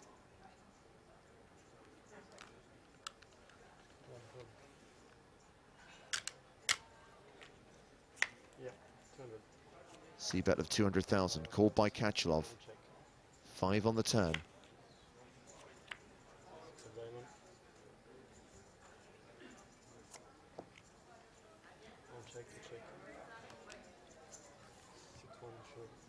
And goes check, check, check, check all the way after the flop. Rob King says, why on earth would you want a steak well done? I'm with the French on this. Hashtag madness. You know, I also think it's silly, but he should be able to get it well done if he wants it. The customer is always right.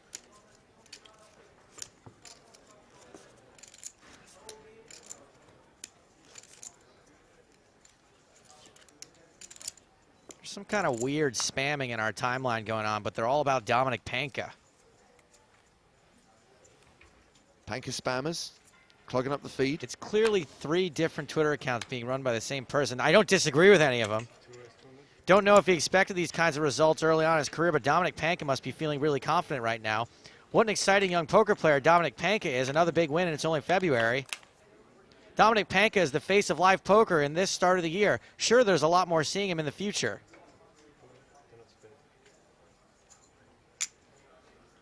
His parents must really be into Twitter. 6-4 against King 6. Both players pair their 6. Kachalov continued the flop for 150,000. It goes check, check on the turn. Both players now with 6s and 10s with an ace kicker.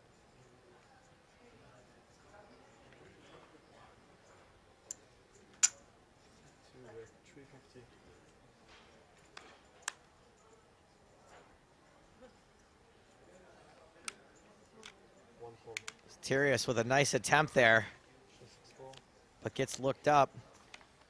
They both table the same hand, so this will be a chop pot. And you know what they say, Joe? Everyone loves a chop pot. Even heads up at the final table of the main event. Everyone, even you out there is thinking to yourself, I don't love a chop pot. Yeah, you do. Look at him. He loves it. Oh, blimey, now Daz is joining in. Why would a man of your talents and knowledge ever order a well-done steak? I am shocked. Medium, always. I like my food cooked. Dominic Panka, face of 2014 live poker scene. All from these really bizarre poker accounts. They're not from people. Another big win for Panka in just the first month of 2014. Who is running these accounts? I'm not saying he doesn't deserve the attention. Justina, have you opened like 68 poker accounts on Twitter?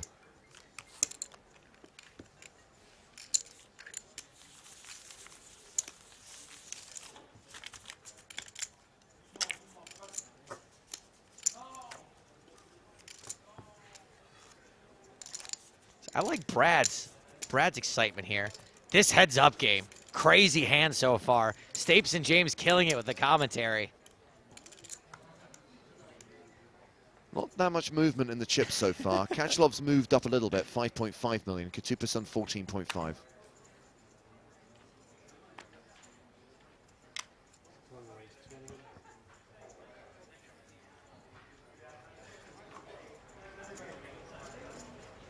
much do you play now?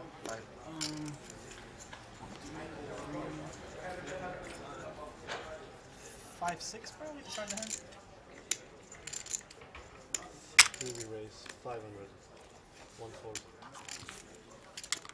Kachalov folds to the 3-bet.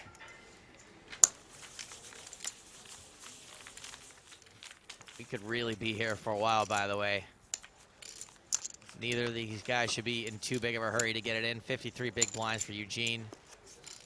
Nearly 150 for Katupas.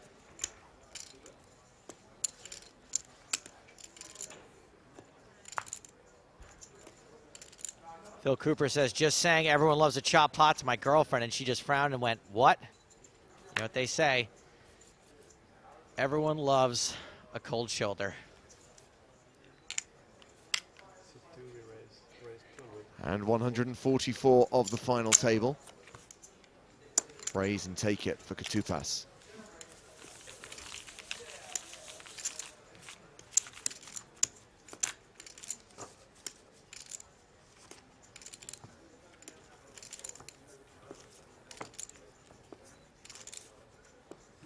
Anthony has a technical question.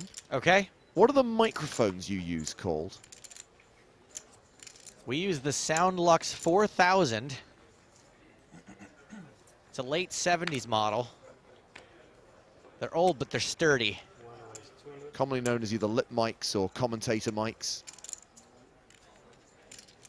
And the reason they look weird, and the reason we have to hold them, and the reason they have to be right up against our mouths is so that they don't pick up the background noise, specifically these pesky Russians. They follow us everywhere we go around the world. Kachalov with ace-king, raises, gets a call from Katupas with king-deuce. And it's Katupas who hits a pair on the flop. We've been saying that a lot today. Hard to make a pair.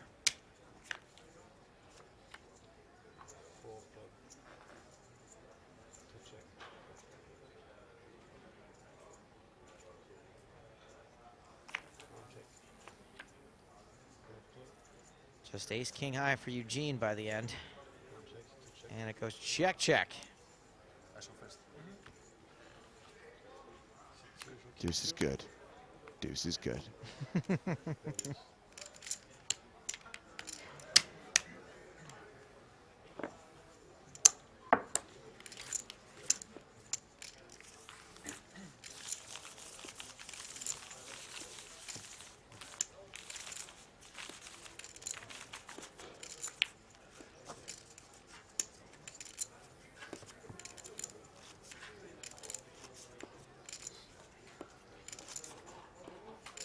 Brad's gotten back in touch saying excited is overstating it, but I'm such a bad player, I'd have probably gone busto overvaluing hands if I were heads up here.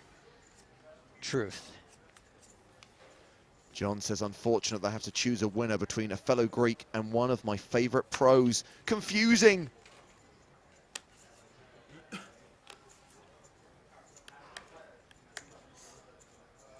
Brad Willis, head of blogging for PokerStars, says 2 screening EPT Live and Mizzou versus Kentucky, and wondering if I'd enjoy the latter more if the former's commentators were working the game. Aww. I think Stape should do more sports. Can you imagine if you trolled sports commentary as much as you troll poker commentary? Just amazing. Be absolutely amazing. I just want to be the guy that doesn't know anything about whatever he's commentating on, and I could do it in a lot of different, many different sports, games, talk shows. I'm available. I'll troll your birthday party for $100.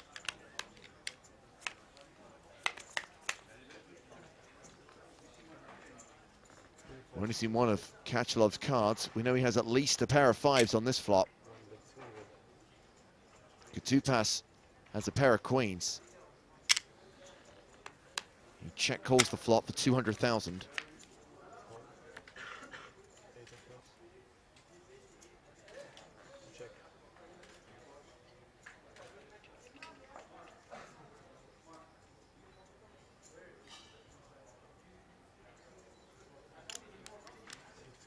Eugene double barreling. Do you think he's got better than just a 5? Well, you guess that he probably has at least some kind of draw to go with his 5.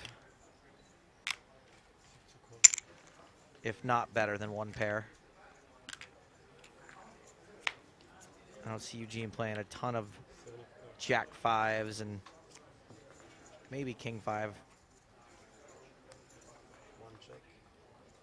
So Katupas, rivers are straight. It's probably good, unless Eugene has 5-9. We'll never know.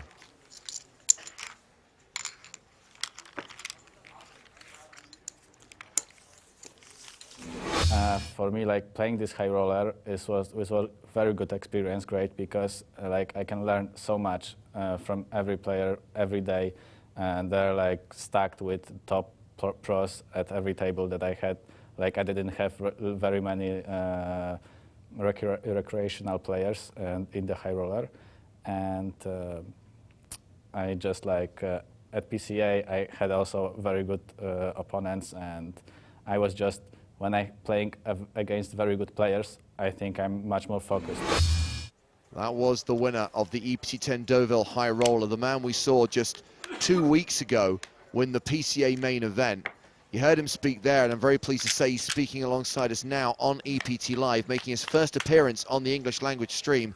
Dominik Panka, thank you so much for coming in. Thanks a lot. It's like a dream come true for me to be here. Like so much fun, guys, with you. So, how's 2014 going for you then? Decent start to the year? Yeah, I mean, I can't complain, to be honest. Like, it's just fine, just fine. Nothing spectacular, you know. Buddy, we are such big fans of yours. I don't know if you've heard. You said you were going to go back and watch the live commentary from PCA. Have you had a chance to do that yet? I mean, yeah, a little. Yeah, I watched just like most of the few hands, the key hands that I played, because I was really interested in what like Ike Hexton, for example, would say about how I played, and yeah, I enjoyed it, like for sure. I mean, we're really big fans of yours, and I guess what I'm really most impressed with, I mean, most people are impressed with your results and how well you've been playing. I'm impressed at the way that you're able to handle yourself. You played at a massive stage at PCA, playing for millions of dollars.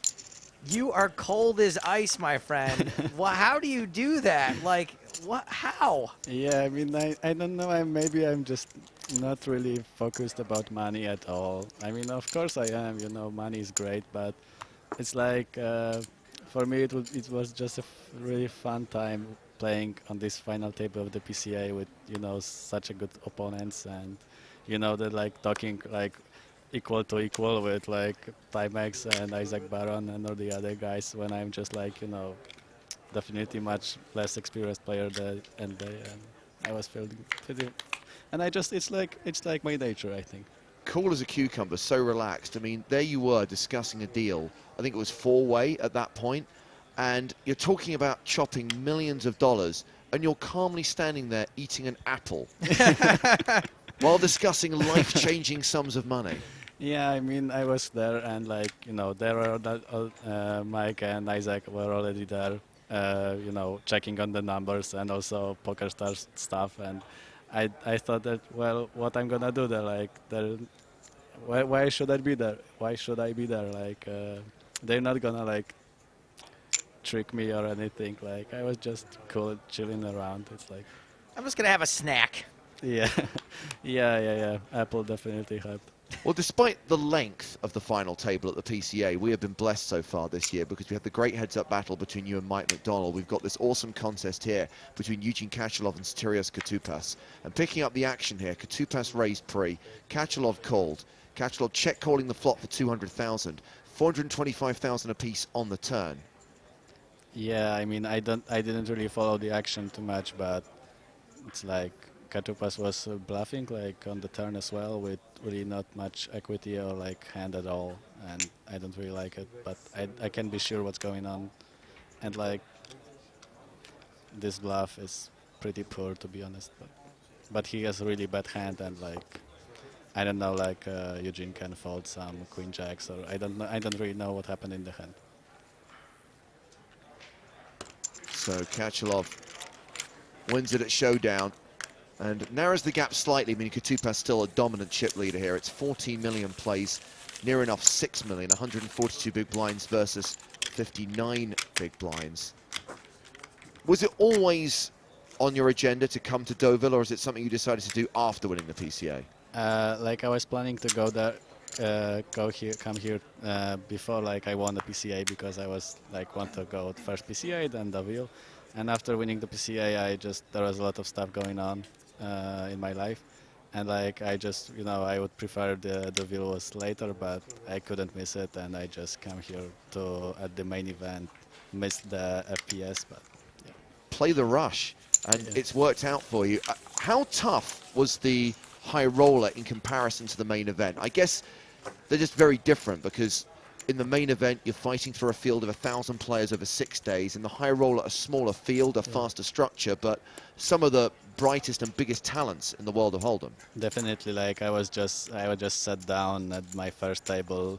At the beginning, like I got my seat and I'm looking at my table and I was like, I don't even know if I should sit here. Like there were like Michael Turiniec and obviously Shams Srinivasan as well, and like Brian Paris, and you know, a lot of guys like top pros, and it was definitely fun. And comparing it to PCA, I don't really. The final table of the PCA was pretty stacked as well. And while Mark Convey's back in the booth, so we got the Conv, Dominic Panka, PCA champion, and we've got Katupas and Kachlov going to the river here. Yeah, like just Eugene has spot controlling with. He has a pair. But he checked twice, like, he defended the big blind here.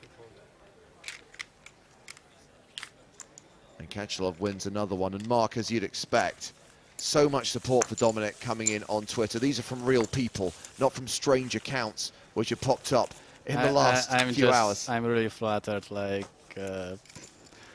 it's so much fun. Martin says, nice to see you crushing, Dominic. Big congrats. Almin says, Panka, let's go for Player of the Year. You're an awesome guy and not just on the felt. Keep it up. Yeah, you know, I'm gonna do my best, but you know, I wouldn't expect, like, I would totally expect of me like to bust every tournament right now. Tom Curry says, Panka on the live stream, what a legend. And obviously many of these guys are meeting you for the first time. Some of the players you played against, for example, in the last few days in the high roller. And John Spinks with us earlier on, he said, just such a lovely guy. And it's always nice to sort of be known as one of the good guys, as well as someone who's good at the game. Obviously, like I would like to be like recognized as a good player, but it's nice if they say nice things about my personality as well. Well, it's fair to say that the poker industry in the last few years has seen a lot of young kids win a lot of money, and maybe their attitude hasn't quite been at the same level with the amount of money they've won. So it's really refreshing to see a new young player come along and be really polite, respectful to everyone around him. Exactly. Like, it goes a long way. For me, poker is like, you know, just it's like playing with very tough opponents, like, you know, just good like combat, like, you know, on the skill level, and not really personality. And I just don't really treat poker personally with like. It's just like, I think it's good to be polite, to be honest. Yeah, absolutely. Kachlov, the pre-flop aggressor here, continued the flop for 200,000. Went check on the turn when Kachlov gained showdown value. Katupas leads the river with his Kachlov gets a top pair on the turn. Absolutely, and then gets a bet from Katupas on the river. And yeah, I guess he just like knew that Katupas has a lot of like gut shots, straight draws, and will not call a bet on the turn. That's why he check it back and then take the value, and he gonna bluff a lot. So 13 million for Katupas, 7 million for Kachlov. He's trying to narrow that gap. I mean, he's got it down from a I can't say 3-1 chip lead to a 2-1 chip lead. I'm definitely rooting for Eugene, but it's like the same that I would, if I would bust PCA at the final table quicker, I would definitely be rooting for Mike McDonald. Like, I'm always rooting for the best players because, like, but Katupas, I think, is playing really well as well. And he's been here before. I Yeah, mean, he's really experienced. Second in Prague a couple of seasons ago. ago. And Greece, it's hard to say. Greece deserved the first EPT winner, and Eugene definitely deserves Triple Crown. It's hard to say. I think it's a win-win situation, whichever player takes down his title. Well, the point is, it's going to be a first. Either we're going to have our first Greek winner or our first winner from Ukraine. Of course, you became our first Polish main event winner. Yeah, it was the same situation in the PCA. And have you any idea what the reaction has been like back in Poland? Because we're hearing that the media have gone a bit wild about this, and it's really getting poker back in the mainstream media in Poland, which can only be a positive thing. Well, it was like during the first few days, definitely there were a lot of like calling to me, like asking for some interviews and stuff. But well, it got a little bit quieter right now, and I don't know what's gonna happen if someone noticed the high roller win, but you know, I'm there to represent poker players in Polish media, and Right now, you're representing very well, young man. Keep it up. Thanks. And Mark, we talk about the achievement of Greek players. I mean, as someone pointed out a very short while ago, and it kind of escaped my attention, if you ignore the PCA for a second, but the last 3 European legs of the tour, London, Prague, and Deauville, a Greek player has made the top 2. I don't know. There must be something in this southern, you know, like nature, like maybe the sun or. Well, I said this the other day. The Greeks invented maths, didn't they? Or the ancient Greeks. There's got to be something in there somewhere. Exactly. Like Katoupas looks a little bit like, you know, Pythagoras or.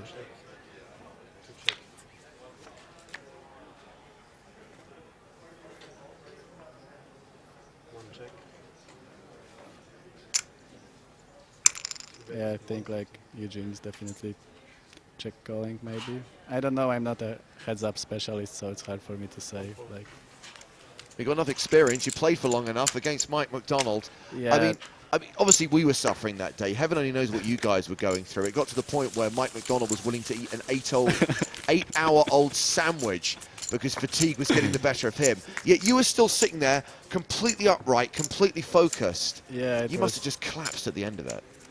well, I don't know, like, you know, it's like, I think I can like mobilize my body for this one night to be focused the whole time, and I don't know, like, I think, you know, even Mike in the end, you know, made mistakes that he wouldn't made before, and me too, and, you know, it was like a little bit like poker is as well a clash of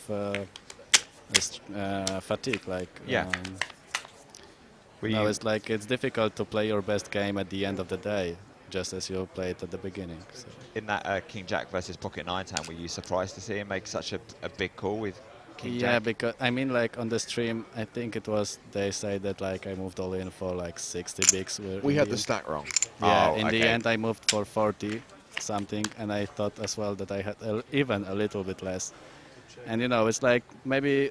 Probably normally he wouldn't have made this call, because why would he just flip with me when he can take it down really post-flop in most of the hands? But you know, I just was really like this was my way to for me to win. Like I can't really outplay Timex in small pots post-flop, and I just had to like take some high variance spots against him.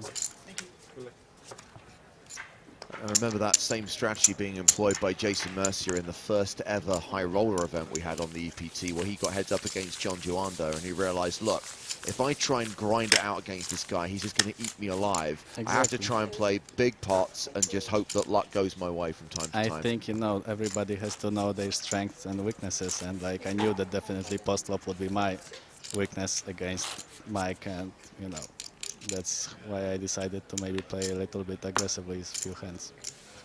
But here they don't really play too aggressively, in my opinion. They like just not too many really spectacular pots, as far as I see. So once this final table is concluded, once we've got a winner in this heads-up battle, there's a bit of a hiatus for the EPT. We don't meet again until Vienna at the end of March. What are your plans after this? Are there any other festivals or tours you're planning to attend? I haven't checked the calendar yet. I don't know if I'm gonna go to Vienna, because I think it's organized by a poker club, not by a casino. And like in Polish law, if the winnings from in casinos outside Poland in European Union are tax-free, but like poker tournament organized by poker club, it might result in us having to pay taxes for our winnings, but it's difficult to say, because like we have this, you know, Polish. It's not Great Britain, where it's a poker paradise, tax-free everything. Now, Stapes is set to step out of the booth for a moment. He's got a couple of questions for you, Dominic. You've already got 2 jewels of the EPT Triple Crown. No one has yet got all 3, those being a main event win, a high roller win, and a super high roller win. So, Are you now going to be playing the super high roller tournaments You to try got- and complete the trilogy? You got to be joking, guys. You got to aim big now. Come on, I'm Dominic. definitely not gonna play any super high roller. Come on, just because let's say I have a few binds for the high roller, super high rollers, I'm not gonna play them. Like, what I'm gonna sit with Philip Grusem and all the other German crew, and they're just gonna destroy me. Like, no, it's not really my plan. It's almost the end of the German era. Don't worry. Yeah. They've almost had it. They've had No, their fun. I think they're not done. They're gonna like win everything. Yeah, I stupidly said that on air in Barcelona, and then the next 3 high rollers all German winners, and I was like, mate, you look like a bit of a fool. Yeah. Not for the first time. And won't be for the last time. Two similar hands here, 7-8 against 8-9. Yeah, both got a decent amount of equity in this. One with a pair, one with an open-ended straight draw.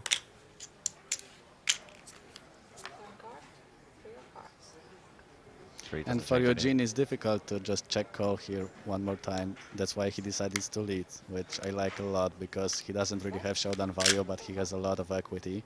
And, you know, it's hard for him to check call because he doesn't have a pair. He might check raise it, but sometimes it goes check-check, and Eugene bets the river and wins sometimes. And here he just takes a little bit more aggressive approach, which I like a lot, because I think in this tournament, in this heads-up, they were pretty passive, to be honest. Like, pretty like. And that boy works And, out well for and him. it's like Katupas is maybe should call one more time, but he knows that Eugene's gonna bet the river as well, and he's like making a decision right now. But I don't know if it's good, if it's bad. I don't mind his fault at all, I think. But definitely with like maybe calling one street there.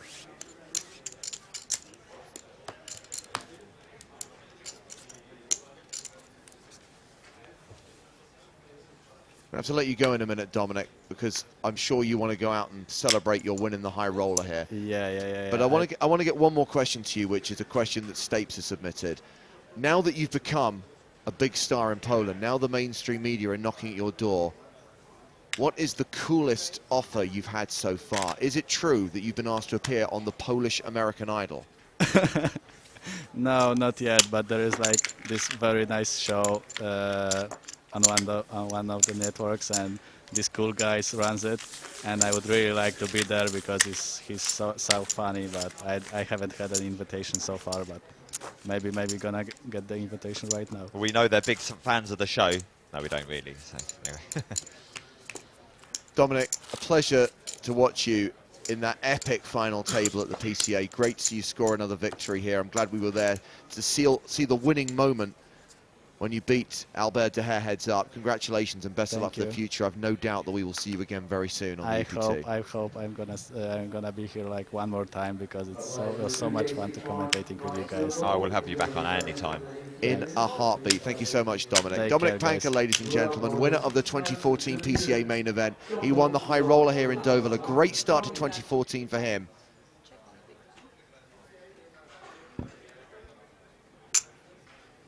Who will follow in his footsteps as the main event winner here in France, Eugene Kachelov or Sotiris Katupas. Kachelov currently playing 6 million, Katupas near enough 14 million. Queen Jack against 8-3, both players with a pair. Suffice to say, a pair of queens is better than a pair of threes. You've been learning as well as watching this game all these years. Well, you know, I've been doing this now, Mark, for the better part of 7 years. I figure it's about time I learned the ranking of hands. So we've only got another, what, 4.5 years for Stapes to catch up? People always ask me, what is the worst part of your job? And in all honesty, it is sometimes the long periods of time that I'm away from home and don't get to see my wife and family. And sometimes being on the road does suck. Yes, there's a lot of positives to it, but there's a few negatives as well. But it used to be, back in the day, the worst part of my job is every time you did a poker TV show, having to do the ranking of hands at the start. Well, the lowest you can have is a high card. That's beaten by a pair, and there's only so many ways you can say it. Yeah, it's so true. But it was, you know, back in that era was when UK poker was booming and there were a lot of new players coming to the game, so it was important not to alienate new folks.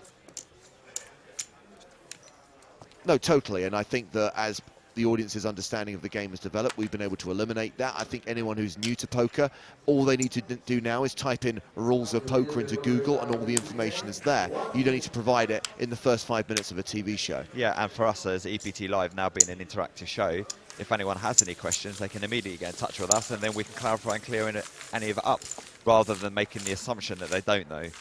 And we do, honestly, we do never deride anyone for asking a basic question, because I love the fact that new people are discovering poker. Even now, people are coming into the game. I appreciate that as the game has developed, and as you've been doing this for several years, it has developed almost a language of its own. If anything is ever not clear, just ask and you will get a genuine question. Well, Mark and I will give you a genuine question. I can't promise the same of Joe.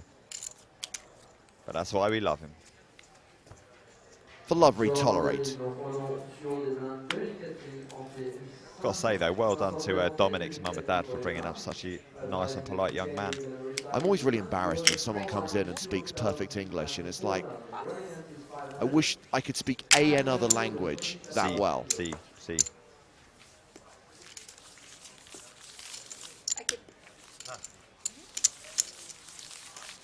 We're spoilt as an English-speaking nation to have such a language that's so widely spread, and most countries' second spoken language.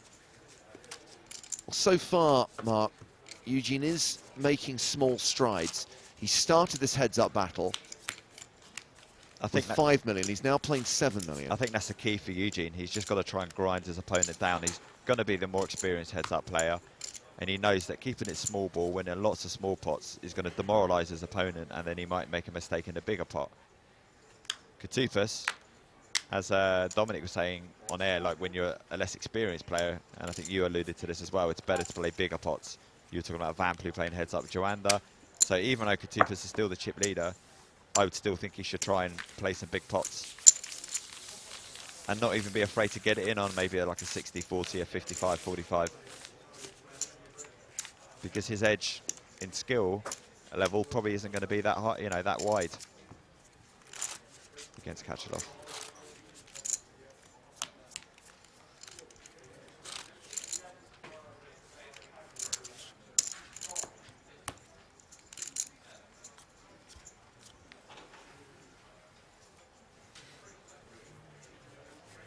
And 166 of the final table.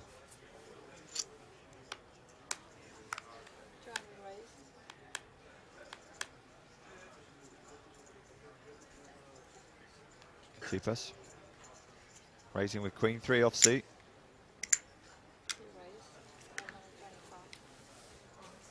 Eugene 3 bets it. Probably going to get the job done. Oh, pocket aces.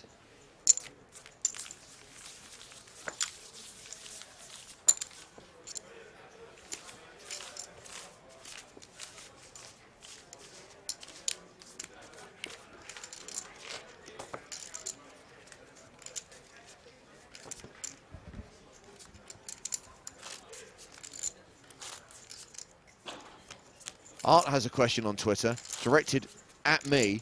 He says, where's Stapes at? Stapes be here. Hold on, let me just take that. That's it. Take. I was in radio jail for a second. We only have 3 microphones, so if we want to have a guest on and 2 commentators, that's it. A6 for Kachelov on the button. It's not like I could have gone far. I was sending James questions. And I appreciate your input. I love that kid. By the way, I don't know if I mentioned this or not, but when I went to interview him at PCA when he had won, he mentioned beforehand, there's always like a few seconds where I try to get him warmed up and talking. And first of all, I didn't have to with him because he was fine. And second of all, he was like, I'm a really big fan of the EPT, so he listens apparently anyway. And I always think that's awesome for 2 reasons. Yes, it floats my boat that the winner likes our work, but also it's really awesome that a listener is now a champion. That's so nice, yeah. And then a guest as well. So it's yeah, that's amazing. You go from listener to champion to esteemed guest. So it's just up, and then up a little bit more when Exactly. he gets to go on EPT Live. Is there anywhere else for him to go? You know, it's probably cool for him too, but Oh, Super High Roller Champion, and then come in as a guest as a Super High Roller Champion. That's the summit. Thomas Lamache, tournament director, just came to the table and asked these guys what they want to do at the end of this level, and I think they agreed a 30-minute break. So there's still 33 minutes to play on the level. Two-pass flops second pair. Action goes check, check.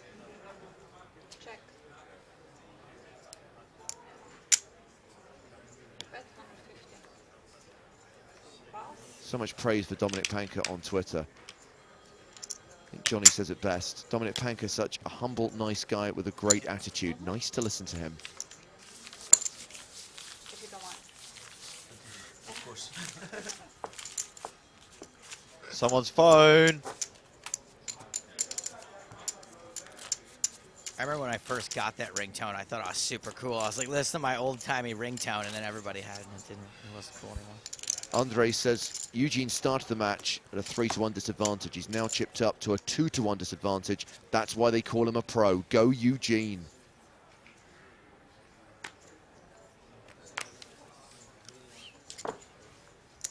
Katupas, though, still the immediate favorite with a stack of 13 million.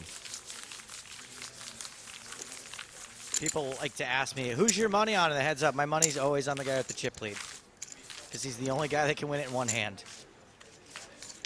Good point, well made. So we said it when Dominic was here, and it's worth reminding you again that this is the last event of the festival. The high roller is concluded, obviously, with Dominic winning that, and we had him in the booth helping us out with a little bit of analysis of this heads-up battle. So when the last card is dealt in this tournament, we close shop, and we return at the end of March with our live coverage of EPT Vienna.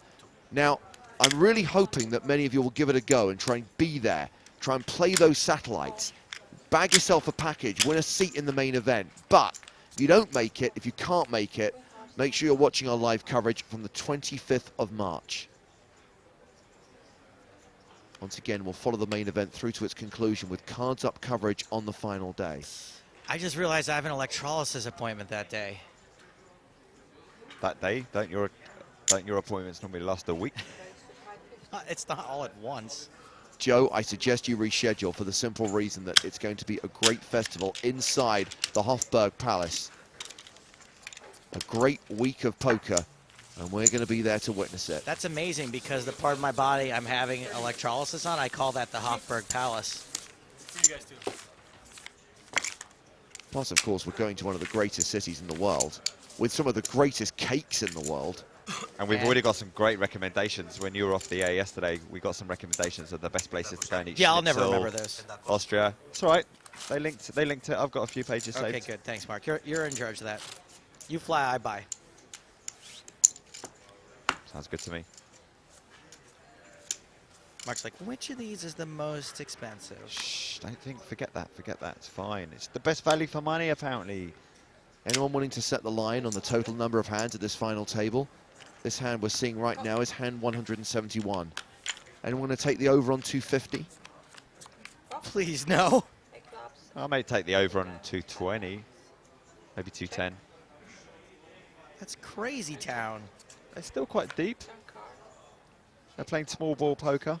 I know, but I got a flight to catch in the morning. I got a boat to catch in the afternoon.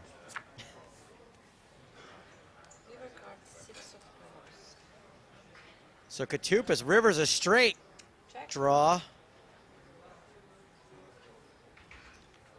Kachelov's hand is best, and he value bets. Does not get a call. Kachelov now playing 7.6 million, Katupas 12.5 million. If I was Eugene, I'd be like, hey, look over there, and then I'd take the trophy and put it next to me.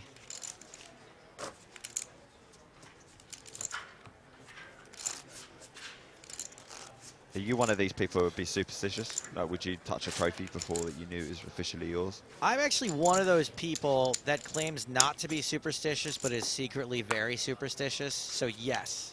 Yeah, I'm not that superstitious, but I would never touch a trophy. It used to annoy me when, like, teams would come out for the World Cup final or something, and, you know, they'd stroke the trophy or kiss it or something like that. If you haven't won it yet, hands off.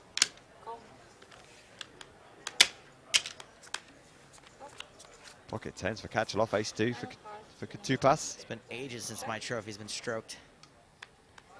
Eugene, sorry. Go on. Lou White points out no shot clock needed here. Awesome. Hoodie wearers take note. You can play without tanking every decision. Good point. And I think it just happens to be the two players who got heads up, the two of the players who play fast. Eugene has made a lot of the fact that he doesn't like slow decisions, especially if they're easy decisions. And Sotirios is very much a kind of like, go by instinct kind of player. And what a coincidence that the guys who make their decisions faster than anyone else are somehow heads up. The poker gods watch on, people. And I'm not saying that not thinking that long is necessarily better, but I'm just saying that thinking really long isn't necessarily better. Blink. Eugene bets his tens on the river. Yeah, went check on the turn. Kachelov check called on the flop. And Katupas folds. And I want to salute JP, who tweets to say, 7 weeks to go. Open the PokerStars client. The satellite grind starts now. EPT Vienna, see you there. Follow his example, ladies and gentlemen. And if you do listen to the show and you do satellite your way in ever to an event, let us know. Tweet at us. Hey, I'm so-and-so. I listen to the show. I satellited in. I'm at this table, whatever. We'll get someone to check on you. And look at this. It's now 12 million plays 8 million. Kachelov slowly but surely closing that gap.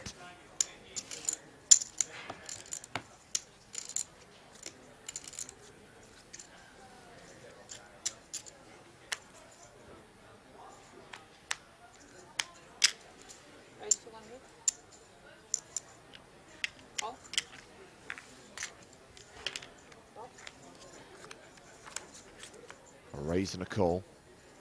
9-10 against ace deuce. And ace high still good. I know that I'm going to sort of, not upset, but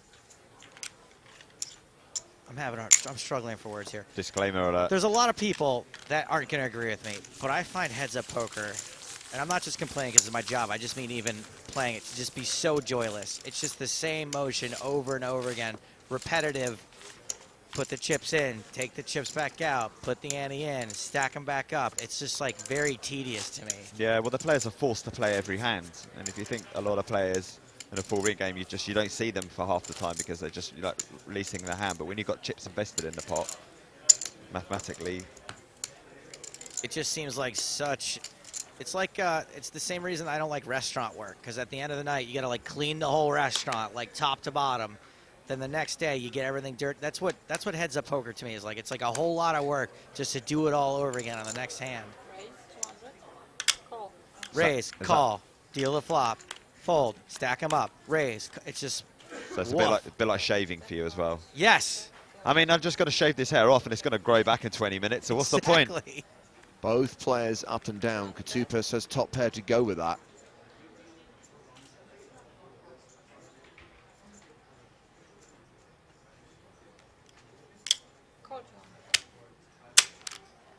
Brent B, who tweets from California, says, I might move to Mexico so I can satellite into EPT Vienna. Cool. Do it. You only live once.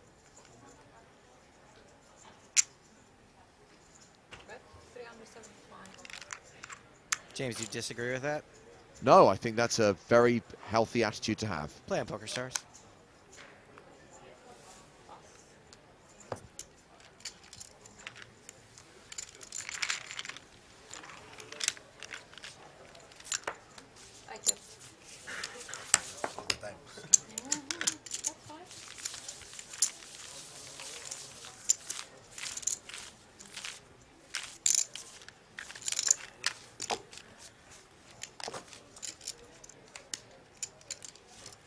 Maybe it's just going back to the tediousness of it all. It's the type of personality type that is the reason why we don't have 9 to 5 jobs and we're traveling around the world. So maybe we just don't like routine. So I don't think I could do a 9 to 5 job and take the same journey to work every day because I'd find that sort of stuff tedious. But it's totally fine for you guys, by the way. I mean,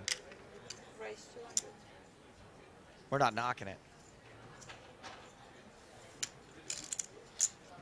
That's why I always say I run way too good at life to ever play poker. And as you expected, Joe, plenty of people disagree with you. Matt says heads up is the bomb. So much to think about. The Wookiee Way pointed out is the most challenging for most players. Yeah, challenging. I agree with that. Staying awake is very challenging. Casey is very upset. He says it's the worst thing I've heard you say, Stapes. Wow, that is saying something. Take pride in what you do and get the chess game aspect. It has no. I'm talking about from a playing perspective. Like I said, it's not complaining about my job. It's even as a player, the rare times I've ever played heads up, I just kind of give up.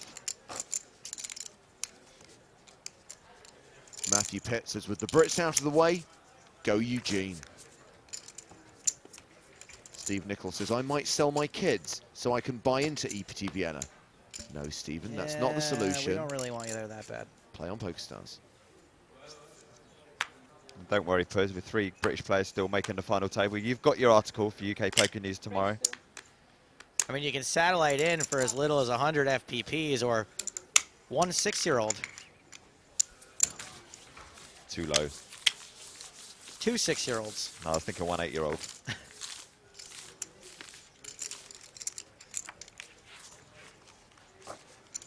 Play on PokerStars, don't sell your children. Jeton says, playing the T-Coop and watching this heads-up battle, just can't get enough poker. He loves it. Michaelis was not paying attention. Ooh, I missed the moment when yellow plaques came into action. Look cool. 500K? Correct. 500,000 apiece.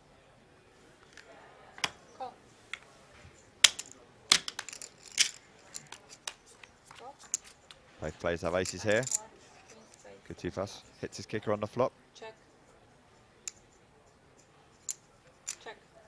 I don't think Katupis has flat out missed many flops.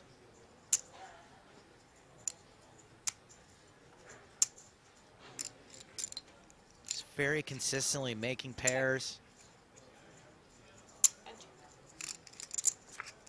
As good as you are as a player, you've got to run good as well.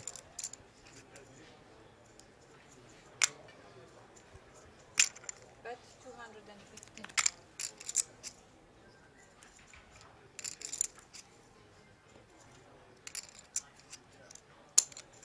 Kachalov calls. I need a hero. Heroes with ace high and loses to trip sevens. Behind every step of the way. Good thing Mark can't sing in key, or that would have cost us 50 grand. I'm so tone deaf. I can't sing in key. I can't keep an accent for more than like 2 syllables before it goes off on a tangent. I'm the same. It's true. I've only been doing it for 6 days, right? Yeah. For 5 days. Eugene's such a nice boy. No, he's not. He's like, so big, right? you can only keep doing that. You're only doing that for 6 days, right? If you Echoing what we were saying. this That amount, you're it's hitting like everything. nothing, right? Yeah, first day. Before it was like, whoa. You were very happy. Yeah, exactly. No, I think he's saying how they're just totally... I know. I was just needling. Oh, okay. He is a nice boy. He's a very nice young man. No. First time. Uh-oh. I have Doyle Branson. And I don't like it. I have yours.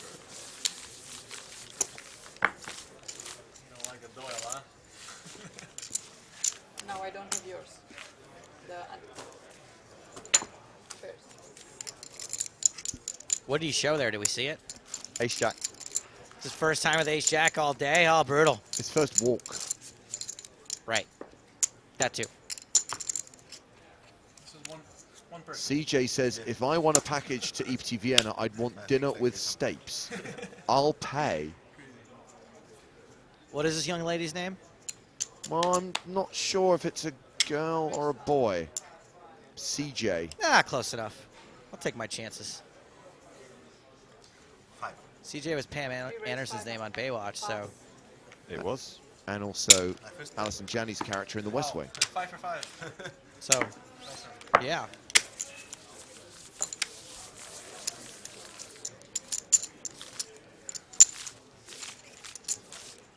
When I have to put this Matt's not been paying attention. He says, what's next on your schedule after Deauville? Vienna, Matt. EPT Vienna.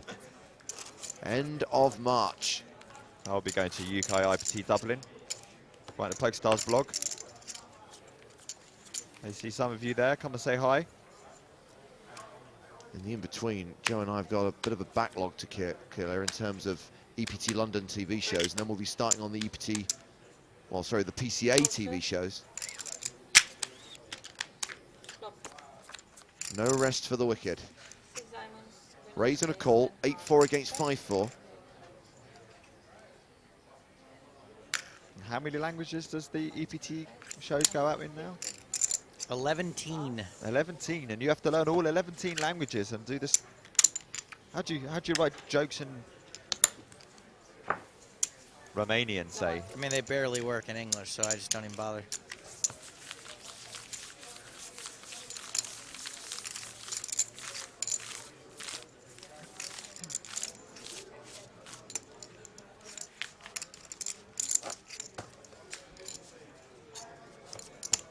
So we're back to a situation where Katupas has a 2-1 chip lead over Eugene. How do you figure that out, 2-1? I've always wondered.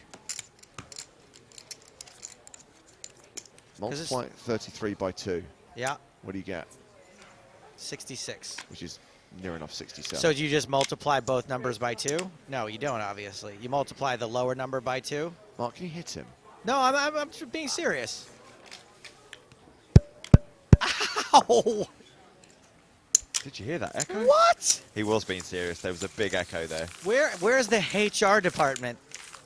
HR 999. It's unbelievable. And it's below the belt.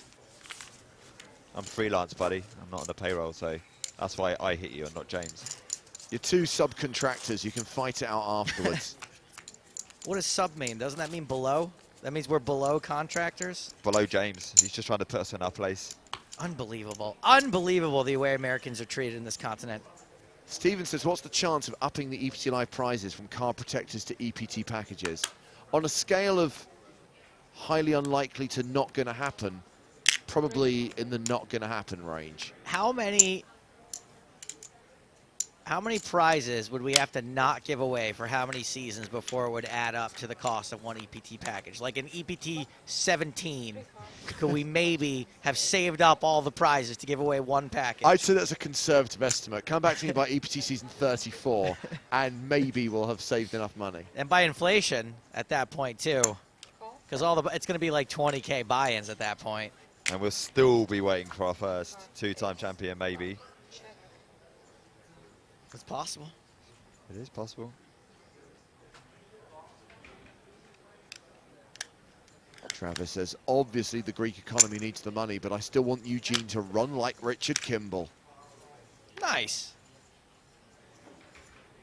Oh, and CJ wants to make it clear. I am male.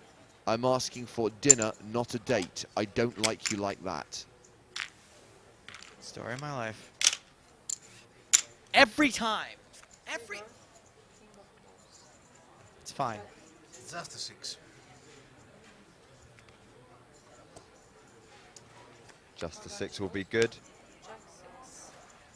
Jack plays.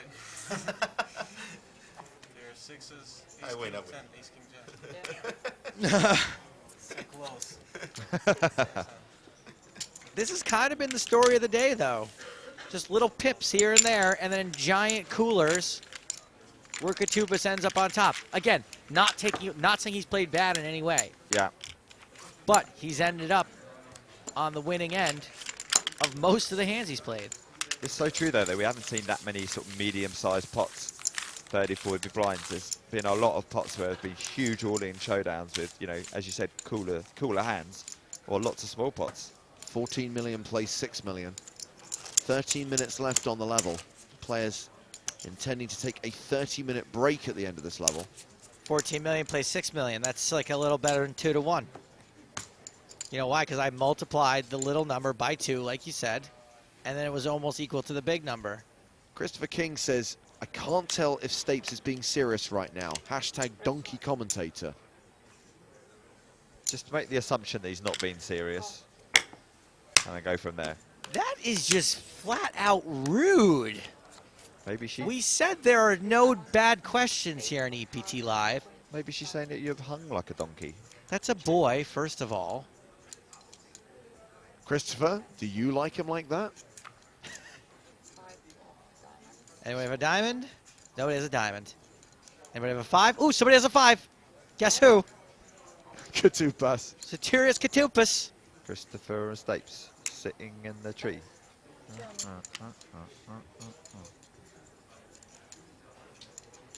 Looks like a nice looking fella.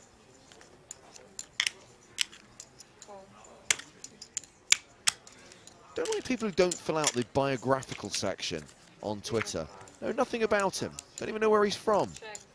Suspected troll. His Twitter handle is hello, I'm nice. Okay. There we go, trying to cover it good up. Start.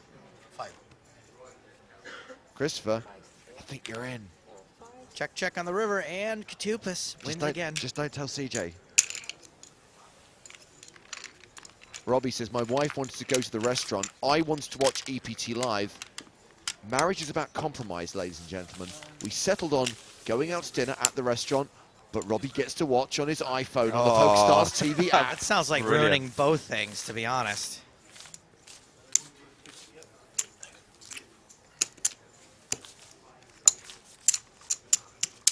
So what is that one? So if I multiply 28 times 2... It's getting close now to a 3-to-1 chip lead. Oh, now I have to multiply it by 3.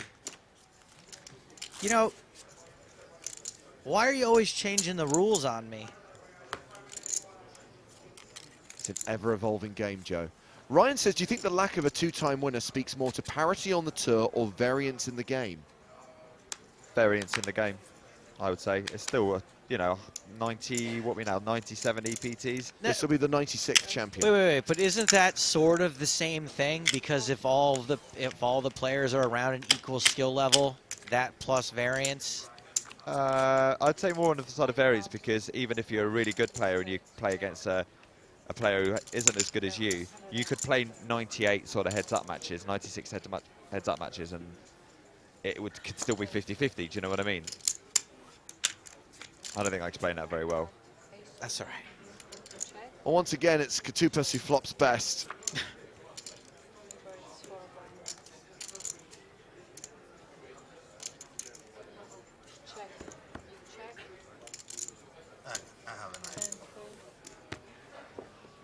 This is like watching a boxing match where the two guys are just dancing around each other for like 7 or 8 rounds. Someone's going to have to take a swing eventually. Yeah. CJ wants to make it clear to Oh, Christopher God. King. Stapes is all mine now.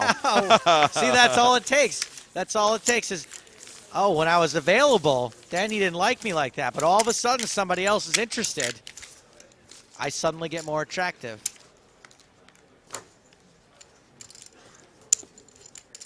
Just go back to that last point about the variance. Yeah.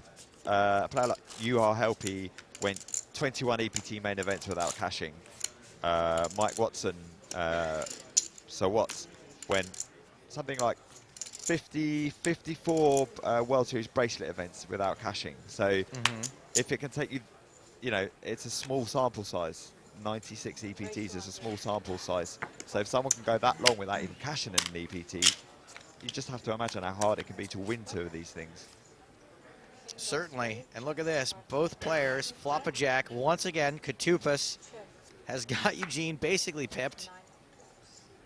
Well, now they're chopping.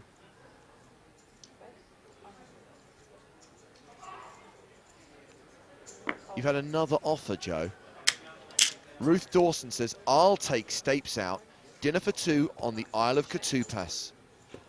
Ruth, That's very romantic. Sometimes the island of Satirius Katupas is so romantic that sometimes on a dinner date, a pregnancy can occur without even physical contact. Well, don't miss what happened there. Both players were playing the board, which means that was a chop pot. And you know what they say? Everyone loves a chop pot. Ruth Dawson, by the way, is a chemistry nerd, ballet dancer, nature lover, cheese enthusiast, poker player, baker, and cutie pie. There's her avatar. It's like she got inside my brain. And my heart. Aren't all restaurants on Katupas just like single? They like only do covers for one. You're saying they're specifically for single people? No, there's just only one seat in every restaurant. Oh, because you want to sit so close. That's how romantic they are. A little lap dinner.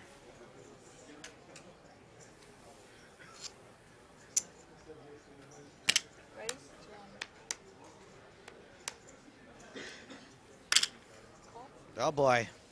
Jacks for Katupas, Oh, ace boy. queen for Kachalov. Just flats again. We saw him flat with pocket tens before. Now we see him flat with ace queen. He's playing a small ball. I mean, this is a pot that we could at least see a few chips go in the middle, because Katupas is certainly going to bet this. And I don't think Kachalov can just fold ace queen. He's going to call at least one street, I think.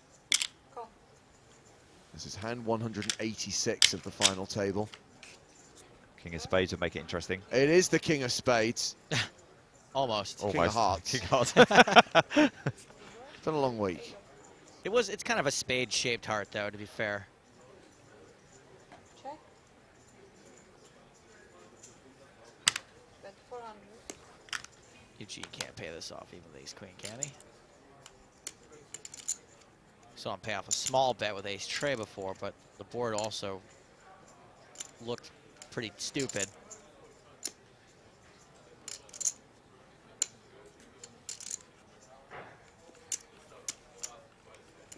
At the start of this hand, we were pretty much back where we started. Eugene on 5 million, Katupas on 15 million. If Eugene loses this one, he makes this call.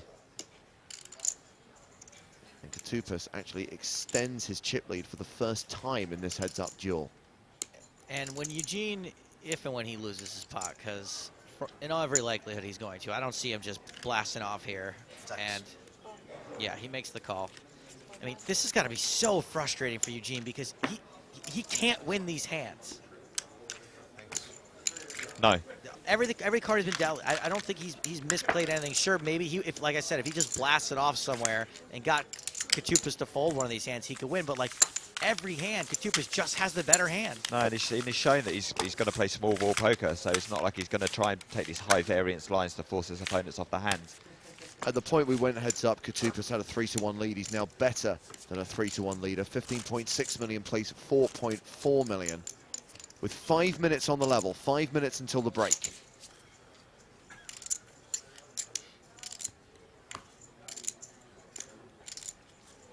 Good luck to Travis, one of the players left in the free roll. 1,492 remain from the 30,000 who started. Wow, all right. Did we make the 500 shares today, by the way? On Facebook? Don't know. I think everyone's kind of like powering down after a long week. Top pair for Katupas. We haven't quite caught Eugene's cards. Defends with the Jake Cody and hits. We're sweating with Satiros. It just gets better and better for this guy. Just in case top pair wasn't enough, he's got a safety net of a flush draw. And usually he's got something he can stick around with.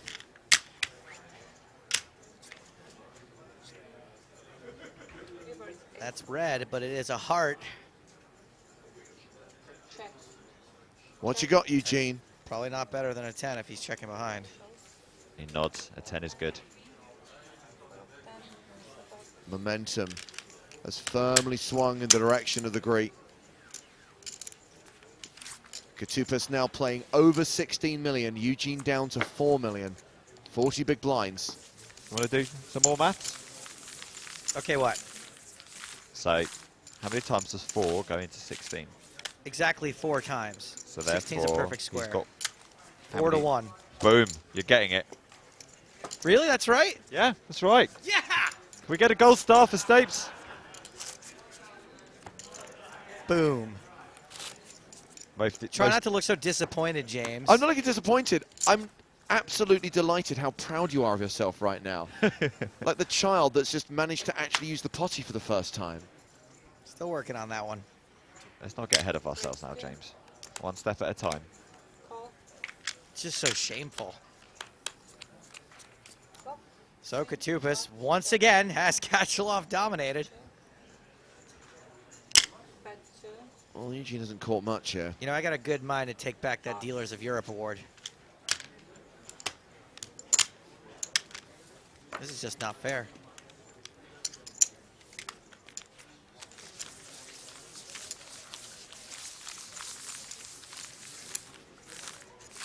Christopher King isn't interested. He says he prefers British men. So now we've got CJ. That's a definite lie. Nobody prefers British men. Fighting it out against Ruth, although CJ now says playing hard to get. I feel like Cilla Black. You know, are you going to take Ruth or CJ? CJ or Ruth? You know what's going to happen? I think CJ and Ruth are going to end up together. I'm going to be by myself as usual. I tried.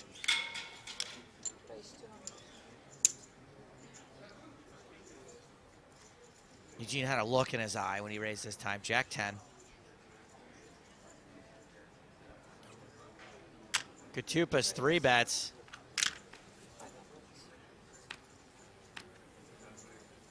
You can't fold this on the button. You can't fold this in position.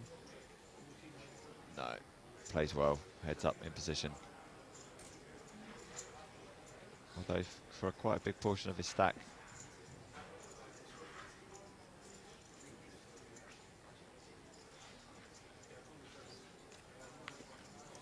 He does fold.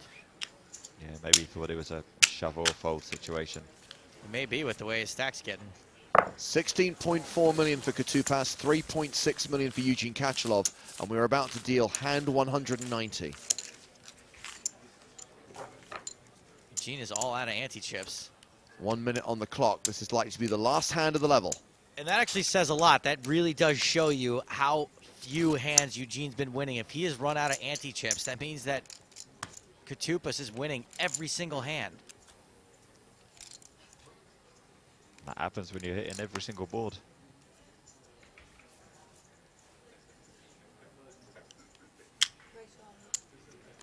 Katupas raises with ace-3.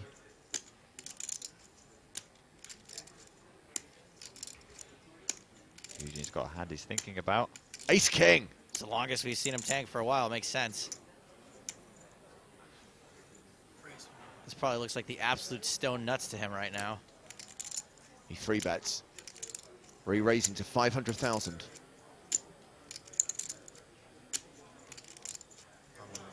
Katupas shoves.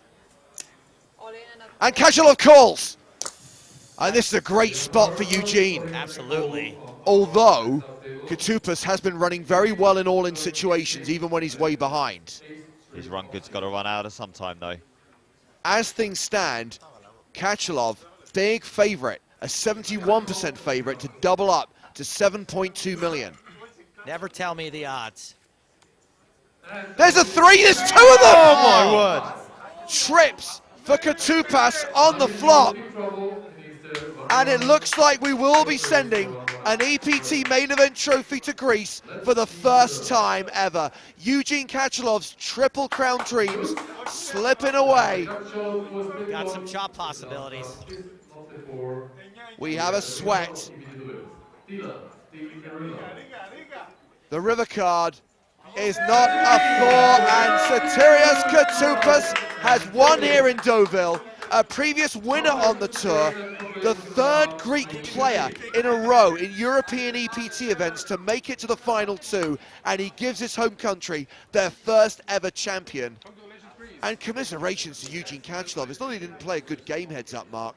I mean, there's hardly anything he could have done. As Anthony says on Twitter, he was basically card dead, and at the receiving end of every single cooler that was dealt. Yeah, it's just an unfortunate situation for him, but he's a realist. When he wakes up tomorrow, he realises there's not much more he could have done. Take nothing away from Katupas, though. He played with heart, played with a smile on his face, and the deck just went his way. The last time Eugene Kachalov made the final table of an EPT, it was in Barcelona in Season 8. He finished 3rd. Here in Deauville, he finishes 2nd. Next time, he'll get the win. He'll get that Triple Crown. As things stand, he gets 379,500 euros for his runner-up finish. Sotirios Katupas from Greece gets 614,000 euros. He was the chip leader coming into yesterday. He was the chip leader coming into this final table. He never lost that chip lead. At one point, he was dead even with Harry Law, but he held on to the big stack. He has sealed victory here in Deauville. He is an EPT champion, the 96th EPT champion, and he's now down on the floor. We're going to hear from our winner. He's down by the final table with Joe Stapleton. Sotirios Katoupas, you are the first ever EPT champion from Greece. How proud are you? I'm very proud for my efforts, and my dream comes true. And what do you think's happening right now in Greece for everyone's watching? I don't know, my friends, my family, all are very happy, and I don't know what, tomorrow I'll understand what I have made. And what does that mean? How are you feeling right now? Are you aware of what's happening? Yeah, no, not actually, but tomorrow I'll understand everything. And you got a lot of friends out here, right? I've got my little brother, my friend Apostolis, who was in Prague too last year, and my friend Konstantinos Anos, who we play together all the tourneys. And you were very cautious. You weren't really allowing them to cheer or anything at certain points. Yeah, I don't want to cheer. Why is that? Because I lose my balance. You just didn't want to give anything away too soon. Yeah, no, I don't understand the question. That's okay. We're just going to go to the next question. That Okay. question is, you finished second once before, Yeah. back in Prague. Yeah. How does that feeling then compare to this feeling now?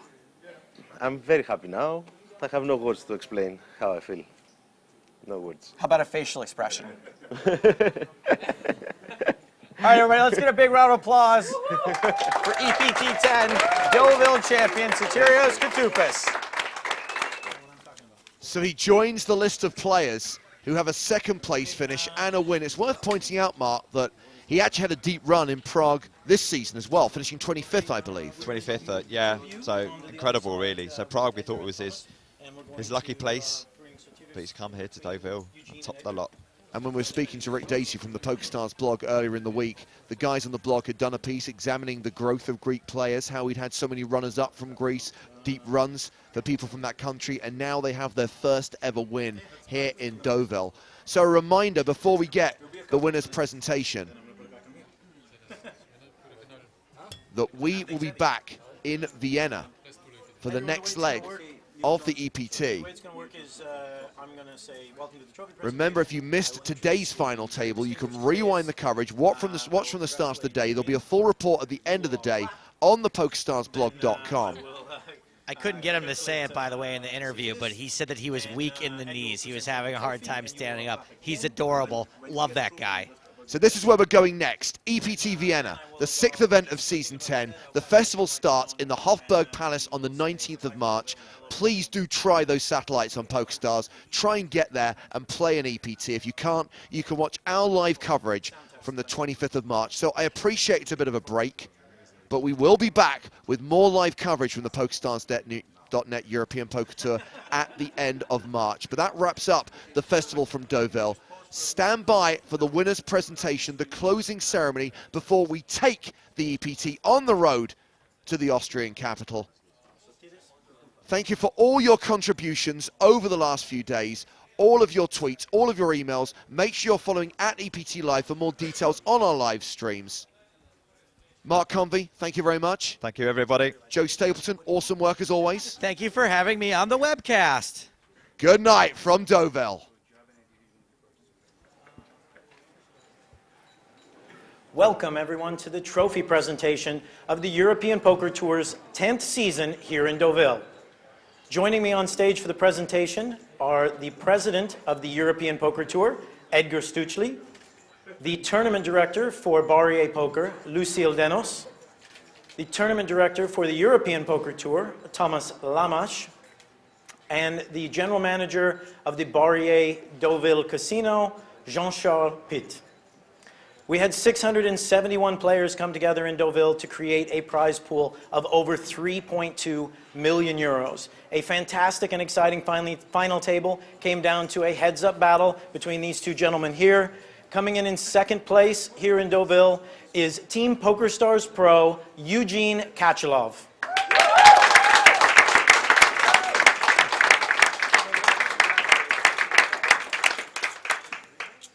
And our winner here in Deauville, already with a second place to his credit and taking home the first ever title back to Greece on the European Poker Tour, the 96th EPT champion. Let's have a huge round of applause for Sotiros Koutopoulos.